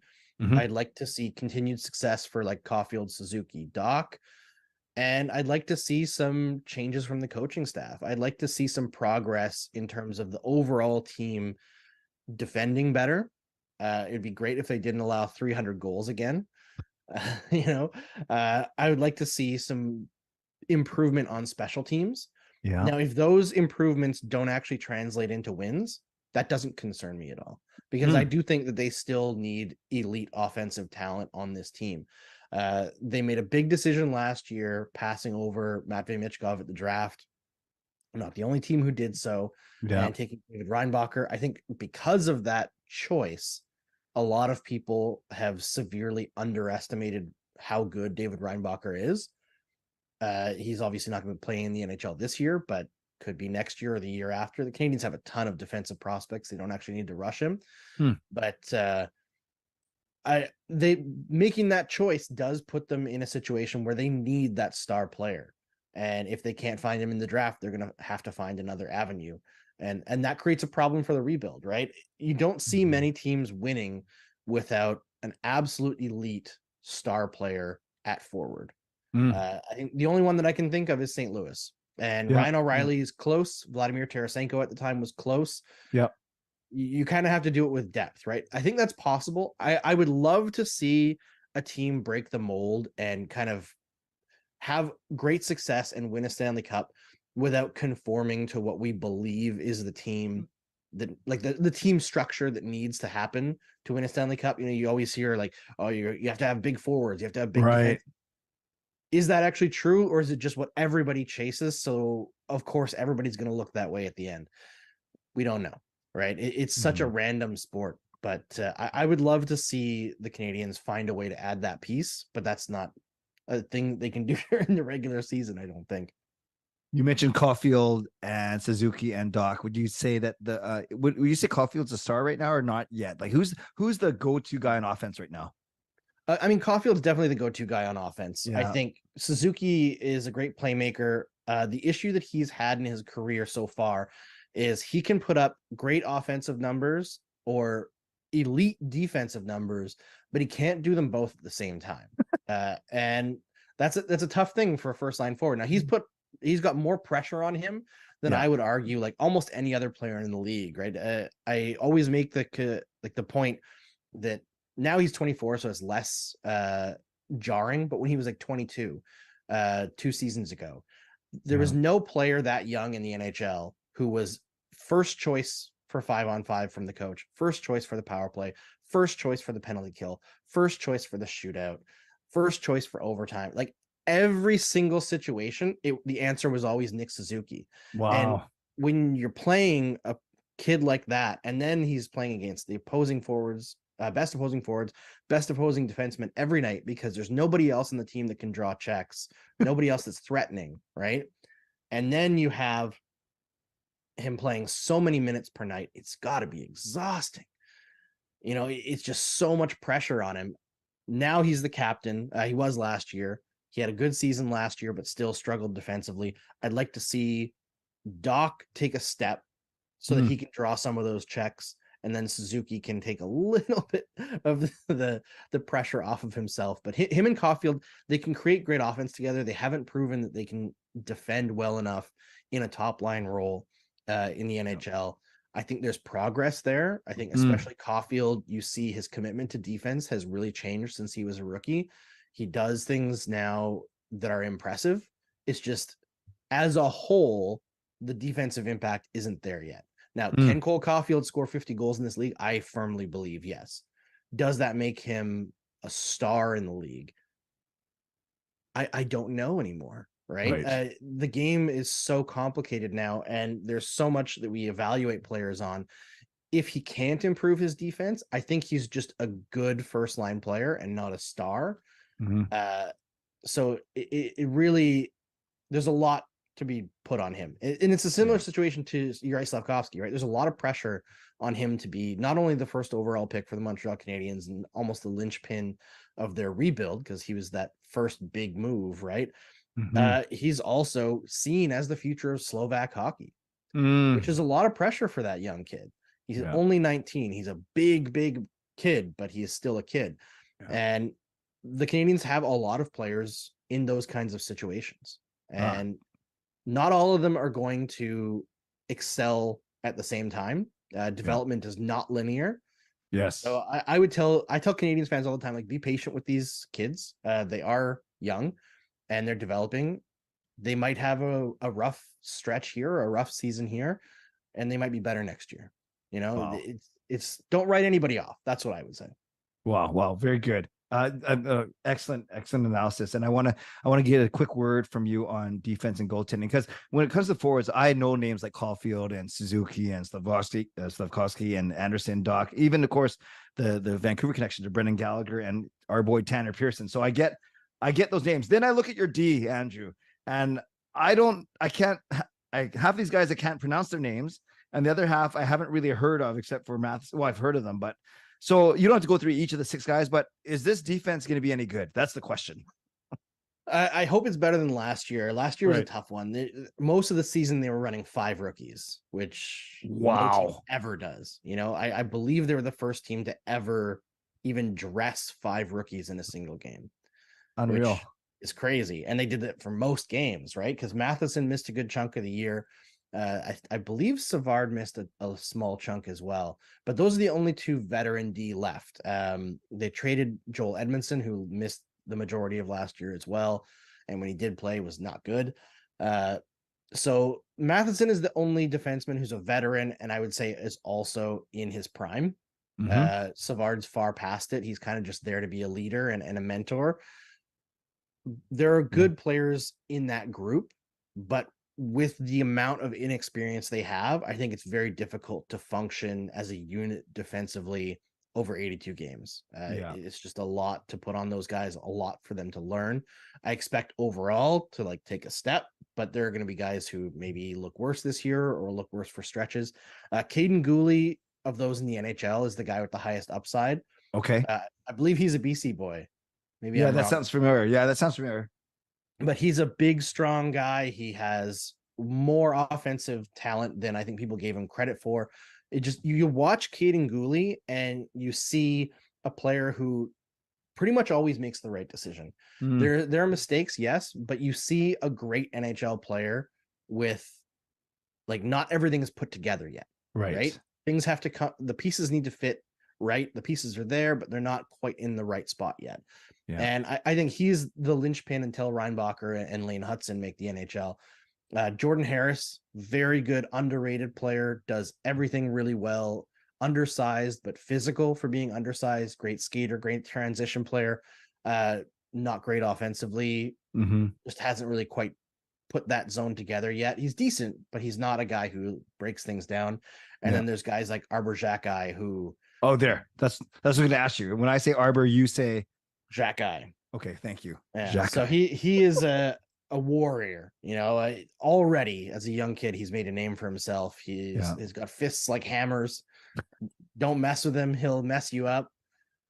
He's again a very underrated puck handler. He has some issues to work on defensively, but you know, has earned himself power play time. There's a lot to look forward to with him. And then there's guys like Justin Barron, really strong offensively, decent under pressure. But for some reason, when he has too much time with the puck, overthinks things and makes unforced errors, which I think is a young person in the NHL thing. And I think he'll figure that out. But there's a lot to look forward to on that Canadiens defense. It's just as a whole, I don't think they're good yet. Gotcha. And I looked up Goulet. He's actually from Alberta, not BC. Okay. Alberta boy. Yeah, there you go. All right. And Jacques, okay, I can practice that one. Okay, so throw it all together of some really good, young, promising forwards, a defense that will come into their own, along with the challenging last names, and then a three, at least for now, maybe Montembeault pushing Jake Allen. What ends up happening with this team? What's your ironclad prediction, Andrew, for this Montreal Canadiens team? I think they're going to finish 7th or 8th in their division. The only team that I think has a possibility of being worse than them is Detroit. I haven't really liked what Steve Yzerman has put together there. There's some good pieces, but some really weird ones as well. Yeah, mismatch for sure. Yes. Yeah, it is a weird mishmash. I'm not sure if they think they're still rebuilding or thinking they're taking the next step. It seems unclear to me. Yeah. Whereas the Canadiens, I think it's very clear they're still rebuilding, still looking for more talent to add. So I expect them to be around there, but I expect them to be like annoying to play against, where there's going to be games where people think they've put them away and they find a way to get back in it. Maybe a lot of overtime games, last minute tie-ups, things like that. Yeah. They're a team that if they're healthy, they're going to be more entertaining to watch than people expect. Right. And you're okay with it. That's how you kind of opened. You're saying as long as it's positive, as long as they're progressing forward and they know who they are, you'll take another year of 7th. You'll be okay with that. Yeah. I think Yeah. at a certain point that expectation changes, right? And you expect to see progress in the standings as well as like individual progress or like team underlying progress, but it's not yet. Yeah. Awesome. Andrew, I want to thank you for making the time. Not just today, but overall, and for trusting me and bringing me on the team as well. You know how much I love the SDPN crew, as you mentioned, and it's not an advancement or media advancement for me. I just love talking hockey with people who love like-minded people. So thank you just for your friendship as well, and I'm so grateful you made this time for me and for everyone watching on the stream. On your way out, please let us know where people can follow you on socials, if they care to do so. Yeah, absolutely. At Andrew Berkshire on pretty much everything. It's usually the same. I think Blue Sky is just Berkshire at Blue Sky. I don't know how those worked. I don't use it that much. I'm going to use it this season.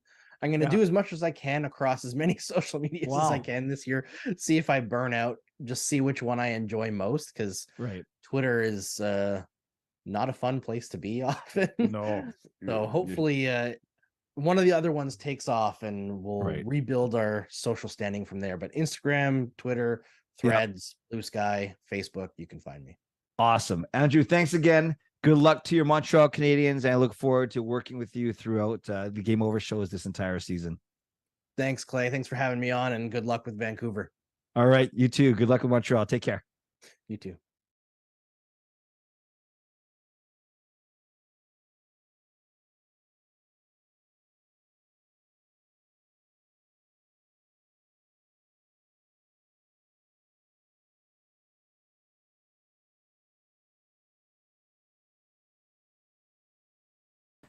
And remind myself to unmute myself next time. So that was Andrew Berkshire of Game Over Montreal. And with that, our tour around Canada for the Game Over shows has now completed. So I want to show you where we are at now, given that we are basically heading into the final 3.5 hours.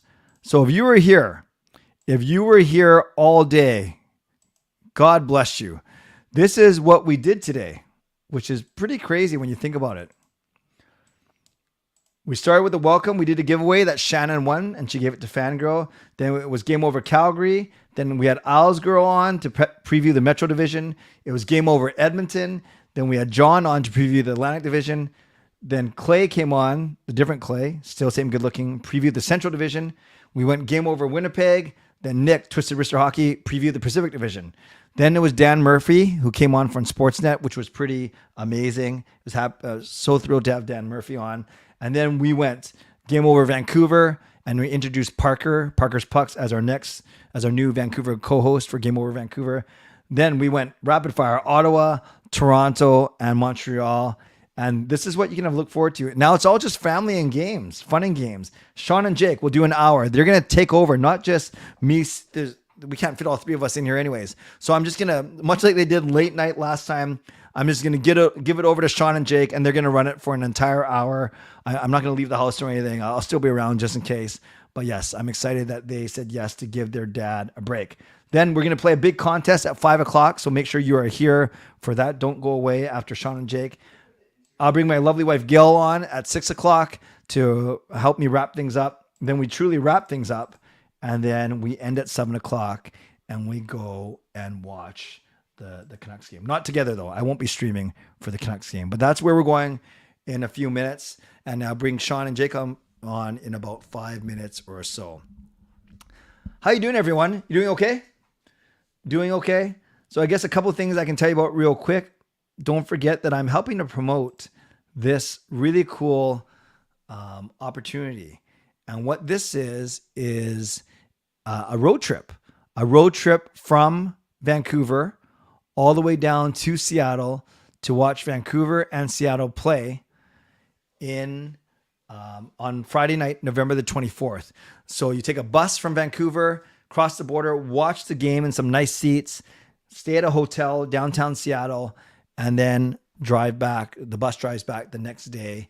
Yeah. So leave at noon on Friday, back probably between 5 and 6 on Saturday.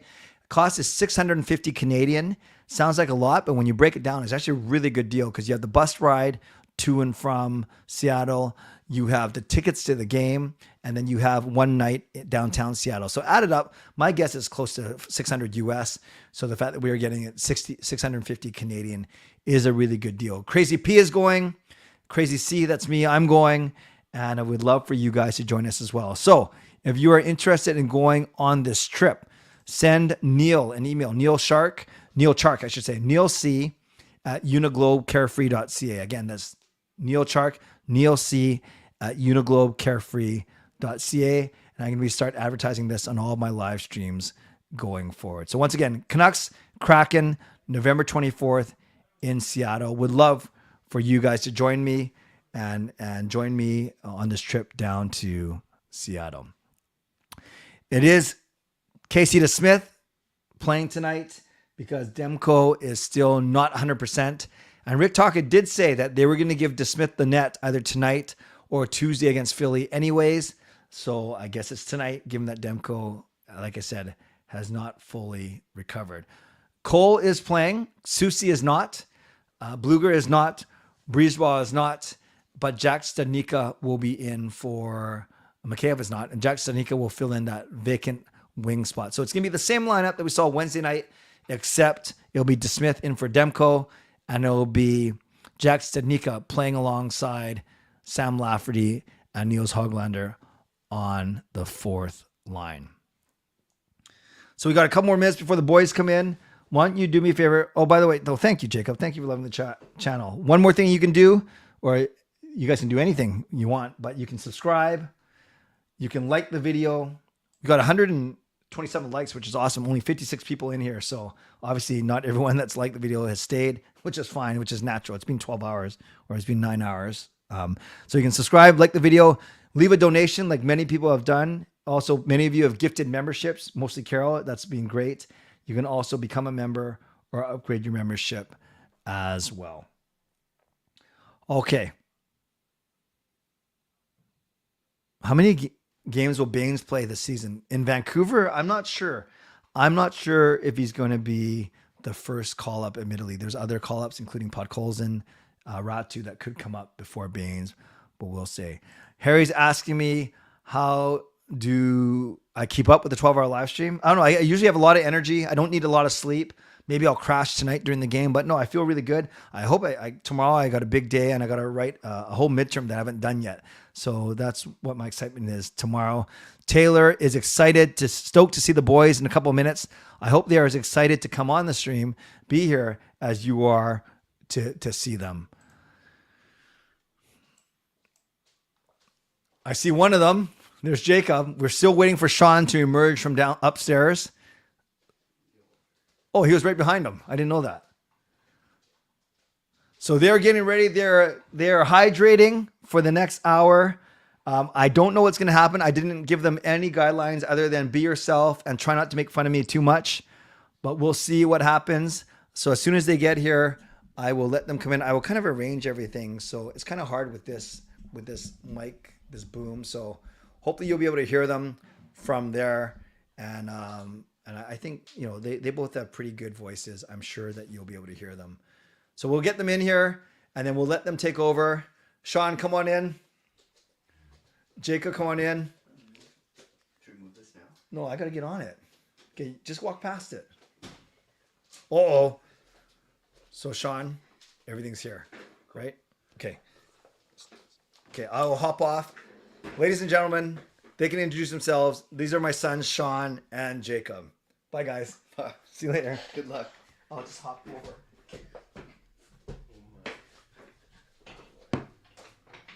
Here we go. Put that as close as you can. Hello, everybody. Where did the comments start? Which was the last one you read? Just start from wherever you are. Okay. And you don't have to read every comment. Use your judgment. Okay, use our judgment. Jacob, move up too. Hello, how's it going? Happy Saturday. Not sure why you're spending your time on this live stream, but we appreciate it anyways. My name is Sean. I'm Jacob. And we are Clay's children. There's 2 eldest kids. So there's 3 of us. Again, I'm the eldest, Sean. This is Jacob. Our younger sister, Kayla, is working today. She is unable to make the stream. Lucky her. But we will do our best. So I think we're here for how long? I think we're forced to be here for an hour. So an hour. In this short but fleeting time together, please ask us any questions. Support the stream. This is now the good time to support the stream because it's us and not our dad. If you got anything going on, Sean and I recently went to the home opener. Yeah, we did. Yeah, that was awesome. I haven't been to one of a good Canucks game in that long. Yeah. What about you? It was very, very fun. We talked about it a little bit when I guess that was Wednesday. Yeah. I came on Dad's stream on Wednesday when we impromptu gave away a pair of tickets. So congratulations to whoever won that. But yeah, we're here for an hour. Please like the stream, subscribe, drop comments. Donations are fun. We made a deal that any donation that happens between now and the next hour will go directly to me and Jacob. So if you care about young children, hungry college students, please donate. We appreciate it. We will try to get through your questions. That's right. Do we go? Let's start. Okay. Wait, that's for Dad. That's for Dad. Bring him out, he says. We are out. We are out. Or bring him out, or like make him leave. Bring him out, like us. Oh, bring him out. Yeah. Rip Canuck Clay from JT Miller. Oh, JT Miller. Harry says, hi, Sean and Jacob. Hello, Harry. Hello to Micro Love Sharks HD. What a top 10 username. Yep. Amazing. Taylor, hello. Hello, Taylor. A lot of hellos to start. Hi, Carol. Good to see you. What is up? Jacob, what is up? Not much. How are you, Darth Nutella? We are starting our own channel. Talk about our own YouTube channel. Oh, our own YouTube channel. The one that has 4 times the amount of subscribers as this one.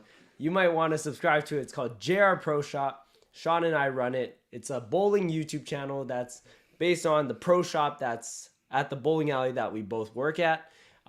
We post weekly ball reviews, tips and tricks for how to improve as an advanced bowler, a beginner bowler. And we also vlog some tournaments when we're out and doing the,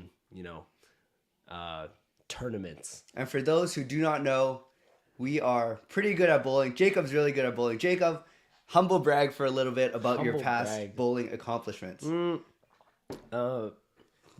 Bowling accomplishments. I have bowled 5 perfect games, been bowling for 10 years, made Team Canada twice, and recently just got back from a trip to Lima, Peru for the World Championships. Yeah. So he's pretty good. I have bowled. Sean, tell us your... I'm a 2-time provincial medalist. I've almost bowled a perfect game, except I choke under pressure. And yes, we have something to star. Big moment here. Whoa. JT Miller. Here's some lunch money for a banana and juice box. Thank you. Both of those things. In this economy, $5, we appreciate everything because lunch money is hard to come by. So thank you to JT Miller. Thank you, JT. You are the GOAT. Good luck tonight. at the game. But yes, You're anyways, bowling. You're bowling. He's very good at bowling. I am sufficient enough to go on YouTube and pretend that I know about bowling. So if you guys have any questions about bowling, now might be a really good time to drop some of those as well. We could talk a little bit about that, how to impress your friends when you guys are out drinking and doing some cosmic bowling. So that's always a good time. We also both almost got perfect games today at our junior league this morning. Yes. He beat me 260 to 240. Yeah. So that's a little frustrating. It's fun. Okay, here we go. Let's answer some questions. All right. What's your prediction for tonight's game? There's a game tonight? Yes, against the Oilers. All right. Okay. Oilers, we blew them out 8-1. I say we're going to just do it again the exact same way. We'll be a bit nicer, though. I'm guessing a 6-2 win. You think we score 6 goals again? Yeah, if we scored 6 that easy last time. Right. I'm going to be a little bit more conservative. I think Edmonton's going to be very angry. I think we are going to sneak an overtime win, 3-2. Oh, no. Coach Rob just got home from work. How do you plan that we're going to win in overtime against the Oilers? McDavid's going to tear his ACL and his MCL, Nice. Trying to skate through the neutral zone. I agree with that. Did you see the fight that broke out in that lower bowl? Yes. Well, we caught a glimpse at the very end of it, and we saw the person get escorted. Yeah, it was weird. It was like during a whistle, and everyone stood up and started watching something as if something was happening on the ice, but then we just saw a bunch of people crowding around in Oilers jerseys. So I'm not sure. Did you see the video on Twitter after? I did, yeah. There was a good beer throw in there, but no real punches. A little bit disappointing compared to some NFL fan fights that you see online. Unfortunate there. But you know what? We'll work on that. Great question. Are you two going on the Seattle bus trip? I know you might be in school for that. Bus trip. Dad is going on a Seattle Kraken bus trip. It's gonna be tons of fun. Lower bowl tickets, I think, and a hotel stay. So that's awesome. I think Dad's going for sure. It might be one other family member. I might need to scrap with my mom about that. So please pray for me. But if I can, I would love to go. Sorry, Dad. Not lower bowl. Sorry. You got tickets to Kraken game, bus trip, and a hotel, from my understanding. But still, very, very good deal. Very good. Your favorite Canucks players? Ooh, right now, actually, even before it was Hughes. So really cool that the captaincy happened that way. Sean? Before it was Bo Horvat. Now it might be Brock Besser because of recency bias. But yeah, I like Brock or Petey. Yeah. What do you think of tonight's game? We talked about our predictions, but what do you want to see? I want to see Brock do the exact same thing. Let's go for 5 this time around. That would help with my 6-goal prediction. Then one of the other guys just have to score 1 goal. But I want to see goaltending that's not sick. Like, you don't want to see Demko throw up in his mask again? Exactly. Well, it's a good thing Demko's not playing. I would love to see our other guy, Casey DeSmith. DeSmith, do well tonight and get his first win. That'll build some confidence for him. I would like to see Edmonton get embarrassed twice in a row. That would be hilarious. That would make me very happy. Okay. How's the bowling season going, Jake? It's been good so far. We're in the early stages of the year. Starts in September. And, we're just preparing for tournaments coming up in the new year. My big one's in Ontario in January for the team trials, to make Team Canada again. So until that, we're just having fun for now. It's fun. What about you? My season's doing good. My team, the way that the big league that we bowl in works is it's kind of like a fantasy draft. So we have a bunch of captains based on high average, and then we draft 2 other teammates. So the way I drafted, I really liked my team on paper. Yeah. But my 2 teammates have gotten very injured, or not injured, but they've been away for the past month. So I'm basically playing with the AHL roster. We called up some reserves. They're working their butts off, but it's been tough. One of my teammates has been gone in China visiting family. The other one almost ripped his thumb off at a work accident. So a little bit scary, but we're making do. We're grinding away the season. That's right. Okay. Do you guys see the Canucks getting into the playoffs? If so, how many points that the team is going to end the season off with? Let's work with the first half because I got to extrapolate all the points. It'll probably be around mid to high 90s, maybe mid to low. But think about the playoffs. Yes or no, Jacob? I think this is our best year that we've had in a while to make the playoffs. Only because we what I saw this on TikTok. We adhered to our team's needs to make a better team defensively, and it's all gonna depend on how good Demko is, to be honest. I think if he has a comeback season, then there's no doubt that we make the playoffs. Right. I think it's very much like Rutherford said, where a lot has to go right. So if we can stay healthy, that's the big one. If we can stay healthy, if we get a little bit of luck from the other teams, then I would love to say that we sneak into one of the wild card spots, but I'm a little bit worried about making the top 3. Carol, another $5. Here's some more lunch money. Woo! I get $5 and you get $5. That's next level. That's amazing. There. So thank you so much, Carol. We appreciate you being here today, hanging out on the stream, even though our dad's not here. Thank you, Carol. We really appreciate that. But yes, I think we would love to see the team make the playoffs, but it's going to be a grind. It's going to be easy. We got it. How many subscribers would you want to have on your YouTube channel? The funny thing about that question is you're always reaching, right? You're never completely satisfied. Our big milestone right now is 50,000. We're about 7,000 away. So we're currently around 43. It'd be great to get to 50 and then hopefully my end. Yeah. 50, 100? No, 100,000 would be. Is that the silver play button? That's the silver If we could get a silver play button, that would be great. Yeah. One of the harder things about being a bowling YouTube channel, much like being a Canucks YouTube channel, is that your market is a little bit capped. You know, like you can only reach every Canucks fan. You can only reach every bowler in the world. So until we figure out what that number is, we're gonna keep going. But silver play button. Our goal is to be the first in the Emo family to bring that home. Mm-hmm. That is the goal. All right.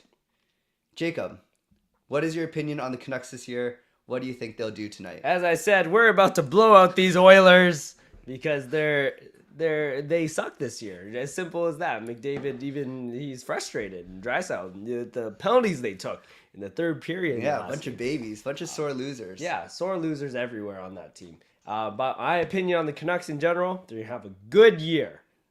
Good year. Good year. I like that. How many wins does the Smith get this season? What, you answer that. I have no idea. I think ideally you get him into probably around 25 starts, depending on the injuries. Like it'd be great to get him into about a third of the game. So we'll see. It really depends on how we are in the season, but I would love to see him get probably any more than 15 wins would be a big win for the team, I think. But you never know. They're really going to have to just ride the hot goalie. And you know what? If we got to play Demko into the ground to make sure that we make the playoffs, so be it. But fingers crossed. How do you prevent the ball from going into the gutter? Great question. What people don't realize about bowling, you see those two gutters and you fear them, right? But the lane is actually pretty wide. There's more than 39. There's 39 boards on that lane, each board being about an inch and a bit in width. So you have a lot of room to like not throw it in that gutter. So my best tip is make sure that you're staring right at one of those arrows on the lane. You'll see them about 10 feet down the lane. Stare at the middle one to be safe, and then just try to follow through and have your ball roll over it, right? You're not going to hit the gutter if you do that. Right. It's like when you go golfing and you know when there's water on the left and you're thinking about the water in the left and you say don't hit the water in the left. Mm-hmm. Most of the time you're going to hit the water on the left. So really just be confident. Make sure you follow through like with most sports with throwing something. That's probably your best bet. That's good advice for you too. Yeah, because I don't throw the ball in the gutter that much, but you know it's still a hazard in the back of my head. Riley says hi Jacob, hi Sean. Hey Riley. What's one tip you would give a casual bowler? Let's say I decided to take my date out. Ooh. Maybe don't bring out your 8 bowling balls. Like great. That's good advice. But let's say you wanted to break 100. You wanted to break 100. There's a few simple things. Make sure you're throwing with the proper fingers in the bowling ball, which are your middle finger, your ring finger, and then your thumb. And if you don't want to throw it with your thumb, that's okay too. You can take your thumb out, throw the two-handed technique or one-handed with no thumb. Best thing is to, as we said before, follow through. Look at one of those arrows in the middle of the lane, and you are throwing off your non-dominant foot. So if you're right-handed, you're throwing right hand, left foot, and then vice versa for your lefties out there. Right. And then if you guys don't know what we're talking about when we say the arrows, on every bowling lane, about a third of the way down, there's a bunch of arrows that are every 5 boards. Basically, when you look at those, they're a lot easier to hit. So if you think about hitting a target, you want to hit a target that's 20 feet away as opposed to 60 feet away. So when people look right at the pins, it's a really far target. It really opens you up to missing big. So aim small, miss small, and just have fun. If you're on a date, don't try too hard. You'll look like a lame-o. Exactly. Because we're lame-os, but we actually do it for money. So once in a while we can try. But hope that helps. If you have follow-ups, let us know. That is offensive. I will not. Wow, Clay Jr. and Clay Jr. Jr. Maybe I should kick this guy from the chat. Yeah, how do you do that? Okay, we'll figure that out later. Disappointing fight video indeed. It was disappointing, but it was pretty funny to see the cop get that guy out of here. Yeah, I agree. Do you think Connor Garland will get traded? Yeah, Connor for Connor. Yeah. Which Connor would you want? I want Bedard first, Hellebuck number 2. I don't know any more Connors in the league. I think it's gonna happen sooner rather than later. I think behind the scenes, it's pretty obvious when he goes and hires a new agent and he's allowed to go talk to other teams. So it's tough with the salary cap and just our abundance of forwards. But I do really like him. But yeah, I think he's gonna go eventually. I don't mind him. If you had a pet duck, what would you name it? Cat. What? You? George the duck. This is a long one. You read Okay. it. Questionable decision to start DeSmith tonight? Question mark. Thought Philly might be an easier matchup for him. Instead, have Demko against a better team, but hope he can pull out a win. Hey, Justin. I think it's going to... I don't think it's a questionable decision, especially if Demko isn't 100%. If I trust Hockett when he said that they're going to get him into one of these 2 games tonight, and I would rather get DeSmith into the game feeling good. It gives the players, I think, more incentive to play well, knowing that their backup's in there. They're also going to have to come out hard and make sure that they don't hang him out to dry. So questionable. Not sure I would use that word. I think it's very justified, especially if Demko is sick, which hopefully is not. Agreed. What he said. Yeah. Save on Foods score and win will be sweating if Besser scores 5. That would be hilarious. I think it's $1 million if he scores 5. Please. I don't know if they still do that. I don't know if they still do the 2 kick return for CFL games either, but we'll go. 5 goal. Does Safeway still? Yeah, exactly. Or Save On, yeah. Whoever it is, they won't be very happy. Next question. Favorite TV show from JS? Go ahead. Let's see. A few of my favorites is The Office. You got How I Met Your Mother, Brooklyn Nine-Nine. Yeah, I would go with those 3. You? I would go Community. Yes, good one. Office, How I Met Your Mother. Anything else? We're watching Loki. Season 2 of Loki just started. Some of those are really good. So we're both watching that right now. Really depends. Usually How I Met Your Mother is what I'll throw on the background if I'm trying to kill some time. Where would you like to travel to that you haven't been to before? Oh, great question. Well, for context, where have you been so far? Why do you have to ask me like that? I've been to Mexico, a couple places in the States, LA, Florida, New York, North Carolina we did for a little bit, and the Philippines overseas. So And Singapore there. Singapore we went to. We've been lucky. I've gone to a few places. You've gone to a lot more places. Where have you gone? For bowling trips, I've gone to Sweden, which also built in Denmark and Great Britain. And then recently, this year, we went through Mexico into Peru. But you didn't really, you're there for less than. Barely anything. It was really hot in Mexico. I didn't like that. So where would you like to go? For me, I would like to go to Europe next. Anywhere in Europe. Probably like France, Italy. Yeah. Those types of places. I would go Australia or Japan. We really want to visit Japan. Japan would be cool. We got a super sticker. No way. Shout out to D3 King with 3 G's. You are a king. Thank you for the $2 dono. All right. Where were we? Right there. Yeah. Stoked for healthy Mikheyev this season. I mean, he's not healthy yet, apparently, but I'm excited. Hopefully, it's really tough to come back from those types of knee surgeries. We see him with athletes all the time, but especially when speed is so important. But if he's healthy, I think he's going to add another layer to this team and possibly be a reason why Garland has to go. Great.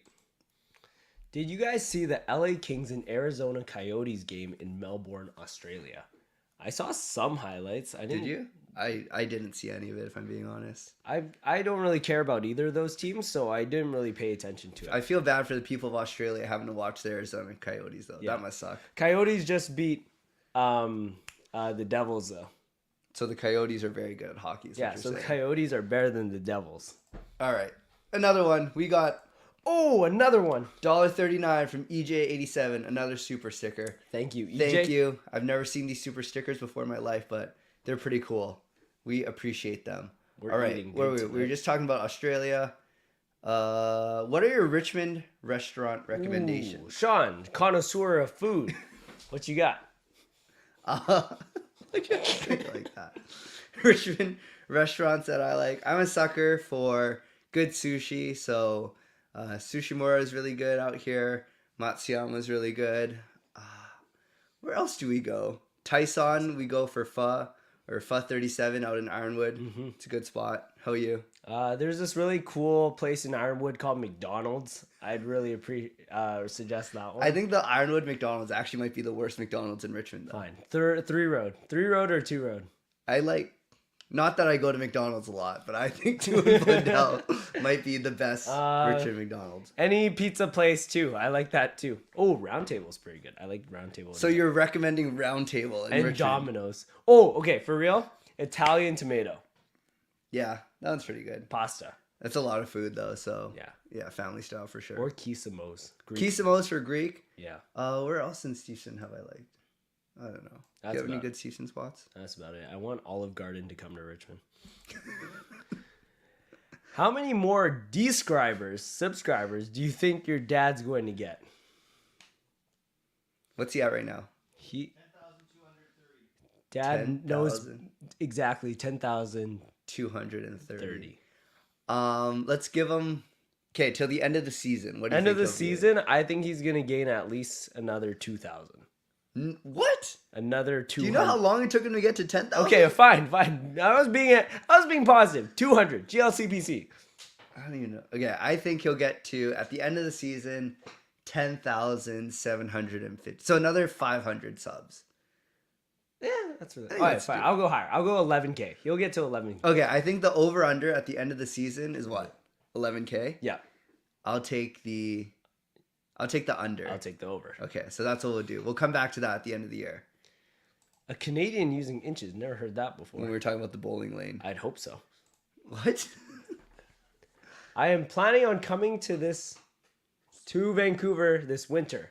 I was in the Bahamas this summer. I'll DM you guys once I find out where I'm going. Sounds good. Cool. Please do. Let us know if you're coming back to Vancouver or if this is your first time. But yeah, definitely check it out. It's going to be cold and rainy. The weather will not be as nice, but hope you enjoy. And for sure, yeah, shoot us a message whenever you get here. Rain jacket.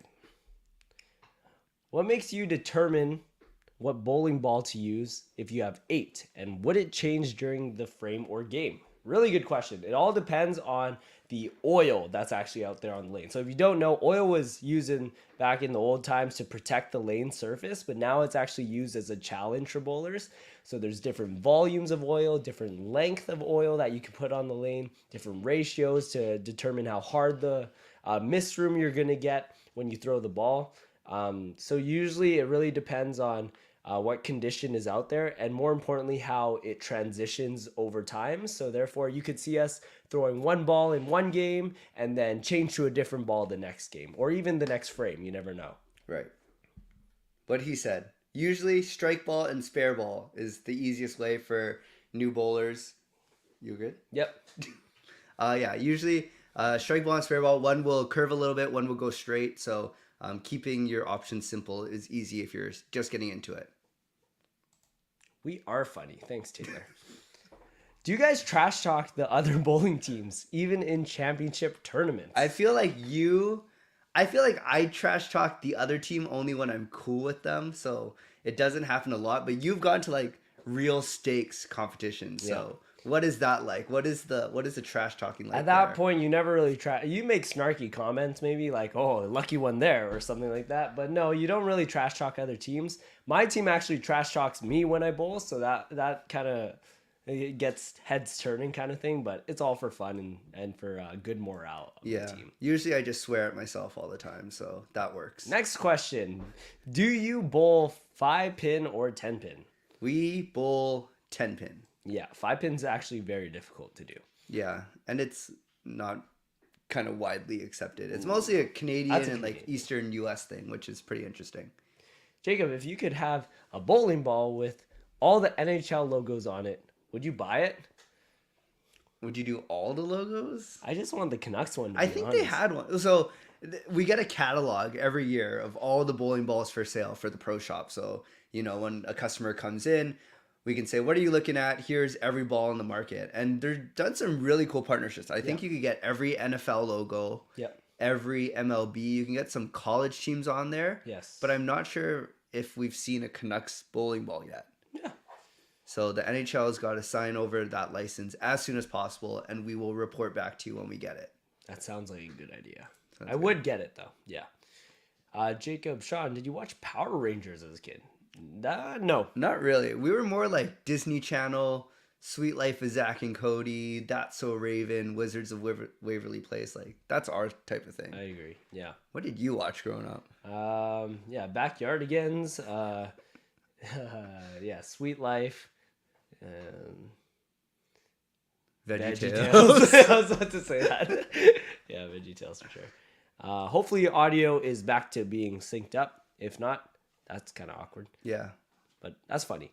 Wow, what an intro on Hockey Night in Canada. Thank you. Almost has me crying. We have been in here for the last however many minutes, half an hour. So we missed it, but please let us know what happened and if it was actually good. What are your thoughts on Connor Bedard scoring his first career goal in the NHL? It was all right. It's not that hard to score a goal in the NHL. I'm just kidding. I'm surprised he didn't do it in his first game, to be honest. That was good. Good for him. Good for the team. They lost the game, though. Sean? Yeah. Have you seen his photo with him and the puck? No. He looks like he wants to kill himself. Oh, really? It's really, really that sad. Sucks. But good for him. Hopefully he scores a bunch this year. I'm sure he will. 99 cents in the US is $1.39. That is correct. Our conversion rate is pretty ugly right now. Yeah. Where are we going? We are going to... Ironwood is the worst. Can confirm. We're talking about McDonald's. Talking about McDonald's. Thank you. I feel like I get some poor service over there. Yeah, for sure. We should drop in the comments. What is your worst McDonald's or fast food experience? I don't know. There's a lot of them out there, I guarantee. There's got to be some good ones. Let us know. Jason Lim, our favorite. Jacob equals worst food. That's true. Jason knows that Jacob has terrible food sense. Where do you like to go shopping at for clothes? Ooh, this is a very applicable question. We just went shopping. My favorite place to go to is Uniqlo or H&M. Those are some of my go-to. Sean? Yeah. Uniqlo, Zara's got some decent stuff, Abercrombie and Fitch, and then usually actually we like to go to Richmond Center. Yeah. Tuason Mills sometimes if we're going for more of a haul. And then MacArthur Glen sometimes when the weather's nice, but depends. West Coast Poke. Yeah, that place is good. I've gone there before. Poke has too many vegetables. Can't enjoy that. They got some good stuff. You read. Jacob equals the John Daly of bowling. Just doesn't look like him. That's a very good comparison. John Daly? John Daly's just like in terrible shape. He just like drinks, gambles, and smokes all the time. But he's very good at golf. Well, as long as it don't look like him. You just said, okay. Audio has been... Hopefully it's better. Oh, everyone's saying hello to each other. Good. Love the conversation community. Hello, boys. What's up, DSL? That's Dad talking in the chat. Dad, you should rest up or something. The clear bowling ball with the rose that Bill Murray used in Kingpin. That's There's a good one. There's some cool like clear. You just got a clear spare ball. Yeah, I have a gold spare ball. So it looks like, yeah, it's a clear cover stock material, so you can see what's on the inside. It's pretty cool, for sure. Both of your 2 favorite sushi rolls. Go ahead. I'm basic. Salmon maki. Yeah, I think most places I'll go for spicy salmon roll. I think it's pretty safe, but depending on the specialty rolls, like fantastic roll from Sushimura is really good. But whatever's there, I'll eat anything, as you guys can see, probably. Sean, tell Jacob he's cool, but you're better than him. It's the guy I had beef with, Jaskrin. Yeah, that guy. We're moving on. Thanks, though.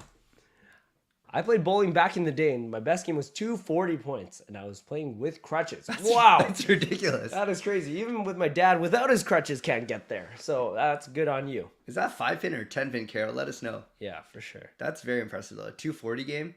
That's really, really good. Do you have a favorite hockey team in the United States? As in, like, NHL team, though? Yes. No, I don't really have a favorite one. You? Not really. I think mostly I don't like cheering for teams other than the Canucks unless I have a betting or a fantasy interest in them. So I don't have a team that I cheer for consistently, but if I had to choose one, it would probably be, I like Colorado. Colorado's fun to cheer for. That's a good point. Or Seattle now. Really? Yeah. No, Seattle sucks. No, I just like the colors of them and the enough. cool stadium. Connor would have been smiling in the photo if he scored the first goal on the Canucks instead of any other team. I think that's very true. Mm-hmm. The Blackhawks are a terrible organization who have done terrible things, and they deserve everything to go wrong for them for the rest of their lives. Just got to wait 7 more years for Bedard to sign as a UFA with the Canucks, surely. Yes, University of Florida Association. What's a UFA?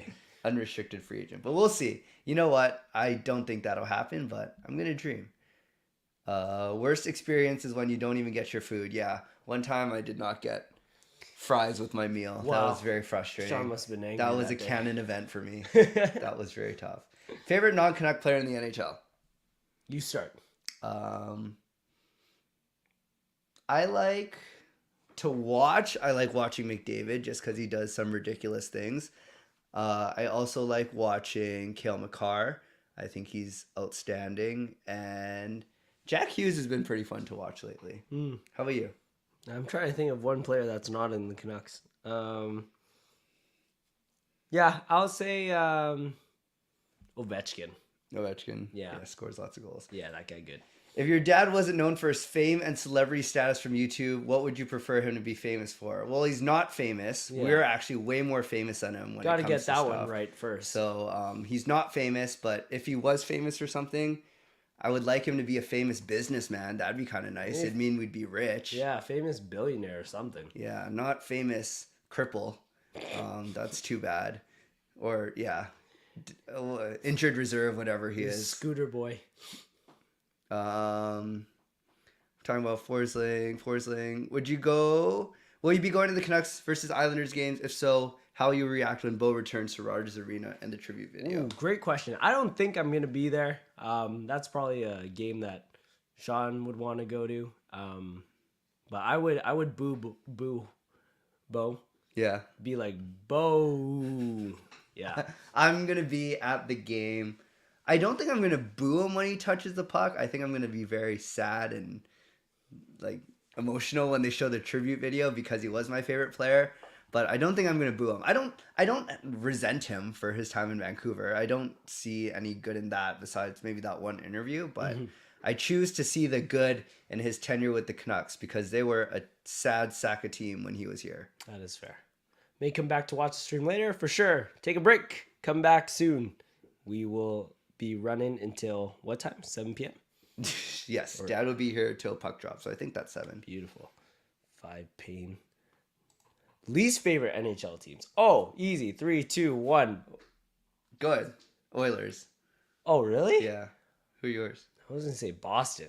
Yeah. That's a clear one. But No, Brad Marchand though, it looks like Ross from Friends, so I like it. I don't know why you say that. Brad Marchand looks like Ross from Friends. I love that guy. You who? Brad Marchand or Ross? Ross. I don't like Brad Marchand. And I don't know. I don't like the Oilers. I don't like the Kraken. I don't like the Flames. Oh, hate Toronto. Toronto sucks, but I think that's a given. Yeah, everyone hates Toronto. But yeah, basically any Canadian team, I'm not a big fan of. Me.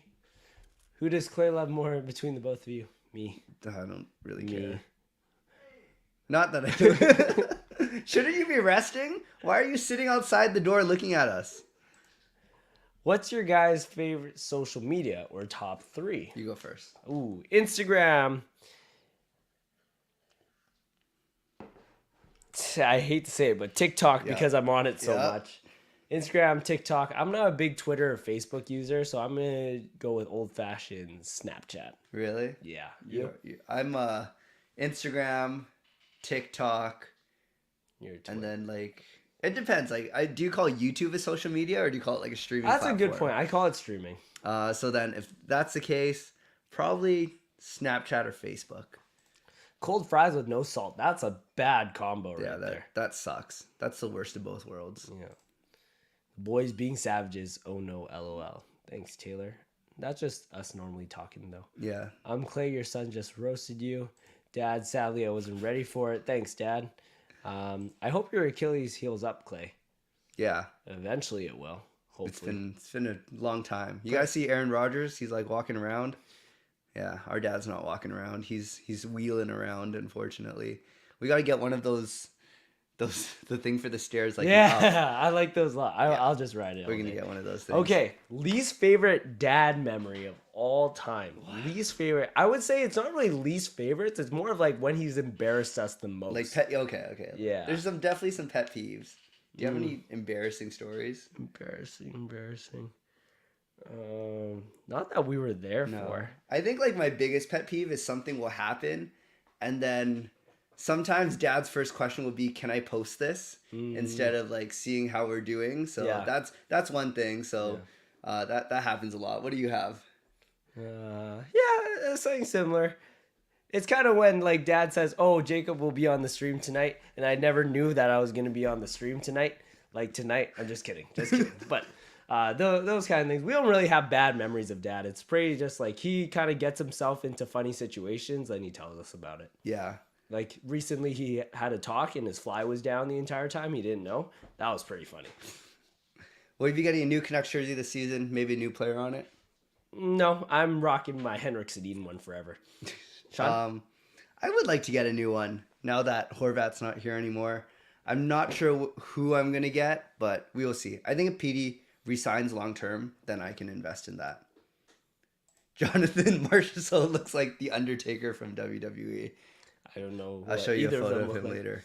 UVC or SFU? Well, UVC is historically a much better school. We don't look like we were built by a prisoner or built by a prison architect. The best architect in all of Canada. Well, that's such I saw a TikTok on it. Such an ugly. You can't cite TikTok for all your news. I just did. My campus is much nicer. His campus. Context. UBC SFU. He's graduated. His campus. You have to walk for so long. It's like that's stupidly long. How long you have to get from one place to another. I was just there. My campus, on the other hand. Yes, it's all the yes. What do you mean it's all the yes? It's all like concrete and sad. Private mountain. However, if you're talking about the school itself, choose SFU because right now we're on a TA strike and I don't have to go to school. So that's a big bonus. If you don't so you're paying tuition to not go to school. Yeah. Good job. Win-win situation. Proud of you. Who's a favorite person on the Canucks broadcast team? I like Shorthouse. That's because I kind of grew up with him. I like Shorthouse. Which one is he? The short one. Oh, great. Am I right? Who's getting the first goal of the night? Ooh. I think it's going to be Draisaitl on the power play. Oh, really? Yeah. I was going to go Canucks. Now you say that. McDavid. And if it were to be a Canuck, who would it be? It'd be Petey. Petey scoring. I'm going to say JT Miller. Favorite Canucks prospects? Ooh, I thought Willander looked good, or Willander, however you want to say it. Willander. He looked really good with his within his college debut. I think it was a goal and an assist. So I'm gonna say him. I don't know how Lekkerimäki's doing. Somebody want to update me on his progression, but probably those two. Pedersen, the other one. Yeah, DPD. Yeah. Is that what they're calling him? I feel like this is an interview question. Tell me something about how the both of you strive to make your parents proud. All right. Good question. Good question. So how you strive, make your parents proud. Let's see. I think Dad actually always asks us this question: are you a good boy? Are you a good son? It sounds weird, but the obvious answer is yes. But I think when you realistically put it, it's just at the end of the day being smart and kind of just making good decisions every single day. Not putting yourself into trouble or something where you have to make your parents, revert back and take care of you and micromanage you. Yeah. I think on a more serious note, we're very lucky to have been given a lot of independence growing up, but we're also very spoiled. So we understand that a lot of the things that we've asked for, we've gotten. So kind of, it might be Asian first generation mindset, but a lot of it is just trying to give back and take care of them. So making sure that if they gave us the things that we asked for, that we are doing good in school, we're doing good in extracurriculars, we're serving with the church, whatever it is, just to make sure that we are people that they can be proud of and brag about. Great question. On a less serious note, Jacob, Undertaker is a tall dude with tattoos. You know the Undertaker. Oh, he's the one with the eyes, right? Yes, he's the one with the eyes, with the gong. Fun fact, we used to play a lot of WWE video games back in the day, and we would make some heinous characters that... very inappropriate. Yeah, that if they got released today, they would probably be banned by all online servers. They looked like mutations. UBC buildings are nice and S&P. 100%. Sure. Liar. Would you ever get a tattoo? If so, what would you get? Would you? I would...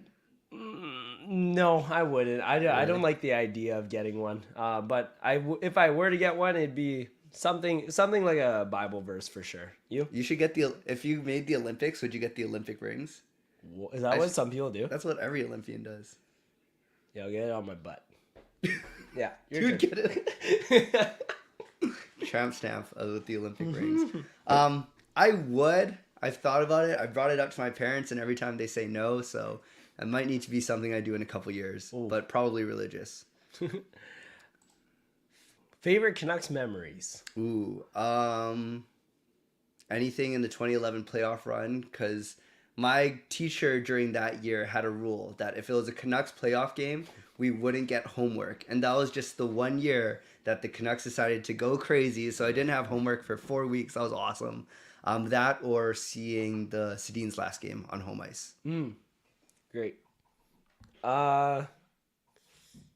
Favorite Canuck memory? Wednesday. That was good. Yeah, 8-1 Brock Besser going 4 goals on the best team or best players. Brock Besser is the best player. Best ramen in Vancouver. Ooh, we don't really go out for ramen that often. Yeah, not tons. My favorite ramen is anytime I can make it on the stovetop. Mackey got a goal today in the SHL, putting up almost a point per game. That's good. Wow. Shout out to Mackey. Go Mackey. Salmon Mackey. Never watching boxing again. That was pathetic. Complete garbage. Lucky I didn't pay for it. Okay, please update me. I know that Logan Paul won. Dylan Dennis boxed like he didn't know how his arms work. But please let me know what happened in the KSI Fury fight. Because, my buddies were texting me about it, but I didn't watch a lot of it. What would you want people to ask your dad about the stream, about on stream? Something that we don't already know. You answer first. I don't know. There's not. I feel like he's a pretty open book when it comes to a lot of things. So if you want to ask him something, I think ask him. I think he's got a lot of stories from when he was younger. Yeah. That are really, really funny and very interesting. Wild. Yeah. So if you have any, if you want to ask him about his life, maybe, yeah. Yeah. The question when he was growing up, he has some funny family outside of hockey ones, and some sports related ones too. That's not hockey. I used to play, so that's fun. What would you want to see your dad go one-on-one with the Undertaker, and what would you do if it happened? Well, I will tell you how the match would go. Yeah. The bell would ring. Yep. The Undertaker would choke slam my dad, and then he would tombstone power driver him. 1, 2, 3. The match would be over, and I would be laughing hysterically in the corner. I would get my camera and take the best photos you will ever see of Canuck Clay. Yeah, so that would be a really funny wrestling match, but yeah, I don't think we would jump in there because I'd also be scared of the Undertaker. Guys, am I a loser for using guardrails? No, you're not a loser. You're just kind of a wuss. I'm just kidding. No, it's not a bad thing. We use them, but we always say it's typically used for kids. Yeah. Try not to. Don't get reliant on the guardrails. Are you a fan of Tim Hortons? If so, what do you usually love Tim Hortons? Recently discovered the ham and cheddar sandwich. That's so good. Sean? I'm easy. Double. Maybe a farmer's wrap. Nothing crazy. Very basic. What was your guys' favorite year by far? Wow. far. Okay, I got mine right away. Okay, go ahead. That's when you peaked. When I peaked, 2019. For reference, I'd be 15 years old, turning 16 that year. That is the first year I ever won a provincial tournament in bowling. Then I went to nationals and then I won there. So that was 2 separate occasions that one year. I also went on 2 different church retreats that I very much enjoyed. And I also served that year and also had 3 girlfriends that year. So that was a very good job. Good year that clap year. it up for yeah. Jake. My best year, I think. Probably when you were born. Shut up. I think academically and like athletically, it was probably 2016 or 2017. But last year was a good year because I got to travel a lot. Yeah, last year was a good year. Last year was a good year for me. I traveled a ton. And yeah, sorry. For reference, Sean is also saying that he peaked in 2016. I also peaked. Okay. KSI should have won, but went to scorecard and judges robbed him. Complete robbery, so he lost, but should have won. Decent fight, though. Judges rigged it. Okay. That's not I will check that out. I will check out the highlights. Let me know what people are saying on Twitter. Would you guys ever support the Canucks Call of Duty League when they moved to Vancouver from Seattle? It's all but confirmed at this point. Truly, Lucas, I don't really care for esports, but if the Aquilinis own it, I don't care for it even more, if I'm being honest. So, yeah. Good answer. I bowl worse than how Dylan Dennis boxes. Believe that. I'm sure that's almost impossible. Okay, we are going to wrap up in the next couple minutes here. So we'll maybe do 3 more minutes of questions, and then we'll get out of here at 4:36. Sounds good. Jacob, do you have a favorite thing about your brother that makes you laugh? I think like favorite things about my brother and things that he does to make me laugh are 2 very different things. Things that I love about my brother are like things like he's very organized in the way we run our freelance video production company, Miso Media. He handles all like the messaging people, the logistics, and I hate doing that. So I'm glad he like loves writing emails for some reason. So that's very good. Things that he does to make me laugh when you just have like weird moments. You just have really odd moments. Sean will have very good witty one-liners, and then it's the times where we like recall like our favorite movie lines. Those are really good too. Jacob and I have an uncanny ability to quote the same thing at the same time or sing a random song at the same time. Yeah. But yeah, I have my fair share of like, did I really say that? Like very stupid moments that I think a good time. Okay. Favorite Russian player not named Ovechkin? Andrei Kuzmenko. Russian. Pedersen. No, close. Swedish. I don't know any Russian players. Give me another one. Bure. Pavel. That guy. Good job. See? You know that. Who would win in a fight between you two? Look at me. I would throttle him. Like realistically, he'd probably be able to outrun me. It depends if it was like point system or like to the death, you know? If we had an octagon, I'd lose. If we had any open space in a field, I'd run away. Well, then it wouldn't really be a fight. Who has the best lettuce on the Canucks? Brock Besser. Yeah, 100%. What do you find most annoying about each other? You go first. Sean sleeps a lot. I find for you go first. I'll change my level of how harsh I am after you say yours. What do I find annoying about you? You're very stubborn. Yeah, You're that's very fair. stubborn. Like sometimes, yeah, that's probably my most annoying thing. Not as much anymore, but Sean used to be the one that drove us to school, and he'd be very. You would have to tell him about like 20. You have to give him 5 different alarms, like verbal alarms for him to get out of bed and ready to go. Like I love getting up like hours before I have to leave. Sean gets up a few minutes. before he has to Seconds. leave.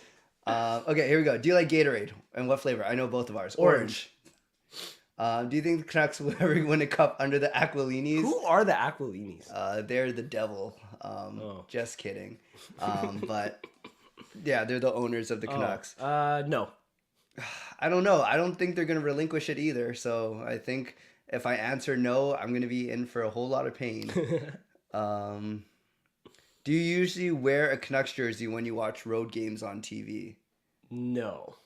If it's a very like, I remember when they were in the playoffs, that fake playoffs that one year, we were wearing them every time, but no. Right. We're doing a great job. Thanks, Sheldon. Thanks, Sheldon. Stars ownership, yes. I know that they put in a bid to own the Canucks. I know they also own Sandman, and that's kind of cool, but too bad. Too bad. Will the Canucks make the Western Conference Final in the next 3 years? I think this is gonna be our last question.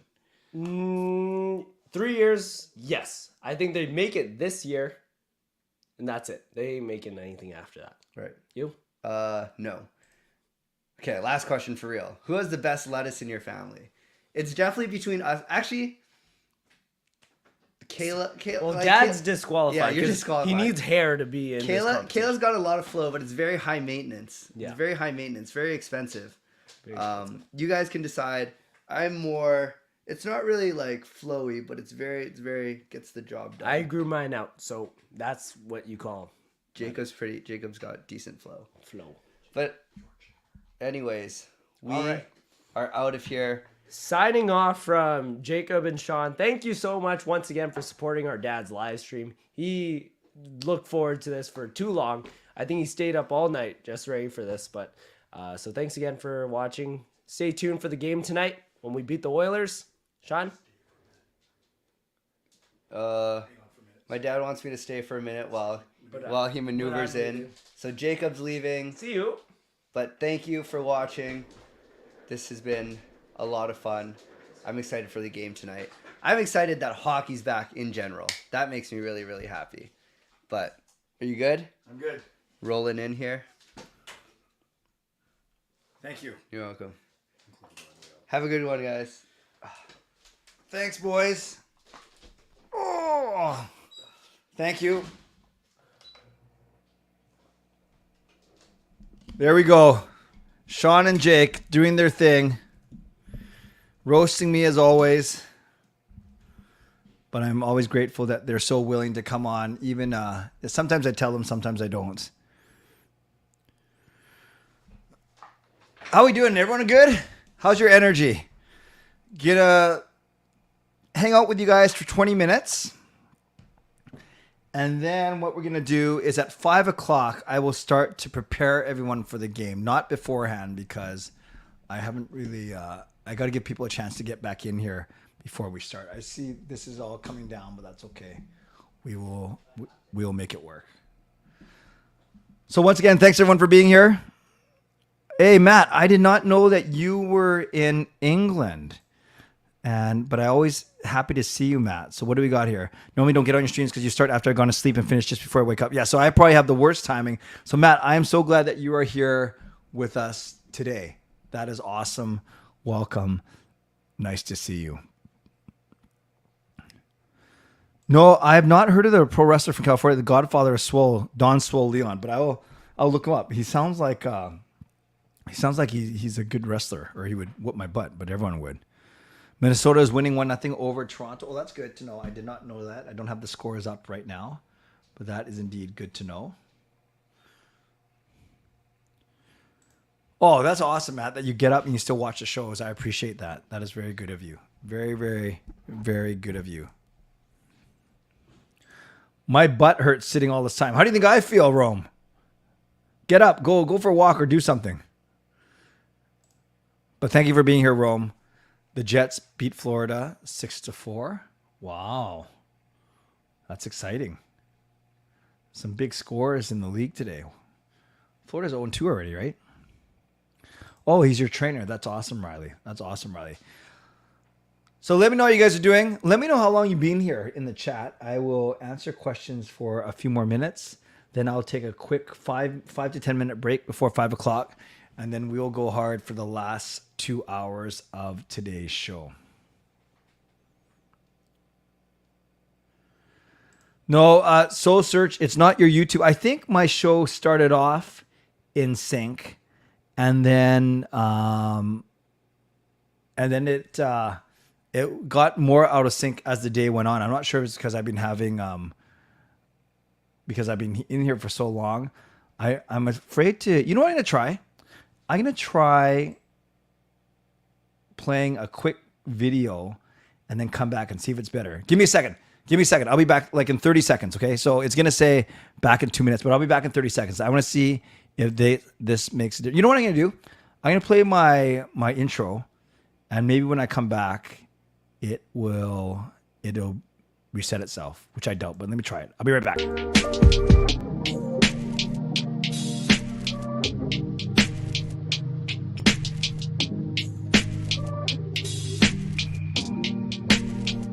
Hey everyone, it's Kirk McLean here, and you're watching Clay's Canucks Commentary.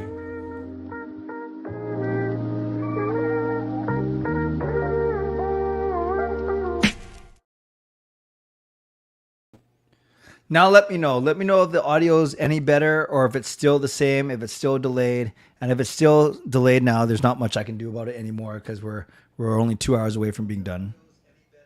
No, it looks like it's still the same. I wonder why. Maybe my computer is just slowing down on me because I have all these things open and everything like that. But we'll make it work.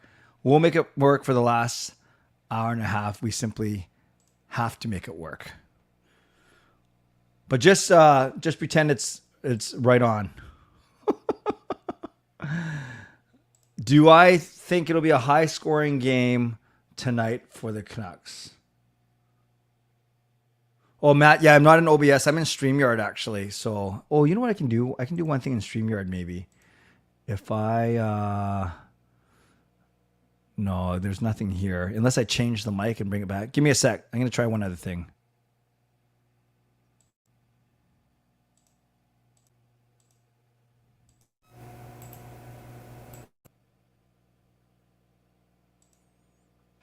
All these tech issues. Let's try that. Any better? Any better? I'm checking on my own stream right now. Any better? Any better? Any better? Check. Nope. Dang it. All right. We're just going to have to make it work. We can indeed manage, even though it'll annoy me when I watch it back. But I don't know what else we can do at this late juncture. Yeah, so if this is going up, talking to this, is it my camera? Or is it... Oh, I wonder if I change my camera. You know, that's what I'm going to do. Maybe I change my camera. Okay, I'm going to try one last thing. And if it all craps out, give me a sec. I'll be right back. Give me a sec. You know, I'm going to play one more video. I'm going to play the timer video, you guys. But I will be right back. And then I'll just get back to your questions. So don't worry. I'll be back sooner than 5 minutes. I promise. I'll be back in 30 seconds.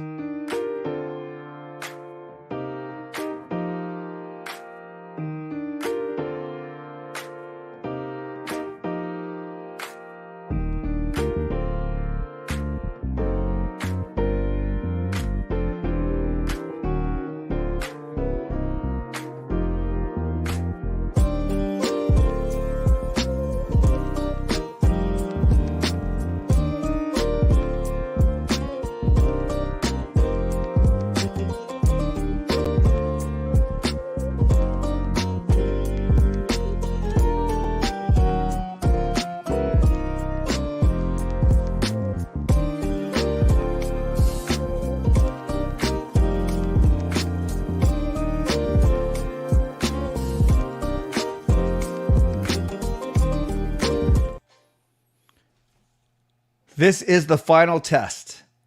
Did it fix it? Did it fix it? My prayer is that it fixed it.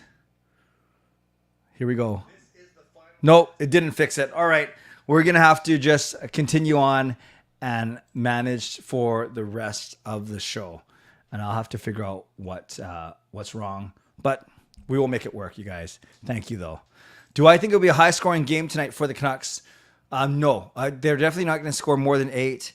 And I do think that the Canucks will give up more than 1. But I still hope that they can win. I'm hopeful they're going to win. It's so tough to say. But I'm hoping that the Canucks still win tonight for sure. So I'm going to go 4-2 Vancouver. Mark, I lost the draw thing, and then I sulked left and so I'm so sorry about that. I'm back. Hope I didn't miss much. Well, Sean, what time did you leave, Eli? You just missed Sean and Jake, which was pretty darn funny. I encourage you to go back and watch that for sure.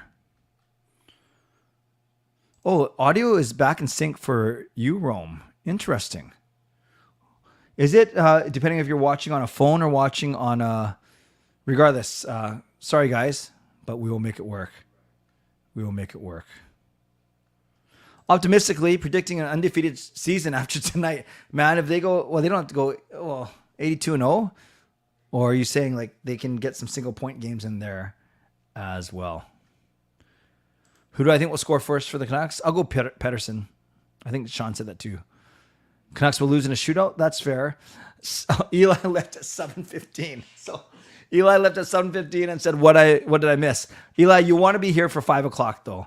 I want all of you to be here for 5 o'clock because you have a chance to win prizes and it's going to be a lot of fun actually. So that's going to happen at 5 o'clock. I have a mesmerizing last name. Well, I don't know how mesmerizing it is. It's pronounced Imoo.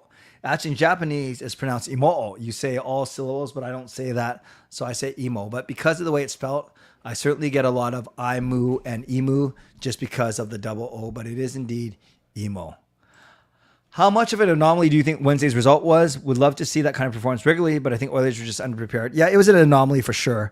But that doesn't mean the Canucks can't still play well and can't dominate good teams. Because when the Canucks are playing well and causing turnovers, forechecking, and killing penalties, they're a good team. They're quite deep.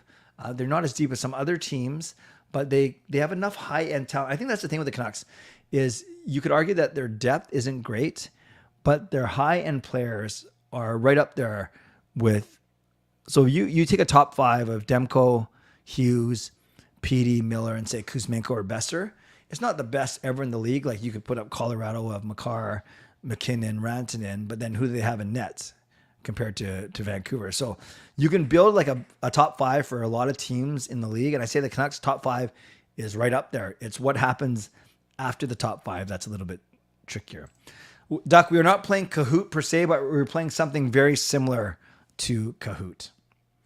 I will not be going to the Canucks Islanders game because it's on a Wednesday night, and that is my church night where I got to be there to run my church religious education. Rome, you're watching on a laptop. That's cool. That's cool. Welcome, fangirl. You missed the boys, but you're back in time for the game at 5 o'clock. My game. In the spirit of positivity and optimism, which I love, Matt, as you know, I do think this team is heading in the right direction now. The question is more how far they go without more significant changes, in my opinion. Yeah, that's going to be an interesting facet because what happens if they're in a playoff position or fighting for a playoff position at the trade deadline?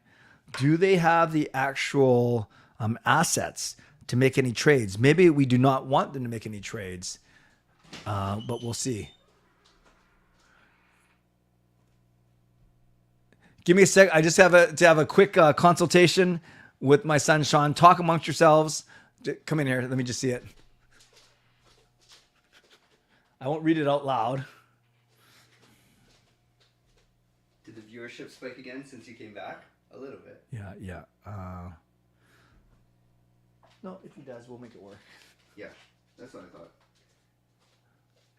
So wait. That and mom, right? Yeah, but I can move things around a bit. Yeah.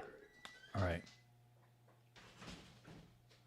I can't wait to hang out with you one day, Clay, but don't be surprised if I say a flack. What does that mean? Is that a swear word? What does that mean? McTrash is going to get smoked today. Whoa, Kaja, I think that's the meanest I've ever heard you talk. I'll be at the game, Harry. Booked it as soon as tickets came available. Nice. I do have some tickets to sell for that game if you want to go to that game. What game are we playing today? You will see. You will see at 5 o'clock, fangirl.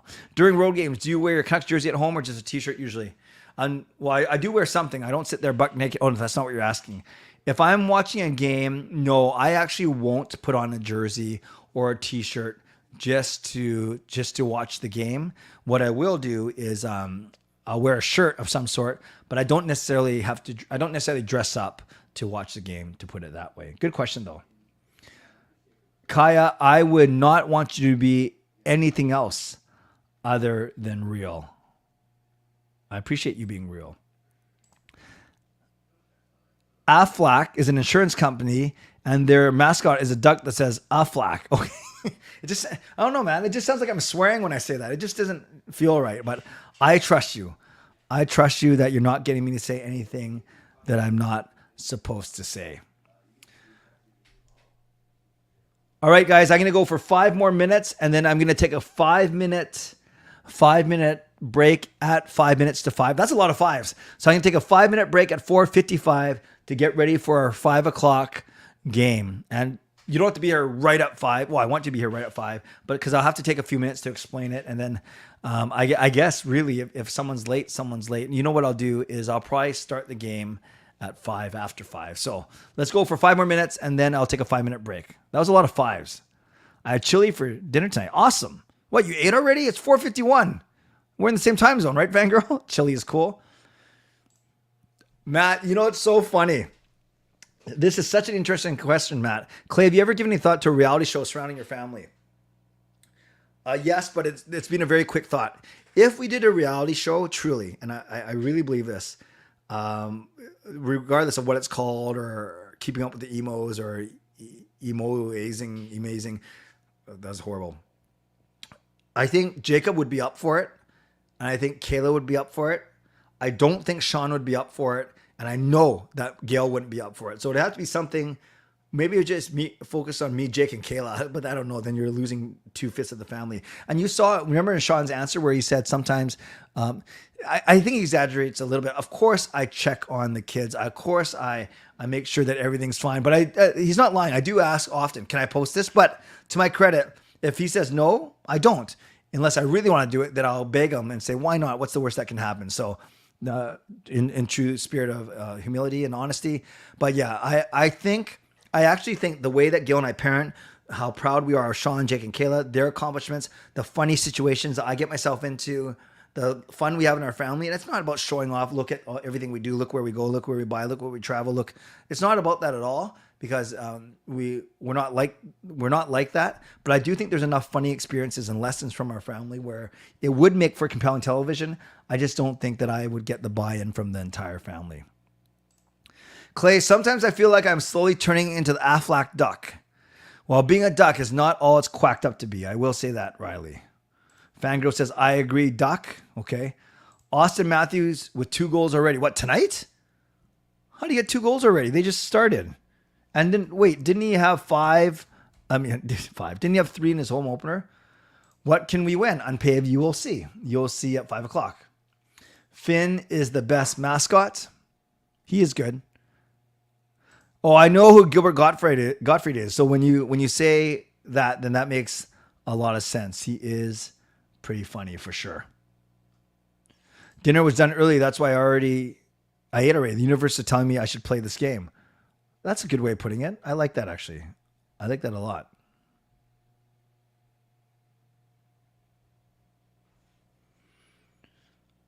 Modern Family mockumentary. That could work, actually. Score prediction for tonight. Everyone knows that my favorite score prediction is 4-2 Vancouver. So I will go with 4-2 Canucks, and I will continue to say 4-2 Canucks until they actually win a game by the score of 4-2.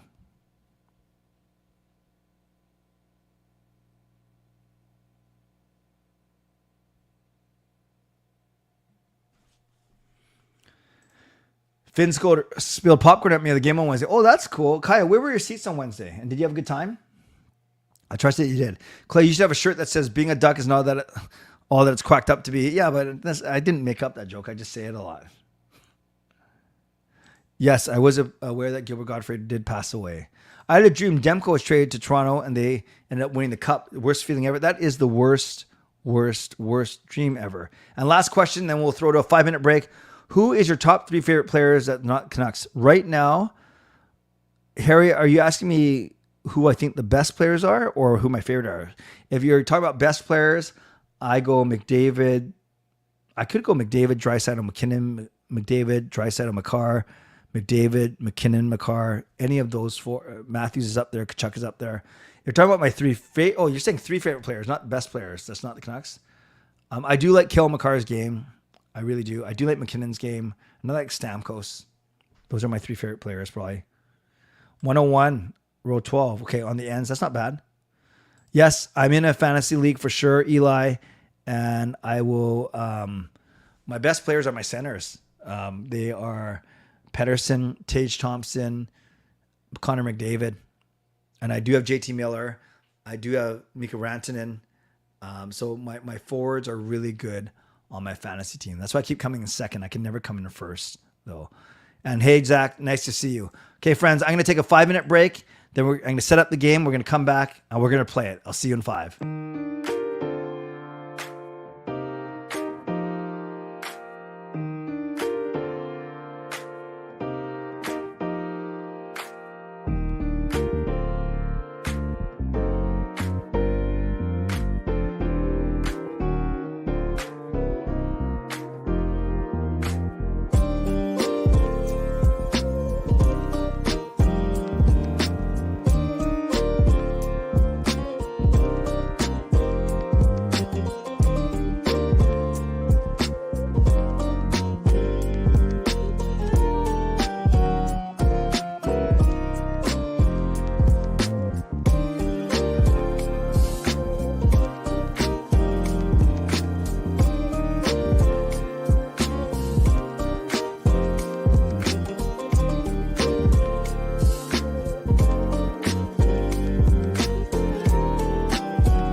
Hey everyone, it's Kirk McLean here, and you're watching Clay's Canucks Commentary.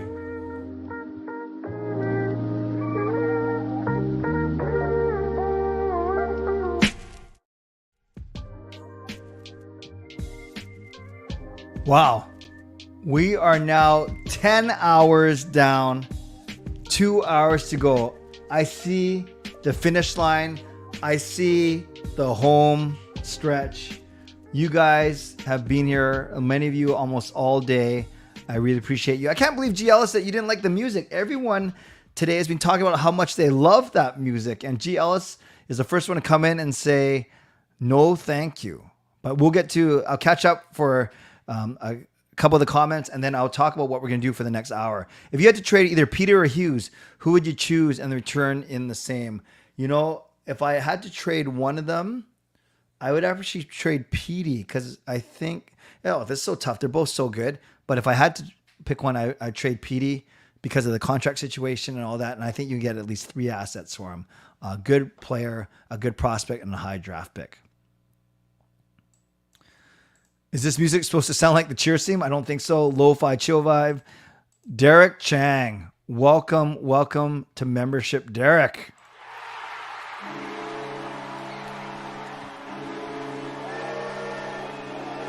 Awesome. Derek buys himself his own franchise membership. That is awesome. Welcome to franchise membership. Great to have you. Great to have you. 2 more hours until Canucks hockey. Indeed. This music was supposed to be used for the show Cheers, but they came to their senses. Free royalty music, free music. Of course. It's 1 a.m. here, so I hang as long as possible. I have stuff to do for my hometown. Wow. That's awesome that you volunteer for them. We're going to get going to the game pretty quick, Matt. It's up to you how long you can stay in it. Kirk seems like a great guy. He is indeed. Great job. Thank you, Harry. Halfway through the third. Who's halfway through the third? Yeah, who was here before 11 a.m.? Harry likes the music. Hey, Coach Rob. Welcome back. Too much like elevator music. Oh, some of the music haters coming out. No problem. Yes, you're right. It's supposed to be filler indeed. Do I think there'll be a hockey fight? No, I do not expect a fight tonight.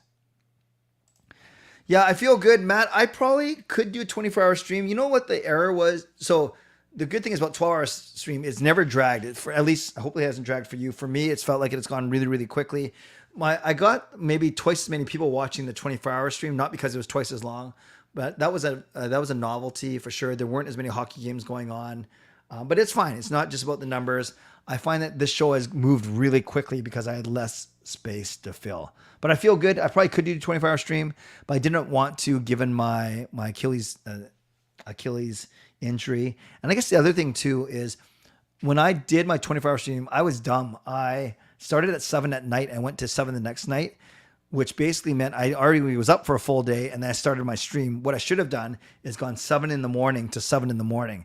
Then I get to sleep, wake up, do my show, and then I could sleep right after it. Yeah, I'm doing great, Zal. Believe it or not, I've only had 2 glasses of Pepsi. That's it. 10 to 12 hours, the same fraction of 10 minutes left in the third. I see. I have not checked out any of the U2 at the Sphere, but I am going to Vegas next summer, so maybe that will be what I need to do. Eli, the new co-host, is Parker's Pucks. He's going to be one of the new co-hosts, and we're very thrilled to have him. Yeah, there's been trades during the games before. Guys have been pulled off the ice. Don't forget to do highlights for the stream. Oh, Matt, that means more energy. Jason, using an injury as an excuse. You try having a ruptured Achilles, Jay. During the stream, I've got 12 new members, which is great. 11 of them are thanks to you, I think, Carol. And then I have about 20 new subscribers today, which is nice.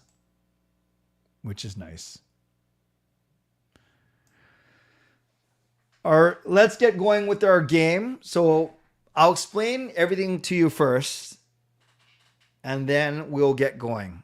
And if people come in late, they come in late. So please pay attention, because I don't want to repeat myself too much.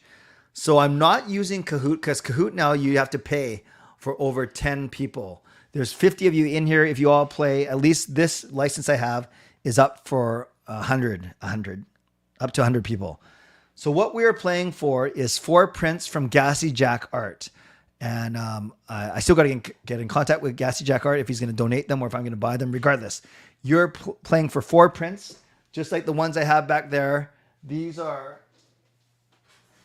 is my one of Demko. These are all 20. It doesn't come with the frame, but it does come with the picture. These are all $20 each. So I'm going to give away 4 prints to the winner. And that means basically the prize is worth $80. Karan, you just made it in time. So it's not a Kahoot, but it is a very, very similar thing to Kahoot. Okay, Jay's telling me to check my phone right in the middle of the stream. I shouldn't make it sound like it's such a chore. Jay, talk to Sean, please. Talk to Sean, but no plans. I am driving for dinner, but wanted to encourage Gail for the 6 p.m. Probably listen during the car, but wanted to send her encouragement. Always, I will let that know.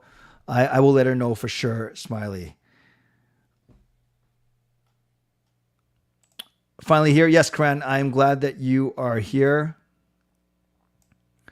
Harry says, I love the art.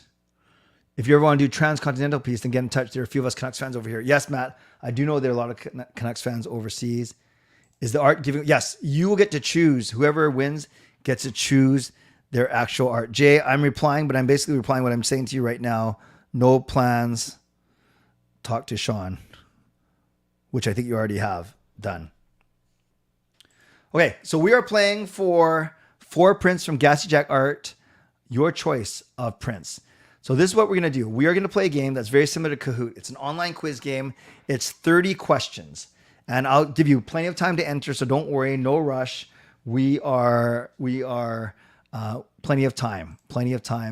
And Karan says, Clay might be 60, but deep down he has the energy of a 12-year-old. Well, you're off by only 10 years. I won't say which way because it's one of the questions. So this quiz, it's how well you know me, but I think for this one, yeah, you'll have a bit of an advantage if you've been on my streams, if you've been watching my channel. But if you haven't, or you're brand new, or you don't think you know me that well, don't be discouraged because there's enough questions where you can make up a lot of ground. So it's similar to Kahoot in that it's multiple choice questions, 4 answers, potential answers for each, 1 correct answer. And the faster you get the right answer, the more points you get. But if you don't get the right answer, you don't lose points, but you don't get any points. So trust me. It's more important to get the answer right than to get it done quickly. So here's the big difference. 2 years ago, we tried to play Kahoot. And I remember when I shared my screen on Kahoot, it's silly because if you're playing Kahoot on a phone, you didn't even see what the potential answers are. You just saw shapes or colors. With this new website, at least you get to read the full question and see the full answer on your screen. So this is what I'm going to suggest that you do. And I'm going to give you a minute to do it right now. Get a second device or open up another tab or another window. Because you can't play it off my stream. Because on my live stream, what you're going to see on this stream is you're going to see the leaderboard and you're going to see people's names as they submit their answers. But you aren't going to see the questions, nor are you going to see the options. So does that make sense? I'm going to give everyone 1 minute right now to grab a second device. If you're on a phone, grab a computer or a laptop. If you're on a laptop or a computer already, grab your phone. Or you can open up another tab or another window. Okay, so that's what I'm going to ask you to do. I'll give you a minute to do so right now. While you are doing that, I am going to drop a link in the chat. And I also put a banner up right now. And basically, you have to go to this website to sign up and put your name in. And that's all you have to do. So go to this website, put your name in, and then you can also choose your theme. I think the default theme is Halloween. I don't like it. So I choose my own theme and I put classic. But you can choose your own theme. Don't worry, I'm going to give you lots of time to do that. So you can either go to the link that I put in the chat just right now. You can click on that. So do that. I'm going to pin it as well.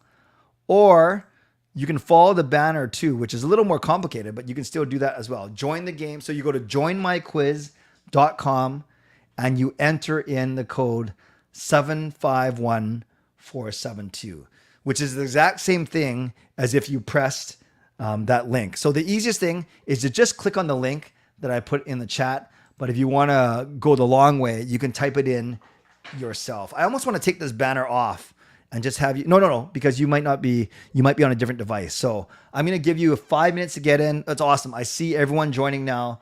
So remember, once you've joined, on the top right, it says choose your theme.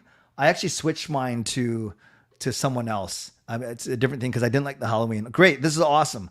I see many of you coming in. There's already 15 players in there, but I'm going to give you a minute to do it for sure. And then meanwhile, I'm going to get it ready by sharing my screen. You guys, this is going to be awesome. I promise. I will show you who I have, and then that will help a lot.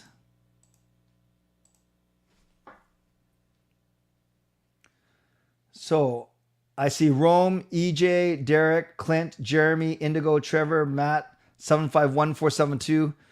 So I think someone put in the code name. Okay, whoever is this, can you enter again? Can you leave and enter again? Because I don't know who this is.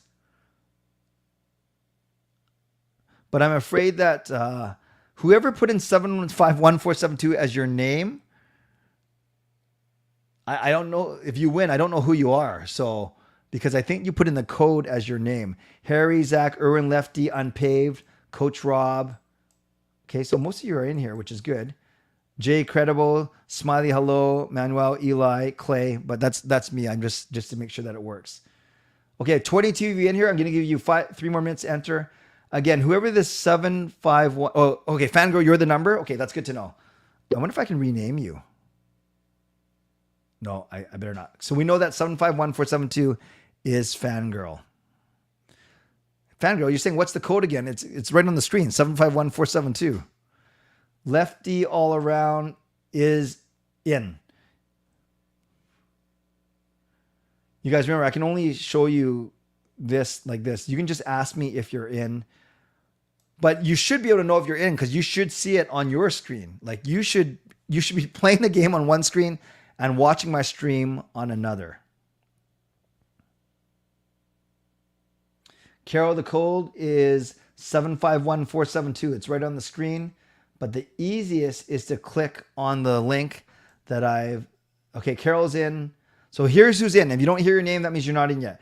Mr. Joker, Epic Bomat, Carol, Rome, EJ, Derek Chang, Clint, Jeremy, Indigo, Trevor, Matt Cav, Fangirl, Harry Ma, Zach, Erwin, Lefty all around, Unpaved, Coach Rob, Jay Credible, Smiley Hello, Manuel, Eli, and myself.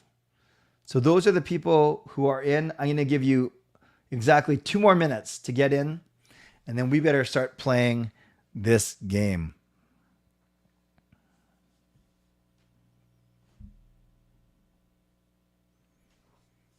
Got 90 more seconds.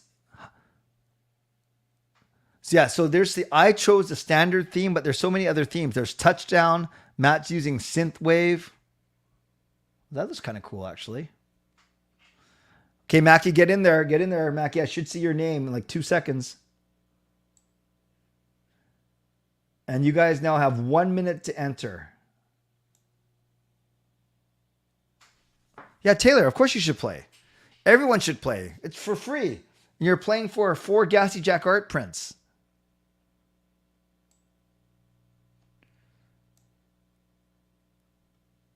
Okay, I'm waiting to see if Mackie and Taylor join. You got a minute, but I haven't seen much movement in the last minute. Oh, good. Mackie's in. Oh, it's nice. I can see it actually right at the top of the screen as you come in. There's Taylor. Beautiful. We got 30 more seconds for entries.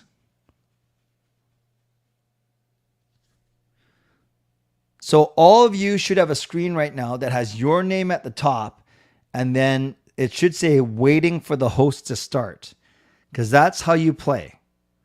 What I'm going to show you on my screen is just the leaderboard, and so I would almost either turn my stream off or turn it down. Don't get distracted by the stream.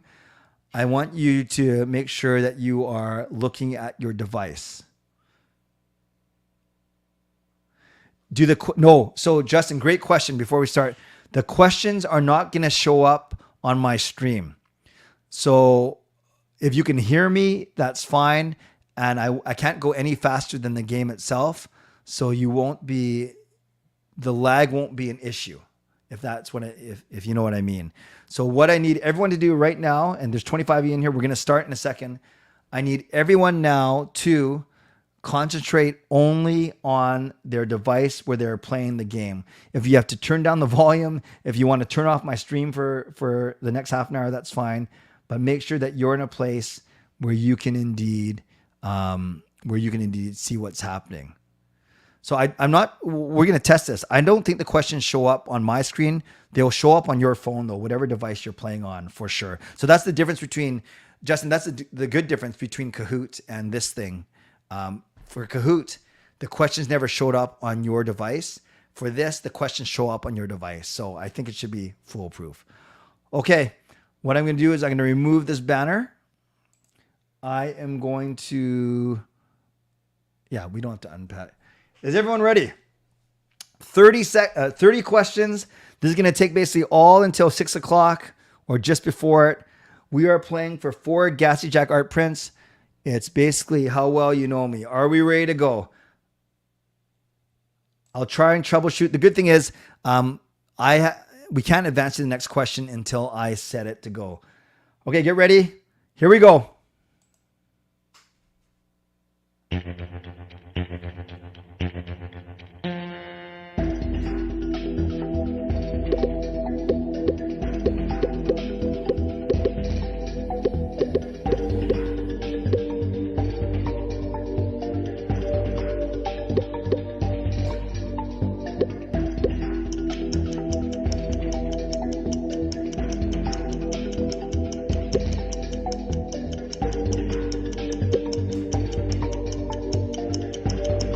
Trevor, we're just missing your answer. So the question is, what was the name of the club that Clay founded? And the correct answer is, of course, GLCPC. So hopefully, just before you go to the next question, let me really quickly in the chat. This is way better, right? Like I realize that if you're watching the stream, you actually still see the question, but you obviously don't see the answers. If you're watching on your device, like where you're actually playing, you get the question and all 4 answers, correct? Everything's good. Everyone's happy. Just let me know in the chat that this is working. Okay, awesome. So 23 of you got it right. GLCPC. 2 of you said sushi lovers. And remember, there's 26 people playing. I'm one of them. So I kind of want to exit, but I want to make sure that it's working. So, I'm going to exit so it doesn't mess everything up. So now there should only be 25 people in here. Unless my 26 always stays, then I really messed up. Are you guys ready? The stream, the fact that your stream is a bit laggy actually works in everyone's favor. Okay, whatever that means, let's go. Here comes question number 2.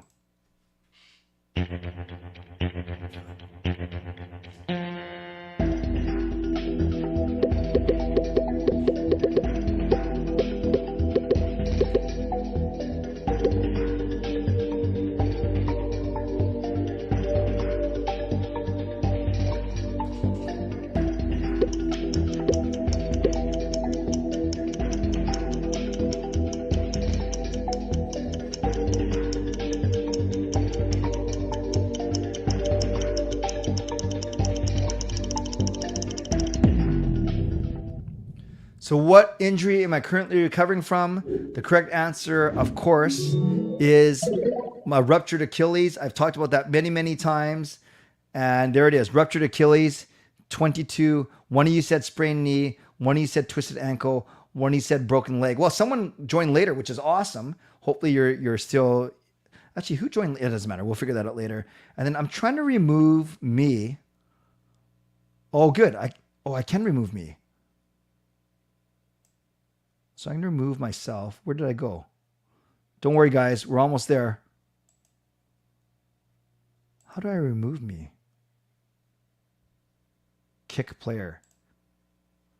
Yes, I'm removing myself. And I wonder if I should remove Trevor. Clay, your audio keeps dropping out for me. When I'm talking, Matt, or the audio of the actual game? Okay, I'm going to try and watch on the screen. And then if Trevor doesn't answer in the next one, I might boot Trevor too, just so we can keep it going. Yeah. Okay, you can hear me now. Okay, I'm going to try and watch the screen. Okay, I think this is going good. Let's get going. Next question.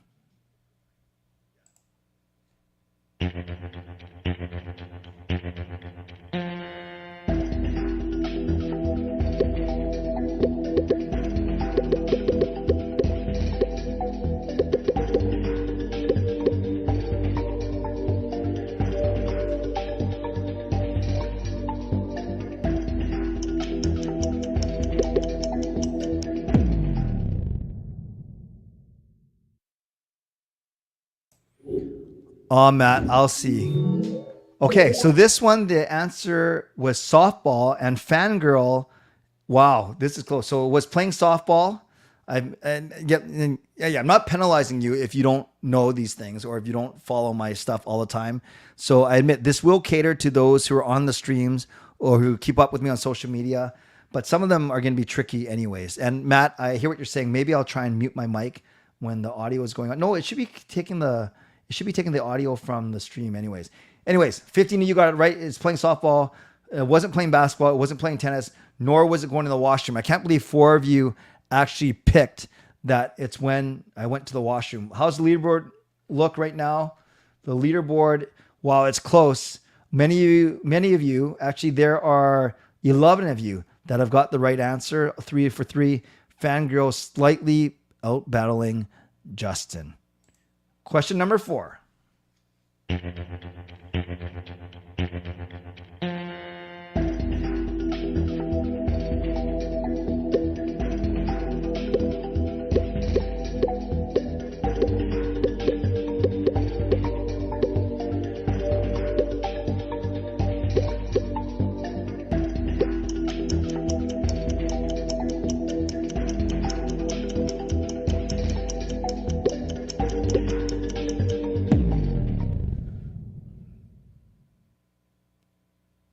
This one was trickier. I've talked about it many times though on the stream.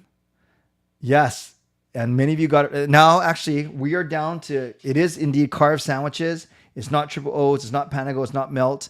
So yeah, you don't get an advantage if you work at the arena, but you do get an advantage if you've been on my streams because I do talk about it quite a bit.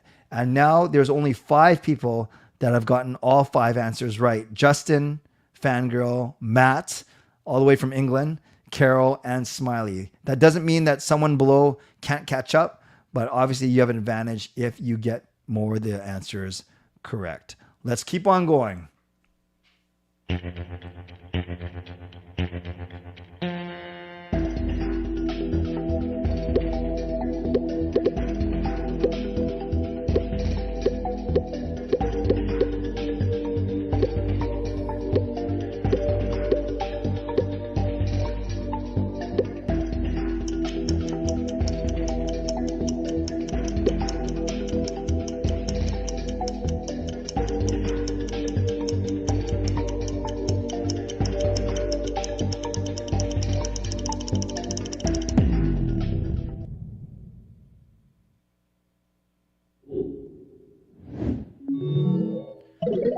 Wow, 3 of you still have it right. Fangirl, Justin, and Matt. I do not have a Thatcher Demko jersey. I've talked many times about my David Booth jersey. You guys know that I have my Quinn Hughes 50th, and many of you know that I have a Henrik as well. That's the one that Jacob actually referred to. It's the one he wears. So indeed, I do not have the Thatcher Demko. So there's 3 people now that are vying for the lead, all very, very close. Hope you guys are having fun. At what point can I phone a friend? You can phone me. I'm not going to answer though. And I think this is way better than Kahoot. I'm glad you guys are still playing. Let me know. We're 5 questions in. Let me know in the chat if this is going well, and then I'll stop asking for affirmation we will just keep playing so we can get done. But yeah, I think this is way better than how we did it 2 years ago. And I hope you guys are all doing okay. Are we ready? Here we go. Next question, number 6.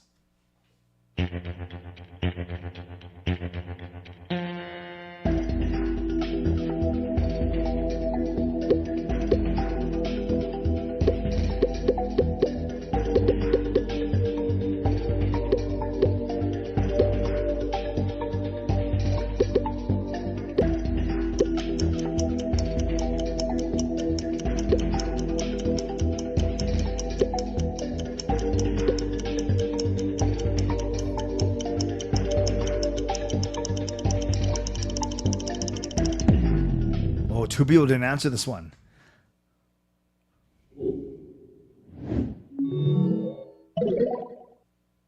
Wow, it is close up top. I have never sung the national anthem, and that is good for the good of all 18,000 people there. I have played the organ at a Canucks game. Everyone knows I cranked the sirens. No one picked that, and everyone knows that I've appeared on the Jumbotron. So yes, I have not sung the national anthem. Be very grateful. Okay, Matt says this. Your mic audio stops at the point where my screen starts counting me in for the next question. Presumably when you set it off, your mic audio cuts off. Oh, interesting. That's fine, Matt. I'm not saying anything important anyways. And I'm actually not muting my mic anymore, so I'm not sure what the issue is. But we're going to keep going. Next question.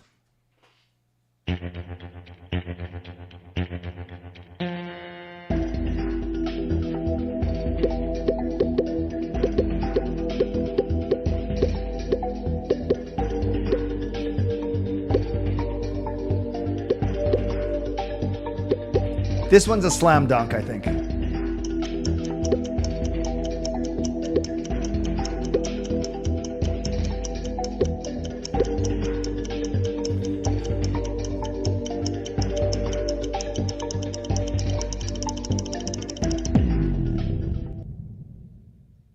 And I just checked my audio. I can speak over the questions without distorting, which is good.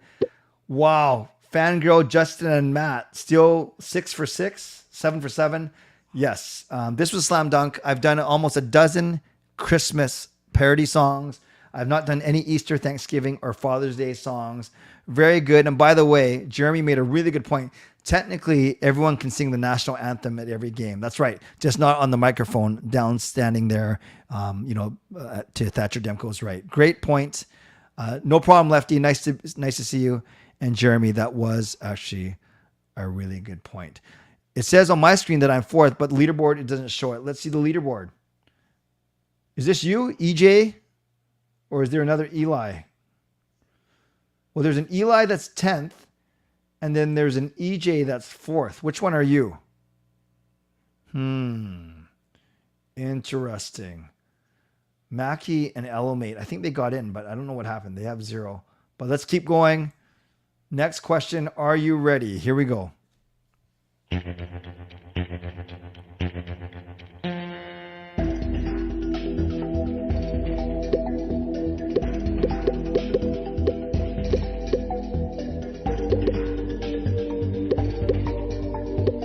there's an EJ and there's an Eli.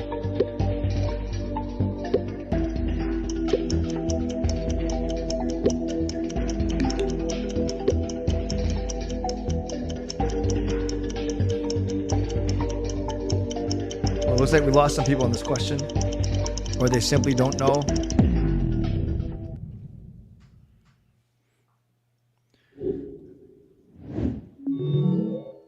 Oh, Matt drops there. Matt Cav. So now it looks like right now it's a battle between Fangirl and Justin. Yes, I play games on Sunday night. Those are my elongated streams. Not on Monday, not Tuesday, or not Wednesday. Thanks, everyone. We are going to keep going.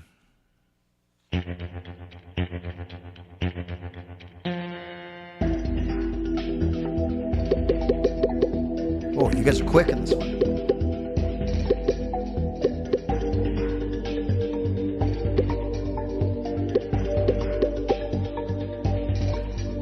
What's fascinating is these show up in order of standing. So here's Fangirl, here's Justin, here's Matt. so I can see who gets in faster. That's interesting.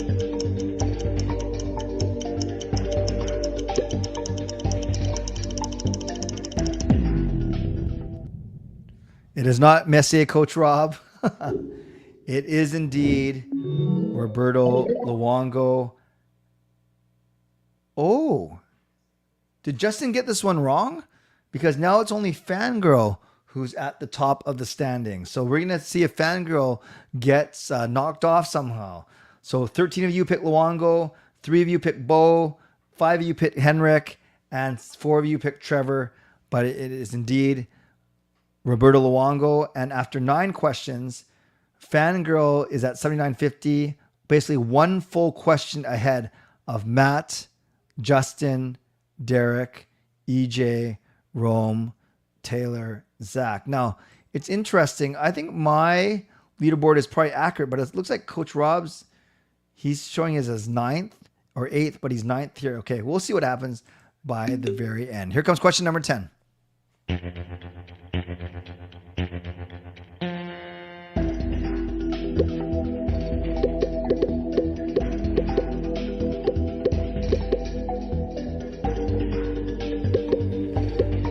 A couple of you guys got in really quick on this one.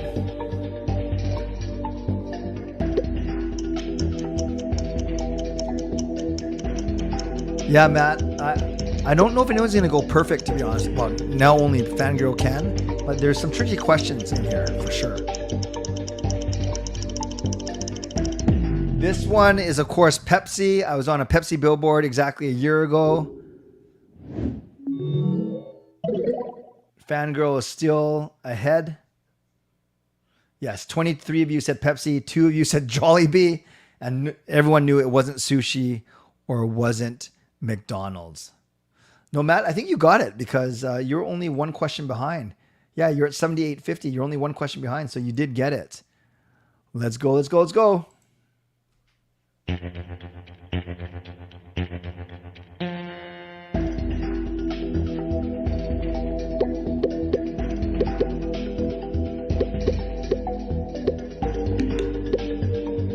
Matt was the first one in on this one.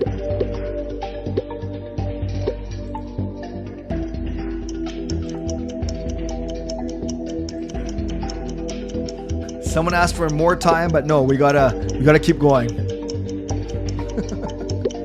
But I'm glad someone used the actual function of raising their hand.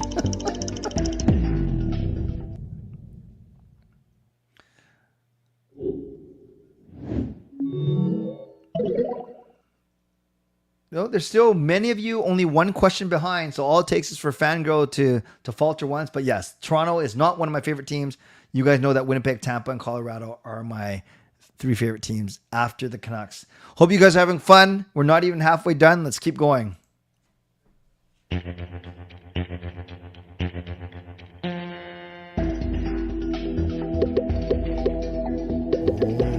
Justin gets in first on this one. Taylor, what's oh come on?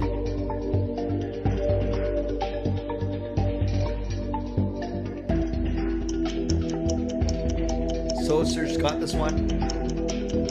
Mr. Joker, I know this one. I know this one says fitness. If Clay is a true Canucks fan, then the answer will be right. Well, we'll see. The answer is the Calgary Flames, actually. The answer is the Calgary Flames.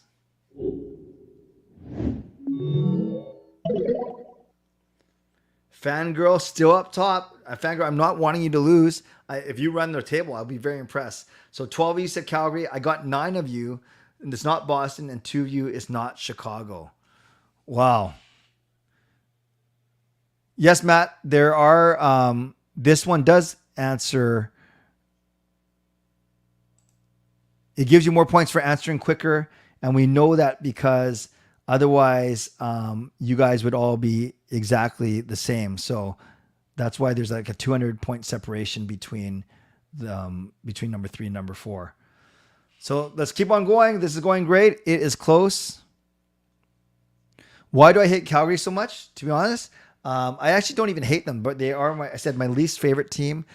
It was a couple playoff series. It was that brawl under Bob Hartley. They're just kind of annoying to me. Let's go. Next question. Get ready. Yes, there is a prize, Matt. I mentioned that a few times. I'm giving away 4 prints. 4 prints to Gassy Jack art. Next question. Get ready. Keep on going. Matt, you're doing great.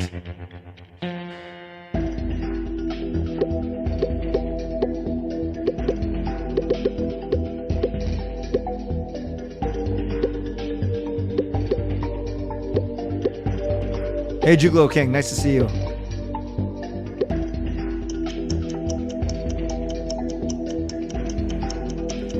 I think if Matt and Justin both get this right, I think Matt's going to jump Justin for second. This will be the actual proof because Matt came in a lot quicker than Justin on this one. So let's see. Let's see if Matt jumps up to second. Yes. He did, because actually I think Justin might have got that one wrong. So it was Vancouver, BC. 18 of you got it right. Not Manila, not Tokyo, or not Los Angeles. Next question.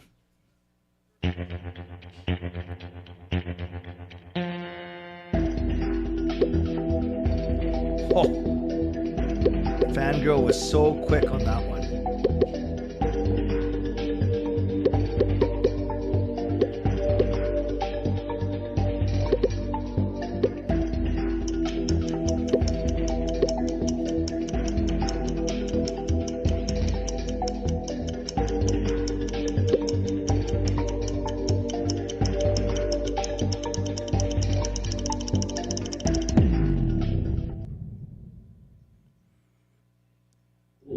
The answer to this one is indeed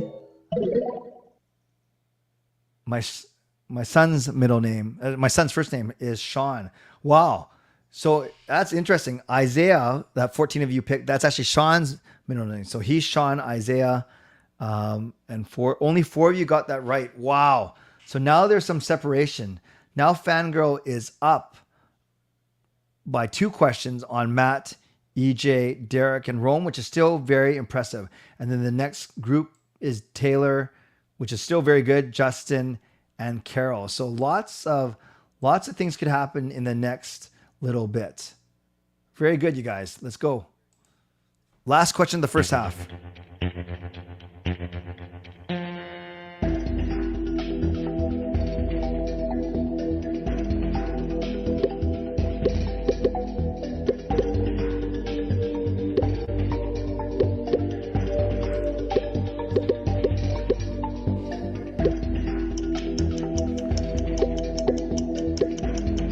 You guys, I love the comments that I see during the stream.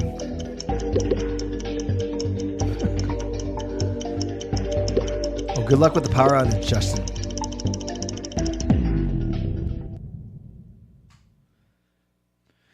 If you're new, here's what you should do. I say subscribe. Many of you got that right. In fact, I'm sure, yes, 14, more than half of you got it right. 14 of the 23 that answered. So if you're new, here's what you should do. Subscribe now. So Justin is half playing because he's got to get everything done at work. Matt didn't think that was so egotistical. Oh, naming Sean. Yeah. And I made this point last time too. Usually fathers will give their first name as your son's middle name. So it'll be something Clay. But instead I gave my middle name as Sean's first name. So my name's Clayton Sean and he is Sean Isaiah. We are halfway through. And let's look at the leaderboard right now. Fangirl is up 2 answers ahead of Matt, EJ, and Derek. Rome falls off by 1. So yeah, Matt, EJ, and Derek, keep fighting because I might award something for second place. So keep fighting, guys. Let's go to the second half of the quiz. Here we go. Next question.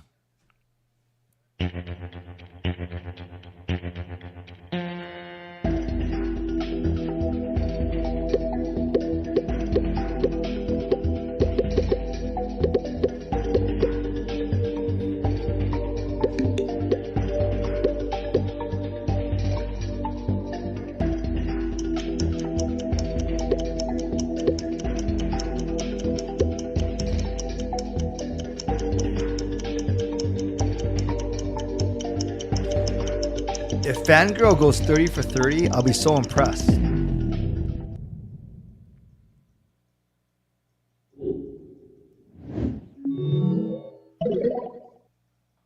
Yeah, it's the same top 5 still.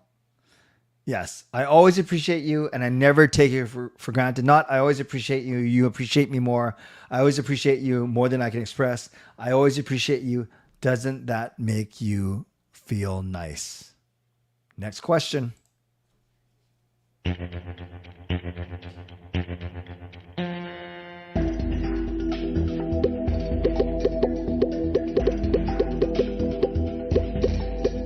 This is an easy one, you guys.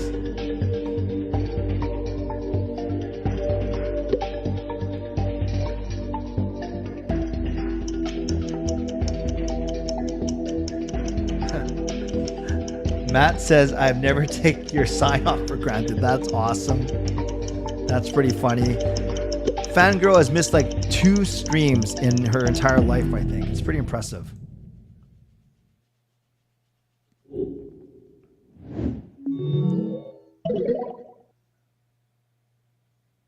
And still, did one person drop off? No, everyone got this one. In my car. Very good. So the leaderboard, it's Fangirl, Matt in second place. Very impressive. With EJ and Derek within striking distance of Matt. So battle for second. And then a nice little battle gearing up for third place, fifth place as well. Question number 18.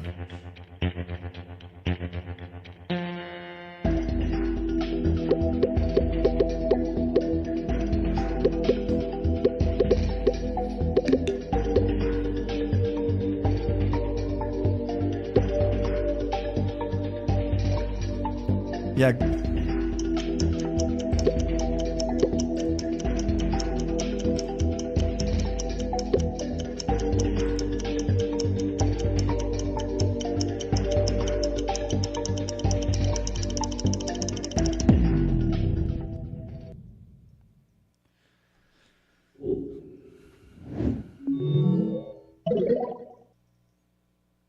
Same top 5. Well, you guys all got this right. Was that too easy? You guys all know I work for the Catholic Archdiocese, not Monkey Nine Brewing, not Sushimura, although I did used to work at PricewaterhouseCoopers, and yeah, fitness. I love it. Canucks ambassador. Smiley, what's this? Did your neighbor ever learn how to drive safe? Smiley, what does that mean?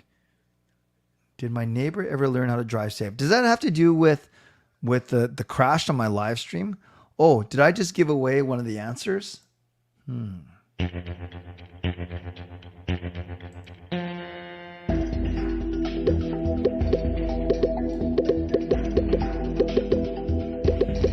Justin was first on this one.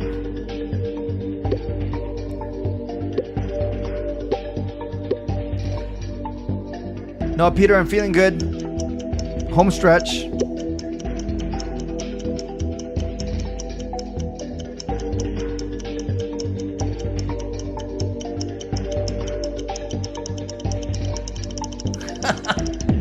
Erwin, we don't want to make anyone feel bad just in case they don't watch all the streams. Yeah, if Jason Lim was in here, he'd get it right. Yeah. Well, one person said Pepsi, which isn't the worst answer. But, so we have a new game now. It is after you answer. Type in wrong answers only. Hooters. Horrible. Actually, yeah, Advanced Seat Experts is right there. I get it. It's right there on the screen. I love it. So when you live stream, your neighbor was backing his or her car up in an unsafe manner. Oh, was I live streaming outside though?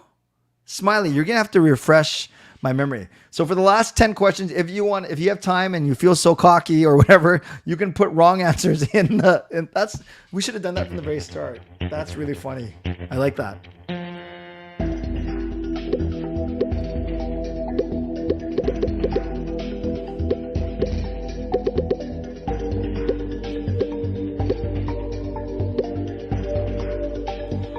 Ooh, Fangirl was a little bit slower on this one. Was she being... she's got a 2-question lead. So as long as she gets it right. Hey, Maple Leafs fan, welcome back. All right, yeah, you don't even have to hashtag it wrong answers only. I know. So Police Woman, no. Finn, no. I love this. This is more fun than the actual game, is wrong answers only. And Fangirl actually got that one wrong. So actually, now there's a chance. Fangirl will not run perfect. She's still winning by a question. Chef for the Imoo family. But yes, 17 now. Clay's boss. Very good. Yes, 17 of you got right. She's the vice principal. She's not an EA. She's in charge of the EAs. She's not a professional K-drama watcher. Someone actually guessed that. That's funny. And she's not an interior designer. All right. We have 10 questions to go, and it's tightening up. Fangirl, I'm still cheering for you. I'm cheering for everyone, actually, but we will not have a perfect answer. Hello, Chris. Here we go. Question number 21. Type in your wrong answers after. I just said this, you guys. Come on. I just said it.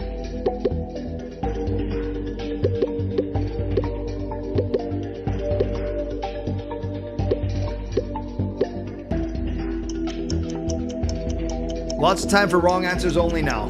Put some wrong answers in the chat.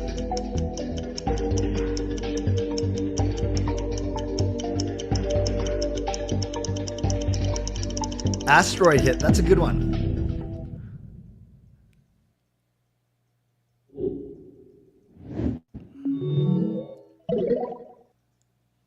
Yes, the answer was indeed a car accident right here. Not a tree fell down, not a lunar eclipse, and no gunshots, thank God. And I love didn't connect the convo to this, or when tree fell down. The streaker, love it, Matt. The streaker. And no, it wasn't an asteroid either. And awesome. You don't have to hashtag it wrong answers, Eli, because I know everyone's typing in wrong answers. At least they should. He fought Tot Bertuzzi, earthquake. Very good. Let's go to the next question.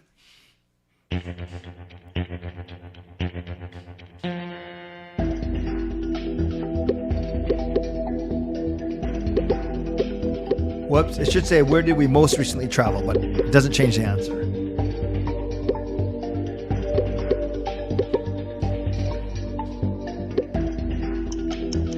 We got Antarctica from Eli. A lot of bowling happens in Antarctica for sure.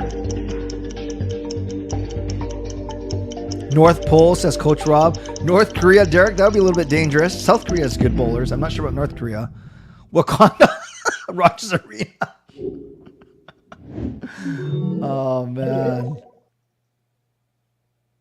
Wow. A lot of activities. Yes, it was Peru. It wasn't Mexico, Denmark, or the Philippines, nor was it Safeway. Smiley hello. To visit Titanic.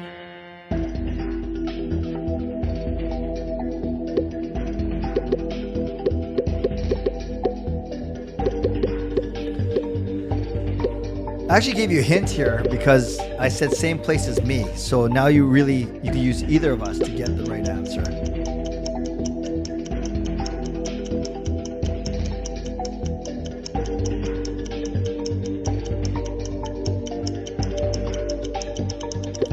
Penn State? What does that mean? Is that Penn State or Penn? What is Penn? East High. East High.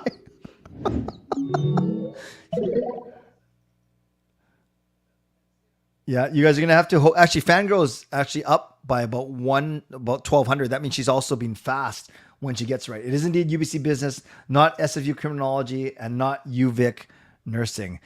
Oh, what's you with the Hustlers Fitness? Gosh. Okay, here we go. Next question. 7 more to go.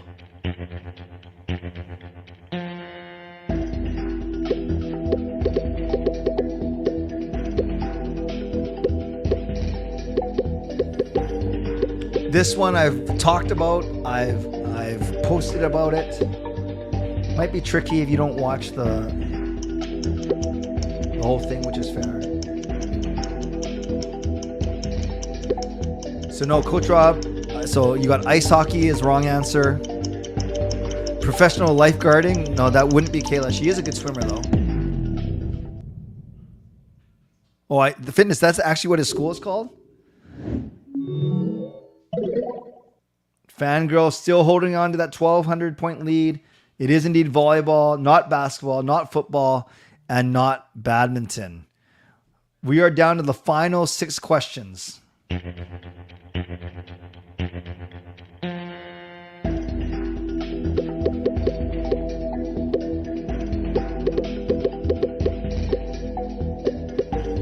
Is anyone going to catch Fangirl?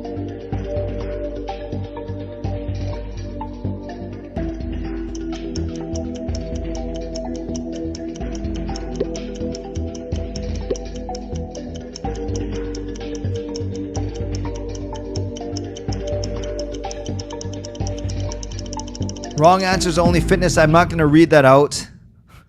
29, 35.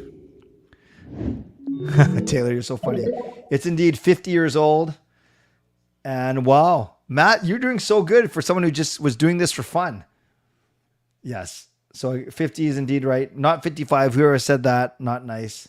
45, 40, 101. Eli, 101, really? Last 5 questions. Does Fangirl have it in the bag?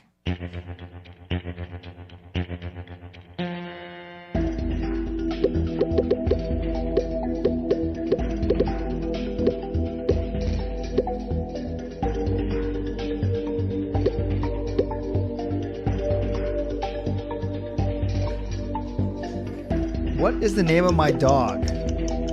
If you're a first timer here, this could be tough for you. No, Matt, you should play to win. It's not Donald. It's not Scooby-Doo. It's not Goofy. Nor is it Horvat. Joe Bo would be a good name for a dog, actually. It's not Snoopy nor Bartholomew. Harry, it's a lot of fun, but this is a lot of work because I have to type in all the questions. It is indeed Mickey, not Minnie, Speedy, or Sleepy, and it's not Aginla. Last 4 questions. Or Messier.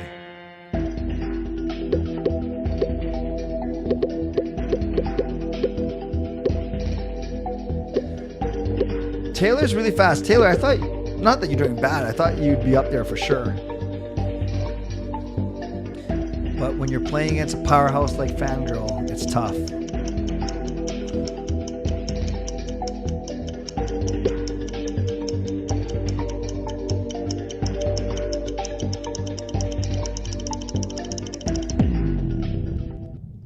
So not a hot dog, pit bull, Great Dane, bulldog, Dalmatian. It's indeed a Shih Tzu. Fangirl got it. 10 of you. 11 said Maltese. 1 said bulldog. 1 said pug. LO Mate says the teacher won't answer my race. No, that's me, but I don't know.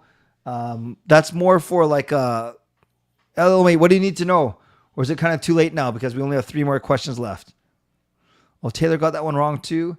Last 3 questions. Get ready.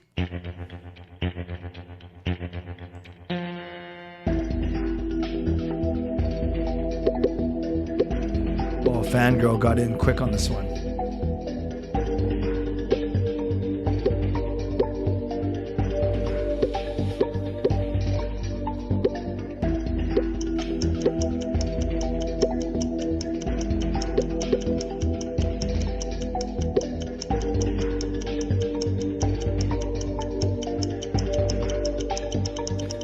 Britannia and Trampkin. Messi and Tortorella.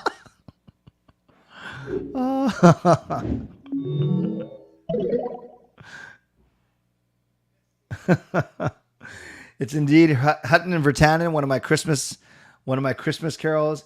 It's not Ham Houston Bieksa, Kessler Bros, nor was it the Sedines. I love it. I love it. Last 2 questions. Good luck. Oh, no problem, Elamate.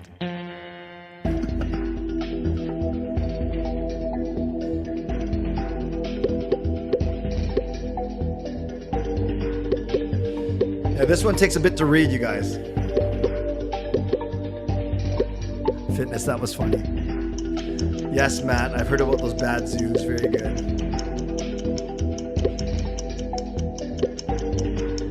Taylor says she knows she got this one right. 100%. So this one is Spencer Martin, who I met at a golf tournament. And yeah, he said that he watches my streams, which was kind of cool. And with that, Fangirl has indeed sewn up the competition. Yeah, Spencer Martin. It wasn't Holtby, Brodeur, or Roberto Luongo. And it wasn't Cheech nor Mrazek. Finally, last question of the day, and it wasn't Felix Potvin. Hey,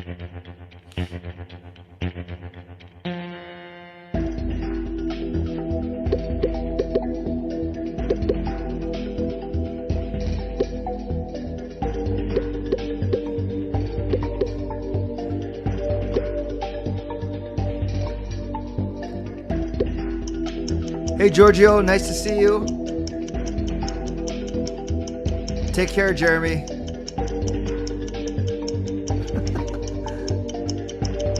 Take care, Smiley. Oh, Gail's going to be on in 3 minutes, Smiley, if you can stick around, but if you're driving. And of course, I end my live streams with a dad joke and booyah. No problem, Smiley. Wow.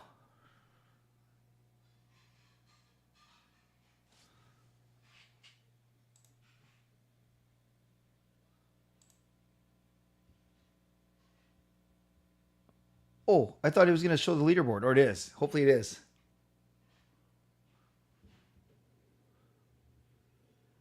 I hope it does. Otherwise, that was very, very... Oh, weird. Oh, where'd it go? Oh, here we go. So first place is indeed Fangirl. Second place was Matt. Third place was EJ. Very, very, very impressive. How do I see the full leaderboard? Oh, it's right here. So look at this. Oh, this is kind of cool. You get to see where everyone did well. I wonder if it sends me a report. It's kind of laggy though. So I do want to highlight. Yeah, take it, Justin. Top 5. Oh, now it looks like it's broken. Oh, there. So look at this. Fangirl goes 29 out of 30. And then Matt, who did it for fun, who doesn't even watch all my streams, went 27 out of 30. EJ and Derek, 26. Rome 25. Justin, 24. I think without the power outage, he'd be up there in the top 3 for sure. Coach Rob, Carol, Taylor. Excellent work, you guys. So the only one that Fangirl got wrong, which one was that? I can't remember which one that was, Fangirl. Wow, very, very cool. Well, here, question number 20.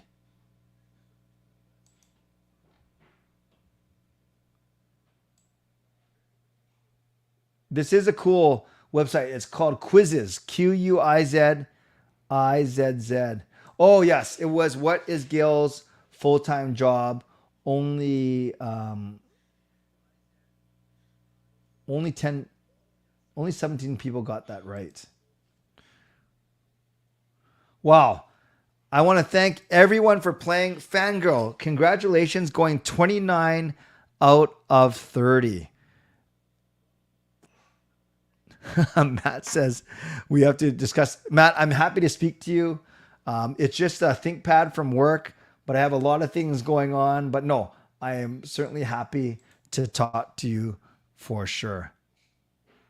Peter went 9 out of 10. That is awesome. So you guys, I am going to take a quick... Wow, Fangirl says, give my prize to Shannon. You sure? You guys want to do a swap of prizes? I'll work that out with both of you guys for sure. Okay, guys, I'm going to take a quick 5-minute break and come back with the last 5 minutes with my lovely wife, Gail, and then we can debrief everything. So thank you. Great job on the quiz. Fango, congratulations. You are amazing. And for everyone else for being here, stick around. Gail is coming. You know, we won't do 5 minutes. Let's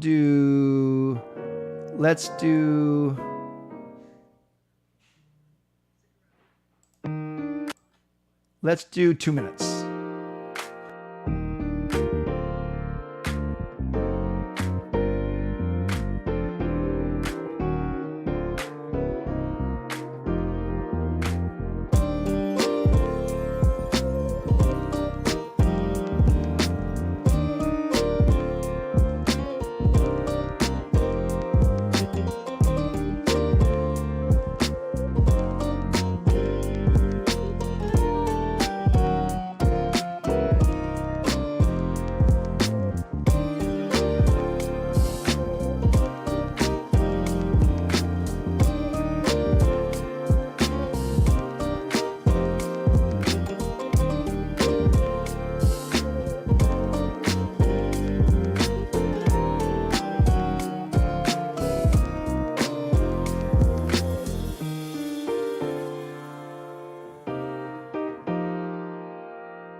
Well, thanks everyone for playing that game. And guess what?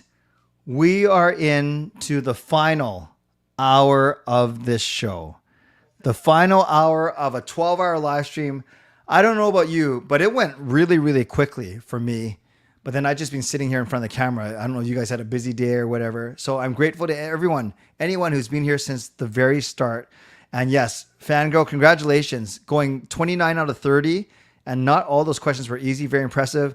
I think Matt went 27 out of 30, which was very impressive as well. And EJ, 26 out of 30 for third place.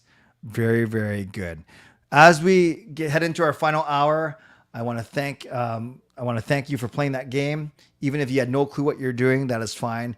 And this is your chance now. For this last hour, your last chance to subscribe, to like the video. 140 likes, which is amazing. You can leave a donation like many of you done generously. You can gift memberships. You can also become a member yourself like Derek did, or you can upgrade your own membership as well. Got Mickey trying to get in the stream, so hopefully he sees me and Gail in here, ready to go. So yes, you can do all those things. I will kind of navigate this last little bit, but really we're going to focus on my lovely wife, Gail. I always joked around about saving the best for last. She's the one who puts up with me, who loves me unconditionally, and who is so happy to be married to such a really cool and good-looking person. So I will bring her on right now, and she can tell you all those things in person. Let me just change one last thing on here so we can see her the best. I'm going to move this all the way to the bottom. So please welcome my lovely wife, Gail. Come on in, hon. Okay, you. Hello, everybody. Okay, you go on top like this. Okay. That worked. Yeah, that looks good. That looks really good. So I'm going to move everything here so we can get going. Mm-hmm. So here's Gail. Fire away. We are just going to pepper Gail with questions for the next half an hour or so. Let her leave by 6:35, and then I will wrap up this stream. So whatever you want to ask Gail, she will determine if she actually wants to answer it. You can move your chair up a little bit. No, like up. Press the thing. Oh. Okay, that's good. That's good. Here we go. Carol says, how are you? I am well. A little tired. School has started, so the beginning of the year is pretty crazy for me. Had lots and lots of meetings this week, so... Why are you tired? You didn't do a 12-hour live stream. I didn't do 12 hours of live stream, but I gotta hold down the fort while he does this. Can you sit up even more? Okay, that's good. Matt, all the way from England. Hey, Gail, just as Clay kept you to the end, this is what we're all really here for. Aw, thanks. That's very sweet. What would you say is the most annoying thing? Okay, so it takes the 2 questions to get into this. What's the most annoying thing about Clay? Lord knows there must be many, but please give us your number one most annoying thing. Number one most annoying thing is he's a very messy person, and I like things tidy and organized. So today I organized all our snacks in the kitchen area because it was driving me crazy, but he likes to hold on to papers and wrappers and just about anything. He doesn't seem to know what a garbage can is. Taylor says, so happy to have you in here. Thank you. Taylor's very sweet. How's work going, says Fangirl. You kind of started after this. How's work going? So it's my second year as vice principal and as the learning department head for learning support. So I'm much wiser than my first year, so things are better. However, I am also taking a course on inclusive education. So it's 5 courses, and every course is about an extra 100 hours of work. So that's on top of my full-time job and family. So it's busy, but it's good stuff, good learning. You know, Fangirl got all 30 questions. She got 29 out of 30. The only one she got wrong was what's your job? Because I took vice principal and educational assistant. So that, like, 2 separate ones. So yeah. A lot of people chose EA, which was tricky.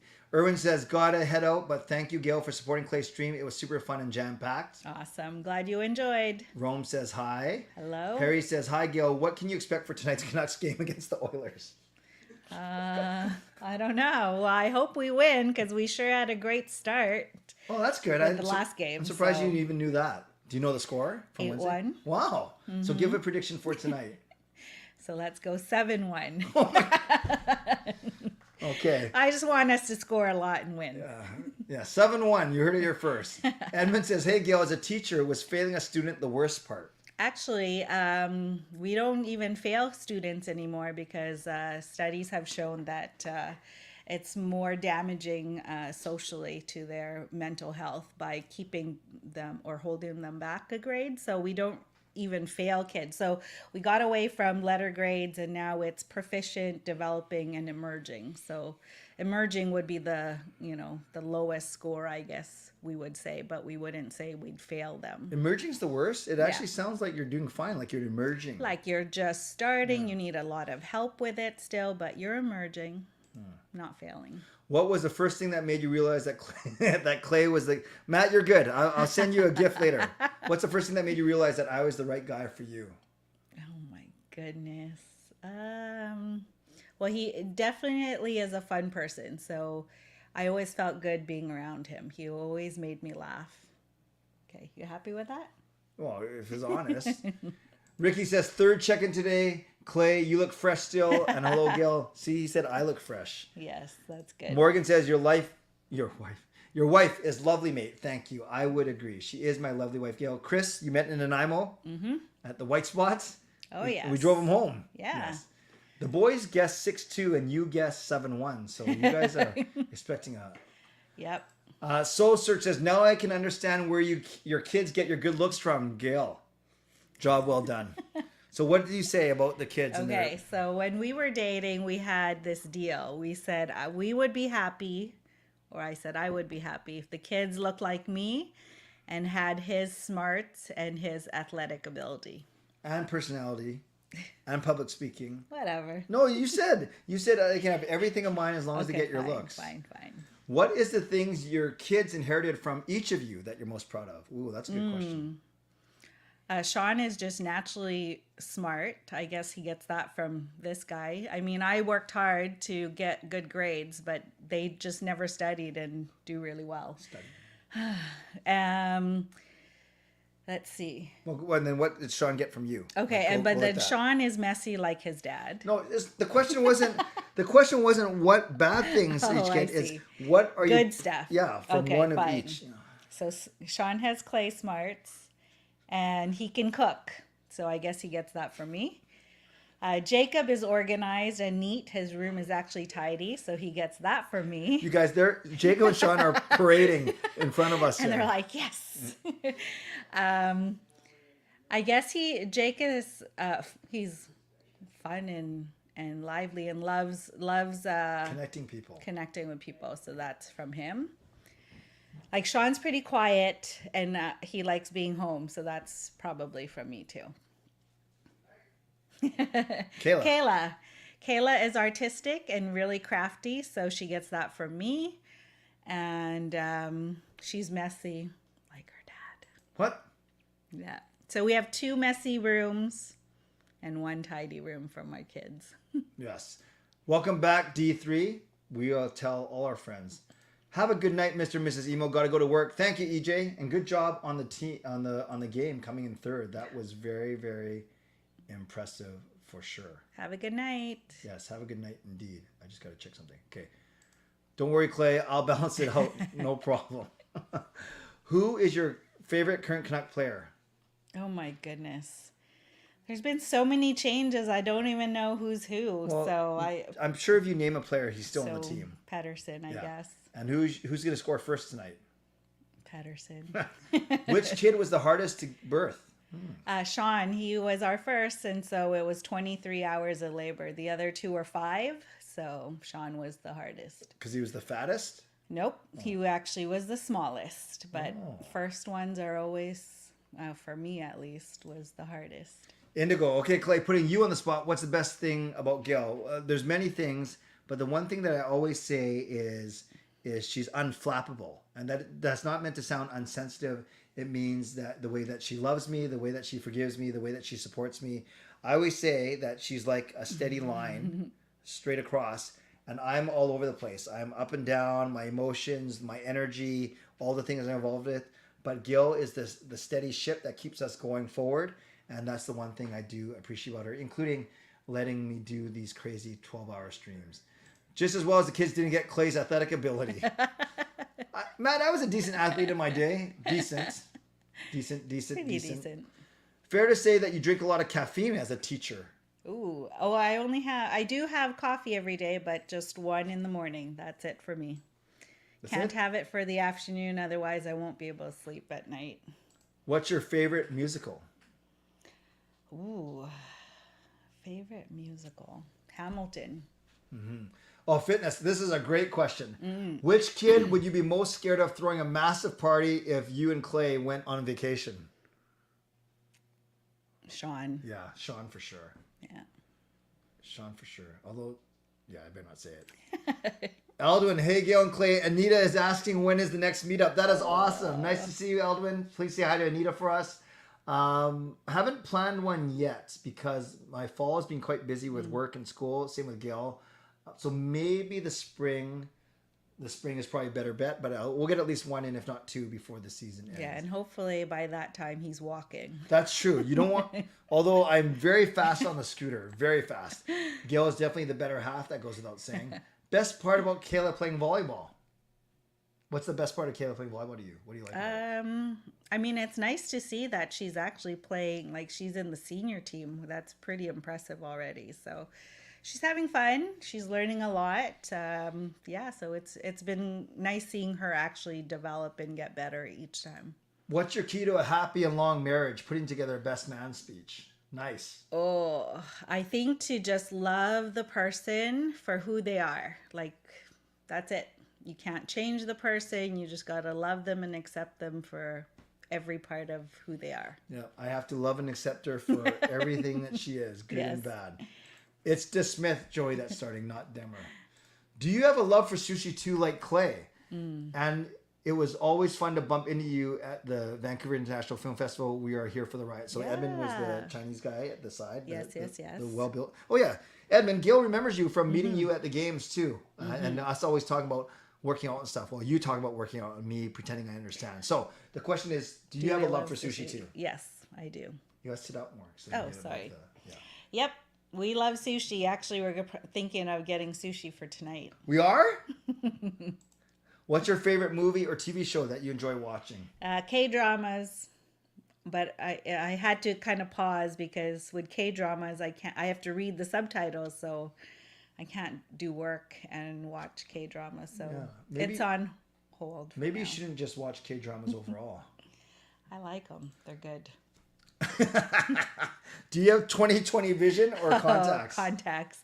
I am the blindest in the family. So if I put my glasses in a certain spot and it's not there in the morning, the whole family has to find them for me because that's how blind I am. Yeah, it's pretty embarrassing. What show would you be on? Big Brother or Survivor? Survivor. Never got into Big Brother, but do you think you'd be good on Survivor? I don't know. Do you think I'd be good on Survivor? Maybe as a team we'd be okay, but we might kill each other too. I don't know. Which K-drama are your favorites? Crash Landing on You is my ultimate favorite, and then after that there's just a whole bunch of other ones. Who's your favorite kid? All of them. How did the two of you meet? School, junior high, grade 9. Clay was grade 10. We were paired up for a school musical. Actually, we weren't supposed to be each other's partners, but the other two were late and we happened to be there. So the drama teacher said, okay, you guys together. Gail was very happy because she, if you had to pick one, she actually liked me first. So I was the student council president and we were doing a canned food drive at Christmas time. And Gail was the homeroom class rep. So if anyone brought canned food, she, as the class rep, would bring it down to the office where I was collecting it and making PA announcements. But I should let you tell the story. But I think the story is sometimes no one brought canned food. Well, I just made sure I was going down every day, so I brought a can. Yeah. So Gail brought a canned food every single day just to see me in the office. Kind of similar to what a lot of people, women do to me these days. Am I taking it, or no? Are you taking a break from the gym too and waiting for Clay, or are you working out on your own? Nope, still working out on my own. So I'm very appreciative that they actually have them on YouTube now. So I don't have to wait till the 6 p.m. workout time. I can build it into the time that works for me. So I just do the YouTube videos. Does Mickey follow you around the house? No, I don't think he really follows anybody around the house. But if I'm in bed, then he'll jump into bed for sure. He's very lazy dog. Yeah. Perfect for us. Mm-hmm. How much? Matt asked a really good question. I can tell Matt's smart. How much more work has Clay been while he's had his scooter? Like, not how much work am I doing? How much work have I been for you? Well, I think the biggest is just bringing his scooter up and down. And because he's such a night owl, like sometimes he's asking for help way past midnight and I'm already in bed. So Sean or Jake will do it. Yeah. But sometimes I can hear him, so I'll get up to do it. Or like this morning, I was still sleeping and he was ready to come down. Oh, I just started at 7 o'clock. Mm-hmm. Who's the alpha of the house? Like the boss? The boss, that would be me. It is you. Where do you buy sushi in Richmond? Matsuyama is one of our go-to places, but Sushi Arya, Gami, and Sushimura. What's your favorite place you've been traveling or been to? Well, we go to LA a lot because we love Disneyland. Hawaii was pretty nice, but our next big trip is back to Manila, where I was born. So it's been 9 years since we've been back, so we're really looking forward to that next summer. Oh, I think Sean said something in the... Uh-oh. But Sean, Dad has been on a permanent break from the gym. Where was your second date? Second date, let's see. First date was Noodles. I can't even remember our second date. Yeah, me neither. Fair to say, when a guy or girl like each other, they will give them gifts or initiate some type of contact, i.e. text messages, or find some reason to talk to them? Yeah, so actually Clay was the first one who talked to me. We were at, I guess it was like band and choir concert at the Gateway, and we were backstage, and then he came up and he said, "Are you nervous?" Yeah. Those were his very first words to me. I think she was nervous about being around me. I can't believe Sean says his dad has been on a permanent break from the gym. That's not true. 9 years ago, well, and I've been since then, but 9 years ago, I actually got in really good shape for my 40th. Mm-hmm. And I wanted to do that for my 50th, but now I'm 6 months behind because of this silly injury. The same thing happened to me in my school's drama club during a performance of Legally Blonde. The girl who was going to play romantic interest got sick. The replacement and I became friends afterwards. Perfect. That's good. Does the donation goal horn ever wake you up when you're sleeping at midnight? Like when I'm playing, no? I think I'm already fast asleep by then. She's asleep by 10. Nothing wakes her up. Hey, I'm a light sleeper. Do we have winter tires ready in case? We have they don't call them all season. They're all something. Yeah. We're okay. Which of the two of you is more likely to remember some cute or adorable detail from your relationship that has good sentimentality? Me. No. You don't know details. You get all the stories wrong. What are you talking about? Who apologizes first? Clay, because I'm stubborn. Yeah. If I don't apologize and I don't do it, I don't want to give away my strategy, but let's just say this. If I don't apologize, we could probably not talk for about a week. Right? Yes. Hey, Leonard. Gail, of all Clay's guests today, how does it feel to be the most highly anticipated of them all? Aw, that's too nice. Nice to see you, Leonard. Although Dan Murphy was pretty cool, the one from Sportsnet. Mm-hmm. Yeah. But everyone's been great. All weather. All season, all weather. Yeah, that makes sense. Do you watch the Canucks games on TV? It's on at our house, so yes, I like to.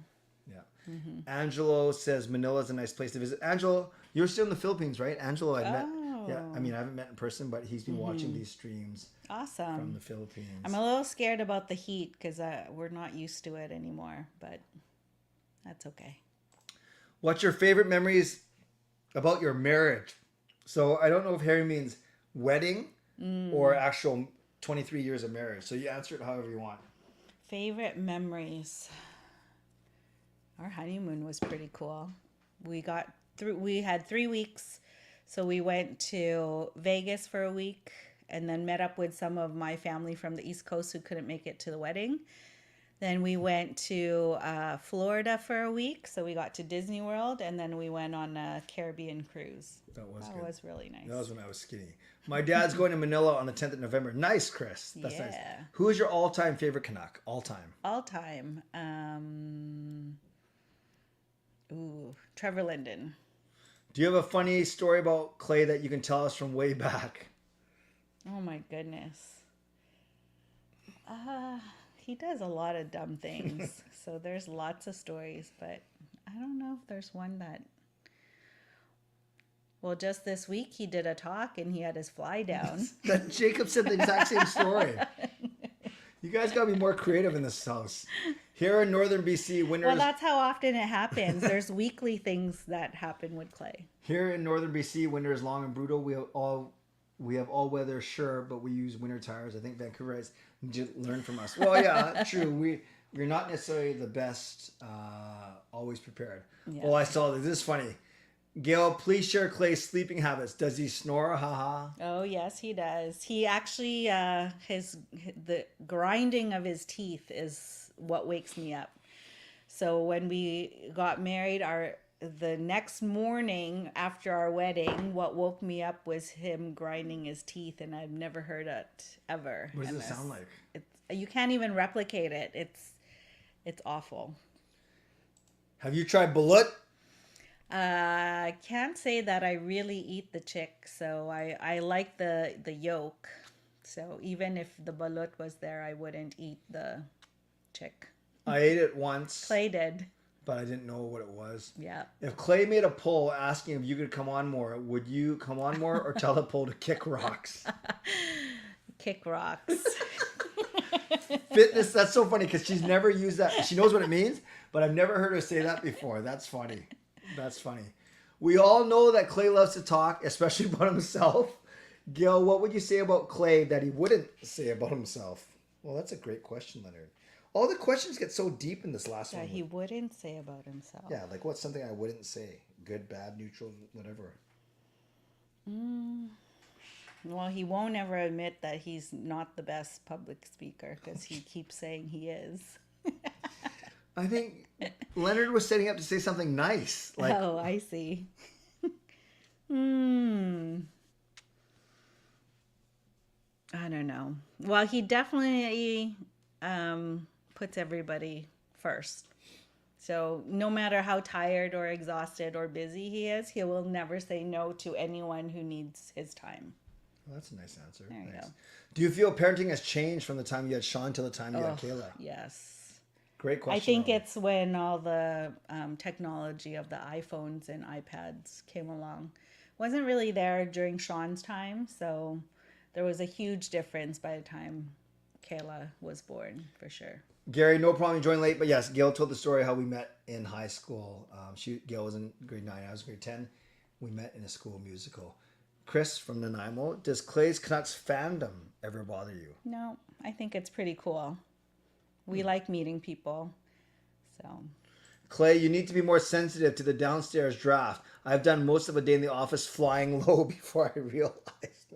Yeah, it was pretty embarrassing. Because I don't stand. I can't stand because of my ruptured Achilles, so I sit. But then I stood up for a demonstration just to show them my eyes hurt. Just to show them that I could stand. And sure enough, when I stood, I looked down and I could see my underwear through my shorts.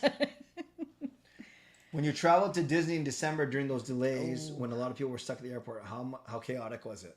It was pretty bad. Like Clay basically stayed in line, I think till 2 or 3 a.m.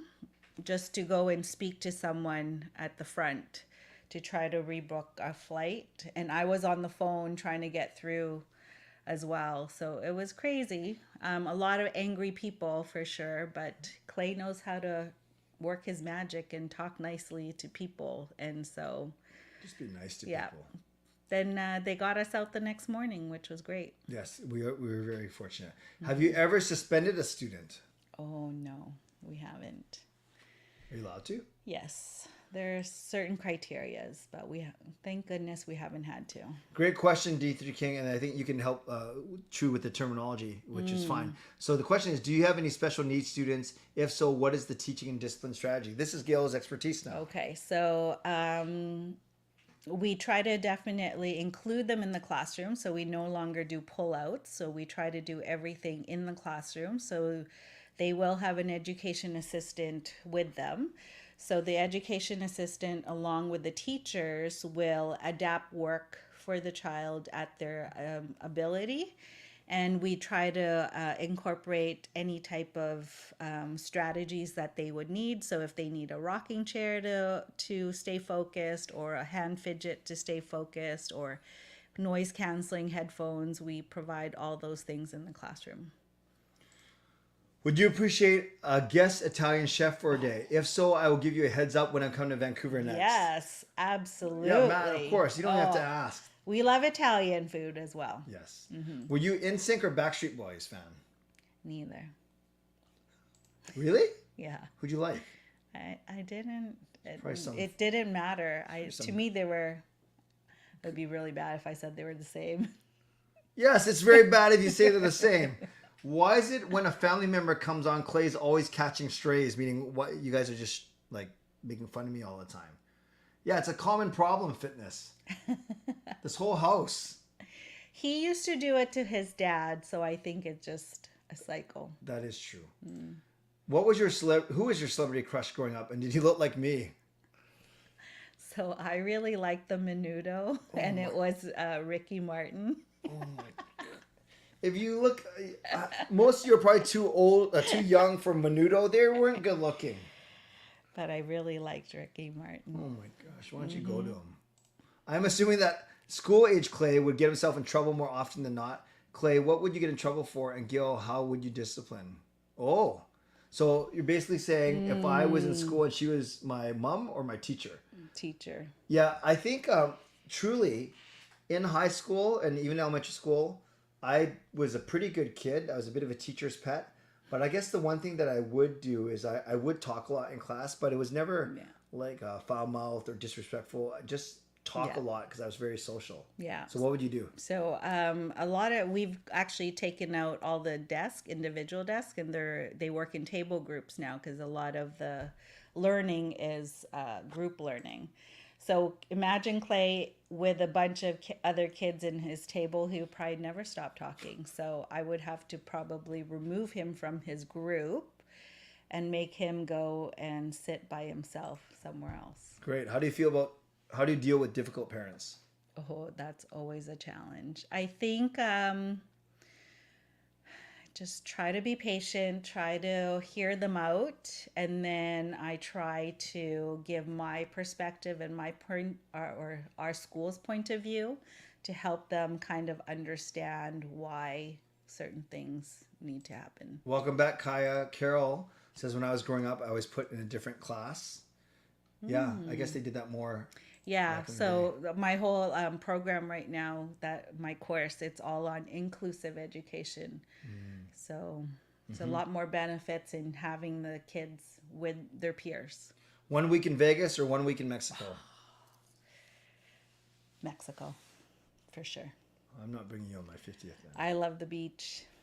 Gail, what would Clay's school report look like if you had to put one together? Attention deficits. ADD, possibly.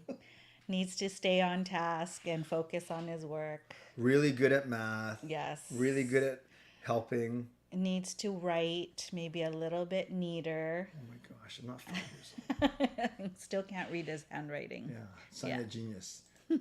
Michael Love Shark says, hi, Gail. Hi. Leonard, how has COVID in school from home affected kids? Ooh. Preparedness for the next level. We're still seeing the effects of it, negative effects of it. So it feels like they've definitely missed lots of foundational learning that should have happened, and also especially in the social interactions with each other. A lot of kids don't know how to be with other children. They don't know how to wait their turn. They don't know how to have a conversation. So that's what we're dealing with. Who's Ricky Martin? Does he sing Living La Vida Loca? Yeah, Living La Vida Loca. Yeah. Just Google him. Yeah. Do you make Filipino steam buns? Once in a while. No. Are those Chinese steam buns or are they Filipino? They're like the siopaw. No, I don't know how to make those. Fitness. This is my brand new light. That little shucks. Which he almost dropped. This is my brand new light, so we can do different colors. I think. You can tell that I'm still learning how to use it. Boy, this is embarrassing. Okay, I'm gonna play with it later. But yes, I got it. It came yesterday, just in time for my stream. Oh, that's it's not open. That's why. I used to borrow Jacob's big filming light, but I don't want to keep taking it from him. So yes, that can go different colors, and I'm supposed to be right in front of it, and then it's just supposed to be like a backlight. Yeah. So we'll try to cover it. Oh, I know you're trying to get close to me right now. Kaja, where do you guys meet? I know you just got back here, Kaja, in high school. We mentioned it a couple times. We were both in a school musical. Mm-hmm. Living in La Vida Loca. Clay now needs to do a video singing it for Gail. Sean, I'm going to get Mom to strategize with you something right when she's done in 5 minutes with dinner and Jason. Just trust me. How has teaching changed from the time you began your career until today, and how have children changed? Goodness. I don't even want to say it, but I have to say kids were a lot easier to teach 23 years ago. Mm-hmm. It's a lot harder now, for sure. Kids' attention span is a lot shorter. And children today have no fear, I find. Like they just don't care if they come to school without having their work done. Yeah. They're just not as responsible anymore. It's so crazy. Yeah. I was born with cerebral palsy, and I also have dyslexia, so I was taught that I was stupid. Oh, that is awful. It is awful. I'm sorry. Yeah, but Carol, I know that you have overcome everything in your life, which is pretty cool. What's Living La Vida Loca? Go look it up, Kaja. Go look it up. Did COVID affect you don't call them special needs now, what do you call them? Neurodiverse. So did they affect that community more? For sure, but during COVID, they did make special accommodations for them. So if their parents had to go to work, or if they needed care for their child, they were allowed to come to school. So we did have one child actually come every day to school during COVID. Well, 5 more minutes with Gail, and then we'll wrap up the stream because Gail's got to go pick up Kayla from work. I think it's safe to assume that Clay's go-to karaoke song is every song in existence. Gail, what is your go-to karaoke song? Actually, I'll give her a chance to think. Mine is actually Young MC's Bust a Move, because I can't sing. The only way I can sing above middle C is someone kicks me in the gonachas. But I was going to say gonads and gunachas. I meant to say gunachas. So I rap instead, and Bust a Move is my go-to karaoke song. So what's yours? I don't know. Maybe a Filipino song. Yeah, so no one knows what you're saying. Yes, exactly. Good. Don't worry what the naysayers say, Carol. I agree with you. Mm-hmm. I agree. The past and future are just an illusion. The present is the only thing that matters. Love it. Love it. Clay, have you ever written or wanted to write a song for Gail? Gail, have you ever asked? Never asked. Would you like one right now? I don't know. Well, it's easy. It's yes or no. Sure. Okay, later. Later. How was teaching like before the big C for you? I think that's COVID. Before COVID? I think so. It was great.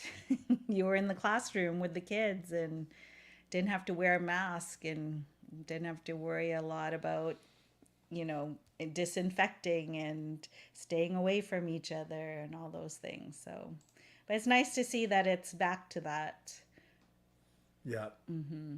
Subscribe says the only way I know of Ricky Martin is because he's the Shrek version of Living La Vida Loca, and that version is sung by Eddie Murphy and Antonio Banderas. Very good. Yeah. What was the experience like in Peru for you, and is Clay good looking?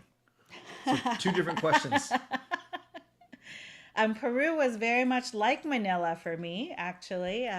The city looked very much like Manila, just less polluted. But it was traffic the way Manila is, although I thought they were still more civilized and following rules in Peru. The food was delicious, and Clay is good looking. Yes. GLCBC. Taylor was lucky and graduated the year before COVID and got a proper minor schooling career. Fitness. That's awesome. I'm not going to ask Gail the politics question just because I know that's not a big thing for her. Not because she's too proud. I just don't want to put her on the spot that way. Favorite Vietnamese noodle dish? The pho with the soup. Yeah, but what kind? With raw beef balls, brisket. Fangirl, your daughter Kayla is graduating the same year as my sister. Yes, next 2025. Perfect. What's your go-to Timmy's order? French vanilla coffee, and I love the chili at Timmy's. Okay, Matt, watch this. I'm just gonna ask it like this, and we'll see what Gail says. She'll have no idea what's going on. Gail, what is it like having Patrick Alvin in the closet on stream nights? Does he leave a mess? Who? So Patrick Alvin is our general manager, the Swedish guy. There's a guy named, is it Peter or Jack? No, it's Peter, who always presumes that Patrick Alvin is in my closet. So every stream, he asks me a question to ask Patrick Alvin, and then I have to interpret his answer. See. So basically, what's it like to have a Swedish person in the closet is a question. But you didn't know that, so now he gave me away. I work as a school bus attendant. I agree that dealing with angry parents can be a headache, but we've got to learn to deal with it. Thank you, Gail, for joining the stream. Thank you, Clay, for the last 12 hours. Take care, you both. God bless. Take care. You too, Carol. Thank you. Thanks for being here. I'm going to wrap up. I don't really want to stick around. I'm going to let Gail go in the next 2 minutes, and then I'll wrap up for the last 15. Will the Canucks make the playoffs? Yes. Any tips for parents with young kids? You got to be firm and you got to be consistent. Like it. Friedman gave an update on Connor Garland about trading Garland for a D-man in return. The teams are interested are Winnipeg, Columbus, and Nashville. Nice. JT Miller with the donation, so we want to recognize this very quick.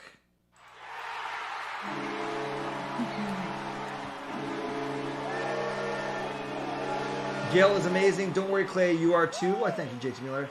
Good job today with the stream. Canucks win tonight. That's the plan. Yep. Last 2 minutes with Gail. Get your last questions in. Gail, who's your favorite Canucks player? You said Pedersen. Any tips for couples who can't agree about wanting kids or not? Ooh. Oh, that's a tough one. Yeah. Yikes. I don't even want to go into that. Yeah, that is tough. Those are like the major things in a marriage. You got to be on the same page. So it's interesting from a Catholic perspective. Expectation is not the right word, but you're taught to be open to having kids because that's one of the blessings that come from being married in the Catholic faith. However, that doesn't mean that goes for all faiths and all couples. So I think what Gail said is right. You got to be on the same page. You have to get to the reason why. Yeah. Is it financial? Is it physical? Is it mental? Is it scary? Like there's so many different things, but you got to come to that understanding. Clay describing the Patrick Alvin closet thing to someone who doesn't know what it is, I think maybe one of the funnier things of the stream. The absolute bewilderment on their faces is just too good. Thank you, Fitness. Okay, we'll take one more minute. Get your questions in. We'll do the next couple questions. Otherwise, I'll let Gail go. And then I got to give her some instructions about dinner. Just so... what does it say? What does this mean? JT, you got a game to play. Get off YouTube. Oh, JT Miller, you got a game to play. Get off YouTube. And yes, Peter, you started the Alvin questions. And last question for Gail: apple or pumpkin pie? Apple pie with vanilla ice cream. Okay, I lied. Second last question. This is the last question. What's your favorite thing to do with your family? Travel. We do love to go on trips. Indeed. Okay, I'm going to mute the microphone for a second because I got to give Gail some instructions about dinner, and then I'll be back with you in 30 seconds. But thanks, everyone. Nice seeing you all. Thanks, hon, for coming on here. Yeah. Thank you. You're welcome, hon. You're welcome, hon. Okay. Okay, hold on.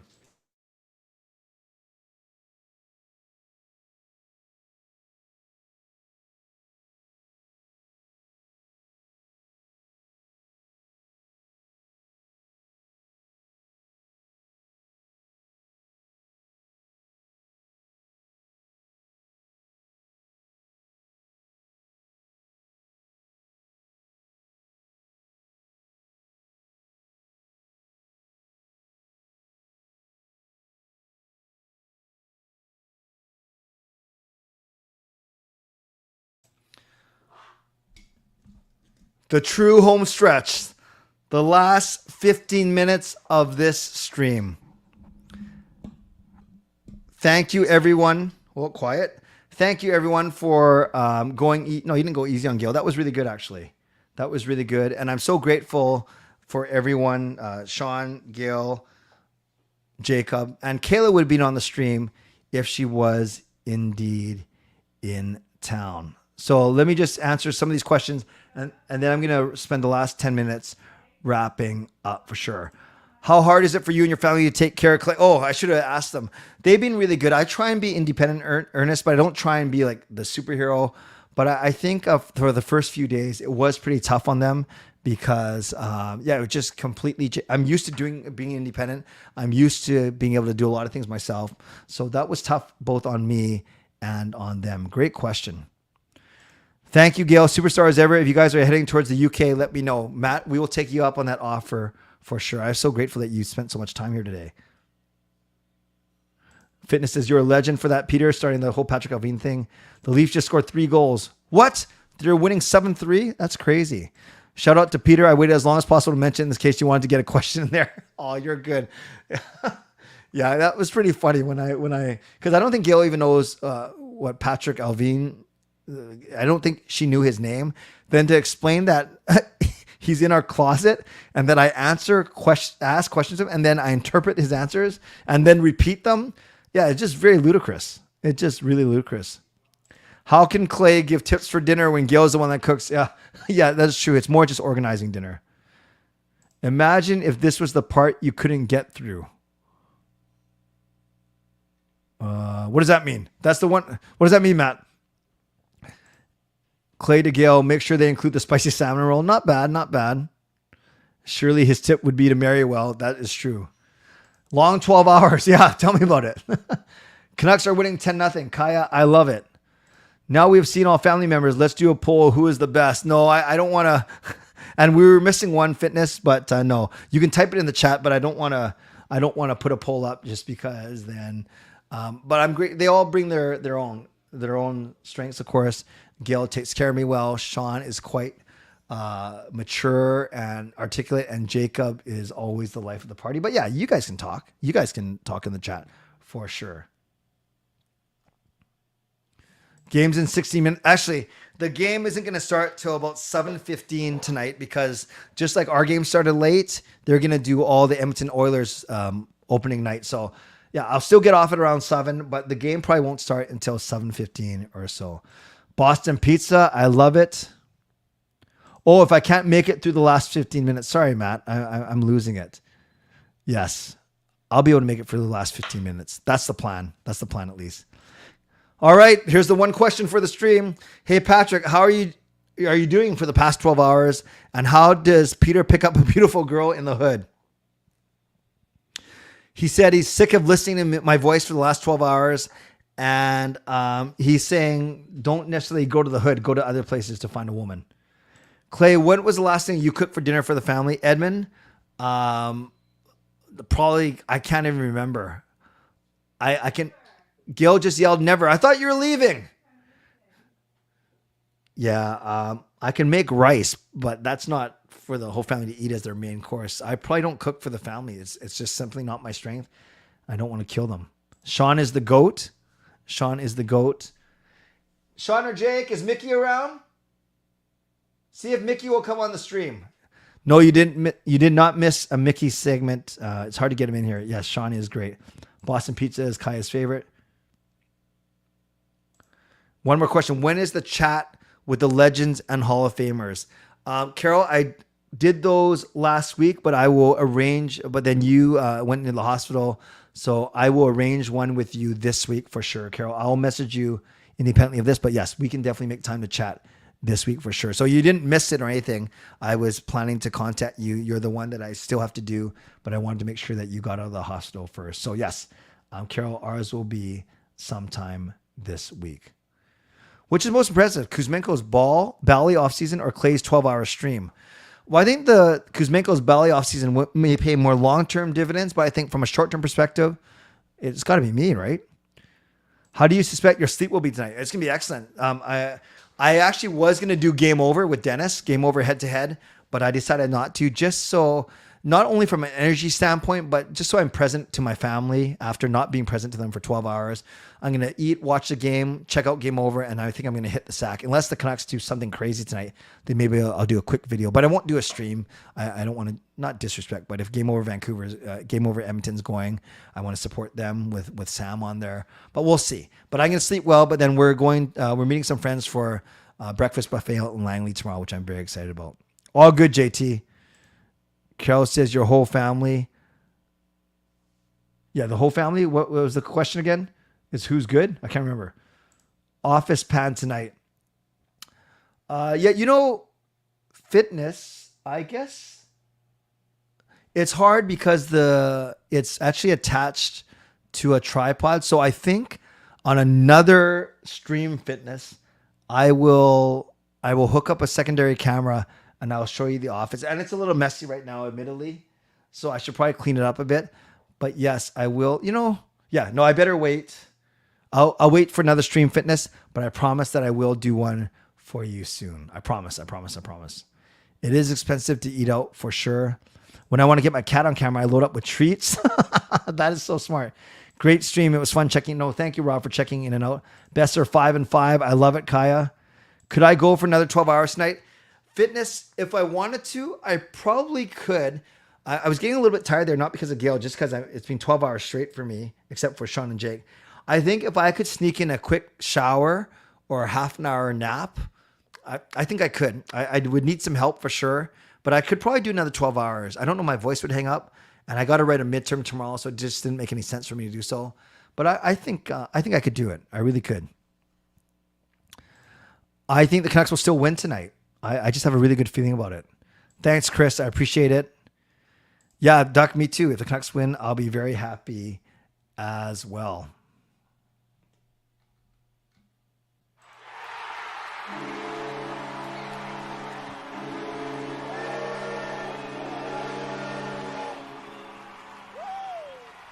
Thank you, Harry, for the late donation. Appreciate that. Great stream tonight, Clay. Well done. Let's get a Canucks win. That's indeed the plan, and thank you for your generosity. And I'm going to acknowledge all the donors in a second. Next challenge, 24-hour stream. Well, Leonard, I think you know that I did it. I did it 2 years ago. I actually initially was planning to do a 24-hour stream. Then I was hemming and hawing. I got some feedback from people saying, well, why don't you do a 12-hour stream now and a 12-hour stream in the new year? I thought that was a great idea. And then I ruptured my Achilles tendon, and I didn't think it was good for my body if I sat here for 24 hours. Even 12 hours has been fine, but I think 24 hours would have been a little bit tougher. Imagine if you post this 12-hour stream as a podcast episode, they could probably start listening to this episode in Vancouver and drive all the way to the Alberta and still have 2 hours to spare. Yeah, I just realized I used up all of our, me and Parker share this StreamYard account. I think I just used up all the recording space. Maybe stream for the game, take some time off and stream for part of the game. Yeah, Coach Rob, great idea. But no, then I got to move all my stuff over there. Here's an idea. I would love your feedback, you guys, as I wrap up. I've often thought of just keeping a stream running for the game, putting a screen up, just saying, I'll be back at intermission, and then doing a first intermission show for 20 minutes, doing a second intermission show for 20 minutes, and then coming back and doing a post-game show. I've often thought of that as an idea. Let me know if you think that's a good idea. How many Pepsis in are you? Believe it or not, I've only had two glasses. That's it. The Canucks want to free up $1 to $2 million in Garland trade. That makes sense. Congrats, says Eli. Thank you, Eli. 2024 should have some 24-hour live streams in 24. That makes sense. Well, now Steve won't be streaming Leafs games every Saturday, but Parker's hosting Game Over. I will make sure to watch at least 25%. Awesome. Let's do that. I'll watch the Canucks game when I wake up tomorrow and get all our stream graphics done for our game tomorrow. Fingers crossed we keep the score close. If we lose, if we win, let's run it up. I love it. Great show. I admittedly couldn't watch the whole 12 hours, so very nice dedication and perseverance to entertain people for 12 hours straight. Thank you, Fitness. I am grateful for the times that you were here. Coach Rob says, yes, do that about that stream idea. I won't do it tonight, but I'll keep it in mind. Chris says, excellent idea. Eli says, maybe once a week. That's true. I just leave my streaming platform on, right? Something to do during intermission. Yeah, that's true. And then I don't want to just upload 20-minute videos, but then I'm not sure if I want to upload a 3-hour video where 2 hours of it is blank. See what I mean? Another hat trick for Matthews. Crazy. If Canucks make it to the playoffs, then you should do a 24-hour live stream in between 2 playoff games. That's true. span the difference. I am not better than Steve Dangle, considering he hired me for SDPN, but thank you, fitness. You deserve an all-paid vacation after the stream. I'm open to don't. No, I'm just kidding. No, I don't need an all-paid vacation. I'm just happy that you guys are here. Okay, friends, I'm going to wrap this up now in the next 5 to 7 minutes. So I want to just show you, I want to just take you a walk through memory lane and just show you what we accomplished together over the past 12 hours. So we started at 7 a.m. and we did a giveaway that Shannon won, and she gave it to Fangirl. Then we had Peter and Auddie from Game Over Calgary. We had Kim, Islesgirl, previewing the Metro. We had Avry, Zach, and Dennis, all three of Game Over Edmonton. Then Hot Take Hockey, John, preview of the Atlantic Division. Clay Schlegel, my namesake from Milwaukee, not Chicago, helped us preview the Central Division. We had Brady on from Game Over Winnipeg. And then Nick, Twisted Wrister, helped preview the Pacific. Then Dan Murphy came on for half an hour. That was our biggest attendance. He came on to give us his impressions of the Canucks right now. Then it was me and Kaja welcoming Parker's Pucks as our next Vancouver co-host of Game Over Vancouver. Then we had Maud and Charlie from Game Over Ottawa, Vlad from Game Over Toronto, a pre-tape Andrew from Game Over Montreal. Sean and Jake ran for about 45 to 50 minutes. They did awesome. We played that game, which, it made it a little bit self-serving, but I hope you guys learned a bit more about me, and Fango was able to flex her muscles. She won that, and she donated her prize to Shannon. So Fangirl and Shannon, I will get in touch with you over the next little bit. My lovely wife, Gail, who was just on with us, and I'm wrapping this up right now to be done in 5 minutes so we can all go watch the game. Wow.